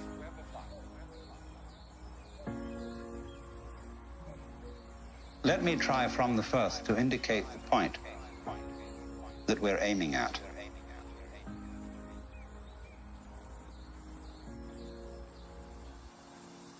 The point is this, that human consciousness is at the same time as being a form of awareness and sensitivity and understanding, it's also a form of ignorance. The ordinary everyday consciousness that we have leaves out more than it takes in. The ordinary everyday consciousness that we have leaves out more than it takes in. And because of this, it leaves out things that are terribly important. It leaves out things that would, if we did know them, allay our anxieties and fears and horrors. And if we could extend our awareness, you see, to include those things that we leave out, we would have a deep interior peace. Because we would all know the one thing that you mustn't know. The ordinary everyday consciousness that we have leaves out more than it takes in. The ordinary everyday consciousness that we have leaves out more, according to the rules of our particular social game. The one thing you mustn't know, that's really not allowed, that is the lowdown on life. And the lowdown, on the one hand, means the real dirt on things. But the lowdown is also what is profound, what is mysterious, what is in the depths. And there's something left out. And our everyday consciousness screens this out in the same way that when you say you have weaving, you have, say, on this rug here in front of us, when the black finishes here, the black threads will go underneath and then appear again over here, then they'll go underneath the white and then they'll appear again over here, so that the back will be the obverse pattern of the front. Now, the world is like that. The ordinary everyday consciousness that we have leaves out more than it takes in. The ordinary everyday consciousness that we have leaves out more. Our sense organs are selective. They pick out certain things. They're receptive. For example, we have a small band, what you might call a spectrum of light, of sound, of tactile sensation, and so on, to which the human organism is sensitive. But we know that outside that small band, there is a huge range of vibrations to which we have built instruments that are sensitive. Things like cosmic rays, ultraviolet rays, gamma rays, hard X-rays, and so on. They're all outside the band of our spectrum. And obviously, there are things that are outside the range of our instruments. We may build new instruments someday which will evoke, bring into our consciousness other orders of vibration altogether, but yet, as yet, we don't know about. So you could imagine, you see, the universe is a vast system of vibrations and has infinite possibilities. The ordinary everyday consciousness that we have leaves out more than it takes in. The ordinary, everyday consciousness that we have leaves out more. The ordinary, everyday consciousness that we have leaves out more than it takes in. The ordinary, everyday consciousness that we have leaves out more than it takes in. The ordinary, everyday consciousness that we have leaves out more than it takes in. The ordinary, everyday consciousness that we leaves out more than it takes in.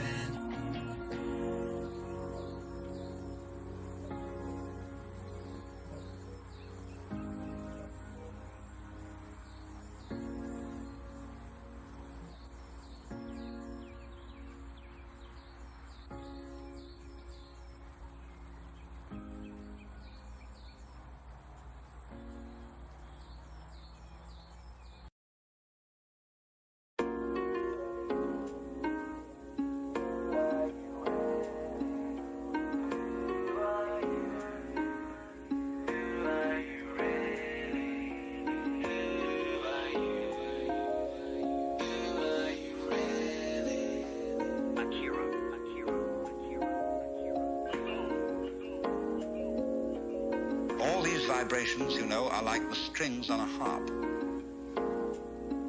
And the harps that the angels are supposed to play in heaven are really this huge possibility.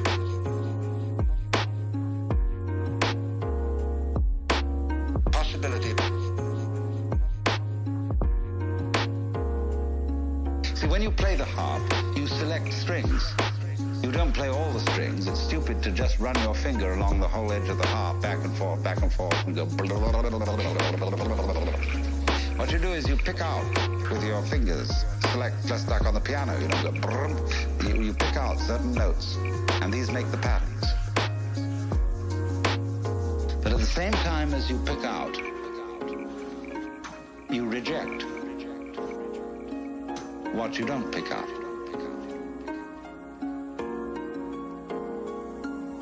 But it's all there, constituting a fundamental continuity, the kind of continuity of the thread as they go to the back of the woven material and make up the obverse of the pattern that's on the front. Now, the question that is absolutely basic for all human beings is, what have you left out? What have you left out?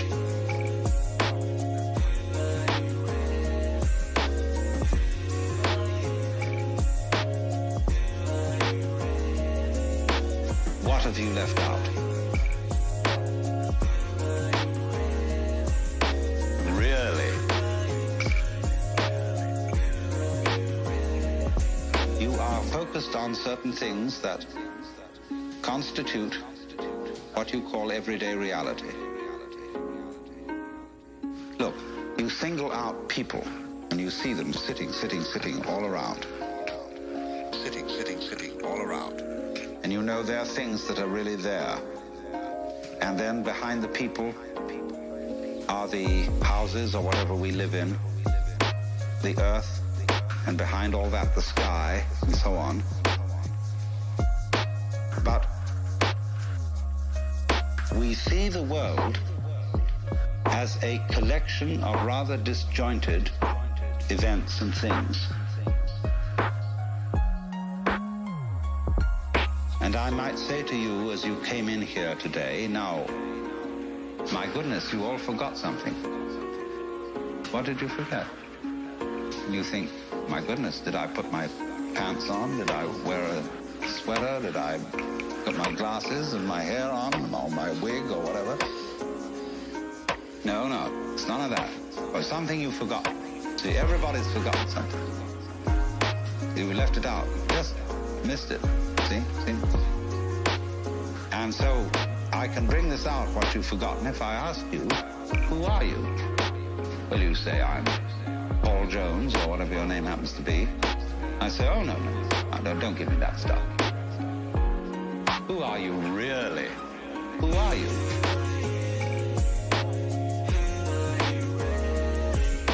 Who are you?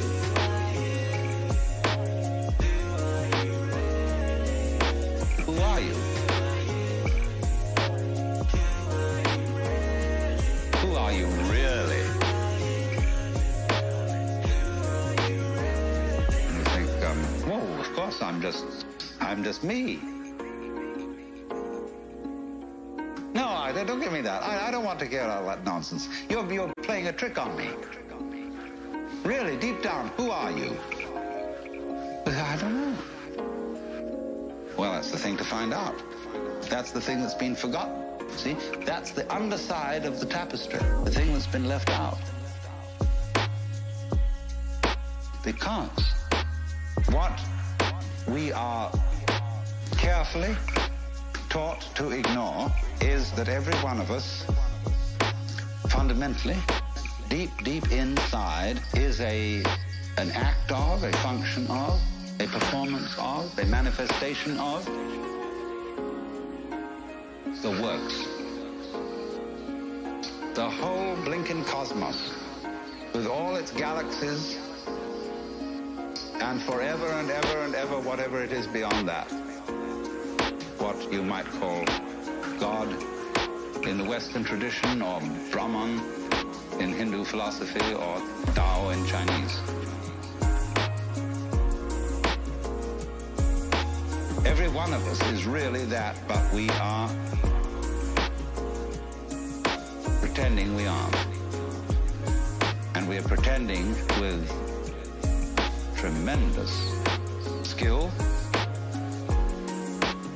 and deception. Who are you?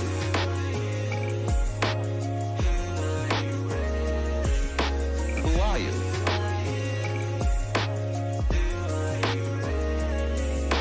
Who are you? Who are you really?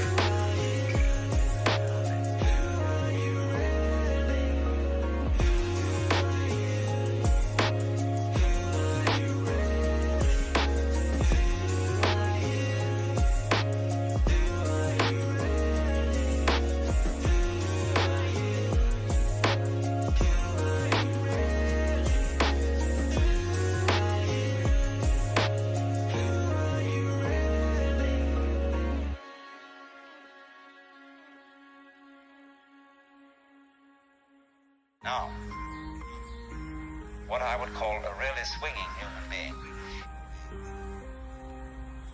is a person who lives on two levels at once. He's able to live on the level of being his ordinary ego, his everyday personality, and play his role in life and observe all the rules and so on that go with that. But if he's only on that level, if he's only playing that kind of thing and thinks that's all there is, it becomes a drag. And he starts being the kind of person who feels that he's just got to go on surviving. It's terribly important to go on surviving. Live. He works at that. And his children learn the same attitude from him. He says, well, I've got to survive because I've got all these children I want to support, and so on and so forth.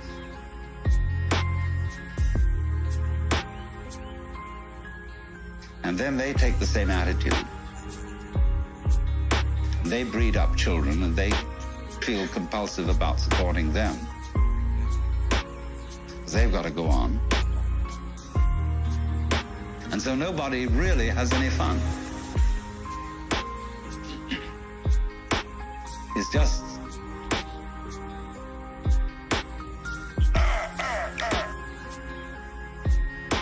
we've got to make this thing, you see? And you don't have to.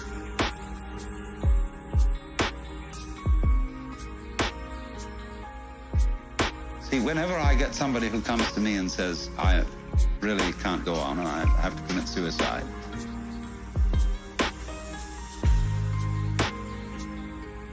I say, well, that's entirely, you're right. There's really no reason why you should go on, and if you want to commit suicide, do it. You can check out.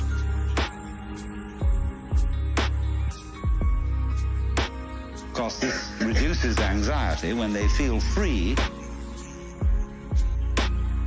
to commit suicide. They don't really have to commit suicide so much.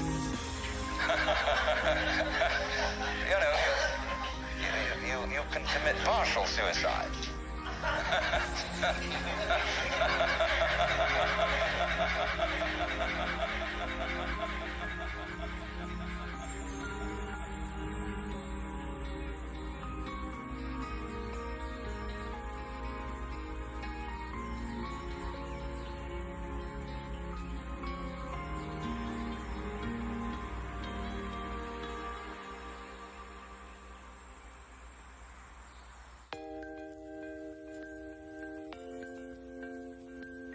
Akira.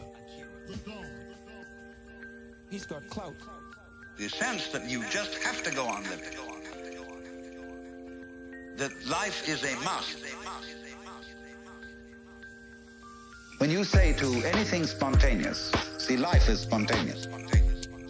It happens in the words of the Taoists, Ziran, which means of itself so. That's their Chinese expression for nature. What happens by itself, what isn't pushed, but it just pops up, you see? You came into being, you know? It happens in a kind of a plop way like that, see? Now, you can't tell that process. You ought to happen. You must happen. Because that puts a bind on it in the same way as when you have a child and all the relatives have come to a party on Thanksgiving, the child into the middle of all the relatives and say, now dear, play. Now dear, play, play. Now dear, play, play. Play on demand, play on demand, play on demand, play, play. Say now dear, play, play.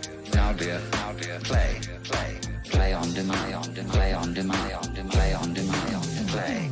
See, it absolutely bugs the child to do it like that. And so this is the problem for every artist. Because an artist is a man who makes his living by playing.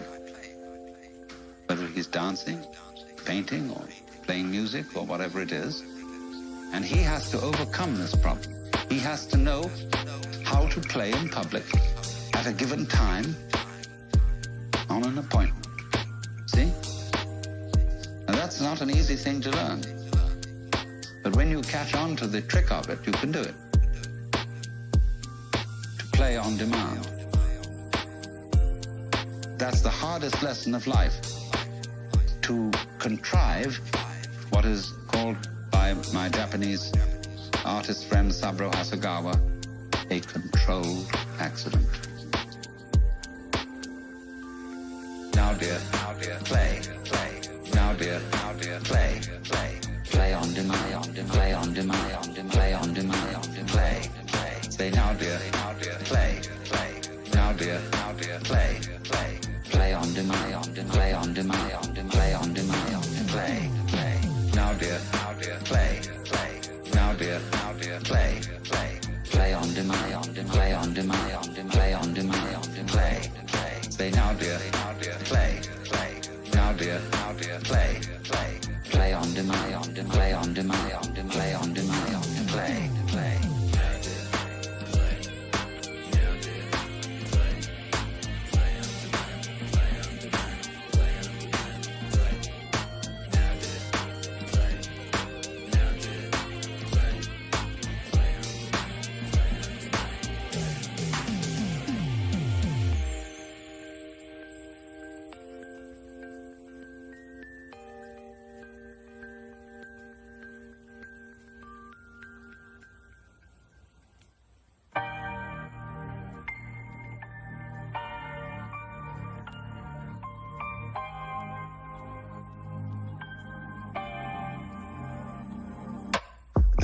says that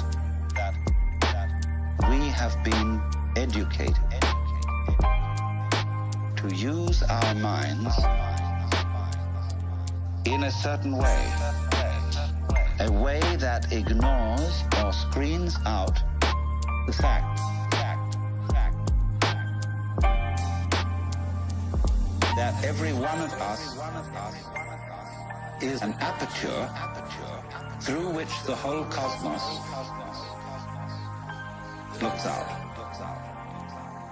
Every one of us is an aperture through which the whole cosmos looks out. You see, it's as if you had a light covered with a black ball. And in this ball were pinholes. And each pinhole is an aperture through which the light comes out. So in that way, every one of us is actually a pinhole through which the fundamental light, that is the existence itself, looks out. Only the game we're playing is not to know this. To be only that little hole, which we call me, my ego, my specific John Jones, or whatever. Every one of us is an aperture through which the whole cosmos looks out. Every one of us is an aperture through which the whole cosmos looks out.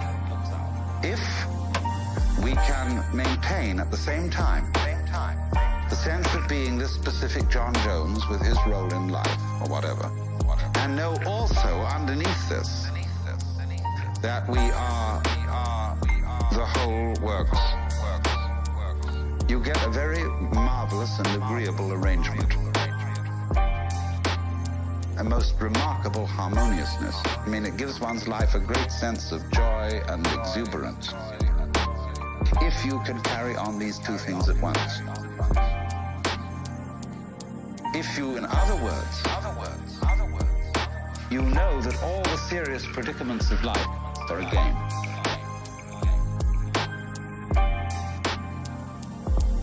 Every one of us is an aperture through which the whole cosmos looks out. Every one of us is an aperture through which the whole cosmos looks out.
Now, I want to put it two ways. I'm not saying that it's a bad thing, something to be condemned, to take your own individual life seriously, in dead earnest, and to have all the problems that go with that. Do you understand that being that way, that being a real mixed up human being, is a manifestation of nature? That is something just like patterns on the waves out here. Patterns on the wave.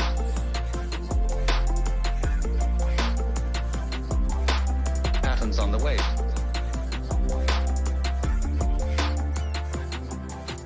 Patterns on the wave.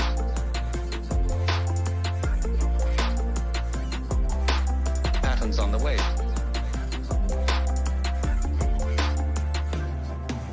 Or like a seashell. You know, we pick up shells. I always keep one around, sort of an example. For many things. Say, my goodness, isn't that gorgeous? There's not an aesthetic fault in it anywhere. It's absolutely perfect. Now, I wonder if these fish look at each other's shells and say, don't you think she's kind of fat? Oh my, those markings aren't really very well spaced. Because that's what we do.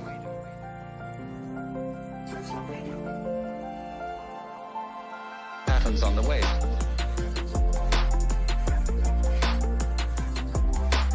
Patterns on the wave.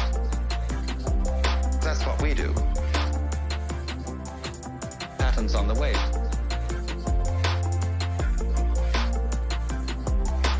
Patterns on the wave. That's what we do. See, we don't realize that all of us in our various goings-on and behavior and so on are just as much and more marvelous, much more complicated, much more interesting. All these gorgeous faces that I'm looking at. You know, every one of them. Some are supposedly pretty, some are supposedly not so pretty. But they're all absolutely gorgeous. And everybody's eyes is a piece of jewelry beyond compare. Beautiful. Beautiful. Beautiful. Beautiful. Beautiful. Patterns on the wave.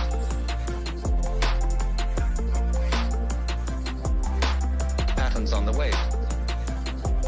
That's what we do. Patterns on the wave.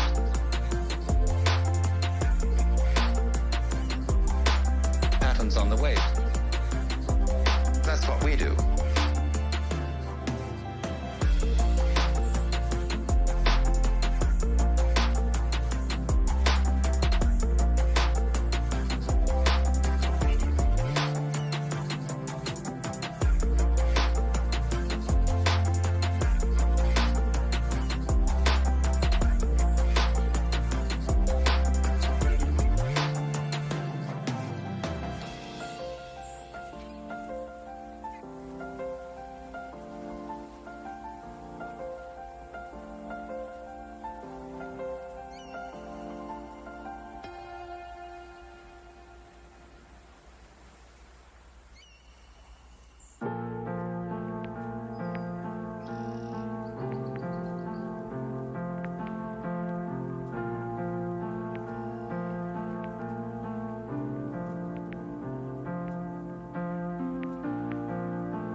We have specialized in a certain kind of awareness that makes us neglectful. You see, we specialize in more or less briefly concentrated, pinpoint attention.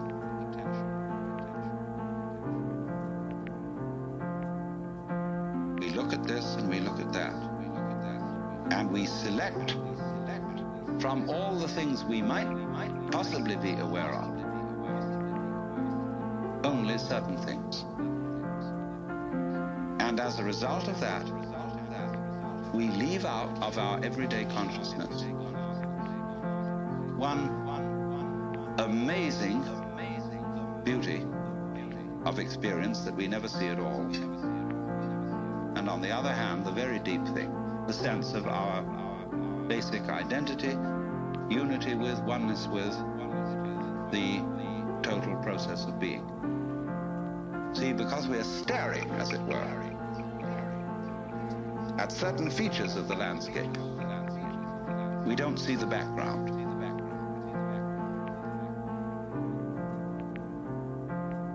And because we get fascinated with, I could go into details of this shell, as I said, and put myself in the mind of a conch or whatever it is that lives in this thing. And to say, that's not so hot, that one. Like that, see? And so, I wouldn't see the whole thing.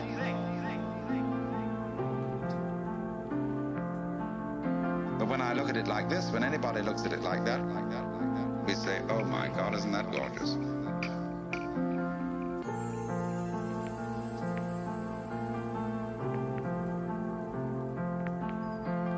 Oh my God, isn't that gorgeous?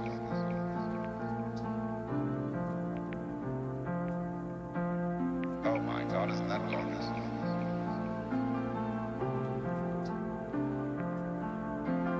Oh my God, isn't that gorgeous?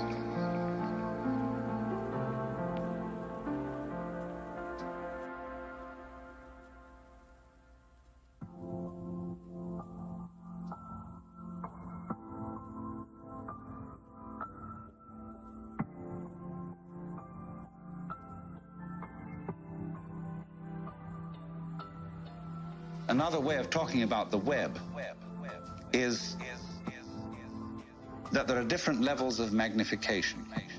For example, supposing you take a piece of embroidery, and here it is, obviously in front of you, an ordered and beautiful object.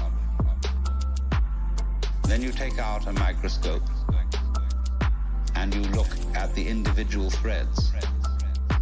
At a certain point, as you turn up the microscope, you'll get a hopeless tangle, which doesn't make any sense at all. The wrapped fiber that constitutes the thread is a mess. Hasn't been organized, nobody did anything about it. But at the level of magnification at which you actually see it with the naked eye, it's all been organized. It's all been organized. It's all been organized. It's all been organized. All right, now keep turning up that microscope. Take one of those individual threads in the fiber that seems to be so chaotic and go into the constitution of that. And again, you will find fantastic order. You'll find the most gorgeous designs of molecules. Then keep turning it up. And again, at a certain level, you'll find chaos again. All right, keep going. And at another level, you'll find this marvelous order. Now you see, order and randomness constitute, in other words, the warp and the woof. Where everything is in order, everything's under control. In randomness, it's all been organized. It's a mess. It's all been organized. It's a mess. It's all been organized. It's a mess. It's all been organized. It's a mess. It's all been organized. It's a mess. It's all been organized. It's a mess. It's all been organized. It's a mess. It's all been organized. It's a mess. But we wouldn't know what order was unless we had messes. It's the contrast of order and messes that order itself depends upon. And so in exactly the same way, it is the contrast of on and off, there and not there. In other words, life and death, being and non-being, that constitutes existence. Only we pretend that the random side of things, the disorderly side of things, could possibly win in the game of competition, or I would rather call it collaboration between the two. When you lose sight of the fact that the order principle and the random principle go together, that's exactly the same predicament as losing sight of the fact that all individually delineated things and beings are connected underneath. You know, just like mountains stick out of the earth and there's the fundamental earth underneath them. So all of us, as different things, we stick out of reality. And there's a continuity underneath, but you ignore that. See, that's the thing that's left out. It's all been organized. It's a mess. It's all been organized. It's a mess. It's all been organized. It's a mess. It's all been organized. It's a mess. It's all been organized. It's a mess. It's all been organized. It's a mess. It's all been organized. It's a mess. It's all been organized. It's a mess.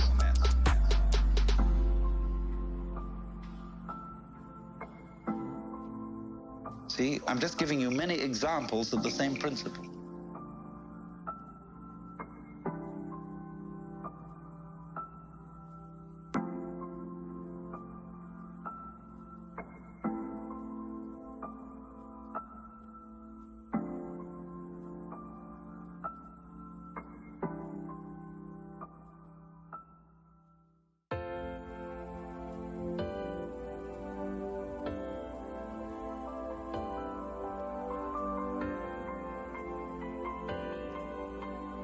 Akira. He's got clout. Really, deep down, we are, each one of us, everything that there is. Doing it this way, then again that way, then again another way. Doing it this way, then again that way, then again another way. Really, deep down, we are, each one of us, everything that there is. Doing it this way, and again that way, and again another way. And that's what it keeps up doing forever and ever. Only, it has holidays, which are called deaths. You know, in the story of the creation of the world in the Bible, God works for 7 days and rests the seventh. It's necessary to have a holiday. Holidays, holy day. The point is that a holiday is pause between something going on, is of the essence of the idea of a web. A famous Irishman is supposed to have described a net as a lot of holes tied together with string. So the holes are very, very important. These are the holy days. You see the holes.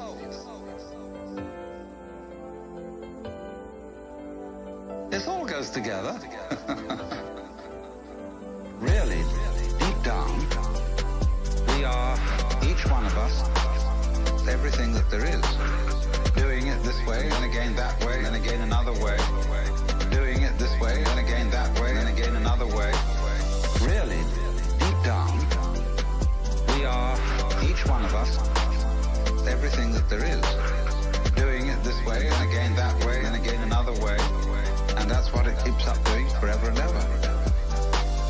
So, there must be that interval. And it exists on all kinds of levels. It isn't simply that there is, for example, a sound that is sounded, is a vibration. And the sound goes on and off. Everything that we call sound is sound silence. There is no such thing as pure sound. You couldn't hear it. What you hear is that tap, tap, tap, tap, tap, tap, tap, tap, tap against the eardrum. But it happens very fast, so that you get more of an impression of sound than you do of silence. That between every little undulation of sound, there is also an interval. When you listen to music, you hear a melody. When you listen to music, you hear a melody. When you listen to music, you hear a melody. When you listen to music, you hear a melody. When you listen to music, you hear a melody. When you listen to music, you hear a melody. Really, deep down, we are, each one of us, everything that there is. Doing it it this way and again that way and again another way. Doing it this way and again that way and again another way. Really, deep down, we are, each one of us, everything that there is. Doing it this way and again that way and again another way. And that's what it keeps up doing forever and ever. When you listen to music, you hear a melody. When you listen to music, you hear a melody. When you listen to music, you hear a melody. When you listen to music, you hear a melody. But what you hear, actually, that makes the melody significant are the steps between the tones, what we call the intervals. And a person who doesn't hear intervals is tone deaf. He only hears noises. He doesn't hear the steps. So that interval between whatever happens is as important as what happens. So we'll call these two things, the sound and the silence, the life and the death, somewhat analogous in weaving to the warp and the woof. Now, look at the marvelous way in which warp and woof go together. A piece of cloth is an extraordinary thing when you consider it's made of a line of string. There's something that always struck me as a child. Fabulous. That string, just thread, could turn into cloth. Why should it hang together? How improbable.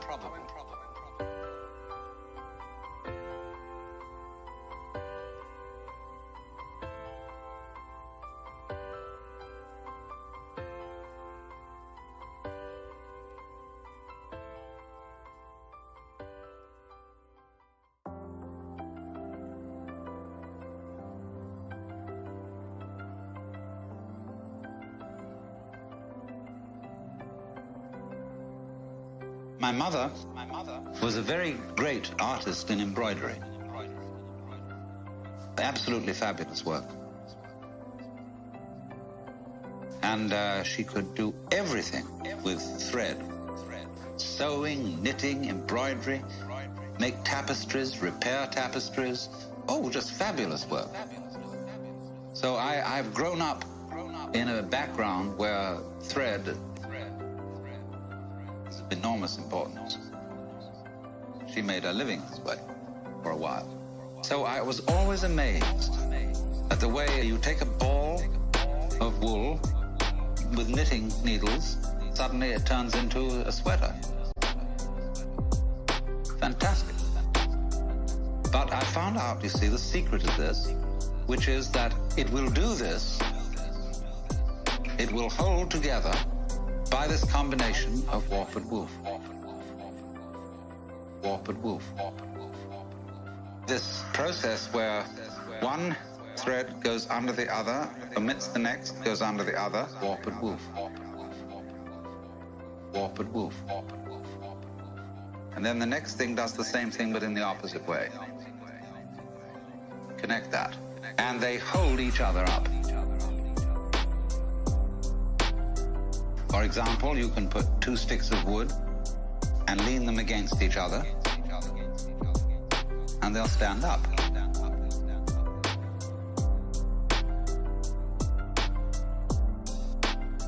You know, the Chinese character for man looks more or less like that.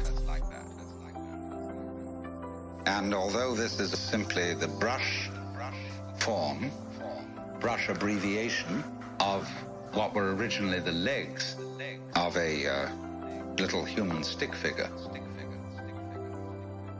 There's a story that Japanese children sometimes learn from their mothers.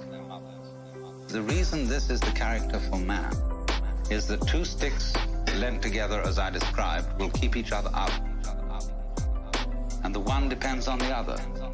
It's mutual. So in the same way, the existence of human beings depends on our supporting each other.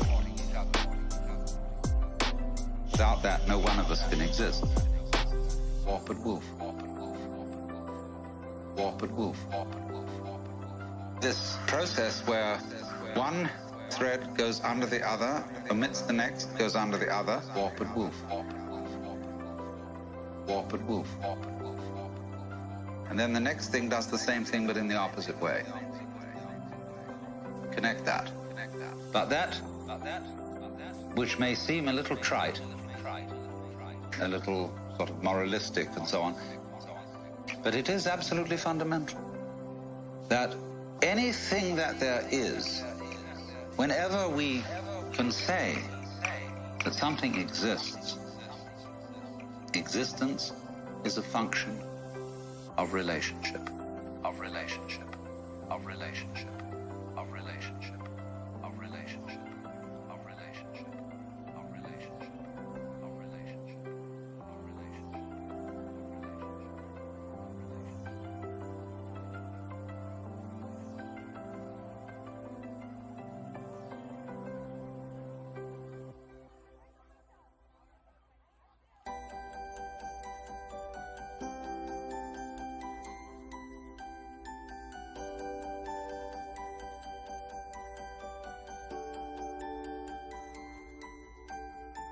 Motion itself is a function of relation.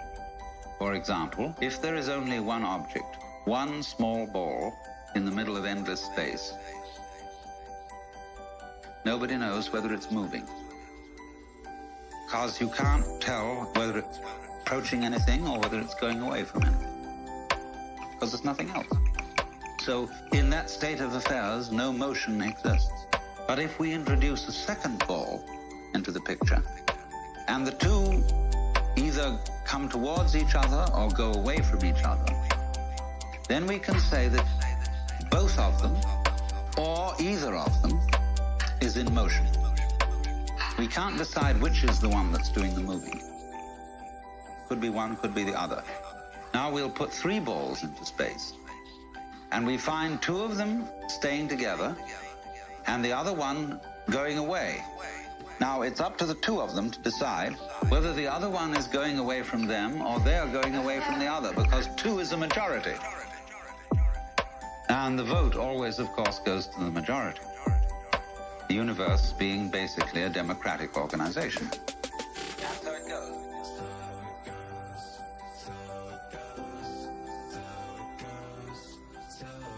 So it goes.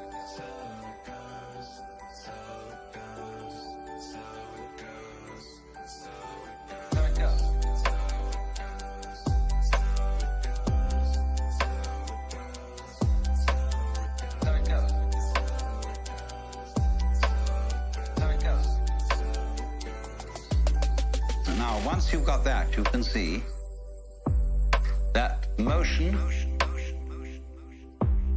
is a form of relationship.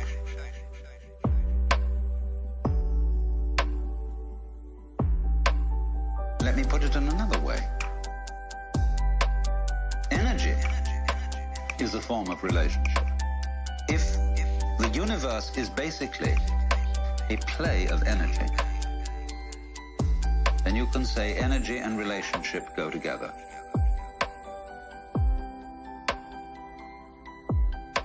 Now, what is this saying?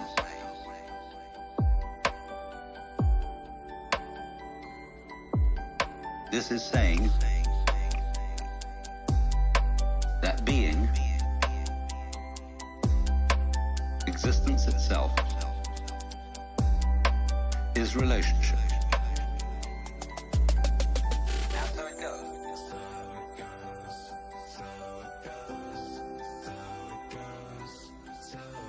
So it goes.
Akira. He's got clout. You know the old question.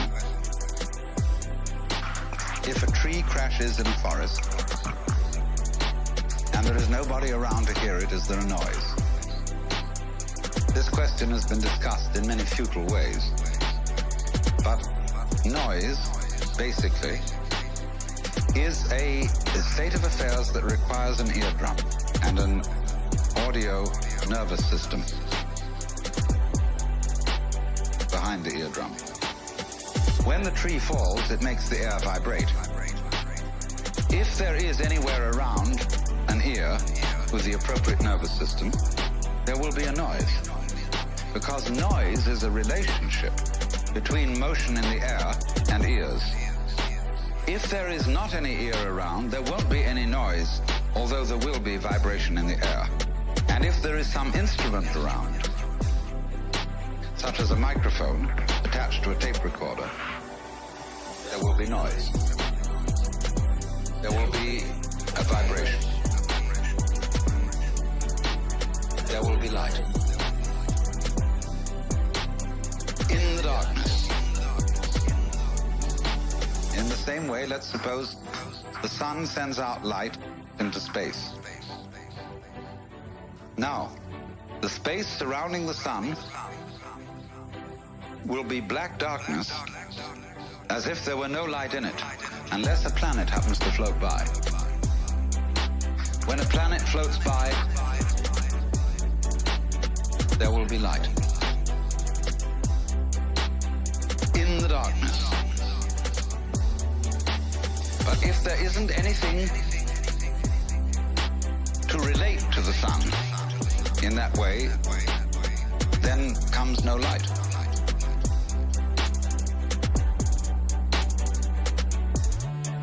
Now this goes right down to the root and ground of everything. It goes down to the essence of your nerves, your whole being. That it's all an interdependence. There will be noise. There will be a vibration. There will be light. In the darkness, there will be noise. There will be a vibration. There will be light. In the darkness. And that's why one of the basic symbols of the universe is the Chinese yin-yang symbol, which you know is a circle with an S curve in the center. One side of the S is black, the other is white. So it makes, as it were, two commas or two fishes. And the eye of the fish is the opposite color. The white fish has a black eye, the black fish has a white eye, curling in on each other. Now this thing is called a helix. And that is the fundamental form of the galaxies, the great nebulae we see out in space. And this is basically, too, the position of sexual intercourse. This is lovemaking. And this is, you know, when you hold hands and so on. This is it. This is it. There will be noise. There will be a vibration. There will be light.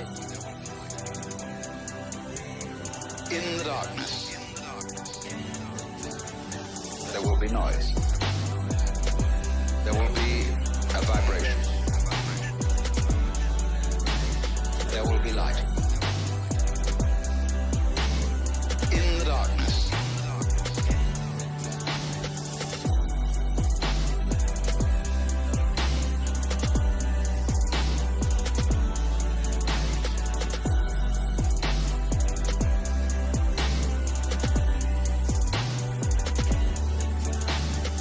But there are two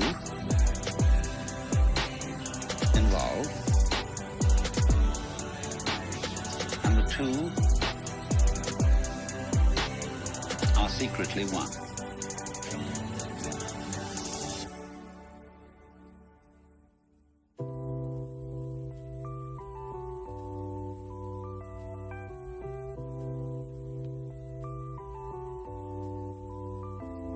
To get into the unitive world, underneath, underlying, and supporting the everyday practical world, there have to be certain alterations in one's common sense.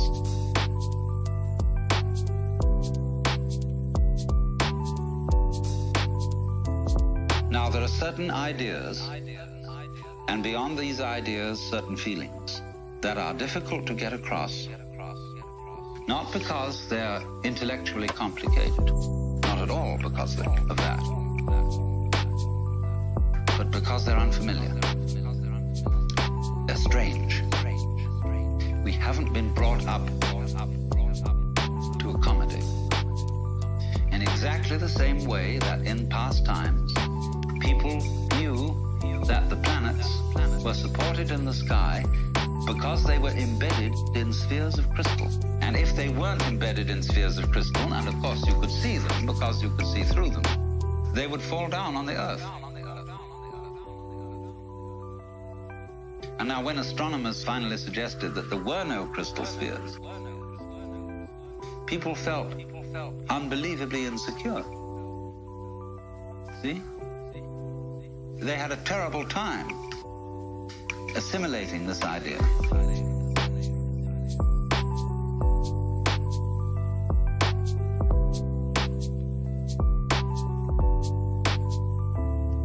Now, do you see what it involves to assimilate a really new idea? You have to do quite a flip. For example, there's some people whose number systems only account for quantities. 1, 2, 3, many. So they don't have any concept of 4 corners to a table. See, a table has many corners.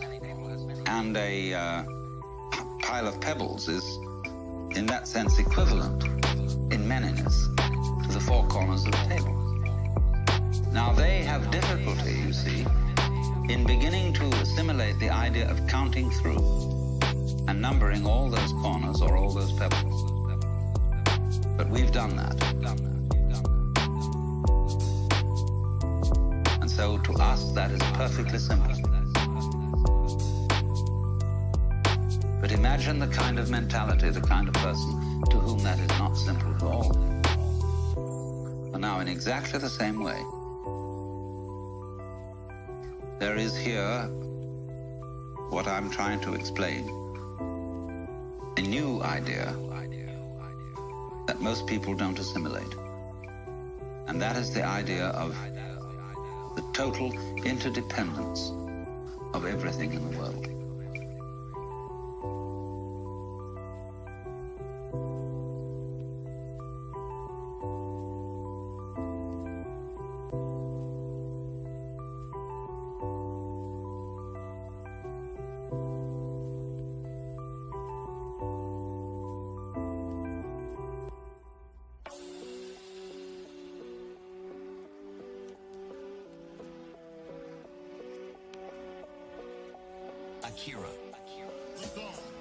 The Buddhists in Japan call it Jiji-muge.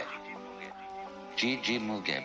Between event and event, there is no block. And they represent this imagistically as a network. Imagine a multidimensional spider web covered in dew in the morning.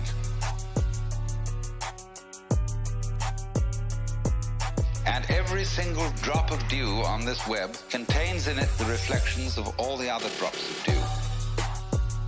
And of course, in turn, in every drop of dew that one drop reflects, there is the reflection of all the others again. And they use this image to represent the interdependence of everything in the world. You see, it takes two. We could have so much fun, but it takes more than one. You see, it takes two. We could have so much fun, but it takes more than one. She don't want it. In other words, if we give this dewdrop image, if we put it into a linguistic analogy, we would say this: words have meaning only in context. The meaning of any word depends upon the sentence or upon the paragraph in which it's found. So that if I say, this tree has no bark, that's one thing. And if I say, this dog has no bark, that's another thing.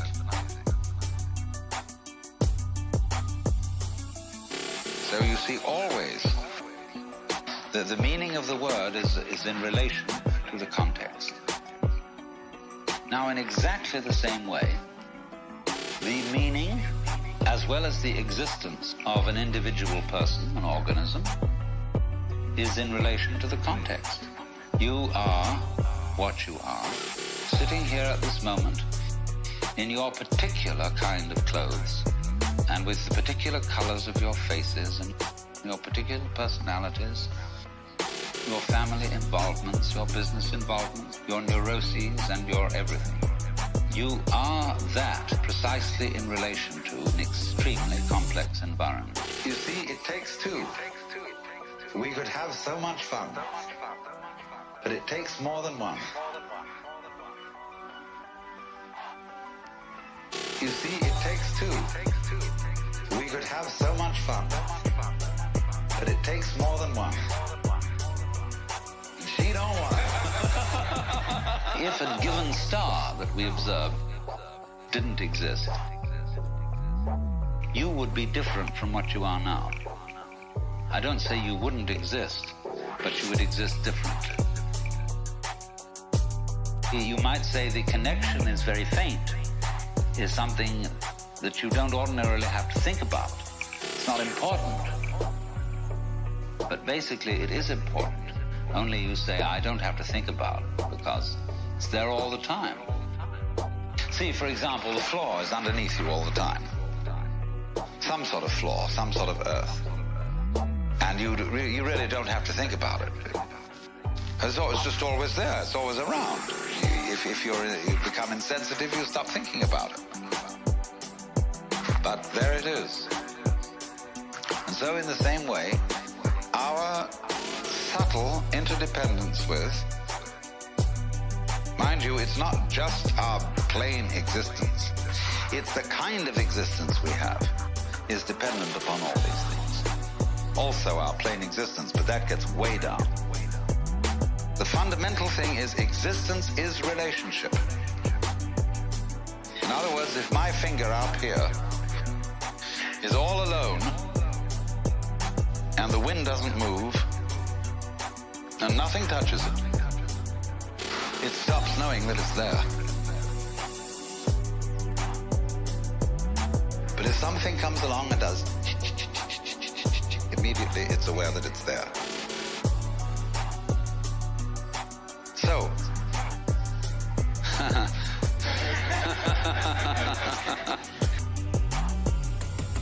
you see, it takes two. We could have so much fun, but it takes more than one. You see, it takes two. We could have so much fun, but it takes more than one. She don't want it. But in this way, you see, what we call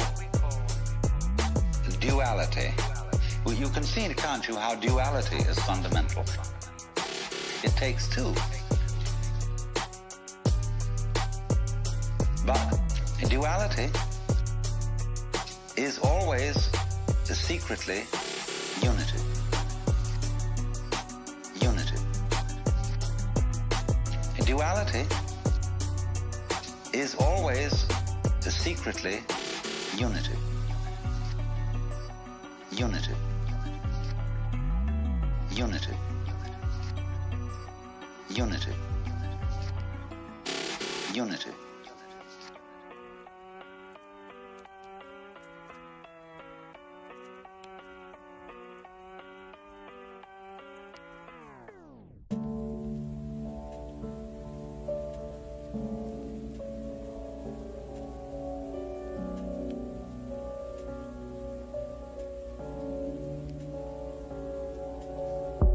Contrast between the words we use, explicit and implicit, the very valuable words.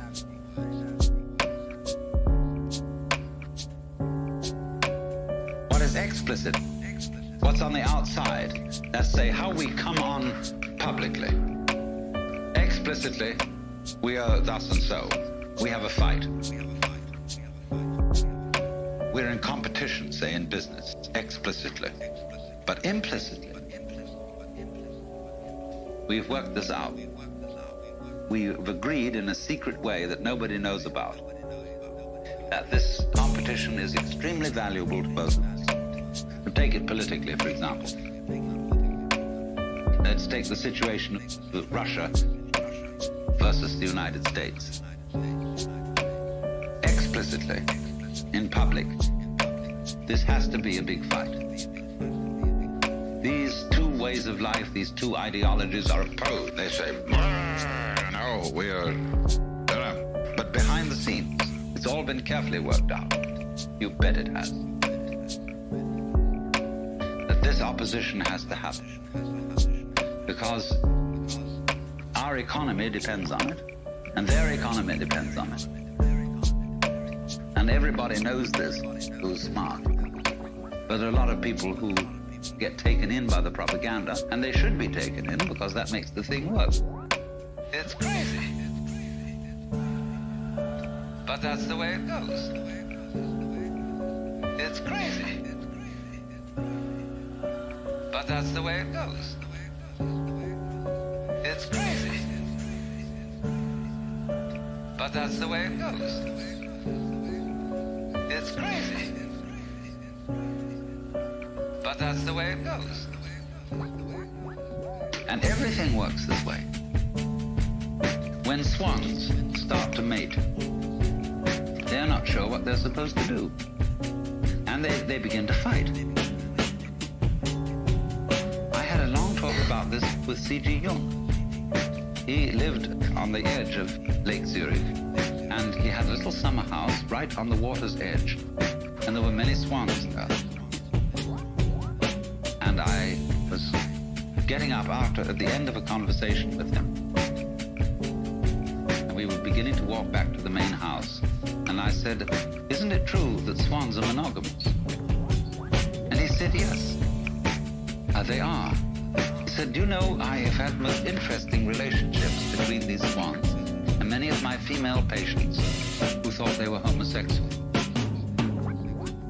And Jung wasn't a sexual snob. I mean, he understood all the legitimacy of all kinds of sexual variation. But he said it has been a point of departure for our discussions. And he said it's a very funny thing that when they begin to mate, they start fighting. And they don't know what it's all about, and then suddenly the fight turns into lovemaking.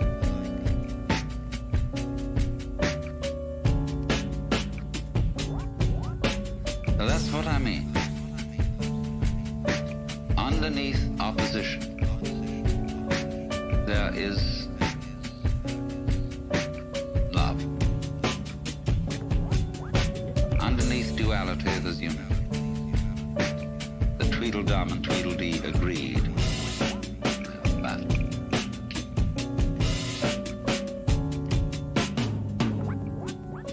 it's crazy. But that's the way it goes. It's crazy. But that's the way it goes. It's crazy. But that's the way it goes. It's crazy. But that's the way it goes. See, here's that weaving principle. The things hold together by over, under, over, over, under, over, under. That creates a stuff, it creates fabric, it creates clothing, it creates shelter, it creates what we call matter. Matter, mata, mother, and also the same word maya, illusion. See, the world as a marvelous illusion.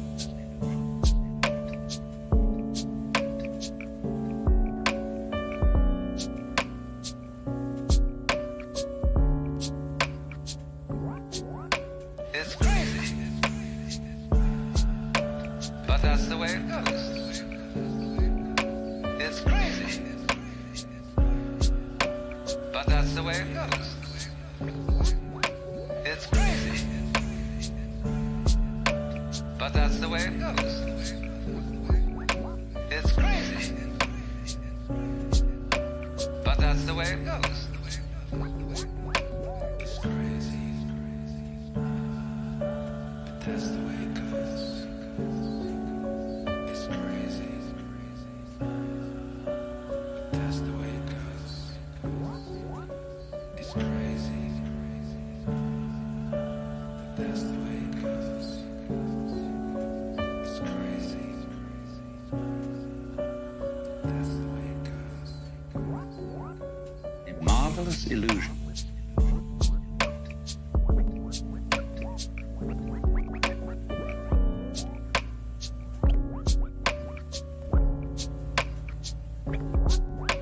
A marvelous illusion.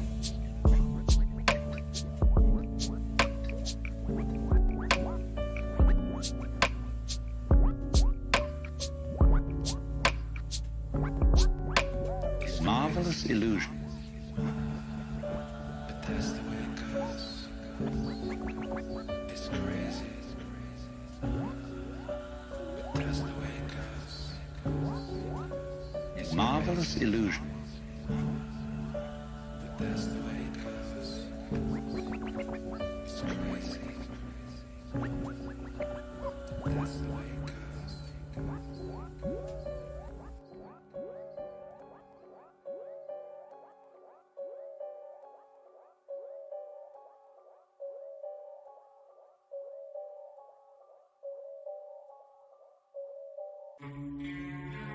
We have tried scientifically to understand the world and explain its mysteries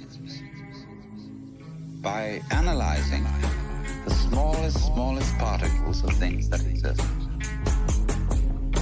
Inquiring down, what is this thing we call flesh or call steel or stone?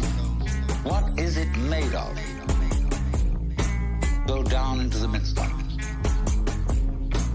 And that's given us a certain understanding. But only half of the understanding. Equally important is not what is the tiniest particle, but in what context is the tiniest particle. You see? In relation to what is it? Just as the word bark, as I showed you, has different meanings in different sentences. So, the cells, molecules, atoms have different properties in different contexts.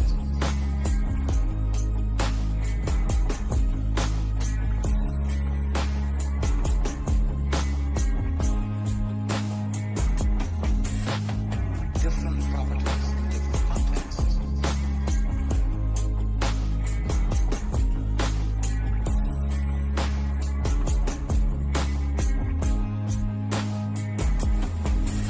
So what the scientist equally needs to study is not simply what is anything when very, very minutely analyzed, but where is it? When is it? That makes all the difference.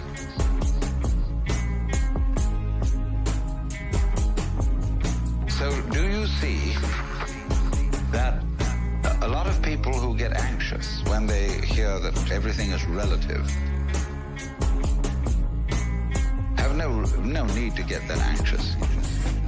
Relativity isn't some kind of slippery morass in which all standards and all directions get lost. Relativity is really the soundest situation that there is. Different properties in different contexts.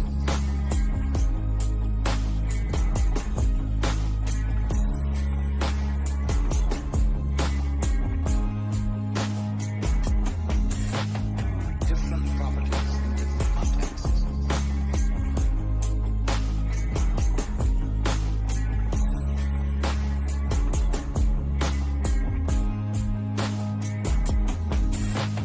Relativity is really the soundest situation that there is. Relativity is really the soundest situation that there is.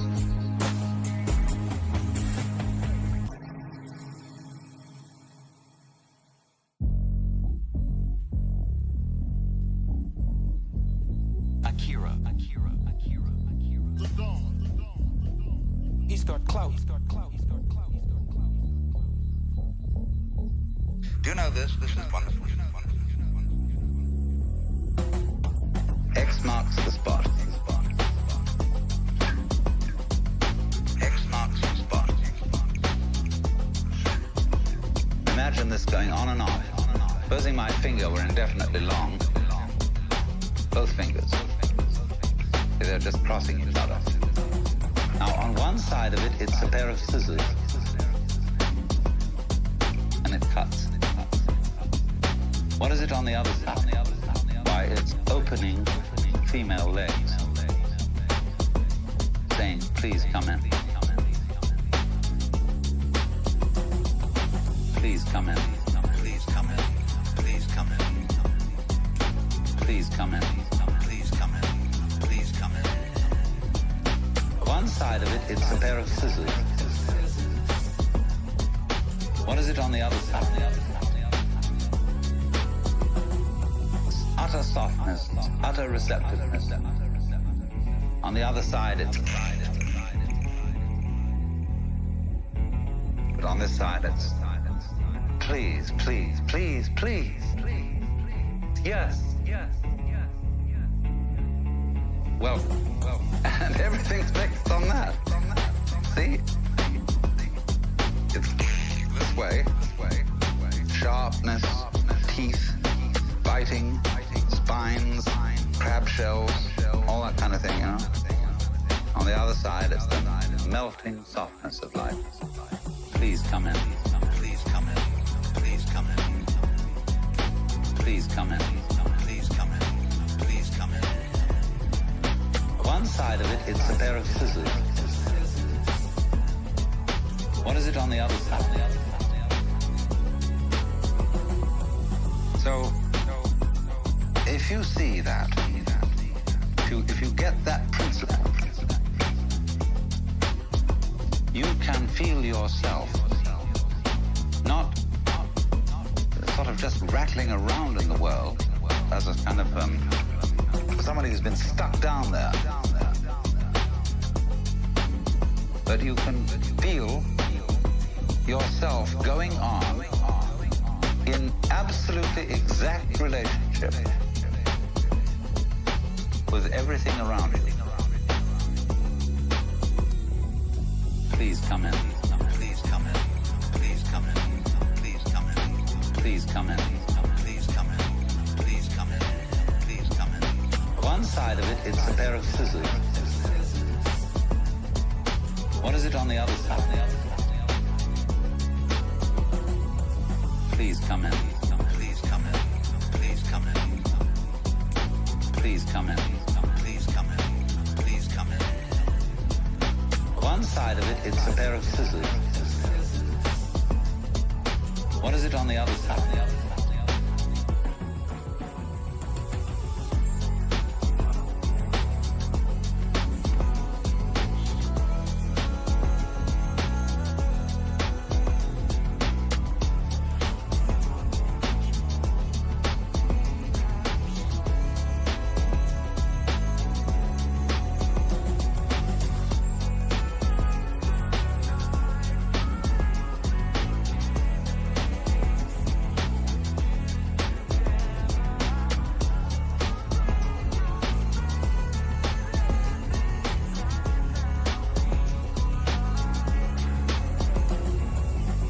This is very beautiful.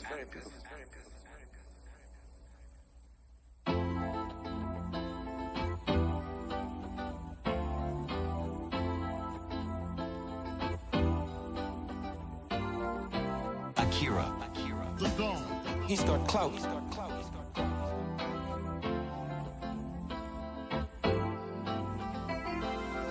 The outside thing that you see and the inside thing that you are poles of the same magnet, or back and front of the same coin. Without one, there isn't the other. That means, of course, that we are living in the midst of a world of animals, vegetables, minerals, atmospheres, astronomical bodies. It's highly intelligent. Its intelligence concentrated, crystallized in our brains. That's where it comes out, see? In any field.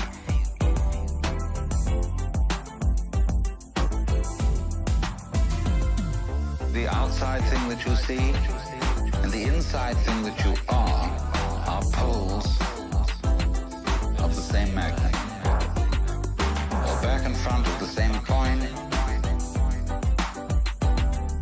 Without one, there isn't the other. Let's take any field of forces. We take a chemical solution, and at certain critical points in this chemical solution, the crystals start to form. And so in the same way, the total intelligence of this whole universe crystallizes in human brains, also in other kinds of brains. That's where it really comes out. But it's the total intelligence of the whole field that does this. So we go with the whole thing, interdepend with it. The outside thing that you see and the inside thing that you are poles of the same magnet, or back and front of the same coin. Without one, there isn't the other. We don't live in an environment which is just rock, just air, just atmosphere and so on. The environment's only like that when we think about it analytically and try to explain it. But when we think of it isn't just rock and air, see, but those things go together. When you see the interconnectedness, when you see in the simplest way how flowers go with bees and other insects, they don't live without them. Humans go with cattle. They don't exist without them. Plants, etc., etc., etc. When you see the interval, the significance of the relationships between these, it's only then that you are aware of the melody. The outside thing that you see and the inside thing that you are poles of the same magnet, or back and front of the same coin. Without one, there isn't the other. The person who can't hear melody, who's tone deaf, He hears only a succession of sounds, but he's not aware of the intervals. Now, most people are brought up to be tone deaf in respect to their own existence and the rest of the universe. They don't see the relation. They're not aware of the unit. Once you spot that, you spot how everything goes with the thing. But you are one end, and that out there is the other end. And they really go together. Then you may be said to be living a harmonious life.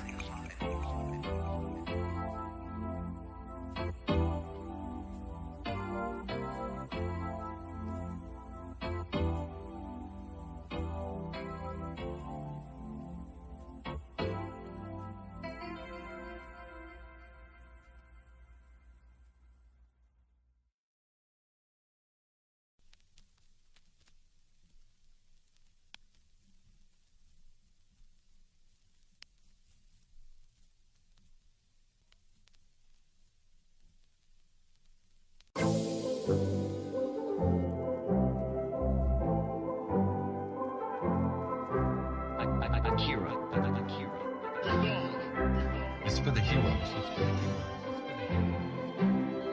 Many of you, I'm sure, have heard the saying that mythology is other people's religions.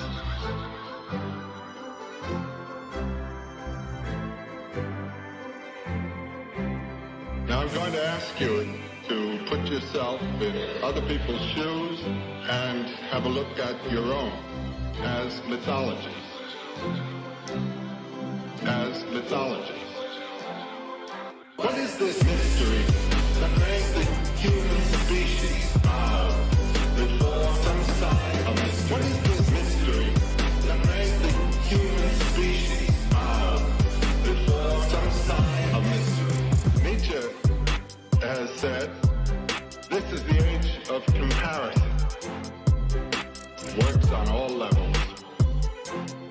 And in the realm of what I'm calling mythology, which many people call religions, there are cross-influences operating today that would have been thought impossible 100 years ago.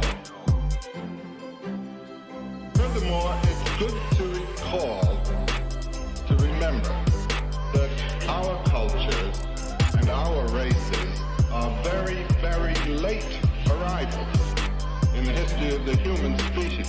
And we already have very interesting evidence of religious or mythological practices in races long antedating ours. For instance, in the high Alps that were discovered in the 20s in very small caves right below the ice level of the glaciers, little shrines containing the skulls of cave bears. Now, during the course of the last glaciation, the Würm glacial period, those caves were covered with ice. No one could have gone there. And after the time of that glaciation, there were no cave bears in the world. So these little shrines with these cave bear skulls and little fires and little instruments of showing that there had been worship practiced there date from 200,000 years ago. 200,000 years ago. What is this mystery that makes the human species bow before some sign of mystery? What is this mystery that makes the human species bow before some sign of mystery? What is this mystery?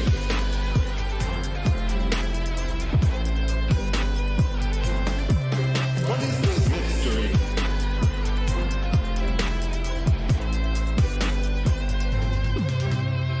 Each of us has been brought up in some tradition that has its imagery of that mystery.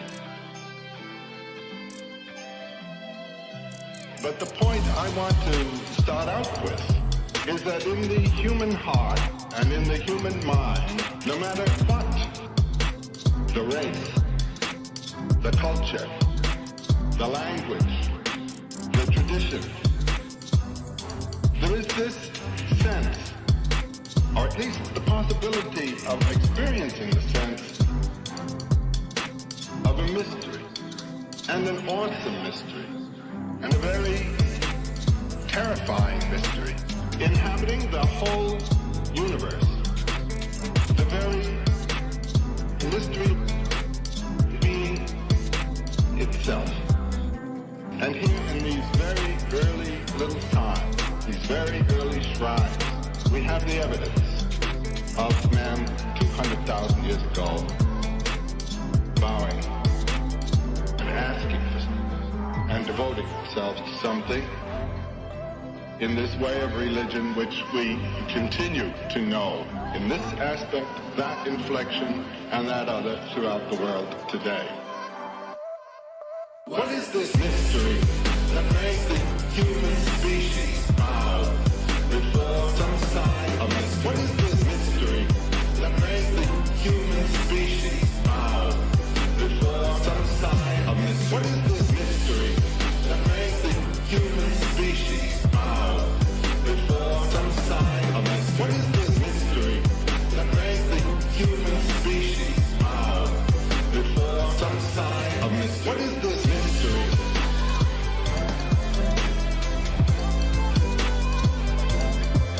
What is this mystery?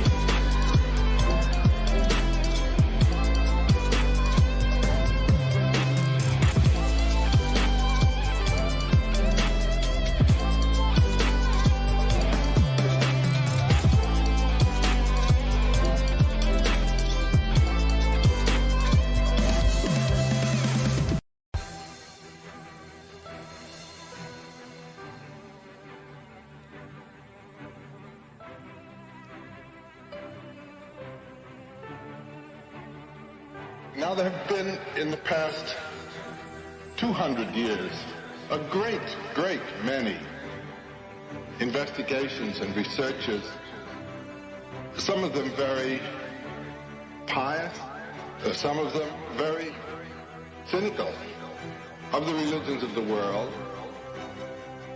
and certain quite constant motifs, basic themes, have come out throughout the whole field.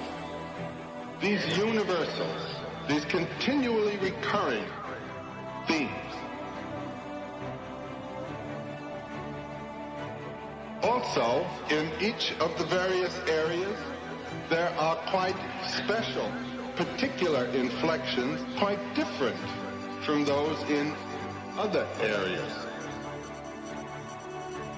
That is to say, we have the spectacle of continuity and consistency, and at the same time, differentiation.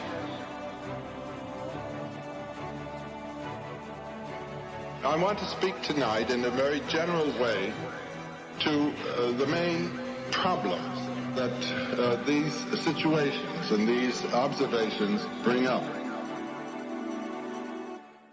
What are the functions, the human functions served by mythology? What are the functions, the human functions served by mythology, by symbolic forms, which have been served for 200,000 years and have sustained the race, even on the simplest level and even on the levels of the highest cultures. We all know the greatest monuments, the greatest architectural and art monuments are in celebration of these mysteries. I don't care where you turn. These are the things we now go by jet to see. What are the functions, the human functions served by mythology? What are the functions, the human functions served by mythology, by symbolic forms, which have been served for 200,000 years? What are the functions, the human functions served by mythology?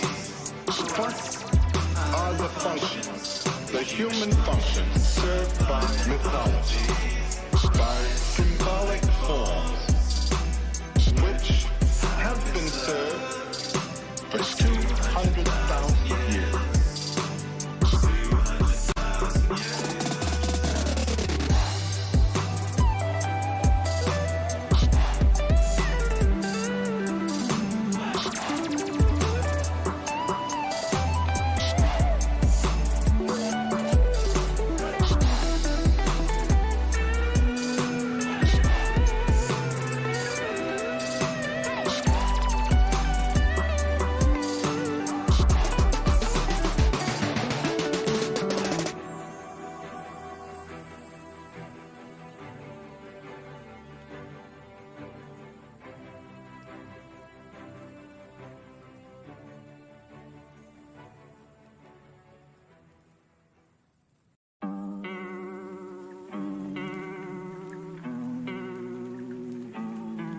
Let us consider this problem.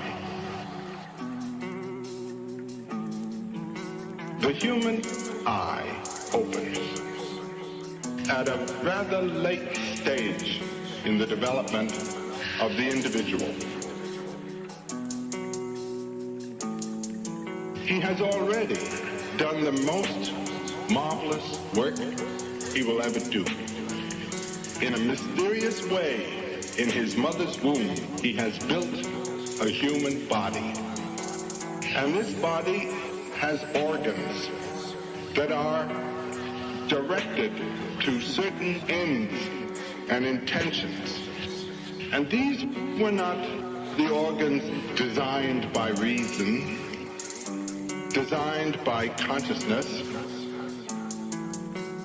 Reason and consciousness comes to itself and asks later, what is it I'm all about? What is it I am here for? What is it I'm all about? What is it I am here for? Why is it I do this and that? Why is it I do this and that? What is it I'm all about? What is it I am here for? Furthermore, the coming of the eyes into the general biological picture is very late. Life had already originated hundreds of millions of years before eyes opened and saw what was going on, saw what life was doing. Now if you'll see and think what it is that life does, that life has to do in order to be life. It has to kill and eat other life. That's the basic thing. This is a rather monstrous thing. And when the eyes see what the situation is on which its own life depends, its own existence, when conscience and consciousness become aware of the preconditions of their own existence, there is often a sense of shock, a sense of horror.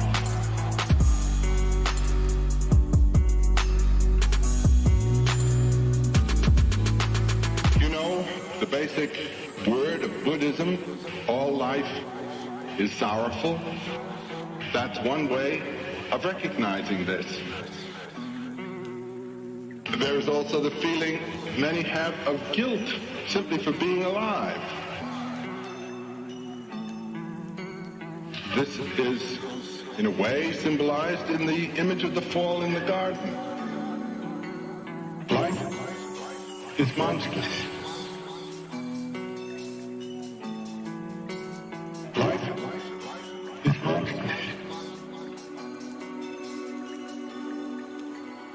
What is it I'm all about?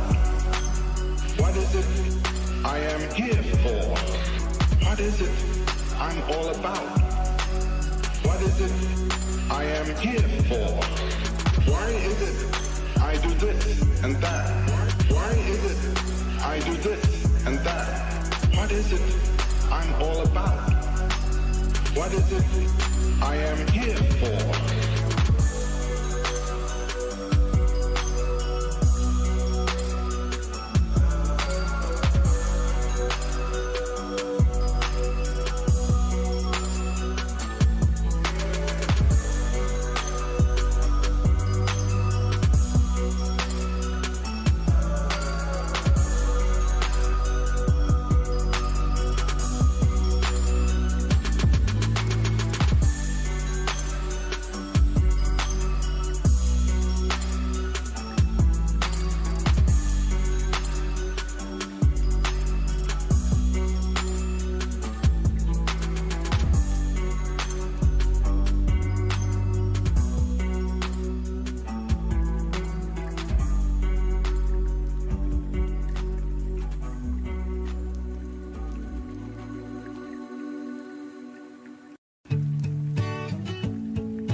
Consciousness has other notions of how things ought to be, what virtue is, and so on.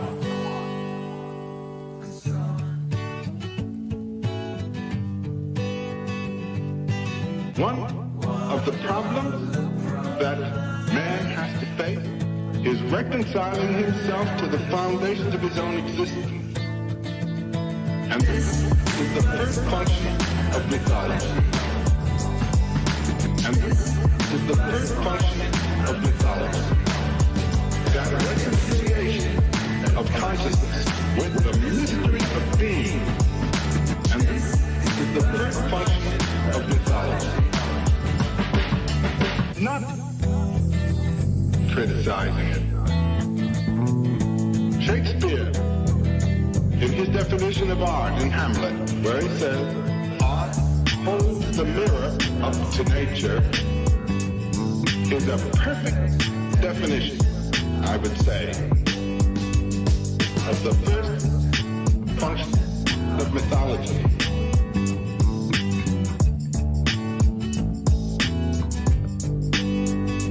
When you hold the mirror up to yourself, your consciousness becomes aware of its support. What it is that is supporting it. You may be shocked at what you see. You may be greatly pleased.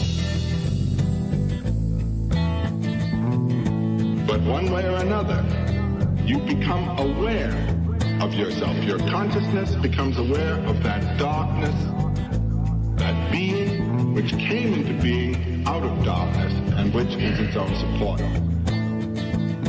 And this is the first function of mythology. This is the first function of mythology. That reconciliation of consciousness with the mystery of being. And this is the first function of mythology.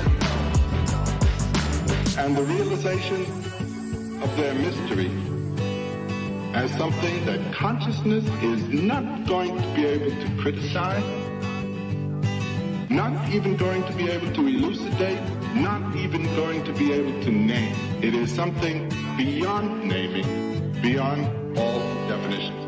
That's the first point. And when that is lost, one loses this sense of awe, which Goethe calls the best thing in man, the sense of gratitude for one's privilege of having this center of consciousness aware of these things. And this is the first function of mythology. This is the first function of mythology. That reconciliation of consciousness with is the first function of mythology.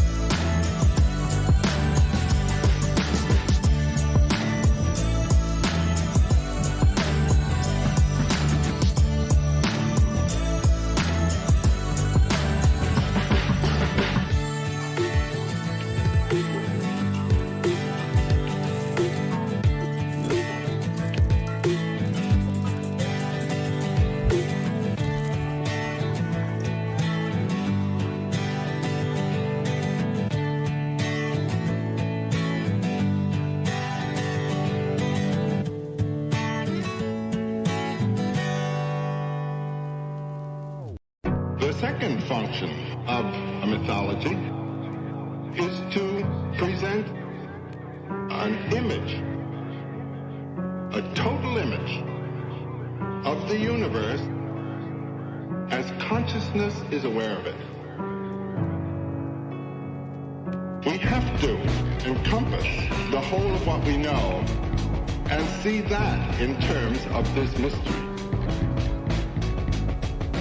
Now, as you immediately realize, in the course of the ages, in the course of time, man's understanding and man's image of the universe has greatly changed. And man's image of the universe has greatly changed.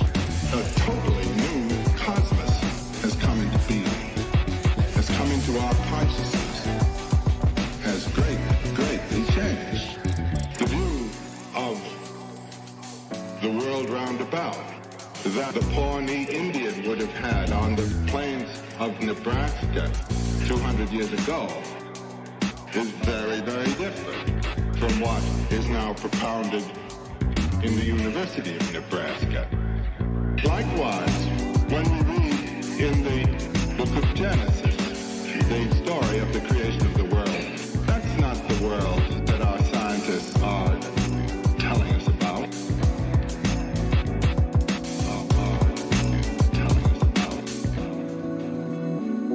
And man's image of the universe has greatly changed. And man's image of the universe has greatly changed. A totally new cosmos has come into being, has come into our consciousness, has greatly changed. Read an account of the coming into being of the cosmos from the spiral nebulae hundreds and hundreds of millions of years ago, and try to bring that into accord with the biblical story, or try to bring it into accord with any of the inherited stories. The image of the cosmos must change with the development of the mind and the knowledge. Otherwise, the mythic statement is lost, and man becomes dissociated from the very basis of his own religious experience. Doubt comes in and so forth. You must remember, all of the great traditions and little traditions in their own time were scientifically correct. That is to say, they were correct in terms of the scientific image of that age. So there must be a scientifically validated image. Now you know what has happened. Our scientific field has separated itself from the religious field, or vice versa. And man's image of the universe has greatly changed. And man's image of the universe has greatly changed. A totally new cosmos has come into being, has come into our consciousness, has greatly changed. It was actually the religious community that rejected the scientific community in the 17th century. And this divorce is a fatal thing, and a very unfortunate and a totally unnecessary thing. There is no reason whatsoever for clinging to the literal reading of a scientific statement that is 4,000 years old. It must be read another way. And there is something else being said there, which is lost if you either hang on to the old science or reject it.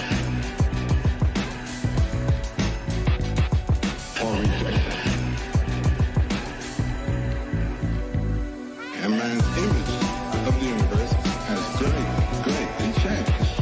And man's image of the universe has greatly changed. A totally new cosmos has come into being, has come into our consciousness, has greatly changed.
Now, the third function of a mythological tradition is to validate and maintain a certain moral order.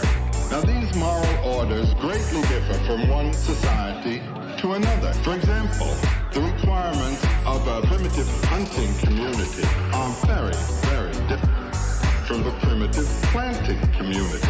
What is required of the young men and women is in each case quite different. Likewise, in a complex society of differentiated tasks with professional doctors, medical men, astronomers, scientists, governing people, trading people, all of these coordinated in one society, we have a quite different social problem, quite different moral problem from that of a simple primitive community. The individual must be shaped. He must be made to react in the way that culture wants. The individual must be shaped. He must be made to react in the way that culture wants. And so there is this variation from society to society in terms of the social orders. Now, some of these social orders are extremely ruthless and fierce in their requirements and extremely narrow in their demands. Individuals may be thus divorced, separated, so to say, from their own nature. Read some of the descriptions in the anthropological works of the primitive initiation rites. What is done to the young people in some primitive societies in order to test their courage, in order to integrate them in the social group. Now, most societies are extremely dogmatic and fierce in their integration of the individual. The individual is born as a separate entity. He is carved up, so to say, and made to fit into a pattern that the society requires. It doesn't require a total man. It requires a part man. Not an individual, but a dividuum. Someone who has been divided up and put into a notch. The individual must be shaped. He must be made to react in the way that culture wants. The individual must be shaped. He must be made to react in the way that culture wants. This happens in the most primitive societies already. Nature produces this wonderfully rich being, full of possibilities. The society, and you cannot blame society, it requires a certain specific limited type. It's got to have that, otherwise it can't exist. And so the individual is, so to say, carved into shape. Scarified, his teeth knocked out, his body is changed so that he'll know, I'm a member of this group, not that group. The individual must be shaped. He must be made to react in the way that that culture wants. The individual must be shaped. He must be made to react in the way that that culture wants. The individual must be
The fourth function of a mythology, then, is to center and integrate the individual in relation to himself, the microcosm, in relation to his society, we'll call that the mesocosm, the in-between cosm, in relation to the universe as he's able to know it, and finally, in relation to that ultimate mystery of which I spoke in the beginning.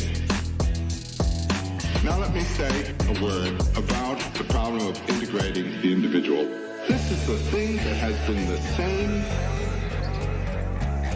This is the thing that has been the same. Societies have changed, but the problem of the individual in his life course has not greatly changed. The human being is a very strange animal. He matures when he is about 20 years old. He has been growing for 20 years. Most animals, that's the length of a lifetime. So here is a creature who has grown for 20 years in an attitude and in a position largely of dependency, uncertain of himself, turning to his parents for help, instruction, protection, approval, and punishment. This creates a psychological structure of dependency. The individual is in an attitude of dependence on parental figures. Then we ask him to become responsible, to assume responsibility. Grow up. the thing that has been the same. This is the thing that has been the same. Societies have changed, but the problem of the individual in his life course has not greatly changed. This is the crisis of the transit from infancy to adulthood, from dependency to responsibility. Something has to be done to make it happen. It won't happen automatically, as we now know from the problem of psychoanalysis. A person who looks like an adult, but every time responsibility is thrown upon him, turns around to see where mother or daddy is, just hasn't passed that threshold. A neurotic is a person who is having responses of dependency when they ought to be responses of responsibility. That's all it is. So then he goes to a psychiatrist who tells him to grow up. That's about all the problem is. But that's not so easy. After you have the business of a reflex, stimulus, response. The response takes place. The response of dependence. Now suddenly it's got to be responsibility. This is the thing that has been the same. This is the thing that has been the same. Societies have changed, but the problem of the individual in his life course has not greatly changed.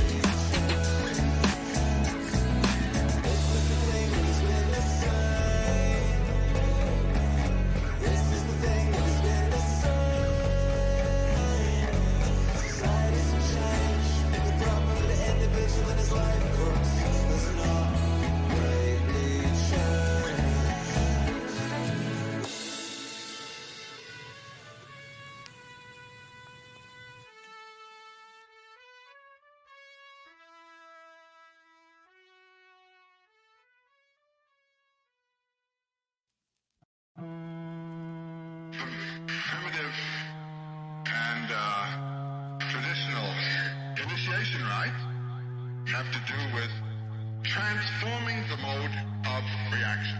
Sometimes, and usually, terrifically frightening and actually very painful rituals so that the individual will no longer think he's a little boy. There's some rather amusing ones from Australia, for instance, where things are pretty fierce. When little boys begin to become kind of nasty and difficult for their mothers to handle, the women get together and give them a good beating around the legs with sticks and so forth, and then in a few weeks, something very interesting happens. The men, all dressed up in strange, godlike costumes, such as the youngsters have always been taught were the figures of the divinities, they come in with bull roars and yowls and all kinds of terrifying noises, and the children, the boys, run to their mothers for protection. And the mothers pretend to protect them. Then the men grab them and take them away, so mother's no good anymore.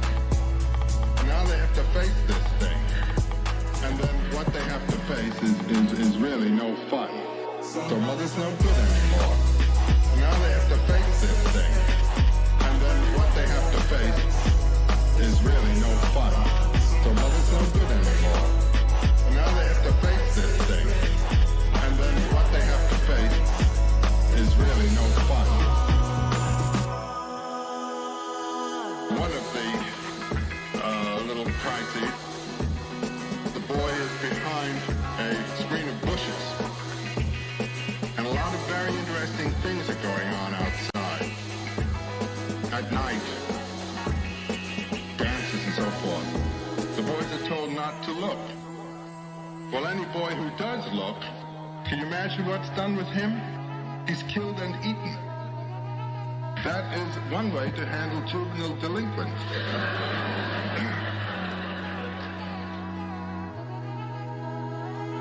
Any young youngster who will not cooperate with the society that is supporting him is just eradicated.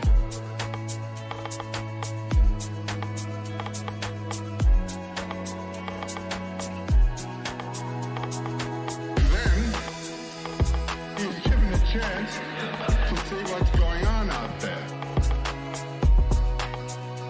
So he's sitting, a scared kid. I mean, he's about 12 or 13 years old. At the end of this dance field, and it's night, a strange man comes out performing the myth of the cosmic kangaroo. The cosmic dog comes out and attacks the kangaroo. And after the youngster has seen this, two big fellas come rushing down the field and jump on the kid and continue to jump on him. He's going to remember kangaroo and dogs forever. This thing is built in. They may not be bright, but they get the point. And there aren't many points to be got. So mother's no good anymore. And now they have to face this thing. And then what they have to face is really no fun. So mother's no good anymore. And now they have to face this thing. And then what they have to face is really no fun. So mother's no good anymore. Now they have to face this thing. And then what they have to face is really no fun. So mother's no good anymore. Now they have to face this thing. And then what they have to face is really no fun.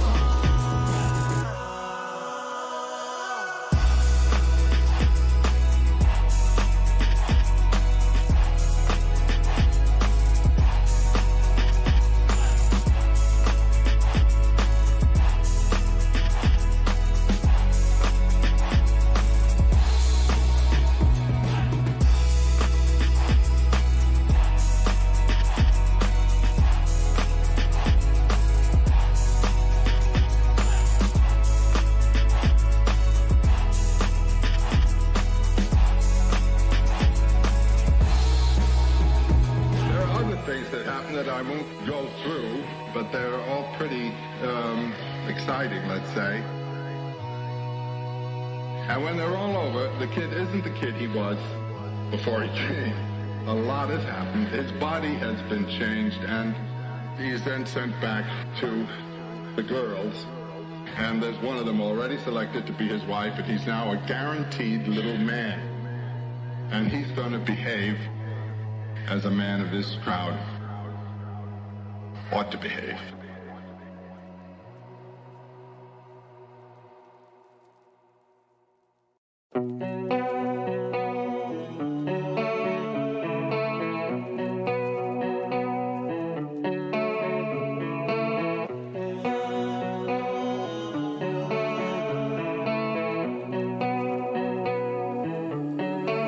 That's not quite the way we educate our youngsters. We have another idea for them.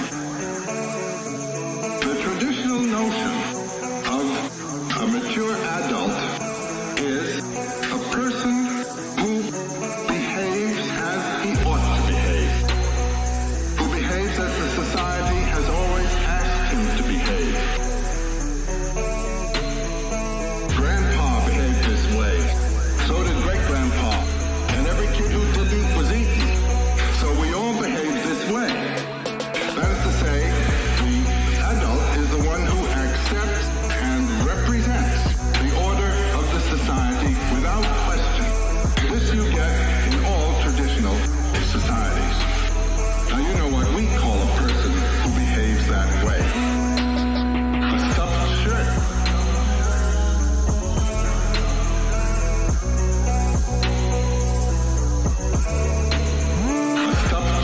A person who behaves as he ought to behave. He has never built anything particular out of himself. He has simply done as told. He's sure of what's right and what's wrong, and that's that.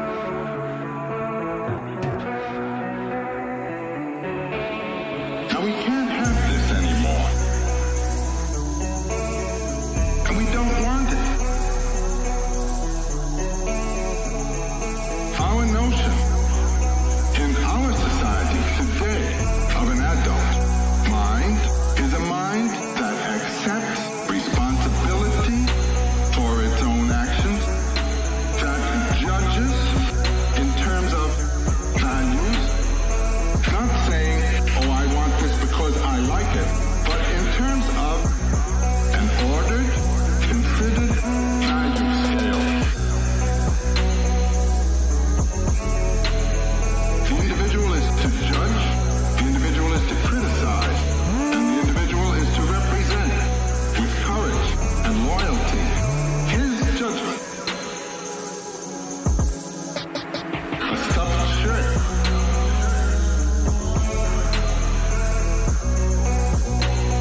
The point I want to make is this, that all of these divine interpretations of local law, of local social orders, are simply cooked up. They're not true. The society has changed with time. These are functions of conditions, geography, and history. One must realize that the moral order is in flux, is changing. There is no God-given right, wrong, true, false, moral, immoral. And with that kind of relativism, one is free to live as a human being. One is free. One is free. One is free. One is free to live as a human being, not simply as a robot repeating patterns that have been enforced in the past. In the past. So we have a much more sophisticated idea towards the social order. However, when it comes to this other problem of the natural order, one's nature as man, the thing is not quite so relativistic.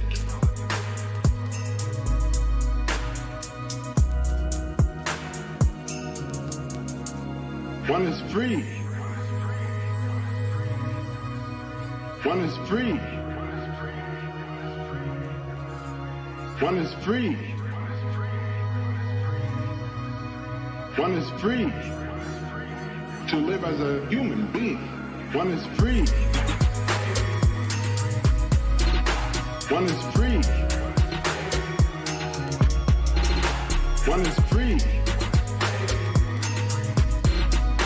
One is free to live as a human being. One is free. One is free to live as a human being. One is free.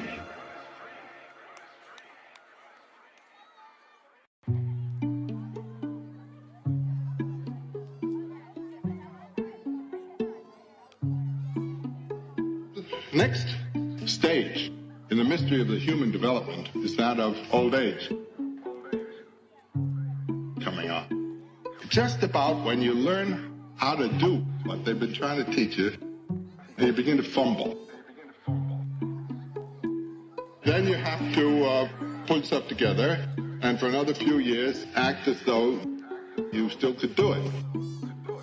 Then everybody else begins to see he's not doing so well. They put another waiter in to take over the job for you and that kind of thing. You're gradually eased out. You're gradually eased out. The first half of life, when there's a knock on the door, you think, here it comes. Here it comes. And the last half of life, when there's a knock on the door, you think, here it comes. Here it comes. In other words, the first function of the local social mythology was to bring you from childhood, dependency, to responsibility in terms of the social demand. And then just about when you're beginning to feel good about it all, the society that has said you've got to do what we want begins to say, well, looks as though you can't do what we want, so you're on your own. Then you have what's called a nervous breakdown. The first half of life, when there's a knock on the door, you think, here it comes. Here it comes. And the last half of life, when there's a knock on the door, you think, here it comes. Here it comes. The next problem, then, in a mythological order that is going to take care of us, is to tell us what to do with our psyches when that begins to happen. The economic problem isn't the main one. Not that somebody should, give you a fishing rod and send you out fishing and then have dinner for you and come home. It's what are you going to do with that power inside? What are you going to do with that power inside? What are you going to do with that power inside? What are you going to do with that power inside? What are you going to do with that power inside? The first half of life, when there's a knock on the door, you think, here it comes. Here it comes.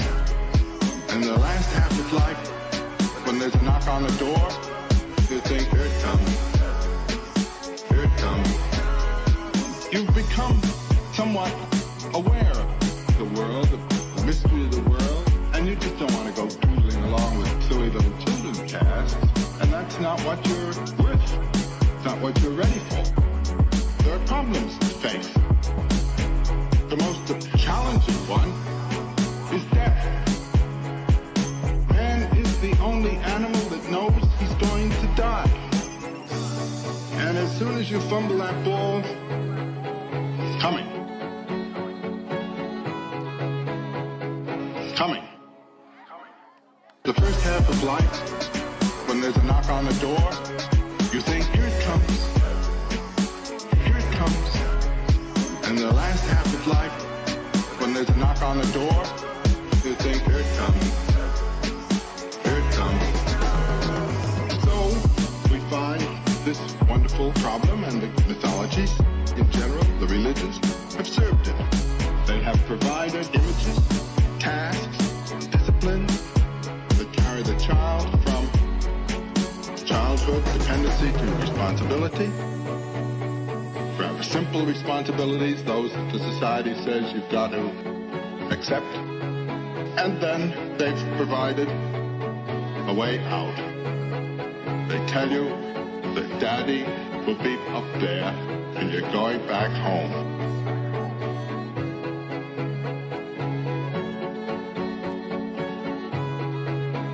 Now this isn't quite enough anymore.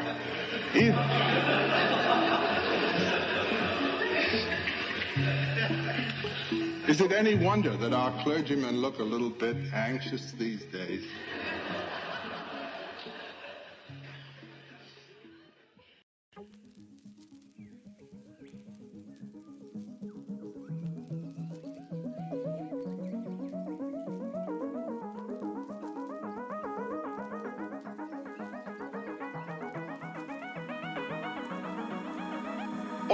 All of the high cultures and low cultures and primitive cultures and charming simple cultures, great big enormous ones, have grown out of myths.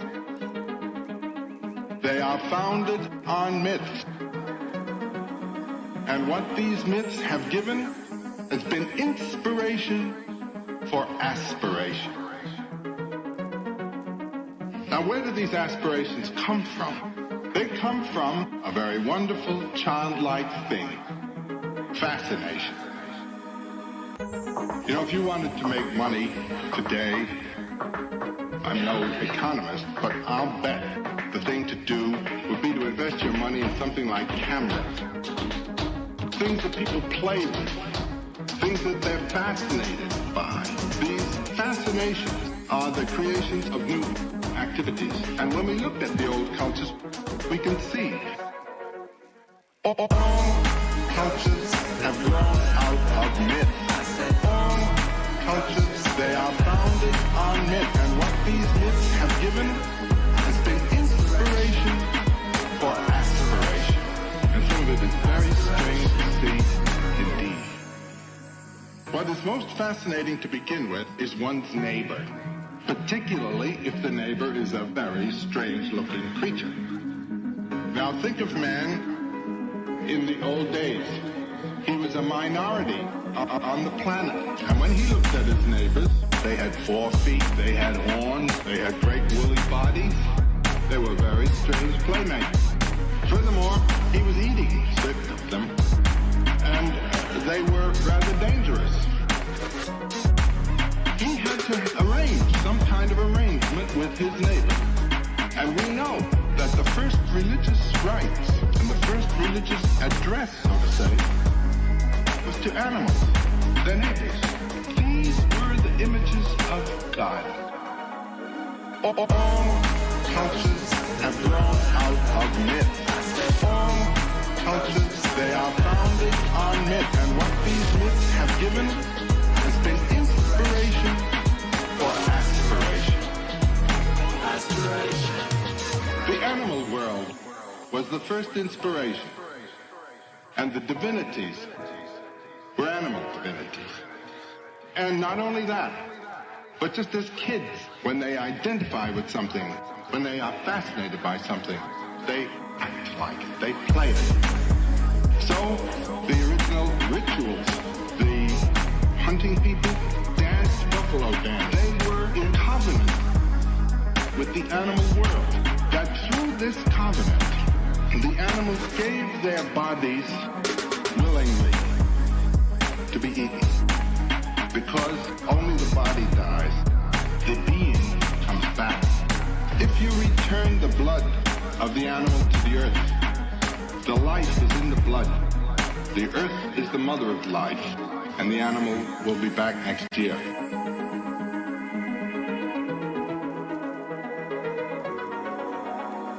All cultures have grown out of myth. All cultures, they are founded on myth, and what these myths have given has been inspiration for aspiration.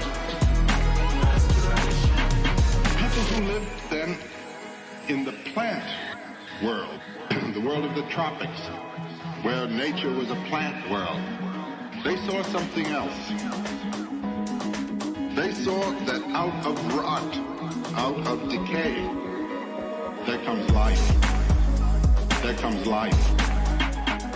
And this notion that out of death comes life becomes a very important thing in the tropical cultures.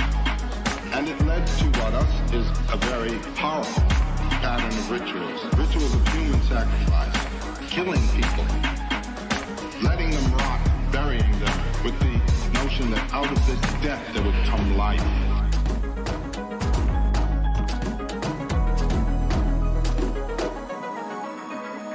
All cultures have grown out of myth. All cultures, they are founded on myth, and what these myths have given has been inspiration for aspiration. All cultures have grown out of myth. All cultures, they are founded on myth, and what these myths have given has been inspiration for aspiration.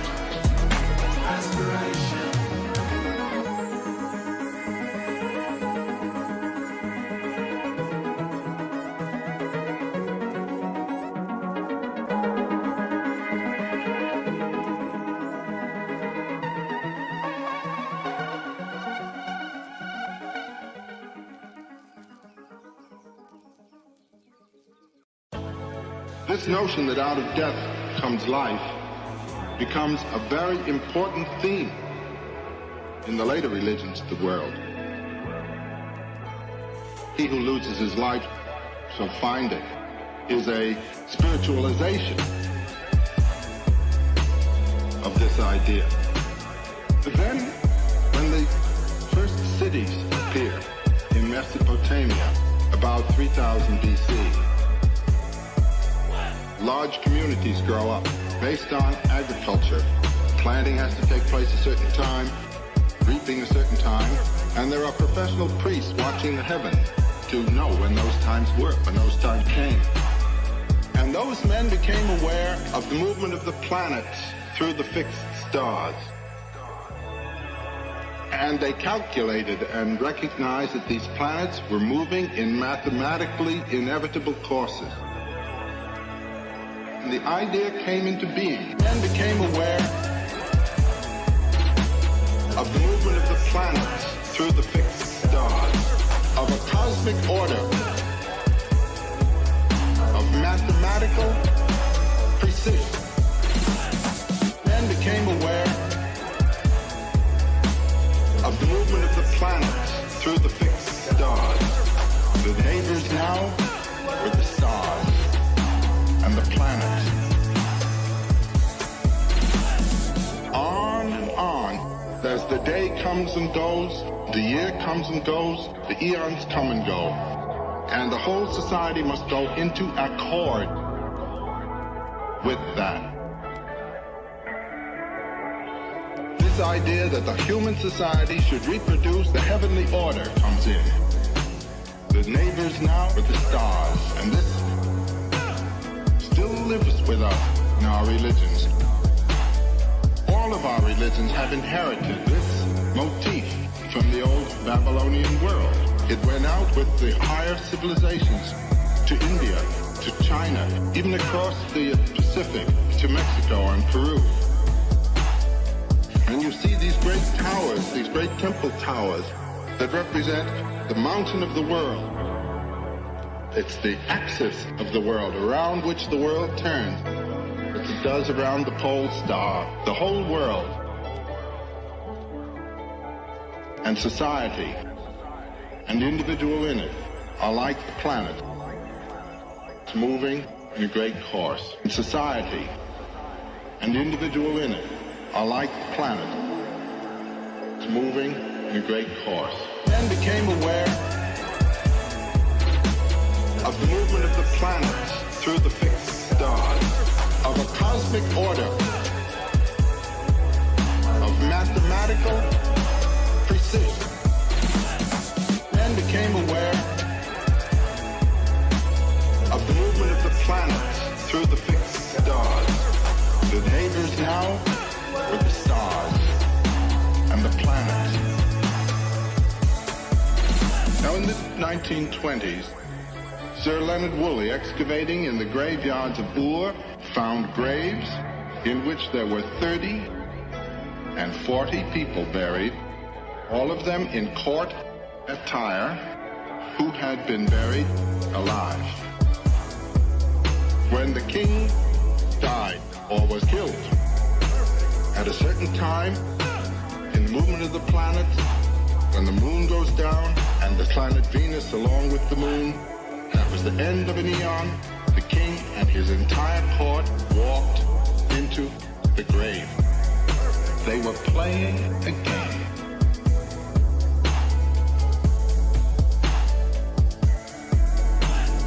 Just as the hunters were imitating animals, just as the planting people were imitating plants, so the high civilizations began with princely, aristocratic little groups imitating the stars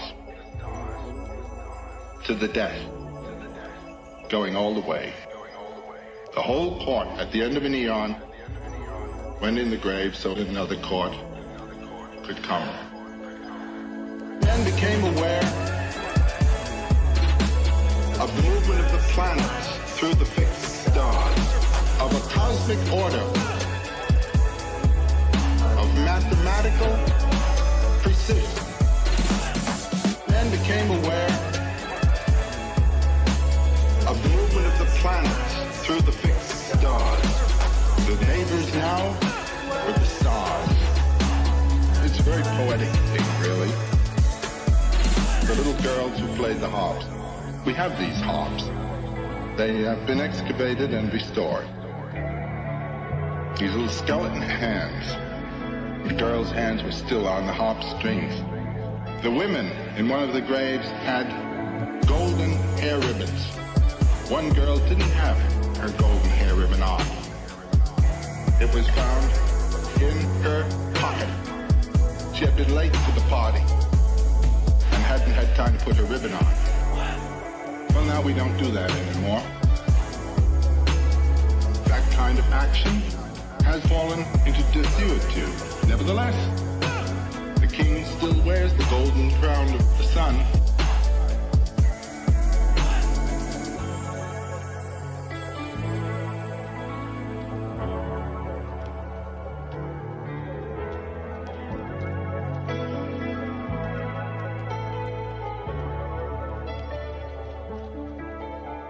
The sense has gone, yet the poetry somehow echoes.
What happens is that the old fascination disappears, an echo remains, and you...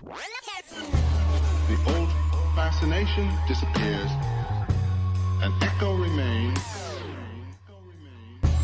The old fascination disappears, an echo remains, and you have, as it were, the vestige of a mythology. The problem of our present age is to recreate the mythology for today, on which people will live, on which the society will grow. It is being done. It's being done well. People aren't always looking in the right place for it, but it is taking shape.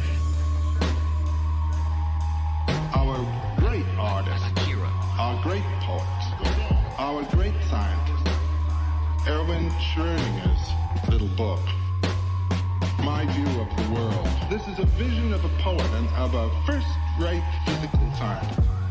And it has the same song in it that one reads and hears in the old Upanishads and in the sayings of the great prophets.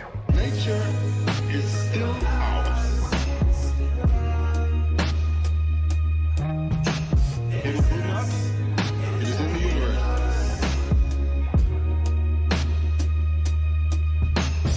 Nature is still ours. It is in us. It is in the universe.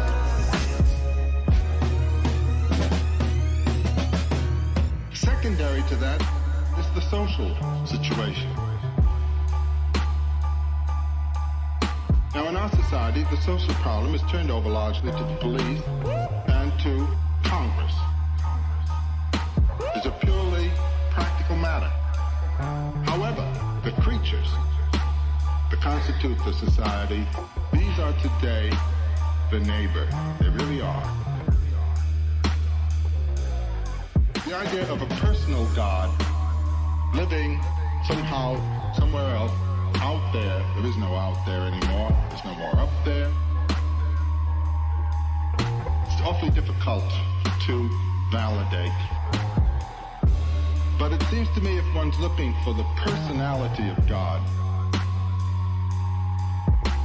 it's right here in the multitudinous personalities of those around us.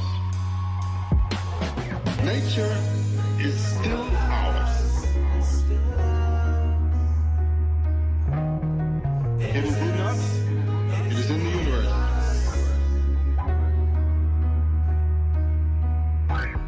Nature is still ours. It is in us. It is in the universe.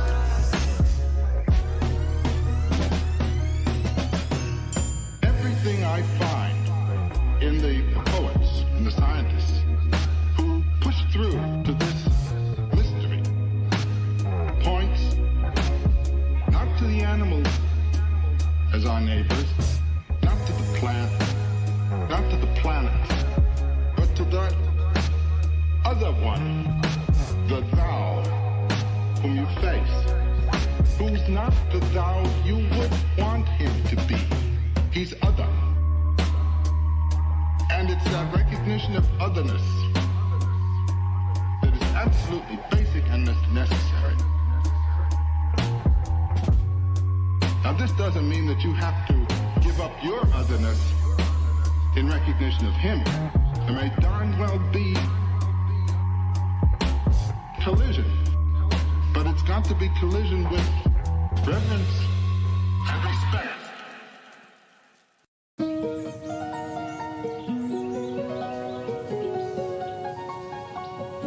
I've been reading recently a great many medieval works, and these involve, particularly in the Arthurian romance and so forth, knights in combat with each other, fiercely in combat, with complete respect for each other, even love for each other. And there's one wonderful line in Wolfram von Eschenbach when two brothers who didn't know they were brothers were in combat. One was a Christian and the other was a Mohammedan. They were in combat. And Wolfram says, if one wished to think of it that way, one could say that they were two battling. But they had the same father, and they are one. And they are one. Battling himself out of loyalty, out of honor. And they are one. Battling himself, doing himself much harm. But that's the tragic sense. As I say, life begins, and that's the first thing the eye sees. Life eating itself, killing. But that's life. And the reconciliation of consciousness, which revolts from this, to that, and its affirmation, that is the song of mythology. It has been. It's the song of the religions. And with that little affirmative theme, the affirmation of life as is, I would say we have the key to the hopping up, the stepping up, the invigorating of life, which has been the function, actually, the first function of mythology from the time the old cavemen asked the bear to give his body to their life.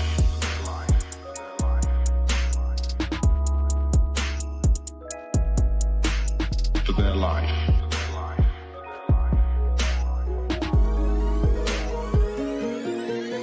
And they are one. Battling himself out of loyalty, out of honor. And they are one. Battling himself, doing himself much harm. And they are one. Battling himself out of loyalty, out of honor. And they are one. Battling himself, doing himself much harm.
Everybody is someone else's weirdo.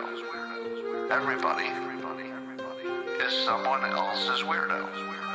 Everybody is someone else's weirdo. Everybody. Do you ever feel to yourself, man, I am so weird. If anybody found out how weird I am, I'd be in trouble. Because, man, I'm so weird. Well, I would like to introduce to you the basket case theory, something I developed when I was a young man to explain what I was witnessing. And it goes like this. If you meet a stranger, could be somebody you want to date or just somebody you work with, maybe just a friend. When you meet them, don't they seem pretty complete? Have their act together pretty well? Man, that stranger. I wish I could be like that stranger because that stranger doesn't have anything weird about them. They've got their act together and on the inside, pretty confident and pretty capable. And then time goes by and you learn more about your date or your friend or your coworker. And suddenly there's a flaw. Oh, well, I didn't see that on day one, but there does seem to be a flaw. Maybe a little weirdness. Day 10, looks like there's more than one flaw. 2 years later, well, I guess everybody's fucked up. That's the basket case theory. Everybody looks good until you get to know them. Once you get to know a human being, they're always basket cases. Well, I guess everybody's fucked up. That's the basket case theory. Everybody looks good until you get to know them.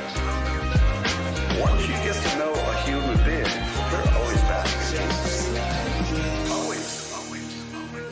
Just different kinds of baskets. As soon as you realize that every fucking person is a basket case, you're free. You're free.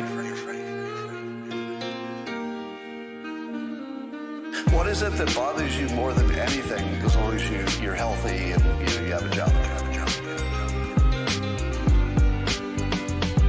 What bothers you more than anything is what people think of you, or what you think they think of you, or what they might think of you, or how they would treat you if you did this embarrassing thing.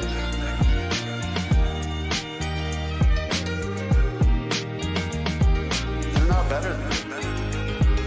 Basket case theory. They're not better than you. They're just people you don't know that well. That's it. There's nothing else to the story. You just don't know them that well. If you did, you wouldn't be impressed. Everybody's fucked up. That's the basket case theory. Everybody looks good until you get to know them. Once you get to know a human being, they're always basket cases. Well, I guess everybody's fucked up. That's the basket case theory. Everybody looks good until you get to know them. Once you get to know a human being, they're always basket cases.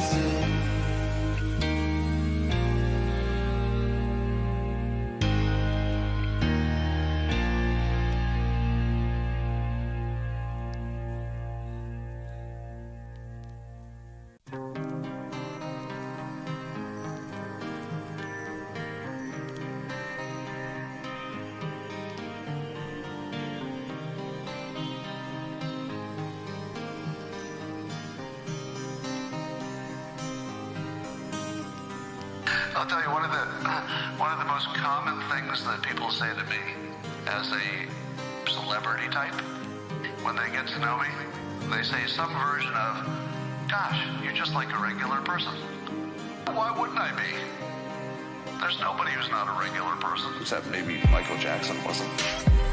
If you get famous when you're too young, you can be kind of weird. But even Michael Jackson, was he weirder than me? Probably not. Just different weirdness. Was he weirder than you? Probably not. Just different weirdness. And so there's something connecting this weirdness and self-esteem issue with a massive problem we're having in the country right now. Massive problem. Loneliness. The loneliness problem is now the epidemic. People are so frickin' lonely. Loneliness. The loneliness problem is now the epidemic. People are so frickin' lonely. And it's not entirely because they're not with people. Because they are.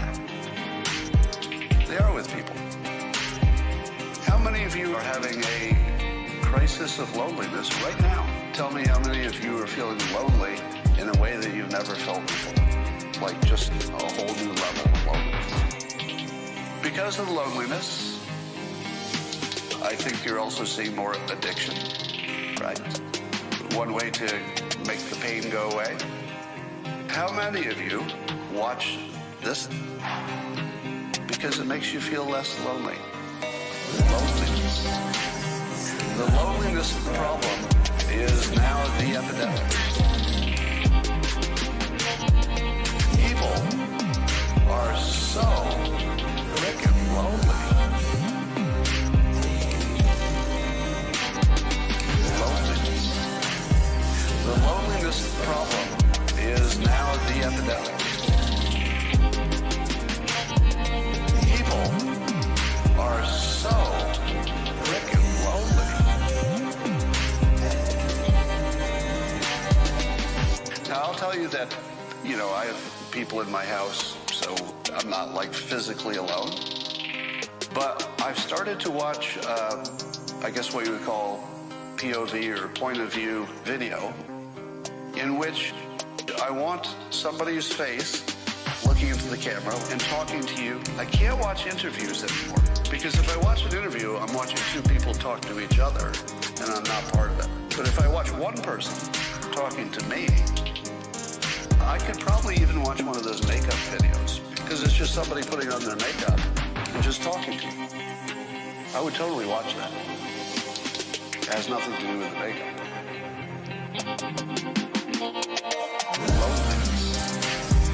The loneliness problem is now the epidemic.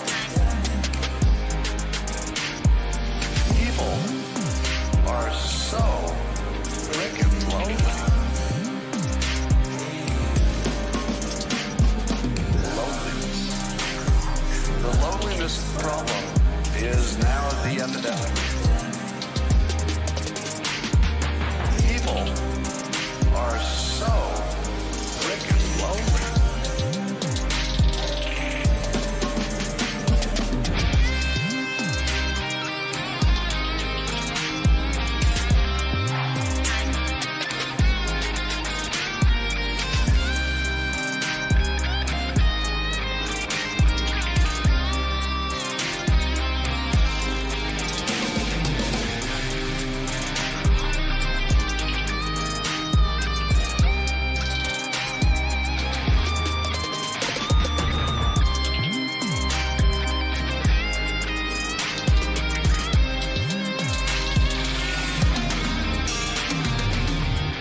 I think there's something happening that's bigger than what we understand.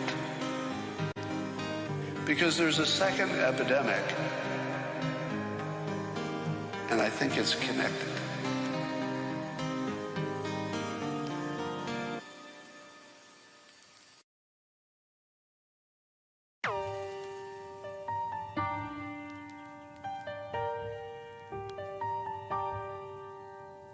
two epidemics that are interacting with each other. So one is the loneliness, and the other is narcissism. I believe narcissism has gone from something that people had and you could stay away from them to something closer to an epidemic. And I think social media has done that. What I've learned about this narcissism thing is I used to think it was people who thought they were great, thought they were great, thought they were great. I used to think it was people who thought they were great. This narcissism thing, it's not about people thinking they're great, thinking they're great. It's about people who have broken self-esteem, just completely broken. And the way that they deal with their broken self-esteem is by belittling other people, one-upping them, bragging, putting them down, shutting them down, thwarting them in any way you can. Now, I used to look at those people because they're everywhere. But man, are there more of them? There are, right? And I think it's because people who might have been sort of on the border of being that way just got pushed over the edge by social media. I used to think it was people who thought they were great, thought they were great, thought they were great. I used to think it was people who thought they were great. This narcissism thing, it's not about people thinking they're great, thinking they're great. It's about people who have broken self-esteem, just completely broken. Imagine living in a world where everybody is criticizing everybody for everything. That's our world. We live in a world where everybody's criticizing everybody for everything. Imagine that. How would you like to be a teenager and be criticized on everything? The shirt you wore that one day, the embarrassing thing you did just once, but somebody saw it.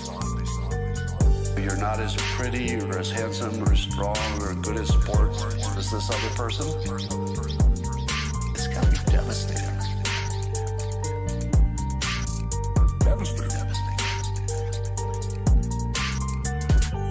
And there's just more of it. Because it's in your face, you're seeing the impossible images, the people who you want to be like, but you're not, etc. I used to think it was people who thought they were great, thought they were great, thought they were great. I used to think it was people who thought they were great. This narcissism thing, it's not about people thinking they're great, thinking they're great. It's about people who have broken self-esteem, just completely broken. I used to think it was people who thought they were great, thought they were great, thought they were great. I used to think it was people who thought they were great. This narcissism thing, it's not about people thinking they're great, thinking they're great. It's about people who have broken self-esteem, just completely broken.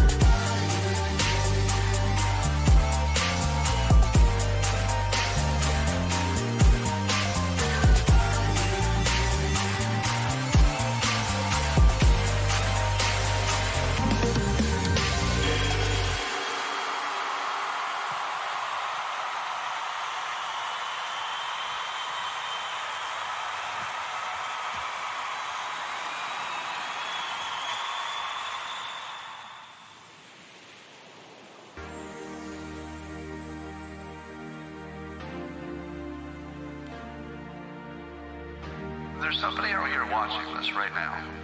You might be watching it live, or somebody might be showing it to you. But I'm kind of talking to you directly. You're feeling super lonely. You might be addicted. And you're trying to figure out a way out. And you're thinking, what the hell do I do? I'm trapped, I'm lonely, and maybe addicted. And I have low self-esteem. And all these people who are doing better than me are beating up on me and they're controlling me. Their opinions are actually just breaking my brain. I can't stop thinking about what they said about me. Is that you? Yeah, that is you. I'm gonna give you at least a few tricks. This will just be a start. It's not gonna fix anybody instantly. But I'll give you a few tricks for escaping that. Okay? Some brain hacks, some life hacks. It goes like this. Number one, always remember the basket case theory. That's trick one. Everybody's broken. Always remember the basket case theory. No complete people.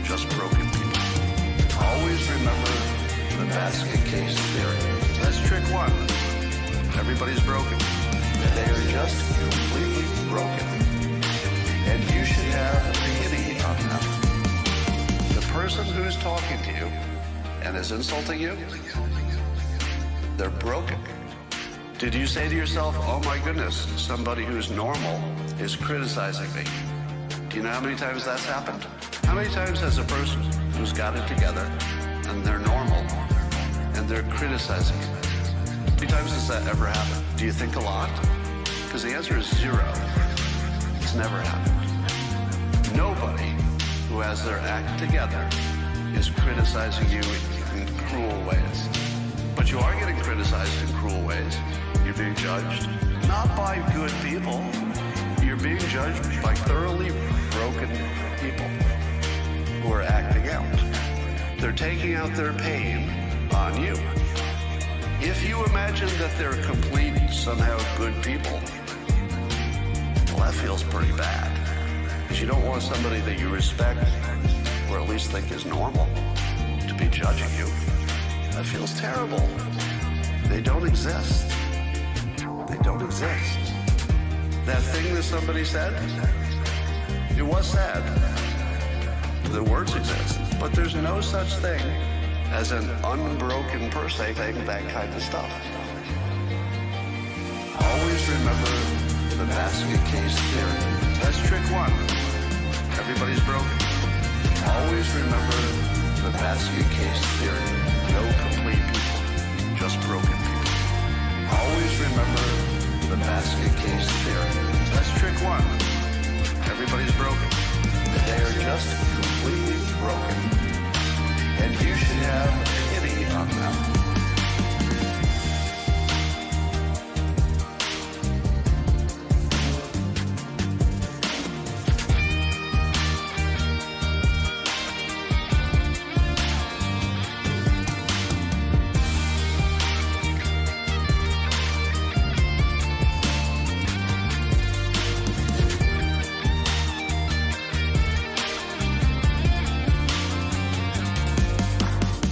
Just completely broken.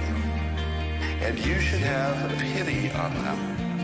And your first thought should be empathy, not feeling bad. So that's your first trick. Remember the basket case theory? Nobody's good. It just doesn't exist. And trust me, the older you get, the more people you meet, the more you'll know this is true. There are no complete people, just broken people. The more broken they are, the more they're going to come after you because they need that. They need to push you down so that they can feel good for today.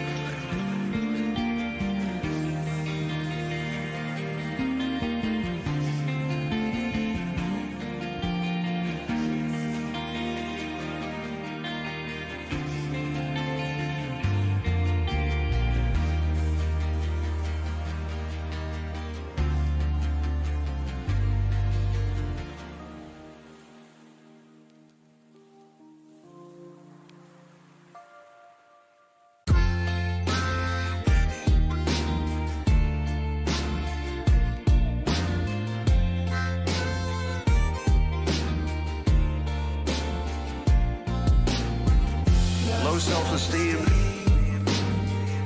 is like a virus. You catch it from other people. Low self-esteem is like a virus.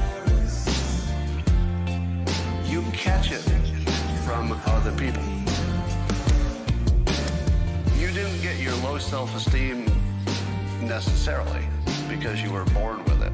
It's got to be a genetic component here. But mostly it comes from narcissists who have their own broken self-esteem, and they want you to have a broken self-esteem, and if you don't have it, they're going to give it to you. You catch it from other people, and you can get rid of it, just like you can get rid of it. Right? Low self-esteem is like a virus. You catch it from other people. Low self-esteem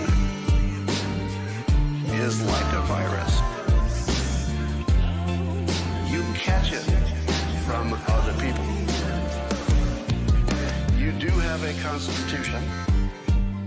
You do have immunity, but it takes a little while, just like getting cold. The cold wins for a while, and then your natural immunity takes over. Your natural immunity can get you away from this low self-esteem that you caught from other people.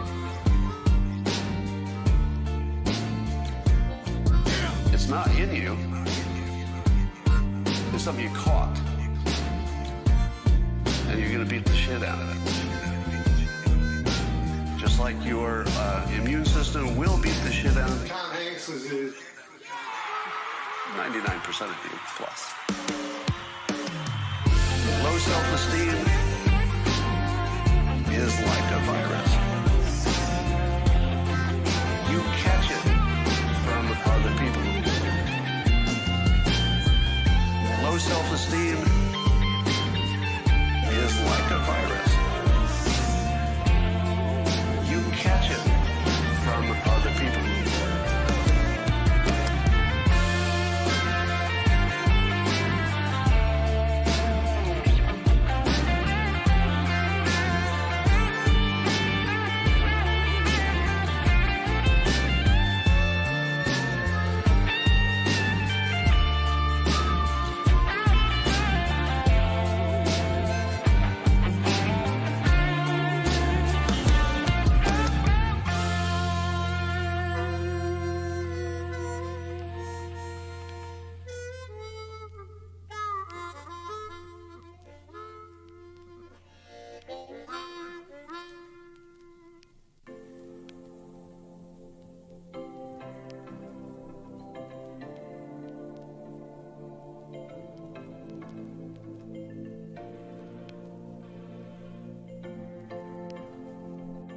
Do you know who Akira the Dawn is? Of course, he's amazing. Be good at a few things that you can control. You can control. You can control. Be good at a few things that you can control. You can control. You can control. Be good at a few things that you can control. You can control. You can control. Find a few things that you can completely control and control them like that. There's nothing better for your self-esteem than knowing that if you work hard on something, whatever it is, that you can become one of the good ones. Not the best in the world, but better than other people. But better than other people. But better than other people. And the things that you can control the most are diet, fashion choices, haircut, fitness. You can control the fuck out of those things. You can control the fuck out of those things. Be good at a few things that you can control. You can control. You can control. Be good at a few things that you can control. You can control. You can control. Be good at a few things that you can control. You can control. You can control. Find a few things that you can completely control and control them like that. If you're not good at fashion, find somebody who is. Get some advice. Don't know how to exercise? Find somebody who can. Have them tell you how. Don't know how to eat right? Find somebody who knows. Have them tell you how. Find some things that you can completely control and control the fuck out of them. Just control the fuck out of them. Because that's where you get your self-esteem. I'm actually a really good example for this. And I'm going to say something astonishingly lacking humility. I'm a person who's good at a lot of things. A lot of things. If you made a list of things that the press has called me and asked for my expert opinion on, you'd be kind of surprised. It's across economics, business, humor, politics, persuasion. But how many things are there that you could be good at? All of the things that humans can do. It's gigantic, right? It's like millions of things that people can do, and I'm good at almost zero. Like, if you took all of my skills and compared it to all the skills that anybody could have in the world, it rounds to 0. It doesn't round even to 1%. And I'm an example of somebody who has pretty high skills in a variety of fields, and it still rounds to 0.